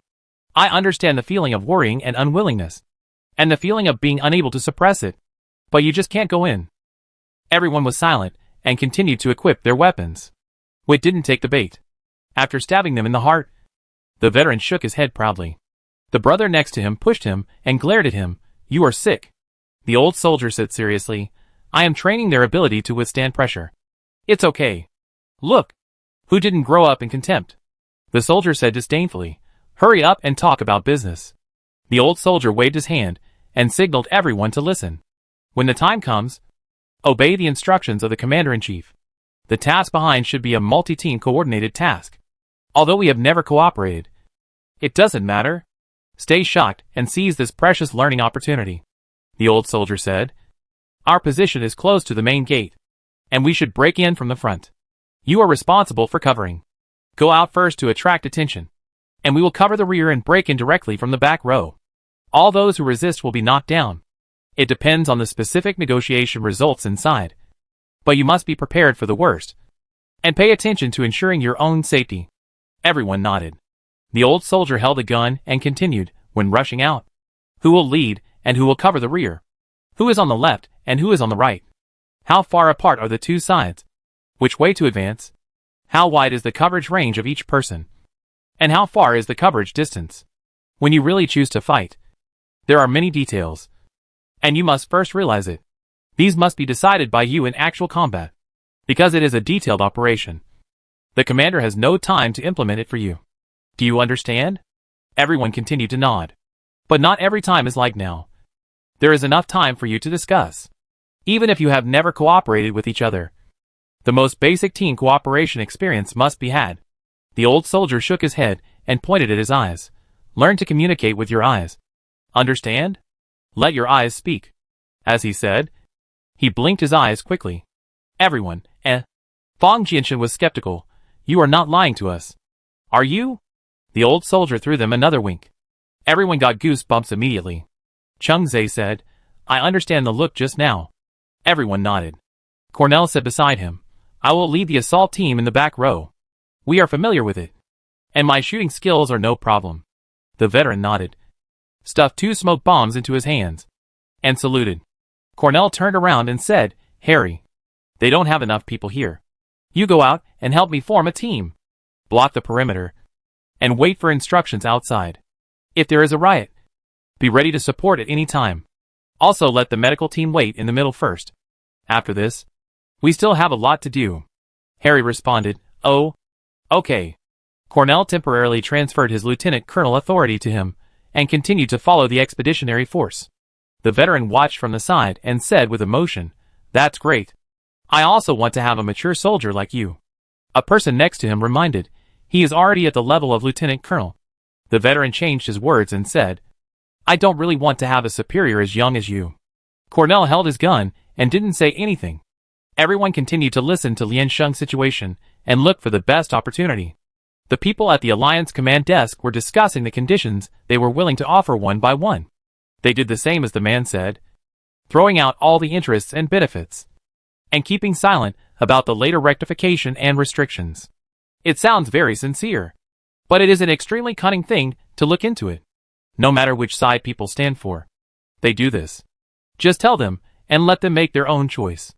The commander-in-chief said, The Alliance has always advocated human rights and equality. After listening, Lian Sheng recounted the explanation in a more colloquial way. Kappa wants to seek peace, which is the most basic guarantee, and the Alliance is willing to provide assistance. If the Alliance takes over, we will send our own troops to Kappa to be responsible for all border guards and daily duties. The politics, economy, and military of Kappa are all under the jurisdiction of the Alliance, and are synchronized with the various regions of the Alliance. The Alliance will assume the responsibility of infrastructure and urban development, including all the property lost in this battle, and build a new home as soon as possible. At the same time, local education will be improved and connected to the Alliance's compulsory education system, and students can go to any university in the Alliance with their own strength. We accept all those who are willing to surrender without hesitation, no matter what their surnames, names, where they live, and what kind of life they have lived in the past. They can have the opportunity to start over. We cannot guarantee absolute peace, but from now on, Kappa will become the official territory of the Alliance, included in our outer defense line, and updated to District 42. We do not allow external invasion by other countries, nor do we allow internal division among the people. Anyone who wants to attack and disrupt social order will be ruthlessly suppressed and expelled. And you must also obey all the laws of the Alliance and play a good role in social production. Everyone looked up. A hope rose in their hearts, and some were ready to move, holding the arms of the people around him. He was worried that he didn't hear clearly. There were whispered discussions to confirm. Planning to be under the jurisdiction of the Alliance is also a good choice for them. Complying with the laws of the Alliance and working hard to provide social value are just basic duties, not conditions at all. From their current pursuits, the Alliance can already meet their requirements. Great. No war. No need to make any more sacrifices. Let's end this matter quickly. The man pressed. Then how much is the so-called funding of the Alliance? What level of infrastructure can be provided? How many years can it fulfill these promised things? We are not laborers who only serve you, nor are we prisoners suppressed by you. What rules and conditions do you want to use to restrict and require us? Lian Sheng said. Why do you make a friendly support so uncomfortable? The man said, Hee. You are really a person who can speak beautiful words. Then I ask a few practical questions. How will you accommodate us civilians? How will resources be allocated? What about children, women, and ordinary people who unfortunately died? What about the local army in Kaffa? What about those soldiers? How should our work and social positions be arranged? What are our rights? Lian Sheng looked at him silently. There was no sound in the communicator for the time being. The man had an expression of as expected and clapped his hands proudly. Ha! You see? She said it well. But she couldn't even give a specific guarantee, and even wanted to deprive Kaffa of its self-defense army. The man waved his arms vigorously and mobilized. Don't listen to her bluffing. Let me tell you straight. She can't do what she said. The Alliance has offered you a long list of generous conditions, but you can't touch the shadow. This is the disgusting conspiracy of their politicians. After offending them severely, Do you really still believe that there will be such a good thing? There will be no second time. Friends, there will be no second time. Please think clearly. If they don't want to fulfill it, then we will have no way to do anything. And even the last chance of resistance will be lost. The commander-in-chief said in a low voice. We will give them the most appropriate arrangements to help them get out of the shadow of war as soon as possible. As for the specific details, we can only know after the war statistics. But with the humanitarianism of the Alliance, no refugee will be abandoned. Although it cannot be done immediately, Kaffa will definitely get on the right track. Please work together with the Alliance and hold on to this confidence. Still playing Tai Chi vaguely. They are the rescue army of the Alliance. And they don't have a deep understanding of the situation in Kaffa. As for the civil strife in Kaffa, they attribute it to the long-term war and the contradictions in people's lives. Just like outsiders. But the occurrence of any war will never be the result of just one or two intensified contradictions, but the result of the simultaneous outbreak of conflicts among all parties. Although the expeditionary force has some rights, it does not fully understand Kaffa, and cannot arbitrarily decide the allocation of resources in the Alliance. Anything related to money will become very complicated. Not to mention, it is related to urban construction. The tug of war can only be left to the post-war period. They don't have extra time to fight for any clear rights and interests for Kaffa. At this time, to appease these sensitive people and fool them, they rely on their confidence and reputation. Lien Sheng closed his eyes, but did not repeat it. The commander-in-chief paused in confusion, and urged, classmates, tell them quickly that the disaster in Kaffa will never happen again. Swear on the honor of my alliance. Lien Sheng shook his head. The people of Kaffa should be very conflicted at this time. They felt guilty about their wavering positions. And at the same time, they were suspicious and uneasy about the vague guarantees from both sides. In this case, forget about the guarantees from the great powers. That thing doesn't represent anything at all. And it can't guarantee anything. How long will it take for them to reach a conclusion? Hypocrisy and cover-up are really useless in front of them. The man asked, can't you answer? Or can't you even find a lie? You can continue to evade us. I will never give in. The people on the command platform were anxious and shouted anxiously. What's going on? Hello? Did you hear it? Classmate? Confirm the signal. Confirm the signal quickly. At this time, Lien Sheng spoke. There was no aggression in her tone. She just said one sentence very calmly. The Alliance will not indulge you like the Kaffa military. The military will take back all the preferential treatment given to you. The civilians were stunned for a moment and looked at her in confusion. The crew cut opposite frowned, and did not expect her to say this, and had no idea what she was planning. Lien Sheng said, you can choose whether to leave or stay. But even if you stay, the Kaffa military will no longer exist, and the soldiers will not take care of you like children. Lien Sheng paced forward and said word by word, they will not patrol the streets every night for fear that you will be hurt. They will not volunteer to help you load and unload and transport the supplies when they are delivered, fearing that you will be too tired. They will not invest a lot of money to stabilize prices to ensure your lives when resources are scarce, while they can only drink thin porridge and bite dry bread in the military. Lien Sheng's always flat voice finally showed a subtle tremor. They will not squeeze out easy jobs for you in order to protect your living needs and take care of your dignity. But they will take on more responsibilities.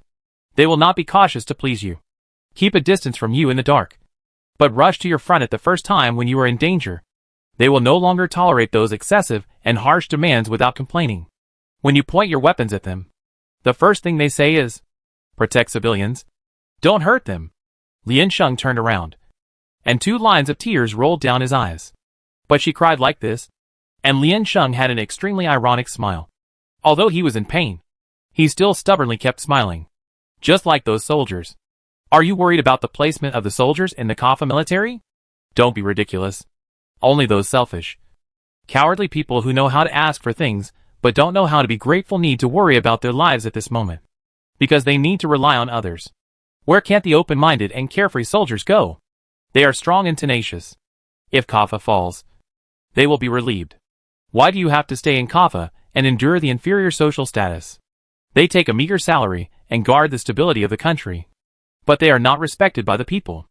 They bear the grievances that they should not bear. Why? Everyone lowered their heads and subconsciously wanted to avoid her sight. Lien Sheng covered his heart and said, they are dedicating their lives on the front line, watering in confusion and danger every day. They asked themselves, but they can't find the answer. They are at a loss. But they always stick to themselves. They are your backers and your guarantee. Even if you don't feel grateful, you should respect them. But you don't. There were several suppressed sobs around. They hugged their arms and turned around silently. Lian Sheng said, "Why? Why should capable people do hard work and receive meager salaries to support a group of people who do nothing? It is because of this that people ignore the efforts of others. So, the Alliance will take back all the privileges. Fight for what you want. If it is not so easy to get, you will understand the difficulty. Cherish it. And learn to be grateful. Building a country or a home should be like this. It is never dependent on any one party. Because of the efforts, there will be love." Lian Sheng said, "The Alliance will not give you all the guarantees. Because that is unrealistic. Other people in the Alliance are also relying on their own efforts. The Alliance is what it is today, relying on the struggle of everyone. You want peace? We give you peace. This is what we can satisfy you. But we are people of the Alliance. We are not like you. Our ancestors have lived in this place for generations. The blood is rooted in this place. And the origin is in this place. Listening to the stories and poems here. Bathing in the sunshine and breeze here. Transmitting and continuing the vitality of this piece of land. The land is not worth remembering. It is just soil and stone. What is precious is the soul. And what they cannot give up is the soul left in history. We can't give you love. And the person who once gave you this is still wearing scars. Guarding not far away from here. Waiting for you to give an answer whether to abandon this place. Tell me." Lian Sheng took a step forward, opened his arms to them, and asked, "Is there really no trace of Kaffa worth your nostalgia? It's not like that. Not everyone hates the land of Kaffa. Tina, Harry, and others deeply love it. Lian Sheng lives in the same place. And he doesn't believe that only the two of them are in this mood." Lian Sheng took a deep breath and choked, even if Kaffa has no place to remember. "But what about the people here?" Lian Sheng pointed outside and said, "Those soldiers? They are not strong enough. But they are doing their best to protect you. Even if they sacrifice their lives. Without asking for anything. You hate war. And they hate it 100 times, and 1,000 times more. They tried their best to stop it. They really tried. Even if it was Kaffa, who was once despised and hated by you. They wanted to protect it. Because you still live there. No matter what choice you make. They chose to respect it. Why can't you feel loved by such a group of people? Don't you really have a little guilt towards them?" Lian Sheng asked loudly. "They are trying hard to fight Glen and protect this place. But now you are going to send Kaffa to Glen in person. Is that so? Do you really want to use your hands to pierce their chests and completely kill the meaning of their existence on this land?" One person shouted, "No. No. Stop talking. Please. I'm sorry. I'm really sorry. But it's not like this. We don't want it to be like this." The sobs could no longer be suppressed. Whether it was a big man or a weak woman. They couldn't suppress the pain at this moment. The emotions seemed to be infected. Then ignited. And all broke out. Kaffa. They never recalled the place where they lived like this. The nights here are very cold. And sometimes even the stars can't be seen. But there will always be a light. Lit in the center of the city. Some people will deliberately lighten their footsteps and pass by the door at the street corner. They will also shrink their necks and hide behind the wall to avoid the cold. Eating hot buns and telling some meaningless jokes. The daytime here is very hot. But the sun is bright. It seems that no matter where you are, you can be illuminated. There are always a few figures walking through the streets. They wear ill-fitting clothes, have narrow shoulders, sweat, and blushing cheeks, helping them do what they can. The wind here is very strong, and it keeps making noises and talking. The rain here is also very heavy, always losing their way. It is not rich here, but they have never been hungry.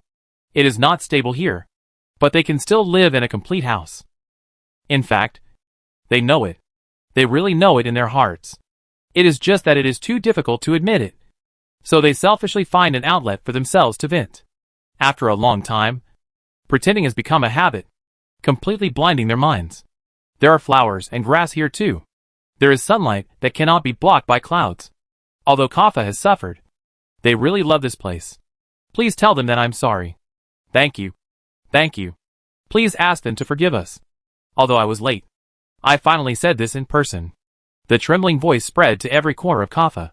The soldiers who were still stationed in the distance had trembling fingers, tilted their heads, tried not to let their tears flow, but their shoulders were shaking violently. That's probably how you treat your motherland. Even if they have 99 scars engraved on their bodies. What they will remember is the only tenderness. Kafka. Even if there is only one name left. It is also a mark engraved in their blood that can never be erased. Chapter 196 Mediation. All those who heard the low sobbing were shocked. Yes. They have forgotten. Or rather, they don't really understand. They have always been proud to fight for the alliance. Every step they take is supported by a strong force. They are different from the people of Kaffa. They believe that after the war, all the sacrifices, fears, and turmoil will bring endless pain to people. Under such pain, who would still think about the luxurious emotional sustenance? They have seen too many people, hatred and pain, and have taken away the tenderness of these war-torn people. They want to end the war, and the people also want to end the war.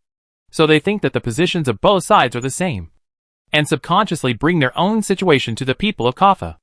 The most extravagant thing is peace, and the most desired thing is stability. Although this is not wrong. However, who would take the initiative to give up their country unless it is absolutely necessary? Just think it can get better? They don't love Kaffa, but the people here do. Even if there is only a glimmer of hope, they are willing to reach out and grab that ray of light. Fortunately, it is not too late. Kaffa will continue to move forward firmly, correct his mistakes, and then embrace a better future. Lian Sheng looked at the man with a crew cut. The other party's eyes were twitching desperately, and he didn't know what he was thinking. But he never interrupted her. Or rather, he couldn't interrupt. This is not an extremely corrupt country. The soldiers here are really working hard for the future of the people. They can't give too favorable conditions, but they give them a home as much as they can. What the Alliance wants to take away is what they once had and ignored. Where can he interrupt? The man's Adam's apple rolled, and he looked around. Crying sounds from all directions were pouring towards him, telling about their love for Kaffa and their confession to the soldiers. Then one after another said that they regretted and wanted to revoke the independence agreement signed before.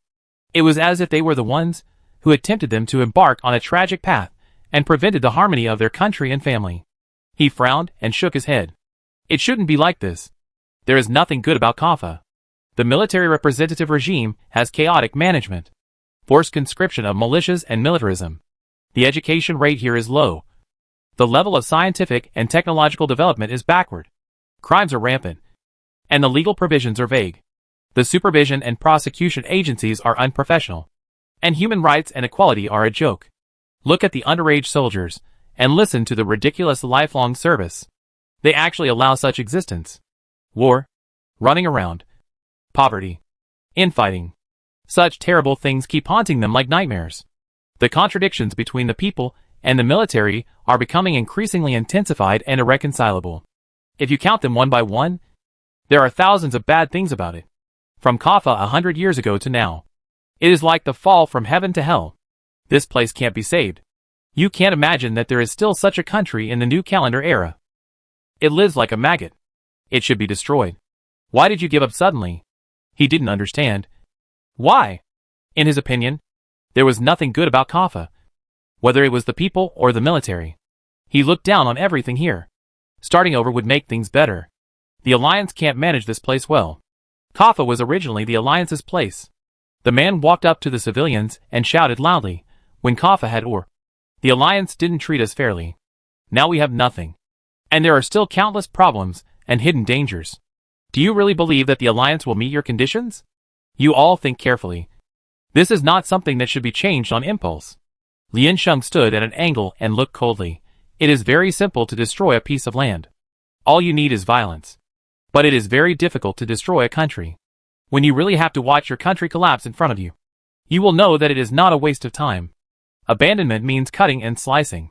Lian Sheng said, besides, I said that the Alliance will be responsible for them. Why don't you want to believe it? Because you don't want to believe it. Would you rather choose to destroy it? If you really do that, will you take on the burden of being responsible for the people of Kaffa? Or the Glen Army? No. None of you will. Man, we will be responsible for ourselves. But we will never let anyone trample on our lives again. Lian Sheng walked towards him. After seeking your own interests, you will leave. You only destroy. And you are domineering and never look at what you have caused. This wreckage is the glory you have laid for your motherland. And you can say this proudly. But look at them again. Except for the different names on your heads. What are the differences between you? Why do you have the courage to do such a thing? Lian Sheng asked him tearfully.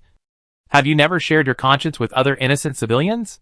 Has your blood never flowed with compassion for fellow human beings? Have you never had a life called respect for life? Do you still dare to say out loud why you are standing here? The man's neck was red. And he shouted at her, I am standing here for the future of Kaffa. Don't mention Glenn again. Even if the soldiers fight to protect the country, they are not for. This act of trampling on a country at all costs cannot be called protection. It is cruel. It is a massacre. It is a sin. Can you still tell me what the meaning of your standing here is? Lian Sheng asked. Are you not tired of a war that is purely for killing and profit? We are for the long-term peace of Kaffa. Just because they have paid, it does not mean that we should endure it. The man clenched his fist and roared. Can a moment of emotion support future life? Can emotion change society and the world? Can emotion stop war? Moment alone is useless. Emotion can't do anything. But people can. What change doesn't start with people? If they are willing to go on, they can go on. Lian Sheng grabbed his hand and asked, what about you? Can your persistence give you the courage to face your guilt of destroying the future of tens of millions of people? The corner of the man's mouth twitched. And he moved his lips and said, no. No one joins the army to kill people. No one risks their life to take someone else's life. Lian Sheng said, your position is different from theirs. You are not qualified to make decisions for them. The person standing behind raised his gun and pointed it at Lian Sheng. The people inside and outside the square were not calm enough. The veteran listened to the instructions in the communicator and waved his hand. Go! The recruits were still holding their guns in a daze, and they were kicked in the buttocks. The veteran glared and said, I go. Go! Everyone came back to their senses and jumped out directly.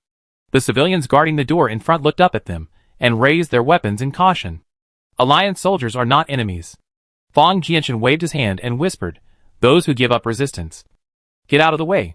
Otherwise, they will be subdued with tranquilizer guns. There are too many people here, and it is impossible to confirm who is dangerous. He raised his gun and knocked down several civilians who were still holding weapons. There was a commotion on the opposite side, and they pushed each other, but they did not take the initiative to attack, but retreated to both sides, leaving a way for them.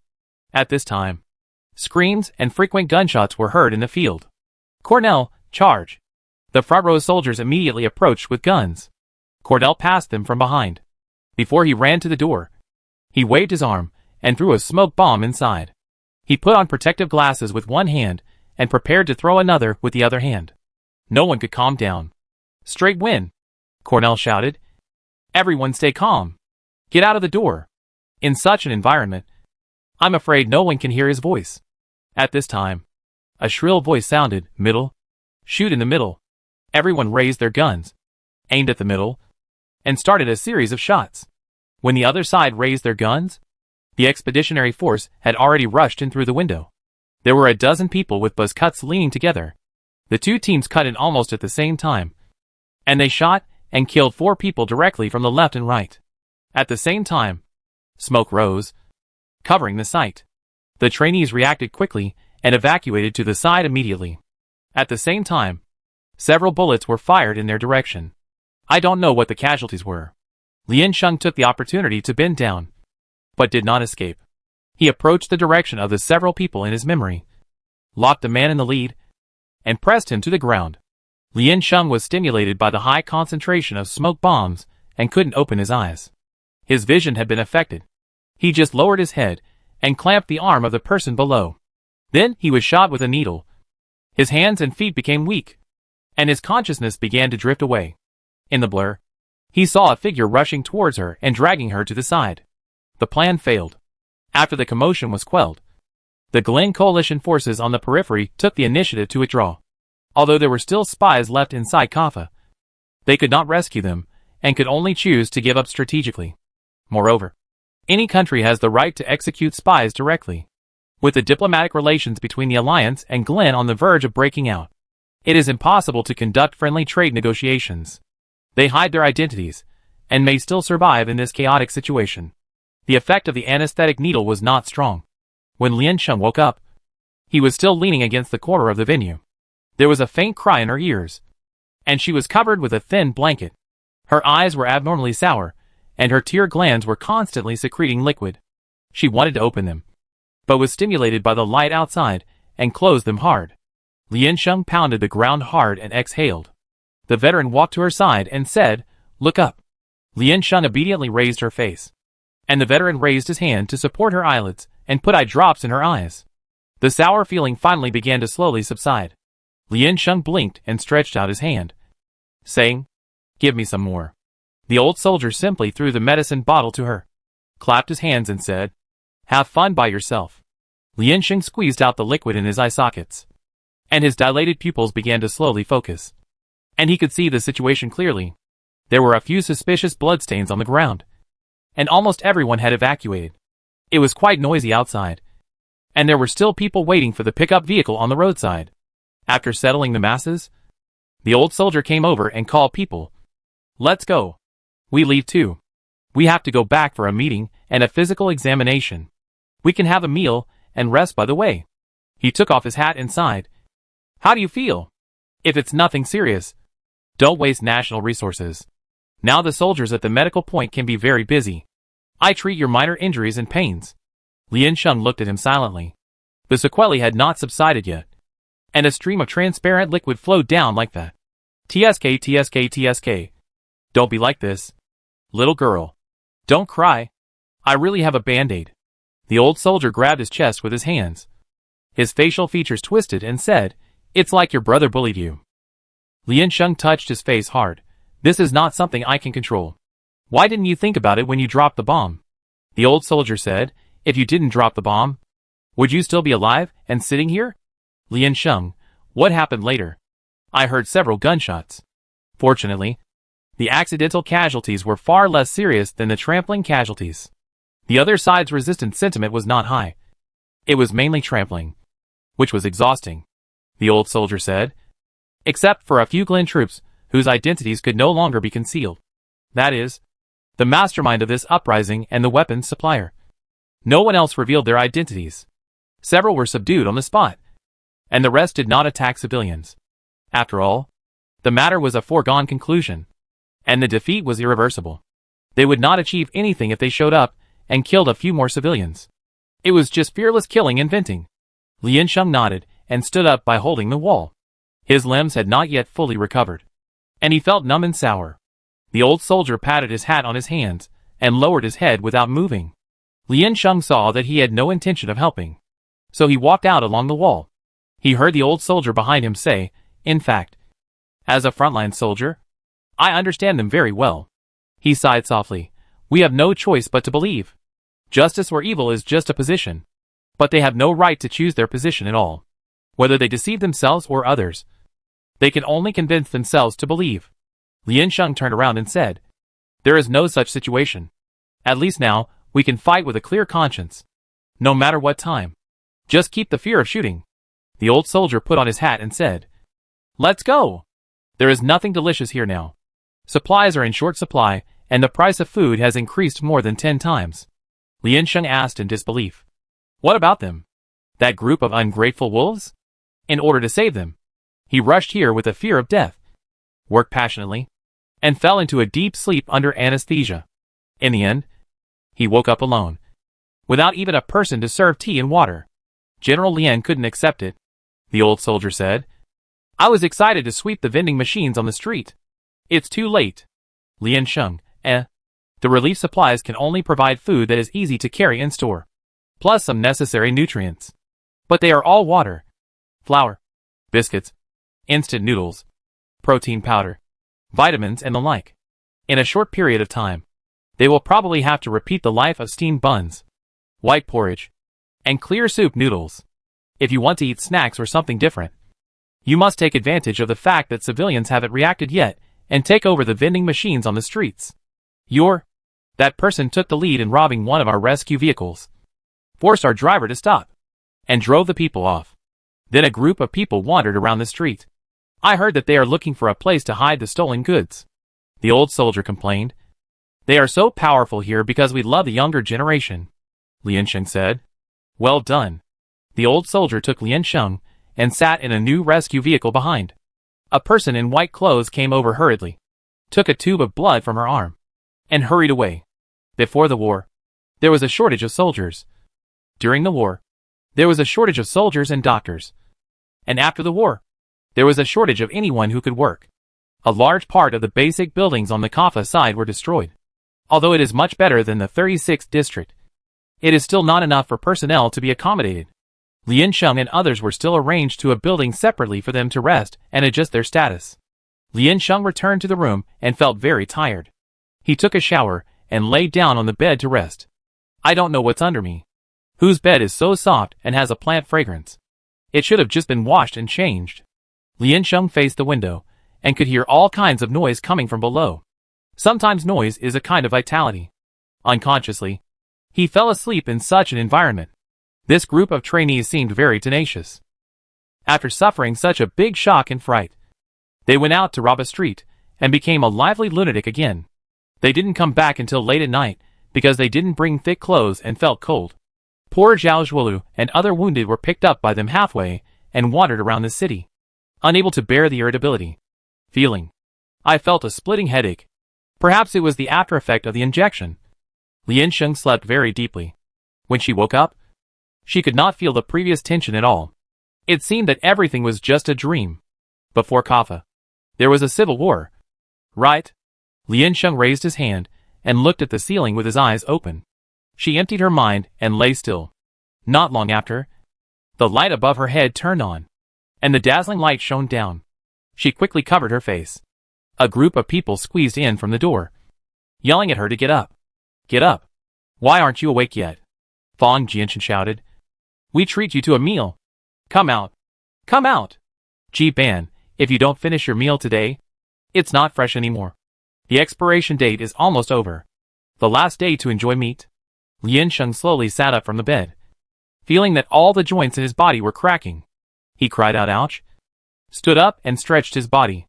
Then she was pulled by everyone to the dining room. A group of veterans were crowded in the kitchen, each holding a tray in their hands, feasting around the table. Some of them were still stained with blood and mud. Only their hands and faces were washed clean, and their clothes were torn. It was obvious that they had not rested, and they were brought here to eat just after being replaced. The veteran broke a meat bun in his hand, leaned on the chair and said, "It's a little bit of honor. Don't mind." The soldiers nodded. Lien Sheng scratched his head and walked over, wanting to find a bottle of water first. She was really thirsty. Come on, hero. The veteran pushed a plate in front of her. Don't forget me after you get promoted and make a fortune. Lien Sheng looked at the mess on the table. The empty plates almost filled half of the table. There were several unopened bags on the ground. Several stoves in the kitchen were boiling water at the same time, preparing to steam and heat the ingredients. Several trainees were responsible for watching the fire nearby.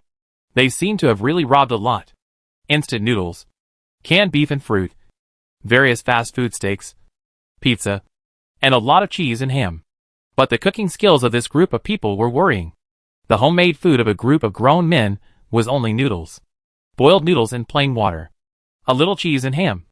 It was just a bowl of mixed noodles. Their staple food. Lien Sheng looked disdainful and shook his head. Lu Mingyuan said tactfully, "There are still some ingredients in the refrigerator. We also took some things from the vegetable market."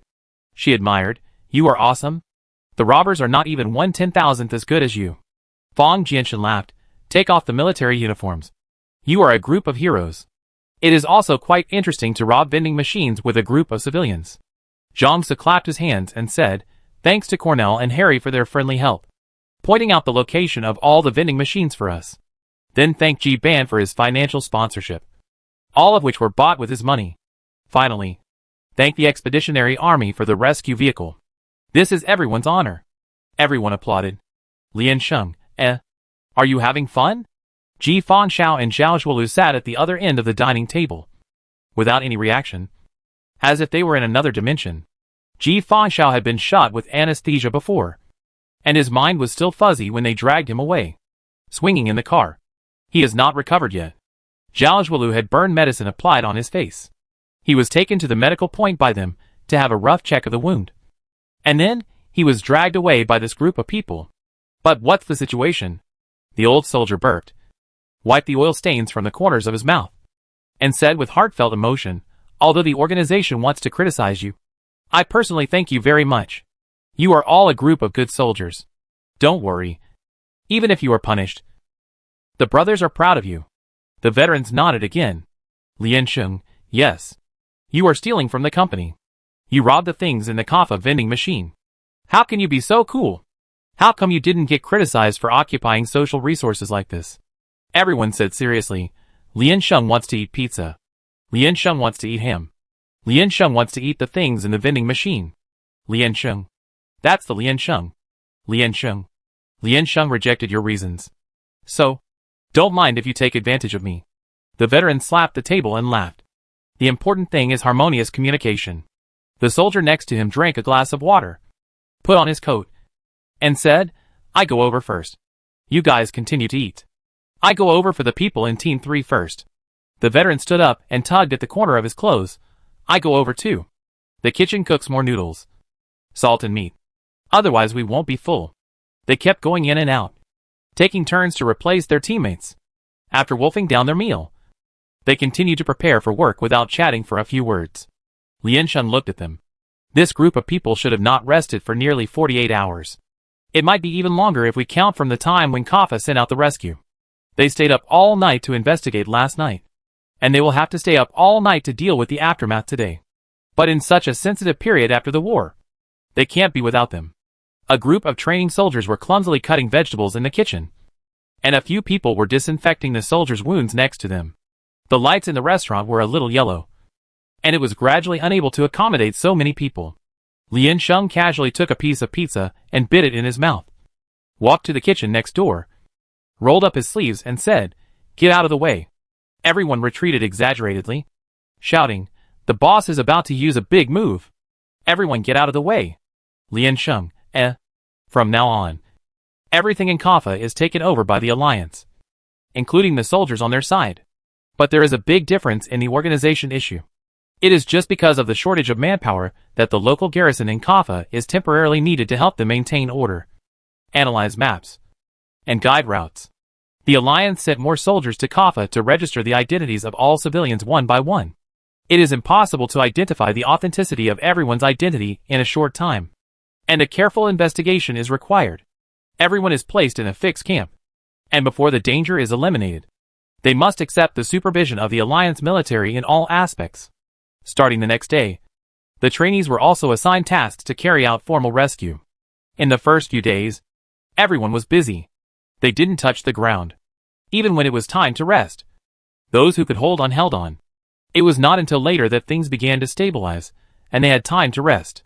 Local residents like Tina, who have lived in Kaffa for many years, have many acquaintances, and there are people in the army who can prove their identities. Those who did not join the enemy forces in the local uprising and committed major violations were quickly released from the supervision area. They went to the supply point on time every day to collect food, and they could volunteer to participate in the later construction work, and their wages were distributed according to the labor force. The Alliance would not assign too many tasks to civilians. They are very experienced, and they will deal with casualties and maintain order in the city as soon as possible. The farmland opened up nearby must be protected. Those that were destroyed must be replanted. The crops that have matured are harvested by farmers. The harvested crops are counted as materials purchased by the Alliance and distributed according to the number of people. After the mood in the city stabilizes, logistical work such as distributing food, caring for the wounded, and cleaning the streets will be carried out. Non-injured people are mandatory to work 8 hours a day, and their wages are settled according to the standard price. At the same time, professional construction and medical staff are also mandatory to be assigned to special positions. It has to be said that the Alliance can still be ruthless and tough in such a situation, because the whole people participate in the post-war cleanup. The efficiency of the work has increased dramatically. Then, the issue of vocational education for residents will be implemented simultaneously. The free material supply has also begun to be slowly recovered. Harry, Cornell and other mecha soldiers, driving mechas these days to help them with large-scale cleaning and transportation work.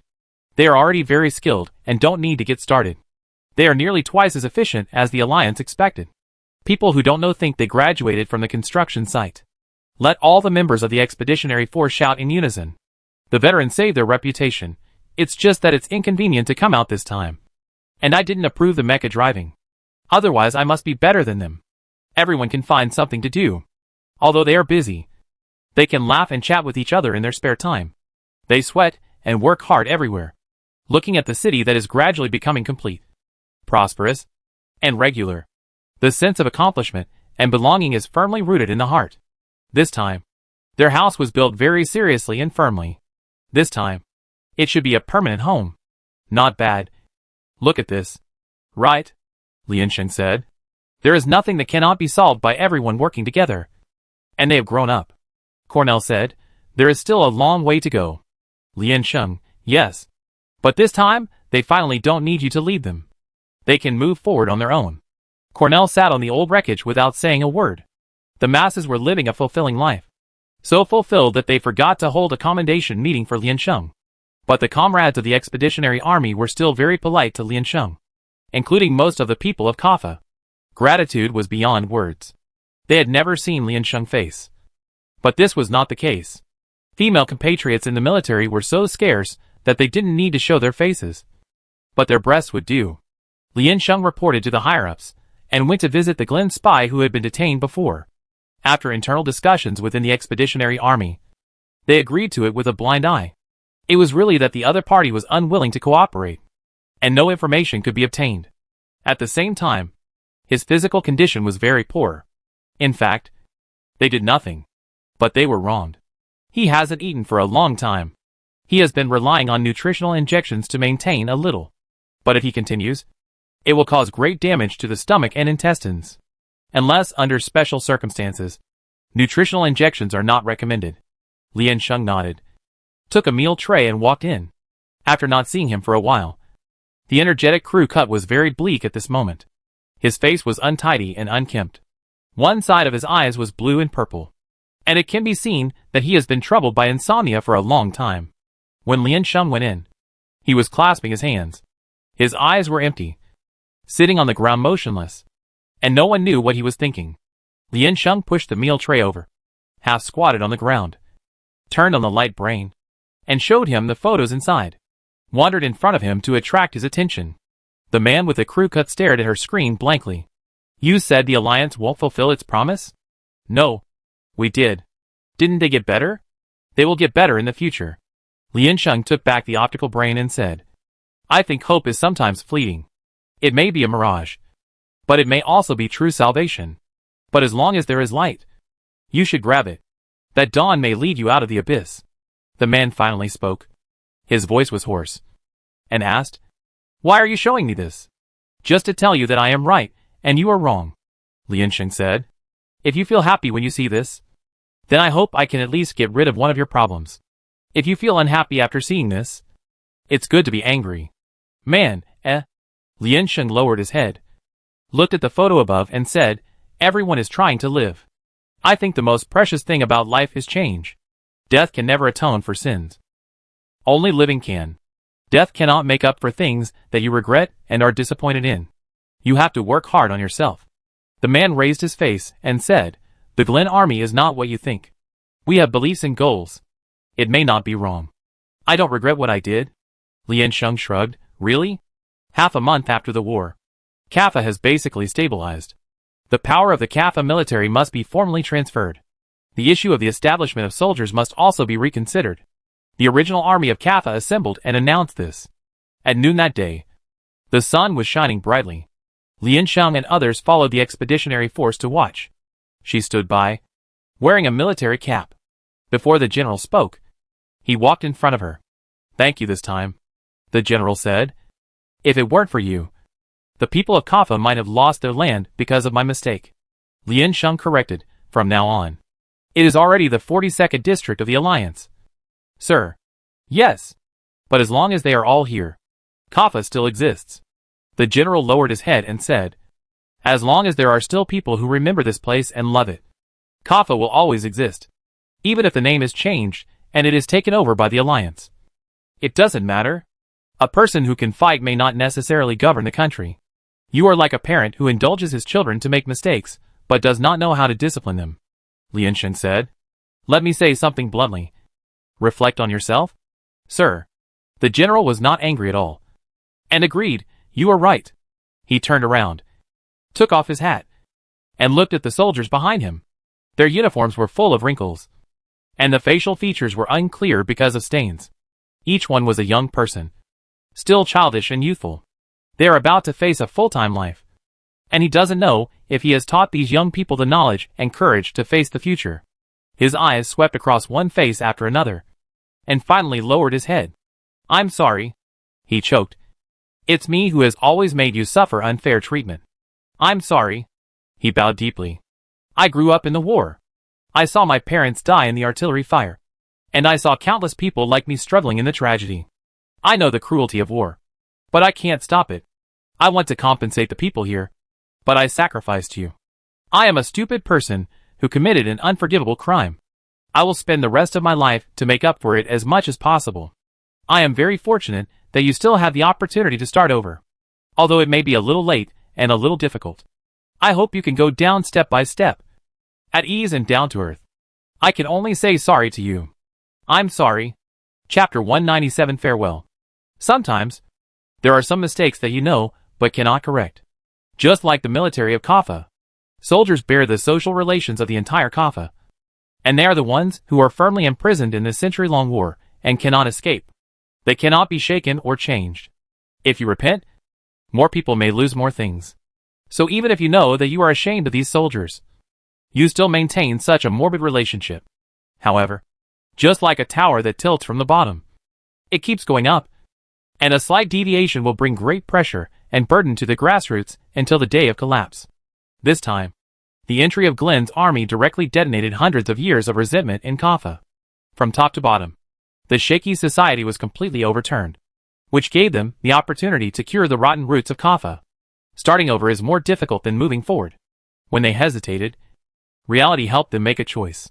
Now that they have nothing, what else is there to be afraid of? The rally was halfway through, and the rest was about friendly inquiries and internal exchanges between them in Kaffa. So the trainees withdrew directly. They walked to the refilled vending machine and bought some food to fill their stomachs. It's too expensive. The price has increased more than 10 times. Lian Sheng couldn't help sighing as he put coins in it. It's not that I don't have money, but I always feel like I've been cheated. Zhao Zhuoluo said, it should go down after a while. Now the main reason is that the production line here is not yet complete. Lian Sheng sighed, ordered a pizza, and chose to heat it up, then squatted next to it and waited. Of course she knew that the price would go down. The soil in Kaffa is much better than that in District 36, and a lot of usable farmland has been opened. And the seeds of crops have also been continuously selected and evolved, and they can take root in this place. Scientific research is always going on, and when you want to build, you just need to have enough materials. Post-war reconstruction has been going on vigorously, and everyone has not had a chance to rest for more than half a month. Now it's time to sit down and rest for a while. Cheng Zhe frowned and pointed to the front and said, the street in front was built by me. Ha ha ha. Zhang So laughed. Lian Sheng said that she negotiated the entire country of Kaffa. Everyone, convinced. Fang Jianshan, I really want to carve my name on the road here to prove that I existed. Lian Sheng turned his head and said in surprise, didn't you carve it? Everyone was shocked. What? Lian Sheng, oh, I didn't carve it either. Everyone, Fang Jianshan, go to hell. Lu Mingyuan said, it's really different. He also has the pictures here, and when they are compared and overlapped, it is completely new. Ji Ban sighed, it's changing so fast. Zhao Zhuolu got a piece of pizza from Lian Sheng. He held it in his hand and said, sometimes I think war has some benefits. But this fact itself is a bit ridiculous. Is it really only through sacrifice that people can learn to grow and cherish? Are regret and fear the driving force that spurs people forward? Then this world is too sad. Lian Sheng bit the pizza in his hand and said, if there is no benefit, who would start a war? Zhao Zhuolu, I'm not referring to the purpose of starting a war, but the passive other party, if you can call it a benefit.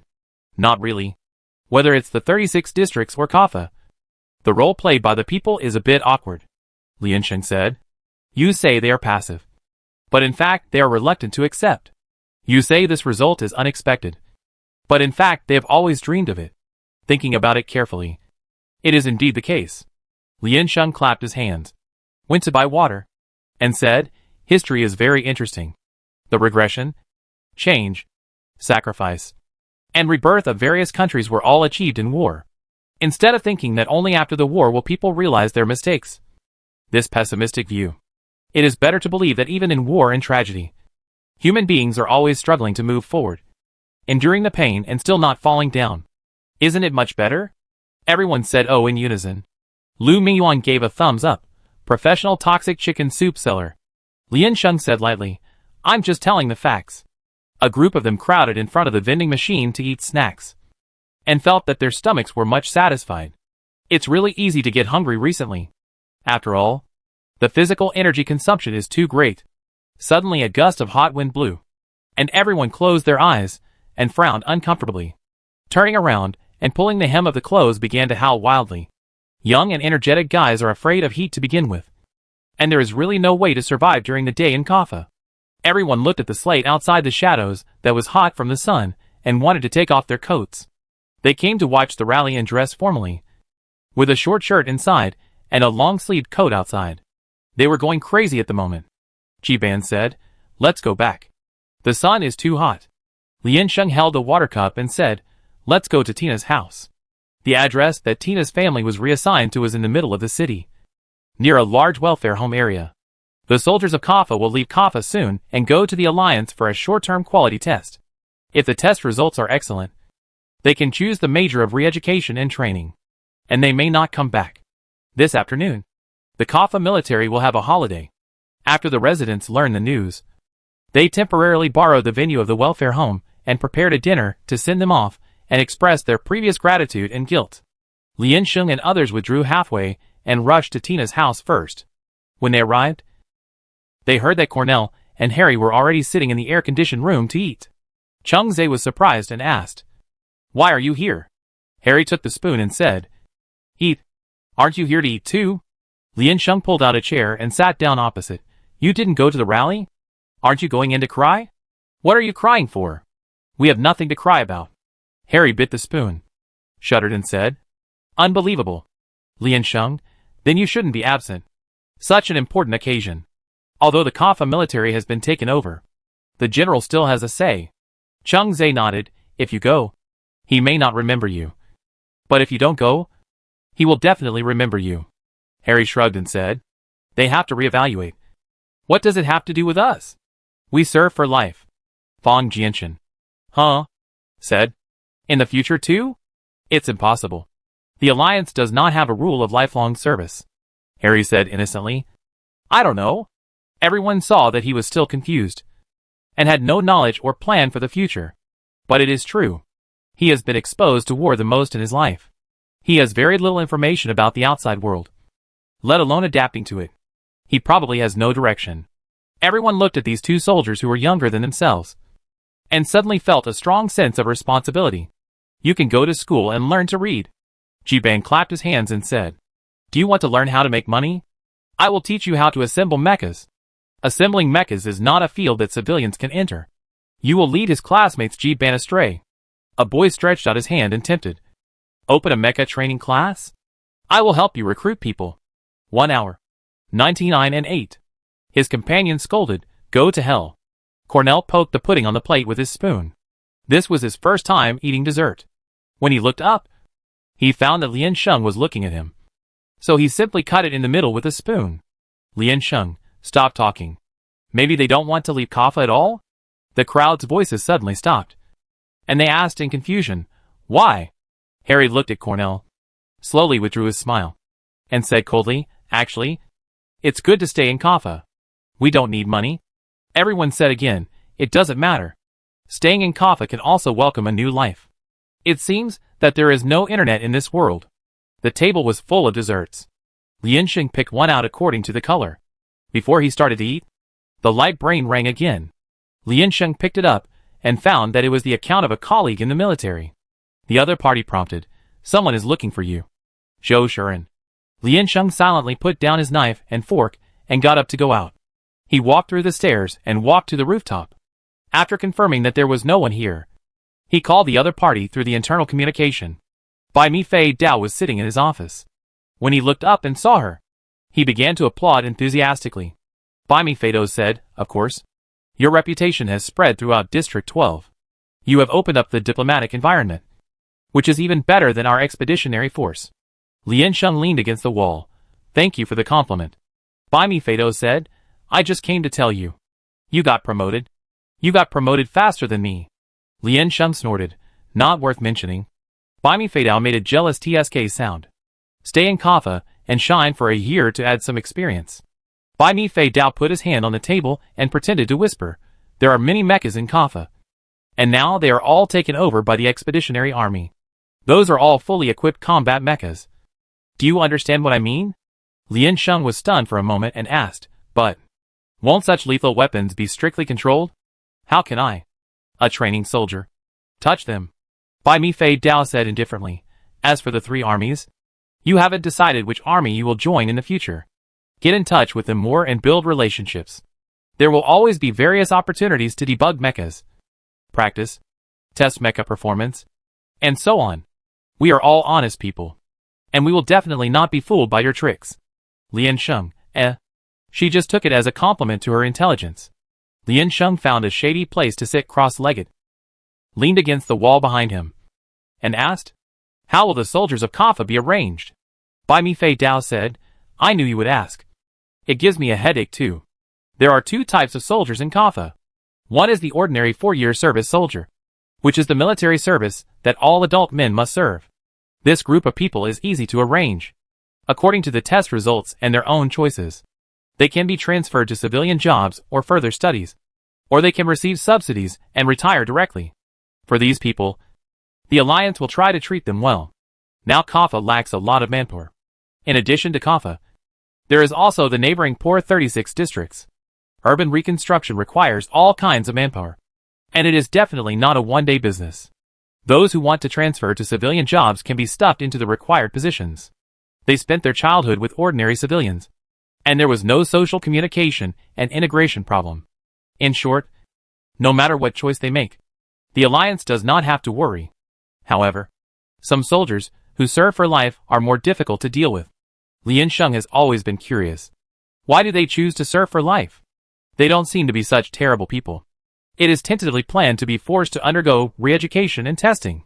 In the later stage, they will also live under the supervision and control of the Alliance. If there is no violence, they will gradually choose to relax their supervision. Bai Mi Fei Dao touched his eyebrows and said, "Of course, if they choose to continue to serve in the military, it would be the best. With their strength, they should be able to develop well in the later stage. The relationship between the Alliance and Glen is still unclear, and their joining can serve as a very important combat force." Lien Sheng knew that there was no hope when he heard him say this, but, alas, after a preliminary chat with them, they are not so enthusiastic about the war, and have some slight mental trauma and resistance. "We expressed our willingness to pay more favorable conditions and guarantees than Kaffa, but they are still not very happy. Most of them want to settle down a little. After all, with their current military exploits, they can already receive a good subsidy. They have already left Kaffa and have enough sources of income in the short term. They probably have no interest in fighting for a relatively unfamiliar alliance and going to the nightmare battlefield again. Being able to get rid of the restrictions of lifelong service, even if they are under long-term supervision, it is not so difficult to accept. Besides, they are already used to this kind of thing in Kaffa." Bai Mi Fei Dao said, "Kaffa has many mecha soldiers. Even the number of people gathered can be compared with the entire alliance. We are indeed jealous. But according to the data feedback from the physical examination, they are indeed not suitable for driving mechas." He flipped through the information in his hand. Because of the confidentiality of the data, paper files were still used for sealing. Bai Mi Fei Dao said, "Most of them have old injuries. It is very painful for their bodies to bear the pressure of mechas and perform difficult movements. In order to ensure performance, hormones and painkillers are used for a long time. According to the doctor's advice, they should retire." Lien Sheng lowered his eyes. "They are still very young, but the pain in their bodies may never recover. In the future, they may have to carry that hidden pain and memories of the war to spend their long lives. When they were younger than them, they reached a level that they could not reach. Of course, they overdrew their physical strength." Lien Sheng asked, "Why do you do this? Who are they? There are everywhere. In every era, Bai Mi Fei Dao said, when there is not enough labor, they will choose strong and potential prisoners and requisition them at the cost of pardon or free movement. Bai Mi Fei Dao put his hands behind his neck and let out a long breath, saying, these people have more or less violent tendencies. In fact, it is not convenient to supervise them, and they are very depressed now, and have no enthusiasm for life. They just think about eating and sleeping. This is not good for the body, and we can't just ignore it. Lian Sheng frowned and said, wait, those young soldiers are prisoners? How old are they, and what crime did they commit? Bai Mi Fei Dao nodded at her affirmatively. The laws of Kaffa are very different from those of the Alliance. This is related to the national conditions. There will be strange laws in stable places. But Kaffa is very chaotic. In order to stabilize social order, the punishment for burglary, gang fighting, and disturbing social stability is very severe. Bai Mi Fei Dao said, and they believe that even if minors commit crimes, they should bear corresponding punishments. If there is a supervisor, the supervisor will punish the offender. If there is no supervisor, the offender will be punished first and then educated, or directly subjected to labor service and education, according to the severity of the crime. Lian Sheng, there should be many orphans in the war, so there should be many thefts. Bai Mi Flying Dagger nodded. However, the Kaffa military has completely closed the case against all the soldiers. We don't know what their past is. There is only a list of those whose service has expired. Maybe this is the final compensation that Kaffa wants to give them. Bai Mi Flying Dagger said, what did they do wrong? Is it worth such a severe punishment? Or how much harm have they caused to others? Should they have a chance to start over? We don't know these. We can't cover up the harm that has been done to them. We can't forgive them on behalf of the people who have been hurt. But they did work hard to keep more people alive. We will still fulfill the things we promised them. Lian Sheng asked, what about Cornell? Well, Bai Mi Flying Dagger narrowed one eye, looked at her thoughtfully and said, what about him? I don't know yet. Since he was created. Lian Sheng, hey, I don't really like your words. Bai Mi Fei Dao shrugged, but the fact is that he doesn't have a recognized official identity yet. And even whether he should be granted human rights is still a debate. His existence itself is a big trouble. Moreover, because of genetic defects, his normal lifespan is only 25 to 30 years old. Lifelong service is actually his best destination. Lian Sheng felt his eyelids jump and blinked hard. What? Bai Mi Fei Dao said, his 5 senses, strength, IQ, and cell activity are not comparable to ordinary people. I'm not saying that he is a genius. Geniuses don't have such comprehensive abilities as him. He is a secret that cannot be exposed. And there must not be a second one. We can't give him any tolerance. Lian Sheng pursed his lips and said nothing. The Kaffa military has withdrawn. From now on, you will follow him. The organization will give you a mission. You know? Bai Mi Fei Dao said. Hey. I say. You should already know who he is. Right? You just talked to me smoothly. Don't say you were just guessing. Lian Sheng reported a name. Bai Mi Fei Dao nodded. That's it. I will tell you if there is any arrangement later. Is there anything else you want to ask? Lian Sheng, no more. Bai Mi Fei Dao hung up the communication and sat in his seat without moving. Then he pulled out a form for experimental data registration from the bottom of the file. Name, Cornell number, A36S709 status, not destroyed normally confidential, general level feeling a sense of depression lingering in his heart. He crumpled the paper into a ball, held it in his hand, and cursed, fuck. There are always people in this world who challenge the limits of human ethics with all kinds of high-sounding reasons. They committed acts that desecrated life, but refused to take any responsibility for it. So who should be held responsible? Future humans who benefited from this? The history of human development? The achievements of those technologies? Or some merciful God? They can also make all the cold suggestions from the perspective of a bystander. However, they were born without any choice, and they had their own consciousness without any choice. What should they do? Lian Sheng hung up the call and sat there without moving. Hot wind blew across her face, and sweat dripped from her thick hair. She turned her head and found Cornell standing not far away. The sun shone directly from the top of his head, and the skin on his face was peeling due to sunburn. Cornell said, I heard my name. Lian Sheng, really? Cornell walked over. You said I look like a person? Lian Sheng nodded, yes. I have memorized it. But it was a long time ago. There was a small photo in the book. I glanced at it, but I didn't remember it clearly. But the emergence of the Glen United Army and the tragedy of Kaffa 100 years ago have dramatically spread to the present. I suddenly remembered it. Edwin, a milestone hero in the military history of the Glen United Army, is a legendary genius in military history. He led many battles in his life, and led the Glen Army from an exploited and impoverished small country to gradually become a military power, liberated the people who could only rely on low-cost labor to survive, and successfully seized the interstellar number of District 16, and finally achieved democratic independence. Lian Sheng paused and said, District 16. The country number before Kaffa became a vassal state of the Alliance. Cornell looked gloomy, lowered his head and said nothing. Lian Sheng patted the seat next to him and asked, Would you like to sit down? Cornell sat down next to her, and the ground felt hot. For some reason, he felt relieved that there was finally someone he could talk to. He felt calmer than ever before.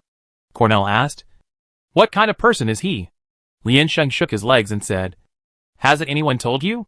Cornell, their expressions and attitudes told me. Lian Sheng pondered for a moment, raised his hand, and pinched his nose. For Glen, he was a hero. Brave, fearless, powerful, and perfect. But for Kaffa, he was a demon. After his death, his shadow haunted Kaffa for more than 100 years. And it still hasn't ended. Lian Sheng looked up, looked at the distant sky and said, A person originally picked up a knife to protect himself. And he taught the people behind him what it means to stand. But the people behind him didn't learn to put it down, and began to use the knife he gave to do what others had done to them. History is always changing, and no one can evaluate such a person. Cornell pinched his fingers, and the joints made a crisp sound. Lian Sheng said, however, I have only seen one photo of him, and I don't know what he looks like. Others who write books about him may not understand him. He has been dead for many years, and there is no point in understanding him. What exactly is a country? He has Glens in his blood, but he was born and raised in Kaffa. He has been working hard for Kaffa, but he seems to be a traitor to Glen. Nothing he does will be recognized, including himself. If he was born in Glen, would he raise a knife to Kaffa like everyone else? He never wants to think about this question. The hesitation of the answer makes him confused. If so, what is the difference between it and war weapons? Cornell asked, If you were born in Glen? I don't know. Lian Sheng directly cut off the second half of his sentence and said, I don't know what I would do, because concerns and environment will affect a person's choice. However, I hate all wars of aggression. And I also hate the upper class using deception to take advantage of the enthusiasm and kindness of soldiers. However, before the results come out, no one can confirm whether this matter will cause more harm or more benefits. Lian Sheng said, The lives lost are immeasurable, and the future development is also immeasurable. Just like this Kaffa civil war. It is just a time bomb that has been detonated in advance. Before that, who can predict its future? As a soldier, standing on the battlefield, you can never have too much, and they can't change too much. But people and weapons are the greatest. The difference is that even if you kill, you can clearly know why you pulled the trigger. Is it for protection? Because you are forced to do so. Or for a broader future? You can't say that a person who is kind, guilty, and optimistic about living is a weapon of war. Lian Sheng looked at him and said, You are you. You can make your own choice. Cornell thought for a while and whispered, I hope my tombstone can be erected on the land of Kaffa. Lian Sheng smiled and said, Will it be engraved with the name of Lieutenant Colonel Cornell? Cornell, my ashes can walk through the red carpet of welcome. Lian Sheng, someone saluted and expressed the most sincere gratitude. Cornell, my name and deeds can appear on the martyr stone tablet in one line of words. Lian Sheng, standing in a busy street. People coming and going can remember you. They imagine some strange things. For Lian Sheng, that was a very taboo thing before the war. However, for Cornell, it may be a future that is approaching and not far away. I hope there will be such a day, even if everyone is unwilling now. I want to be welcomed back to the land where I was born on the red carpet with my own name. Just like them. Cornell said calmly and firmly, So I will serve until I die. There is never a second choice. His life is too short. Both of them were silent. Lian Sheng said, If I can live longer than you, I will escort you home in person. Then tell everyone your name. Cornell asked, Do you think clones can have the power of autonomy? Lian Sheng said, Well, I don't know, Cornell said. Really? I don't know who Edwin is, or what kind of person he is. Lian Sheng stretched out his hand to him, and said firmly, but you are my friend. Cornell looked at her hand, his eyes a little erratic.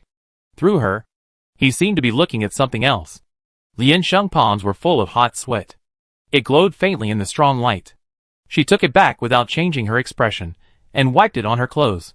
Cornell's ears trembled slightly and said, someone is coming up. Lian Sheng, I didn't hear anything.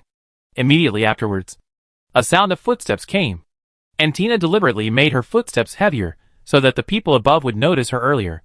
Come down and eat. They are all here. We are ready to start, Tina said excitedly. Some people will do the song and dance performance. Do you want to go up and perform? 2 warriors? Lian Sheng got up from the ground and said, great. Yes, ma'am. The midday heat gradually dissipated. The sun set, and the sky darkened quickly.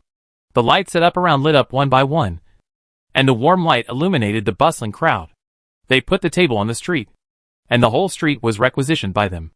The wine and food were brought out from inside. The fragrance was overflowing, and the heat was about to warm up the night. They laughed and talked, drinking, and the noise was so loud that nothing could be heard. Tina turned around and laughed, and led them to the arranged position. Harry sat with the trainees, and was pressed on the table by the old soldiers who came to make trouble. Tina asked them to sit down, then took the tray and went back to the house to help serve the dishes. These expeditionary forces are usually bored, so they like to join in the fun at this time. They moved the projector over and replayed the real projection of the New Year's Day in the 2nd District of the Alliance. The brilliant fireworks almost lit up the entire sky. They held up their cups and boasted to everyone, this is the Alliance. Welcome to the Alliance. This is the best place in the world. Harry dragged Cornell and asked, Cornell, do you know what a band film is? Tina stood beside their table with a tray, looking at them with a smile. Lian Sheng, why are you looking at them? Or do you want a drink too? Tina leaned close to Lian Sheng's ear and shouted, do you remember I told you that where I used to live? There was always an uncle who played the organ and told us stories about the past of Kaffa. Lian Sheng put his ear closer. Ah, that's Harry's father, Tina said. He is such a great man. Lian Sheng couldn't hear clearly, and covered his ears and said, what? Harry is a great man. Tina said, Harry's father is a great man. He is also a great man. Great. Lian Sheng said with a depressed face. I didn't hear anything clearly. After this noisy night, the soldiers of Kaffa officially boarded the spacecraft to the Alliance. Cornell still had to stay in Kaffa. Everyone felt a little strange at first, but then they thought that he was a great man with the rank of lieutenant colonel. If he was willing to choose to continue serving, even if it was an expeditionary force, he would be very happy. What are you testing? It's superfluous and a waste of talent. Kaffa doesn't have a professional airport, so the shuttle stops directly at a cleared open space in the center. People put down their work and still go to see them off. The group of young soldiers walked at the end of the team. Harry! Tina waved her hands and shouted hard on the periphery. Welcome back. Please come back. Everyone greeted and said goodbye warmly. The cabin door gradually rose, and the fuselage gradually turned into a black spot and disappeared from sight. Lian Sheng and others sighed and felt that the whole Kaffa was empty. He shook his nose and hoped that many people would choose to come back. Maybe their wishes were too strong. Harry rolled back on the 3rd day, with the professional technical team sent by the Alliance. Harry waved his hands and laughed in front of them. Ha ha. I'm back again. Everyone, like a mentally retarded person. Lian Sheng, why did you come back? The test is gone? No. They asked me a few questions. Asked me what I want to do in the future. Harry said. I said I would serve until I was 28. Then I would retire and become a bard. They let me come back. Lian Sheng scratched his ears, thinking he was hallucinating. What? Bard? Tina, holding a tray, said beside him, carrying an organ, singing heroic deeds, walking through the streets and alleys here, singing and reciting poems romantically. Harry nodded heavily. Tina shouted, oh my God. This is great. Everyone, It has nothing to do with Harry. Lian Sheng, why did you become a lifelong soldier? Robbery? Or biting someone? I forgot. Harry said. I was only 6 years old when my father died. and I was so hungry that I wanted to eat. Then I was adopted by the military. Ji-ban said, that's not called adoption. Dear Lu Mingyuan, a legal employment. Do you know? Lian Sheng, you can go to an orphanage. There is still an orphanage for orphans in Kaffa. I want to grow up by myself, Harry said. But it doesn't matter. I also made friends in the military. Cornell, when I become a bard, I will sing his deeds. Everyone, Lian Sheng, I think Cornell will beat you. Harry pointed at Lian Sheng and said, oh, by the way, there are a few more people. They seem to be students of your alliance? They came back with me. They also asked about you. Lian Sheng, who? I think his name is. Harry himself couldn't remember. Junior brother? Lian Sheng, ah. Zhou Shirwei. Chapter 198 New Soldiers. Zhou Shirwei and others went to report first, and then came to find them in the afternoon. However, when they were free, Lian Sheng and others were working in shifts. Kaffa's mecha operators were sent out for testing. Except for Harry, who had a clear goal and a novel desire. And the crime was relatively minor, or even purely wrongly accused. And a face full of I love world peace. He was thrown back directly after going out. And the others were still on the way to testing. So many mecha cockpits in Kaffa's inventory were emptied. Lian Sheng took the opportunity to hug the thighs of the expeditionary forces, serve tea and flatter them, and won the opportunity for his comrades to work. The construction of the main urban area no longer needs to use mechas, and their focus is mainly on the redevelopment and utilization of the suburbs. Carefully drive the mecha through the urban area to avoid unnecessary losses, and then come to the field to start working. Lu Mingyuan is responsible for marking their positions, while Lian Sheng and others bombard and move mountains to clean up the scene. Lian Sheng had no reaction to Zhou Shirwei's arrival, but Lu Mingyuan was so moved that he almost cried. Finally someone came to share his responsibility. Finally came.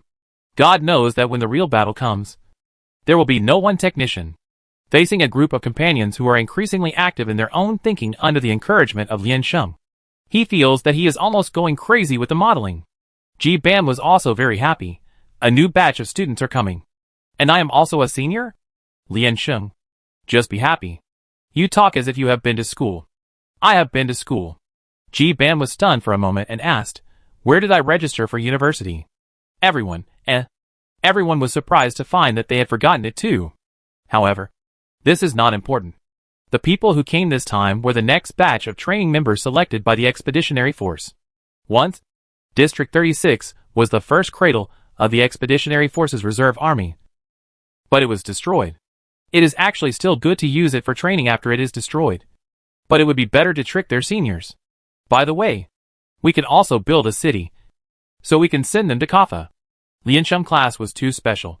They did not participate in the finals of the mecha selection competition, which resulted in some members missing the finals of the selection competition and failing to enter the site of the Expeditionary Force.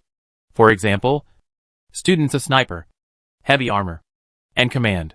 These students are difficult to shine in the preliminary rounds of the selection competition, and usually play as special invited teammates in the finals. This year they don't have this opportunity. Unfortunately, an accident occurred in District 36, and the diplomatic issues of the Glen Army were put on the agenda. The Expeditionary Force itself was also overwhelmed, and had no time to take care of these trivial matters. After missing a school year, this group of people were finally selected again, and followed the new members to join the first batch of troops. In Kaffa, where the work and rest schedule is reversed day and night, and the regularization is adjusted at any time. The next day, the trainees who had not slept all night were called up to recognize the new students. The old students stood in a line loosely beside them. Their uniforms were not properly dressed, wrinkled, and the edges were not smooth. Their hair was a little long, and the important ones looked listless, with their chests hunched and their backs hunched. Compared with a group of high-spirited and energetic freshmen, it was really outrageous. The old soldier stood on one leg and pointed at them, and said in amazement, "You really don't have the style and consciousness of the Expeditionary Army at all. Can you show some momentum?" Fong Jianshan said, "I can only be unstoppable when I lie down on the bed." Everyone nodded in a rush. The recruits remained serious, and did not let any emotions appear on their faces. Are the seniors' relationship with the Expeditionary Army so good? I heard that they have officially participated in actual combat, and performed well.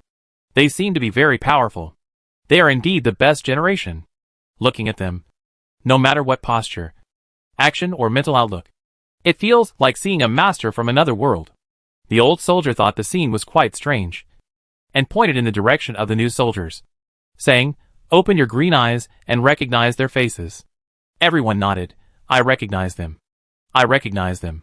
In fact, there is no need to recognize them, because they know the people in their own team. They are of similar age and unfamiliar, so they must be new soldiers.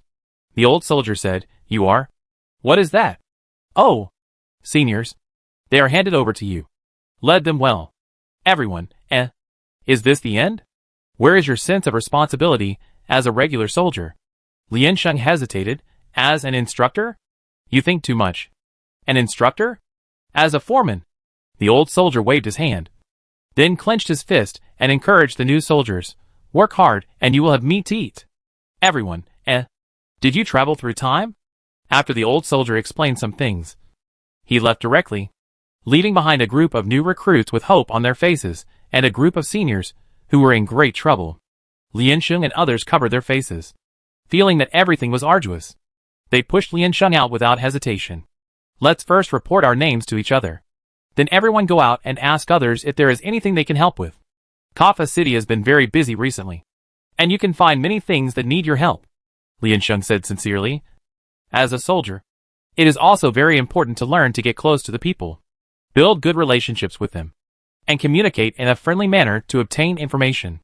Kaffa is not difficult, because the previous expeditionary force has left a good impression on them, and the rest depends on you. Do you understand? Everyone responded loudly, "Understood." Lian Sheng, start introducing yourself now. They reported one by one according to the team. Some names seemed familiar. Yan Shu. Yan Shu. Fang Jianshan asked in a low voice. "Who is Yan Shu? This name sounds familiar." Yan Shu, In his heart, Lian Sheng, the one in the Western swordsmanship during this election? Fang Jianshan thought about it, and felt uncomfortable again. "Oh. It always feels like several years have passed. And I feel old." Cheng Zhe said, "I have this illusion too."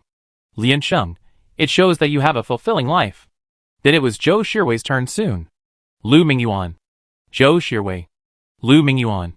Zhou Shirwei turned to look at Lian Sheng. Lian Sheng said, "It proves that you are his spiritual support." Zhou Shirwei, After introducing himself, Lian Sheng couldn't wait to dismiss them. Zhou Shirwei shouted, "Wait a minute. I have something to show you." Everyone stopped.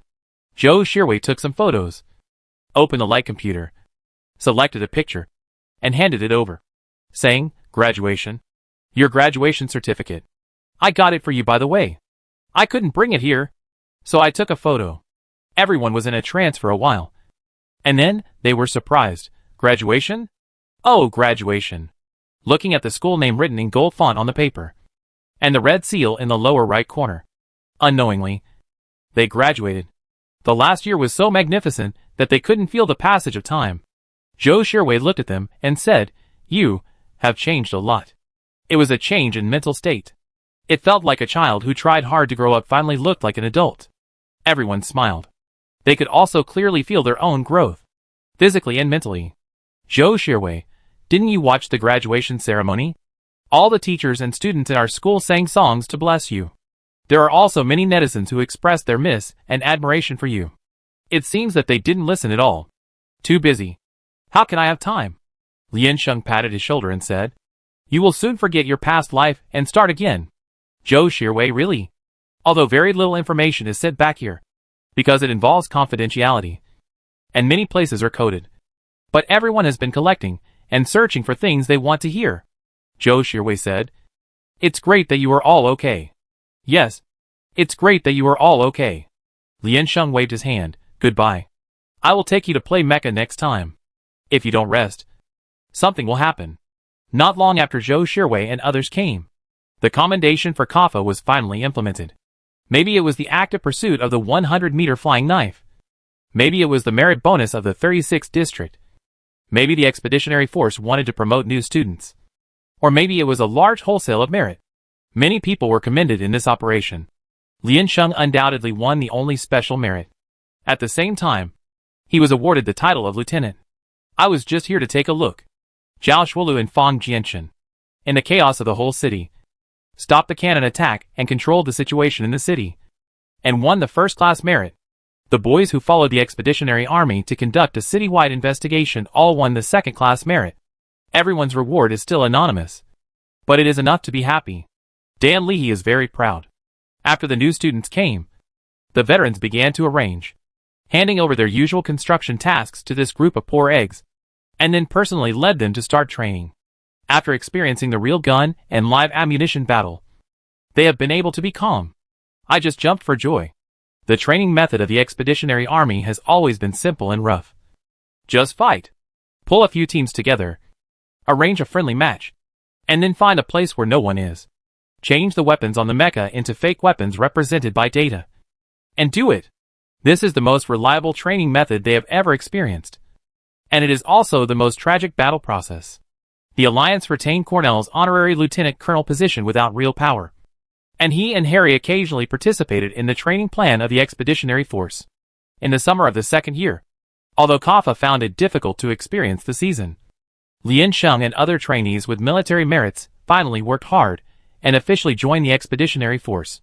At the urgent request of Baimi Feidao, Lian Sheng led Zhao Zhuolu and other Alliance students to join the 6th Legion. The sky that day was not particularly blue, and the weather was not particularly cool. It was when everyone was eating that they received an ordinary text message from the official.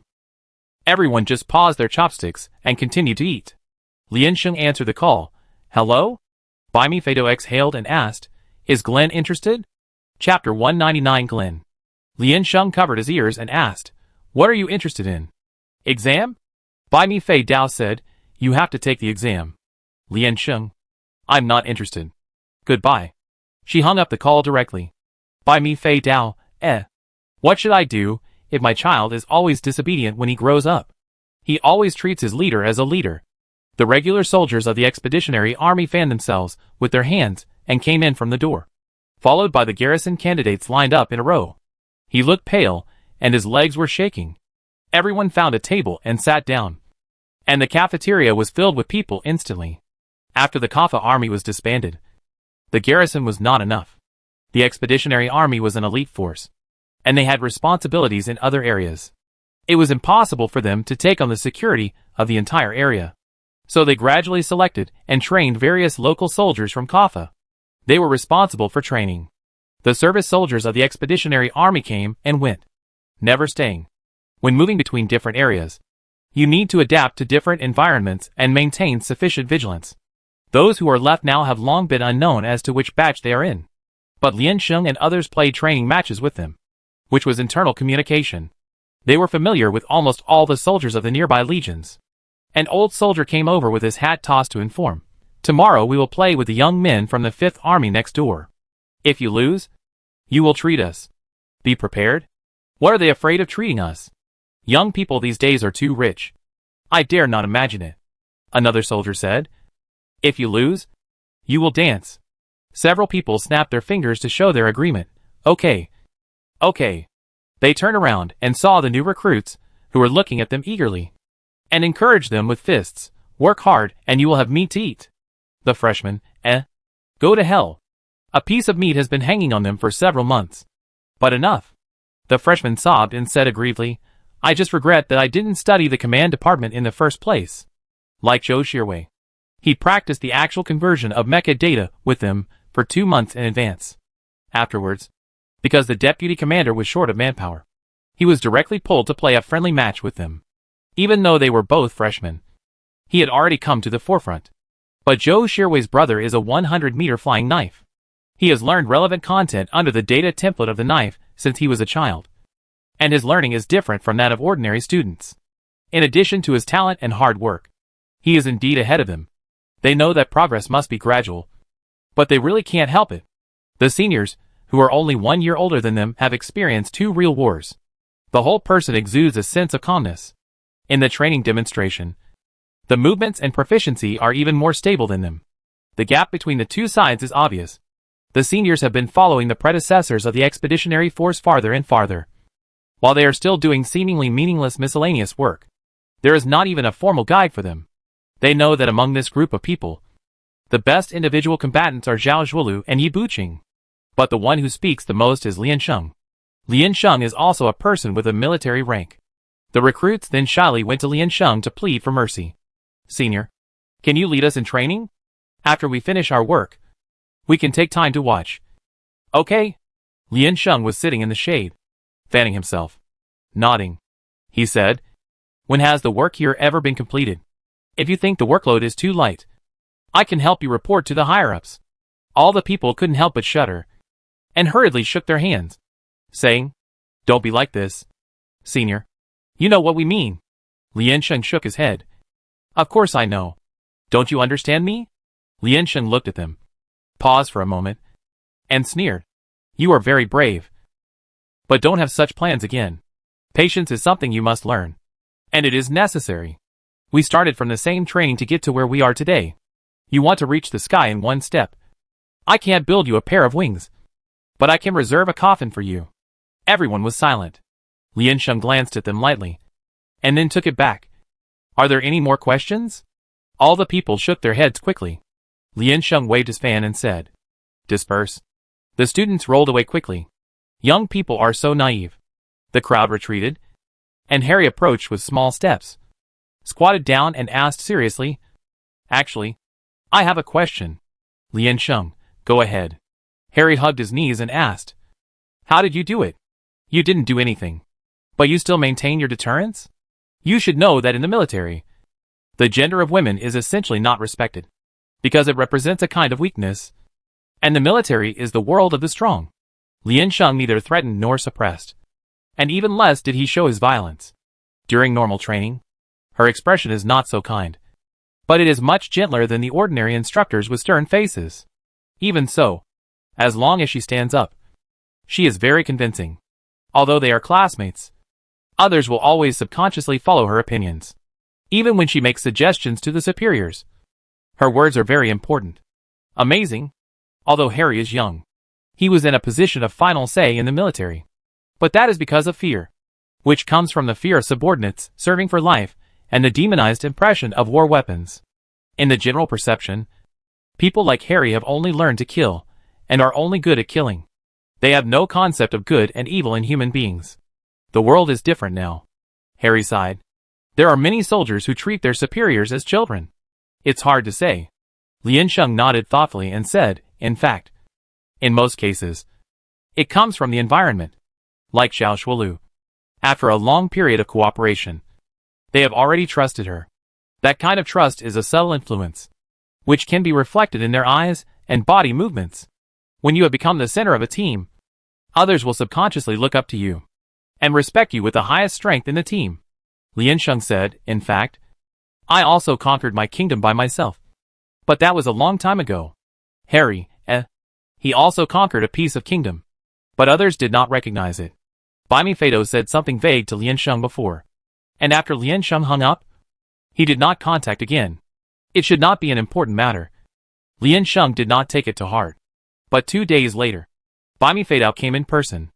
Lian Sheng received the message, stopped the training in the middle, and ran to pick him up. Baimi Feido came alone, wearing ordinary clothes and carrying a suitcase. He looked up at the sun, looking gray and dusty. It was so hot that she didn't even feel like saying hello. She said, oh my God, this is my second time in Kaffa. I was still young when I came last time and could bear it. I can't do it now. The burden on my body is getting heavier every year. After returning to the military, I have been working overtime every day, and I am going to be scrapped. The military owes me an indestructible body.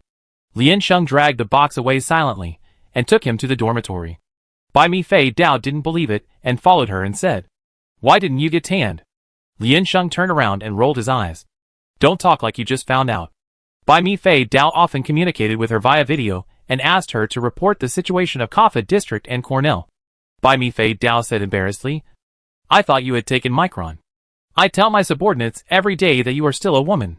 Look, you know you took Micron even when you video chat with your boss. What a cocky person. Ha ha. Lian Sheng, He was very enthusiastic in tanning her in places she didn't know about. The two exchanged pleasantries along the way, and then took the bus back to the dormitory.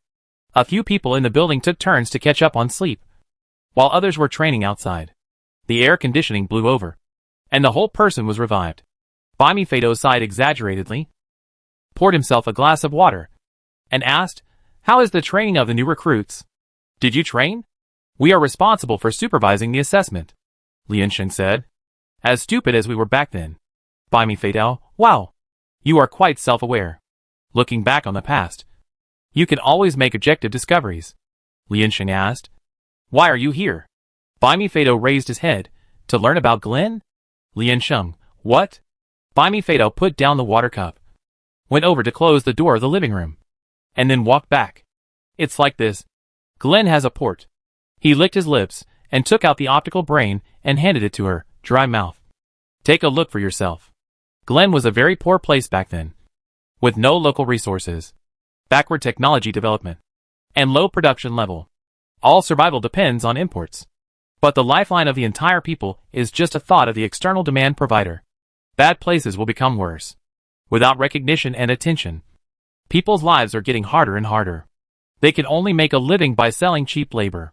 Human rights are not guaranteed at all, and they suffer discrimination and injustice everywhere. Even life is not respected. Without mastering core technology, not having enough education level, and lacking a strong leadership team, Glenn in those days was more than miserable. Under the pressure of various external reasons, they can only continue to endure oppression and poverty for generations. The turning point appeared in a port. Or it can't be said to be a port. It should be a trade transit station. At that time, a large number of Glenn people gathered in an interstellar trade transit station because of the underground labor population trading. The genius hero Edwin is also here. He was born in the port since he was a child, and is particularly familiar with trade and economic affairs. He has received advanced education, and is good at various mechanical products. He was not used to the so-called provision of labor services, but was actually a slave trade. He relied on his excellent eloquence and united other workers who had complaints in the port to directly start a revolution. He miraculously led a group of unarmed people, starting with looting, and quickly occupied the port within a few days. He also tampered with the security data and forcibly seized all the products in the port as preliminary supplies, using this as a base to further start his hegemony. A miracle. You don't know how he expanded step by step, Baimi Fado said. However, there is also controversy that Edwin is not actually a Glenn. From his level of knowledge, his social status should not be low. The port is open to the outside world because it is a trade hub. So people from different numbered areas gather there. Long-term residents can't tell their bloodlines at all. The concept of the country in the port is the most scarce. Baimi Fado said, now it is under the jurisdiction of Glenn. But it still maintains the function of being open to the outside world and transiting and stopping. It is a good place to collect intelligence. Last month, a civilian plane from Glenn secretly landed at the port. But the aircraft was not registered, which was very suspicious. After that, soldiers from Glenn kept coming in and out of the port. Baimi Fado said, as an interstellar stopover, Glenn's authority is partially limited in the port, and it is impossible to check the identity of all people who have entered the country. But the recent trade inspections are very strict. There should be some action. Liansheng, what are the problems in Glenn? Of course there are. There are maggots and civil strife in the alliance. But Glenn is definitely not much better. After all, it is a country that started with robbery and violence. The historical foundation is too shallow. After Edwin's death, the remaining problems are too big. There are many arguments within the ruling party alone, Baimi Fado said. But we don't know the details yet. So we need to go and check it out, he said, looking at Liansheng and nodded. Liansheng looked back at him and nodded. Baimi Fado, then what? Liansheng, bon voyage? Baimi Fado, Baimi Fado grabbed her shoulders and began to shake her desperately. He said sadly, why? You are no longer the same Liansheng. Liansheng covered his ears and said, okay. I understand. You want to give us a task? Can't you just say it directly? What do you want? Your names have not been officially logged into the system. We need a group of innocent, younger, and absolutely qualified people to go to the port to investigate the situation. So I thought of you. Baimi Fado said. Cornell and Harry are the best age. You are a little older. But it doesn't matter. You can make do with it. Liansheng. Lian Sheng, you want Cornell to go to Glen? Bai Mi Fei Dao said, it's just an analogy. I only kept the few I remembered among the young soldiers. The main thing is that we can't be completely confident in the others. And from the level of strength.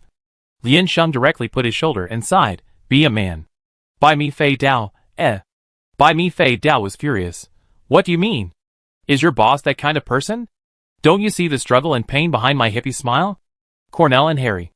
It's impossible to let them go directly. Lian Sheng said.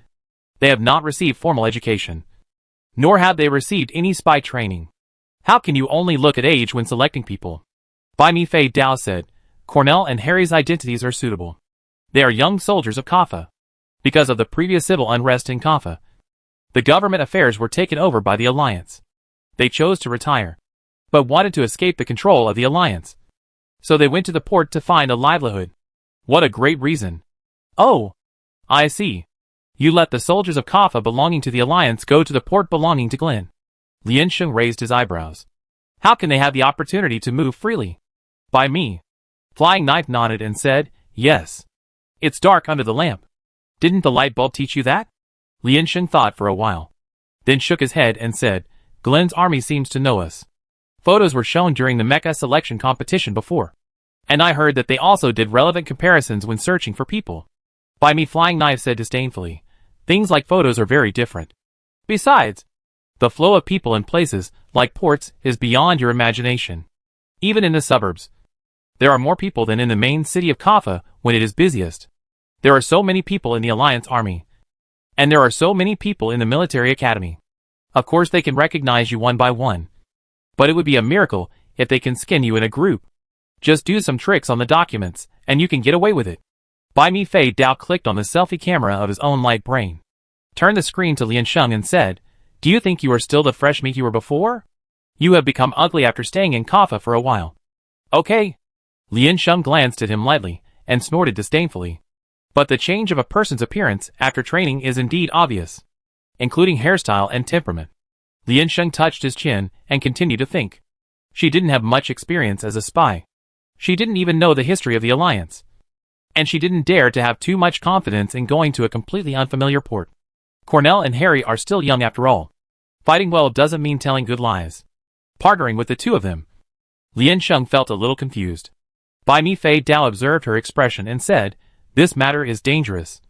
Because if there is any problem with the port, we can only apply for arbitration.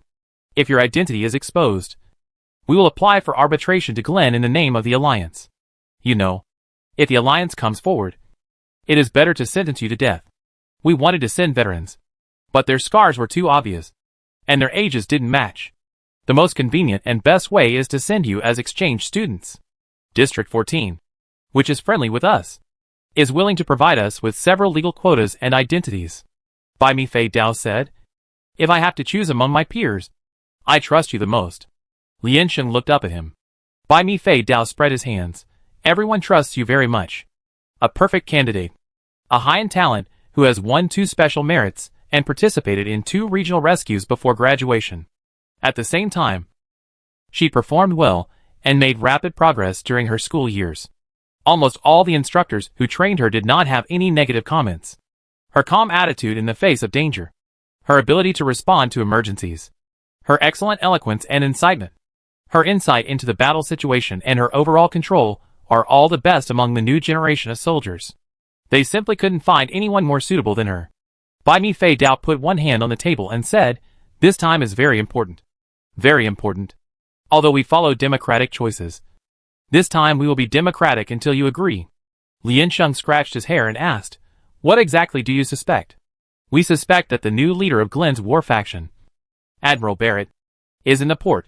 Even if it's not him, he is someone who has close ties with Glen's upper echelons.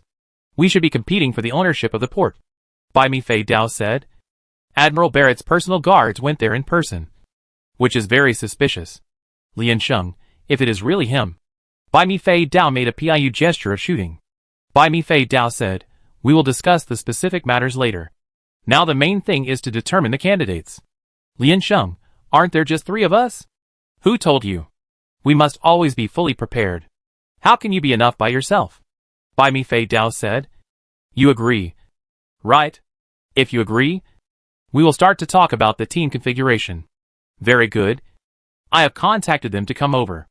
As soon as he finished speaking, there was a knock on the door. Xiao Shuolu said from outside, Brother Dao. Are you in there? You looking for me? Bai Mi Fei Dao went over to open the door and said with a smile, Excellent. Come on. Come in. Excellent. There were several people following him, and everyone squeezed in together. The crowd was a little confused. You are familiar with him, so it is convenient for us to cooperate.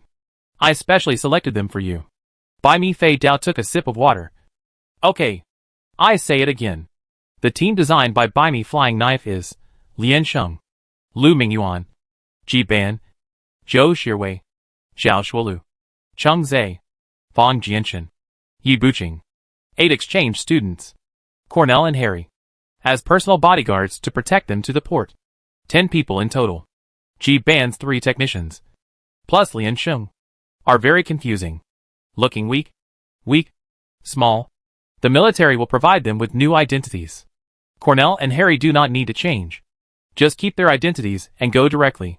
Bai Mi Flying Knife confirmed that they will not refuse Cornell entry. After all, Cornell has Edwin's genes. Confirm your student major, Bai Mi Flying Knife said. A little bit of specialty. Preferably unexpected. Lian Sheng. What can you do? Lian Sheng thought for a while and said, calligraphy. Chess. Drum beating. The goal of Gu is too big. The calligraphy of the common language of the Alliance is also very eye-catching. Bai Mi Flying Knife nodded, very good. Then play chess. The G class is the mechanical engineering class. Xiao Rui can be a programmer. And Lu Mingyuan can be a drawing or design. Xiao Shuoluo. You guys try the sports special recruitment. That's decided. Bai Mi Fei Dao slapped the light brain and said, We need to study. From now on, all your training will be suspended. For 2 months, you must completely adapt to the new identity you are going to get. Language, history, culture, customs, songs, and your classmates, teachers, and family members in the university you have arranged. You must master everything you need to master in your new identity. Bai Mi Fei Dao said, at the same time. Within 2 months, you must use drugs to slowly eliminate the muscles in your body. Lian Sheng said with heartache, You might as well take my life. Chapter 200 Learning. Bai Mi Fei Dao came here to teach in person. Their identities were provided by the National Numbering District 14. Because the two sides have good diplomatic relations and have cooperated for many years, there are often transactions and intermarriages. And the distance is close, so the accent difference is not very serious. The identity provided by District 14 is in an urban area that was originally at the border between the two sides. Bai Mi Fei Dao marked some of the more obvious pronunciations for them to learn and correct. But they cannot adapt in a short time. After all, language is deeply rooted in every moment of daily life. Sometimes it may not be possible to think about it before blurting out. The learning speed in the corresponding environment is the fastest. Since it has been decided, Bai Mi Fei Dao decided to take them directly to District 14 to live for 2 months. The flights in Kaffa are very unstable, and there is only one every 2 or 3 days. Bai Mi Fei Dao couldn't wait any longer, so he said hello to the upper echelons of the expeditionary force, borrowed their small aircraft parked in Kaffa, and left on the same day. Ji Faxiao and others had no idea why this group of people left the training early and disappeared without any warning. It sounds so cool. The expeditionary army kept silent about this. They erased the list on the training booklet and prohibited anyone from asking about related matters. They picked a few recruits with outstanding performance to fill their vacancies and continue their daily schedule. The recruits also knew that some things could not be discussed internally, so they could only stare at the sky every day to express their envy and jealousy of them. District 14 is not far from the Alliance, but Kaffa is on the edge of the Alliance, which is far away from District 14. They arrived at a transit airport and changed flights again. With the privilege of Bai Mi Fei Dao, they successfully squeezed into the nearest aircraft. They could foresee the high-pressure learning in the future. The previous training tasks were already very heavy, and their state was not adjusted. Lian Sheng and others boarded the cabin, put on eye masks, and prepared to rest for a while. Bai Mi Fei Dao came over and directly removed the things on her face. Take out your light computers. I have already sent the information. Seize the opportunity to memorize the books. Bai Mi Fei Dao said. The compulsory education curriculum of the Alliance and District 14 is different. You should memorize them well.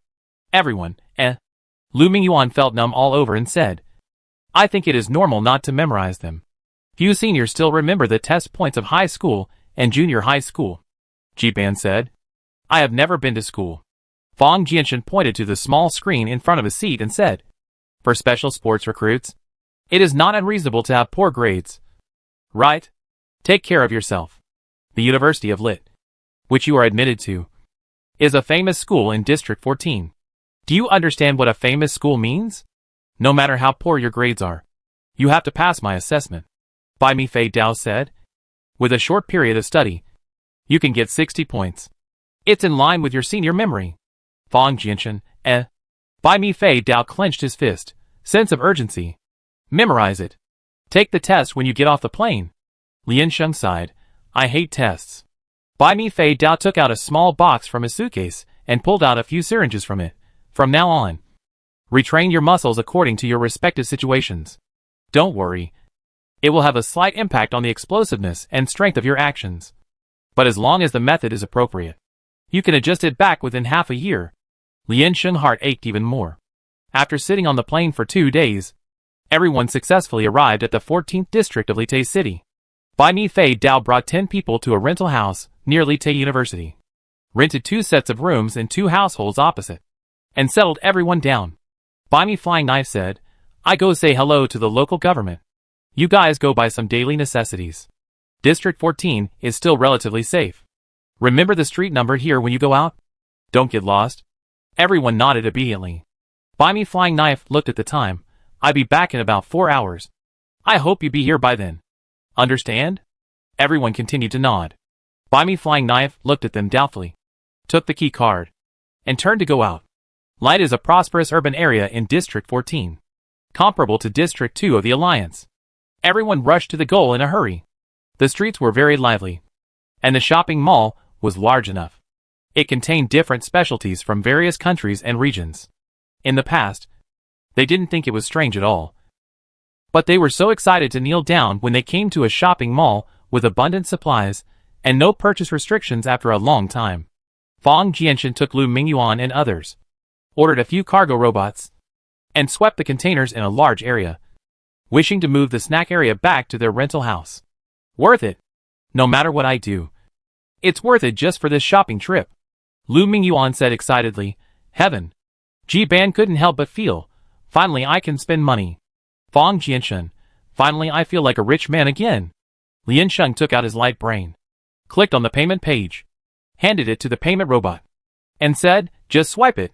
The people in the surrounding 14th district, a group of people were released from the mental hospital. They were really frustrated, whether it was the 36th district or Kaffa. After experiencing the war, supplies were relatively scarce. What's more, the food provided by the military was bland and practical, and the mouths were so dry after eating. Suddenly coming to Lit, it felt like traveling through time and space for hundreds of years, from the primitive area to the modern society. It's a pity that they were also young seedlings growing up in the highly developed area of the Alliance. In 2.5 years, they were completely accustomed to their country boy personality. Cornell and Harry stood behind them, empty-handed. They didn't have much to buy. They had never seen many things, and they were used to saving money. They just wanted to eat. Lian Sheng asked, not buying? Harry, no money. Ji Ban was surprised. Where is your subsidy? Not much. After all, we haven't retired yet. Harry pointed with his finger. Save a little bit. The rest is gone. Lian Sheng said, I have money. I treat you. Ji Ban, I treat you too. Fang Jianshan and Cheng Zhe looked at each other. The two smiled and walked forward, each holding one. You are so reserved because you haven't opened the door to the new world yet. Come on. Fang Jianshan hooked Harry's neck and walked forward. Do you want to know about snacks? Spicy dried fish, spicy beef jerky, charcoal fried cashews, pickled pepper chicken feet. Zhou Shirwei couldn't keep up with their pace and hesitated. Isn't this a bad idea? Too lazy. This is a big task. Lian Sheng also took him inside, bewitching him. Enjoy life while you can, little brother. When Bai Mi Fei Dao returned to the rental house, he saw a group of decadent teenagers lying on the sofa, eating snack bags all over the floor. Even Cornell and Harry were holding a bag of things, watching TV and enjoying this luxurious life. Bai Mi Fei Dao, I misjudged you. Bai Mi Fei Dao took a deep breath and said sadly, I thought you were studying hard. Studying shit. I didn't bring you out for a holiday. At least hold your breath. Lien Sheng said, watching TV is also to understand the customs and culture here. It helps to establish a deep love between me and Li Tei. The people behind Bai Mi Fei Dao hesitated and said, is this the most elite recruit in your alliance? Bai Mi Fei Dao felt pain on his face, stepped aside, and invited them in. Lien Sheng and others had clapped their hands and stood up, saluting them. Bai Mi Flying Knife said, these are the professors of various majors that I have found for you. The top talents provided by the government of District 14. From now on, from 8 a.m. to 10 p.m. it is your study time. All follow the professor's courses. No absences are allowed. I will supervise you from the side. Lien Sheng, from now on? Bai Mi Flying Knife, yes. From now on. Bai Mi Flying Knife pulled everyone out and lined them up again, while explaining to each professor. You are majoring in sports. You need to know the training classes, teams, and the competitions and awards you have participated in since elementary school. Bai Mi Flying Knife said, I have sent the information. Read it, summarize it, and memorize it. 3 people, Bai Mi Flying Knife looked at Lien Sheng again. Lien Sheng said, I don't have to start from scratch when I learn to play chess. Right? Bai Mi Fei Dao, no. But you have to memorize the chess records in the training class here. There are also several famous chess games. Lien Sheng, drawing? Same. Memorize all the works of famous designers in District 14 and learn to copy them. Programming? I don't need to tell you. Decode and reprogram the data of Li Tei General Products. Don't use the habits and programming of the Alliance. Mechanical. The general part standards of the Alliance are slightly different from those of District 14. Caliber size, quality, appearance angle, all need to be recorded. There are also various parts transformation production. Everyone, Bai Mi Fei Dao pointed at them and said, you only have 2 months. Understand? You are still eating snacks and shopping. If I were you, I would jump up in fear when I was sleeping. Everyone, Bai Mi Fei Dao wiped his face and smiled at Cornell and Harry and said, you are fine here. You can go out and play. Do you need me to find a tour guide for you? Eat whatever you want. I will help you apply for reimbursement. He stepped forward and said, oh, yes. The game system here in Lit is very complete, which is not available in Kaffa. I will ask someone to take you to play. Everyone, Cornell and Harry didn't need to learn too much. They went to the port as teenagers who ran away from Kaffa. District 14 provided them with identities and escorted students to exchange. Just take them around Lit and remember the scenery here. Several professors came forward, recognized their students, nodded, and chose a place to teach directly. Bai Mi Fei Dao got an electric baton from somewhere and sat at the door watching them. Fang Jianchen felt uncomfortable and asked, you're going to stay here? Does the 6th Army have nothing to do? My current task is to follow your tasks. Since you have accepted this order on behalf of the 6th Army, I will be responsible for your life safety. Bai Mi Fei Dao said, it's impossible to let Liliana come. Right? Then you may not live to see the day of the mission in this state.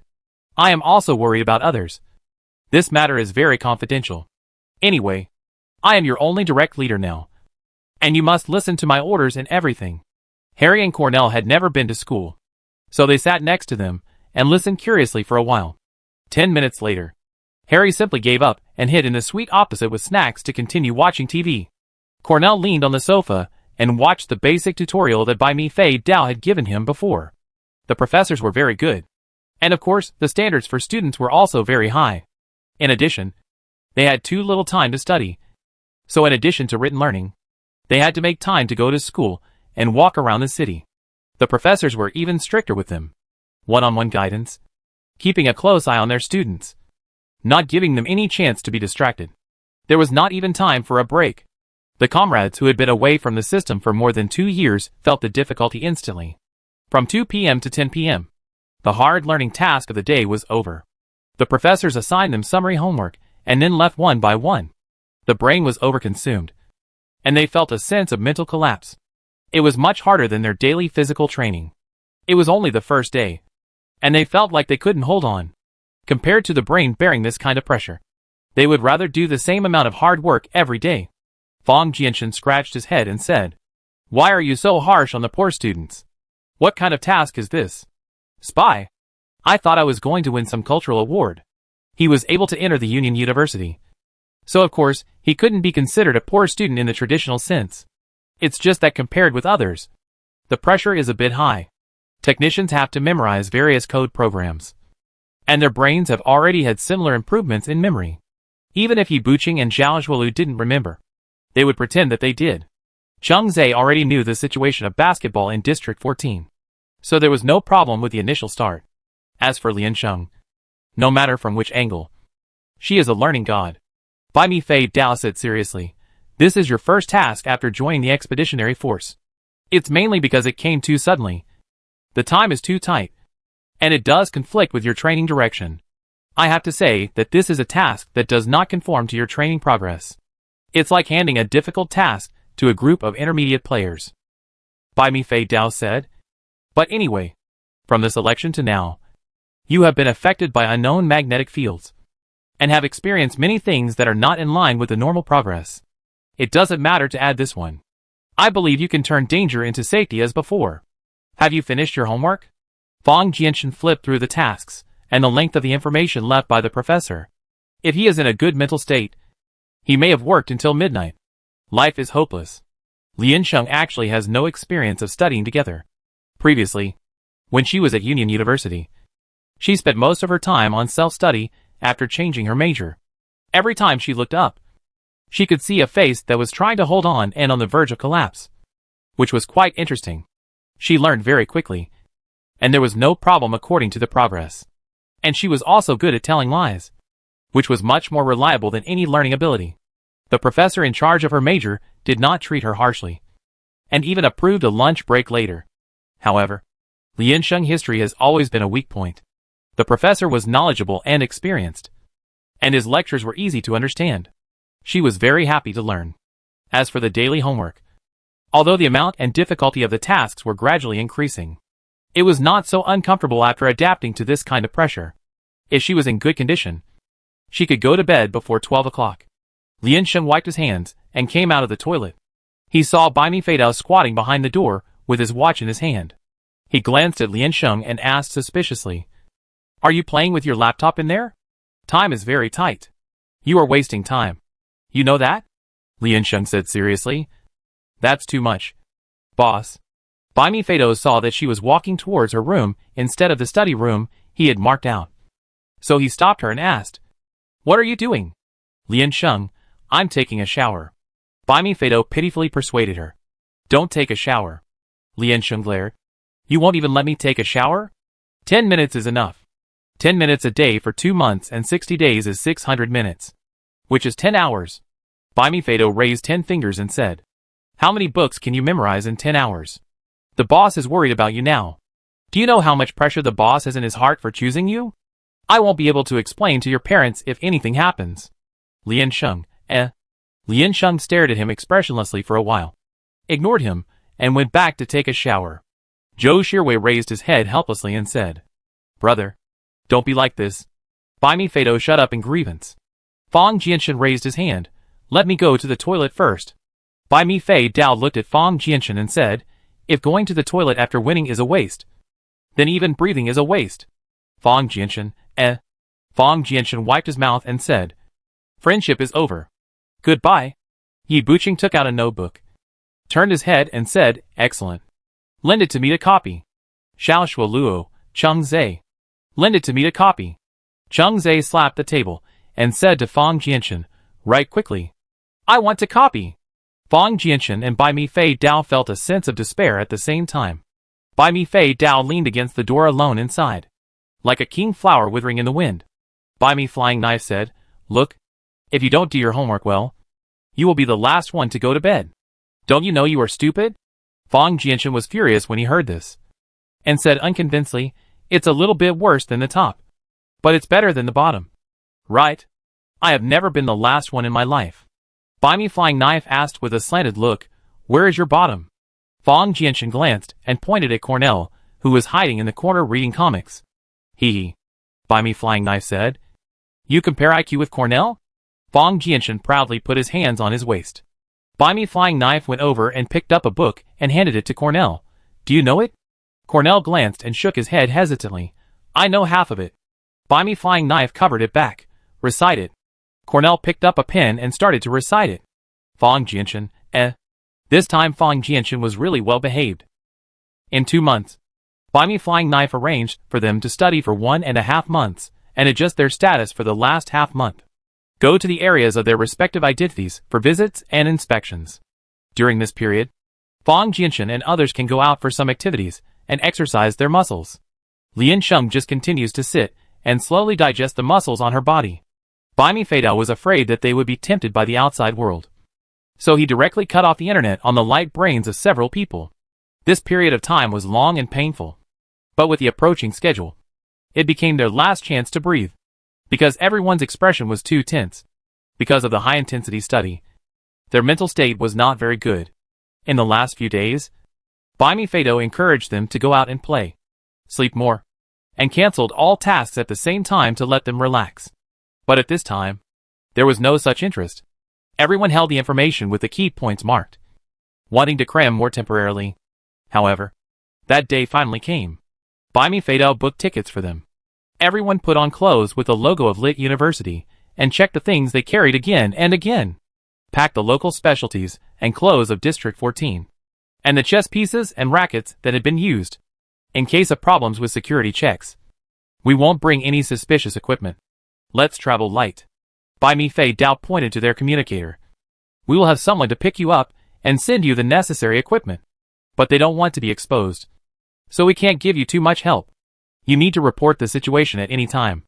If you have any questions, you can only come to me, and I will give you instructions.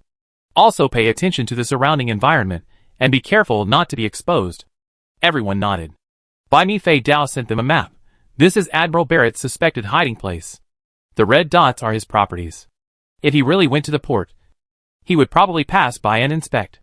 Wherever he appears, there must be strengthened guards nearby. You should pay more attention.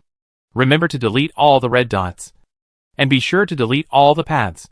The map shows various bars, shopping malls, and villa areas. In the port, where every inch of land is worth a lot of money. He really took a lot of property. You will go there as senior exchange students. And the school is Glenn University of Finance and Economics. It is the most famous university in the port. And there are several highly qualified professors there. They teach about 2 to 3 classes a week, and will help Admiral Barrett manage and supervise the company part-time.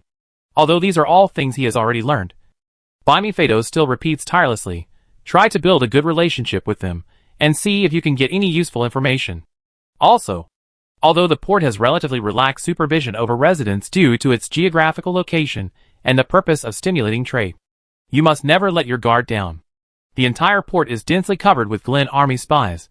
And the port area is where the Glen United Nations has the most plainclothes police. In order to ensure overall public security, they will conduct long-term supervision on students and people who are more active. If you meet someone who talks to you casually, either ignore him or remain absolutely vigilant and don't talk nonsense. The other party may be testing you. Bai Mi Feidao said. If you find that the other party is testing you, don't panic. That is a normal situation in the port area. Pay attention to keep your own rhythm. Everyone nodded. And Bai Mi Feidao opened his lips slightly and found that he was speechless for a while. If I want to remind you, there is too much to say. He knew that the few people standing in front of him had remembered it, and just wanted to express his concern. Forget it. Bai Mi Feidao stretched out his hand to them. Come back safely. We're waiting. Several people shook hands with him separately. Bai Mi Feidao said, carry your luggage. Everyone took their things and prepared to leave. Bai Mi Feidao shouted, Ruirui. Zhou Shirwei paused and walked to the back. Bai Mi Feidao took his box and helped to carry it, saying, learn from them. Zhou Shirwei glanced at him and nodded, yeah. You have grown up. And I feel that I am getting old. When I was young, I was not afraid of anything and felt that there was nothing I couldn't do. At that time, I had to tell myself to be cautious and careful, and not to think like that. Later, I finally became a deputy commander. As a deputy commander, There are many things to see. After seeing so much, I know that there are many things I can't do. But I have to tell myself that you can do it. And there is nothing you can't do. Baimi Fadao took a breath and said, Actually, I don't like to be the one who sends you to the battlefield. Because I know it's possible that I can't take you back. You are my brother. And I have always been proud of you. I trust you as much as I trust myself. But compared to them, you are still too young. I have never told you what is real sacrifice. What is a real battlefield? If you know, you will not be happy to be a deputy commander. Baimi Fadao sighed and said, When I chose you, I was actually very hesitant. Zhou Shirwei said, I have been walking behind you. I am determined to be a better deputy commander than you. It's not because I like to be a deputy commander, nor because being a deputy commander makes me happy. Zhou Shirwei said, But I can't do it simply by relying on technology. I know my road is long. But now, there is nothing I can't do. Baimi Fadao smiled and said, That's good. The goal is to surpass. Being young is good. This time I will stand behind you. Brothers on the battlefield. Don't get lost. Baimi Fadao stopped where he was, and watched them go through the security check. He raised his hand and waved, saying goodbye to them. Zhou Shirwei turned his head, and finally looked at him. Data analysts are amazing. They carry the heaviest responsibilities, and the most stringent requirements.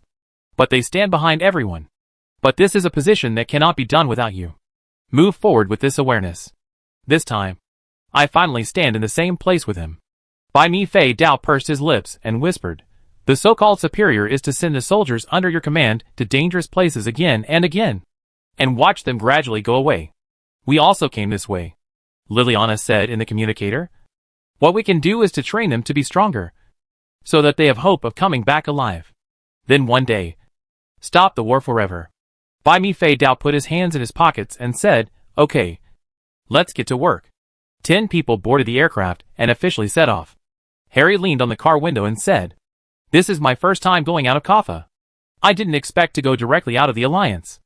Lianxing patted his head and said, Next time, I will take you to sweep the Alliance from districts 1 to 40. Don't you want to be a bard? Go wherever you want. I have money to support you. Cornell. Harry pulled the collar of the person in front of him and said, It would be great if you could go with me. Cornell was unmoved. He covered his face with a hat and leaned back on the chair to rest. Then everyone arrived at the destination and had to go through the checkpoint. Lianxing asked Cornell to go in front.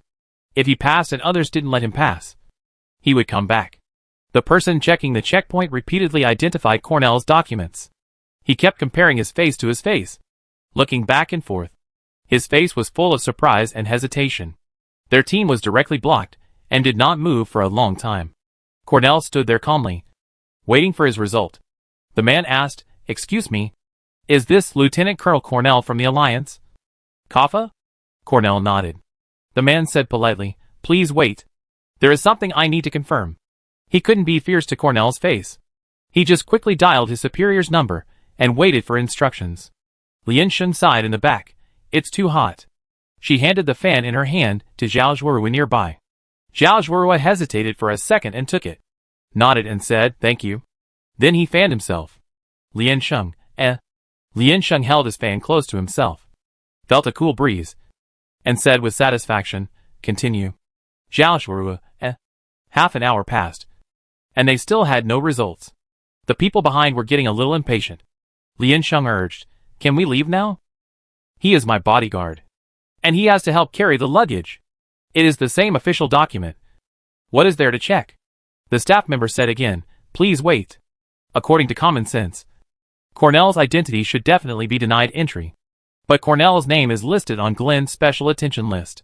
He does not have enough authority to know the reason. Looking at Cornell and Edwin's faces so similar, it feels miraculous. Edwin is obviously from their Glen, but he looks so much like a middle school principal of the Alliance. It's really strange. After a while, the other party finally got a reply, Let them in. Pay attention to guard and guard. The man stamped Cornell according to the procedure, nodded to him, and asked him to go in. Then it was Harry. The other party had a headache. Obviously, Harry's identity was not suitable to appear in the port area during such a sensitive period. Cornell said in front, We are together. If I can't pass, I will go back. The other party hesitated for a moment, but still stamped Harry. Lien Sheng passed the inspection, threw the luggage to Cornell, and said, "Take it, bodyguard. Fan me." The security officer heard the voice and leaned over. Seeing Lien Sheng's arrogant behavior, he felt a little angry. He followed the people behind and took his time, and didn't look at Zhao Zhuolu and others who were traveling with him. Lien Sheng carefully peeked and smiled when he saw it. He said to Cornell, "Glenn probably has a national worship of Edwin. If they believe in God, then God must be the same as Edwin. Personal worship is not necessarily a bad thing. In the development of a country, the worship of their leaders by the common people is more conducive to the implementation of their policies and social stability. And there is no harm in worshipping a national hero who has passed away. That is their pride." Finally, all 10 people were allowed to enter. They dragged their suitcases and went to the University of Finance and Economics to report. They waited on the roadside to stop a car.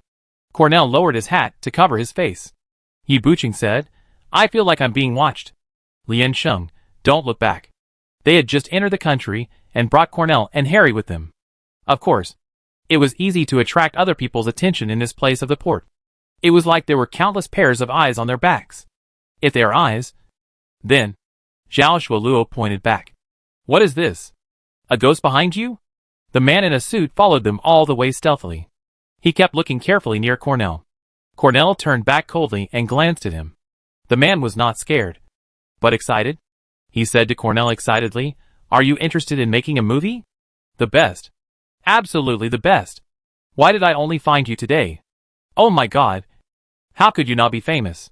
Cornell, Everyone, No one can play the half of General Edwin's style. Those actors are too light. Your appearance must be to make up for this matter." He took a step back, looked at Cornell's body and asked, "Excuse me, are you a soldier? Or an athlete?" Cornell did not answer, and Lien Sheng led him to answer, "Veteran." "Oh my God!" The man shouted exaggeratedly in excitement, obviously not thinking about how Cornell, who was so young, could achieve the achievement of a veteran. He said excitedly, "Soldier, this must be fate. You and General Edwin really look so much alike." "Sir." "Yes. There is probably no one in the world who looks more like Edwin than him." Lien Sheng rolled his eyes and said, "Oh my God. God gave me food." The agent said, "Yes. Isn't God given me food?" "This gentleman. You are so handsome. You are so radiant."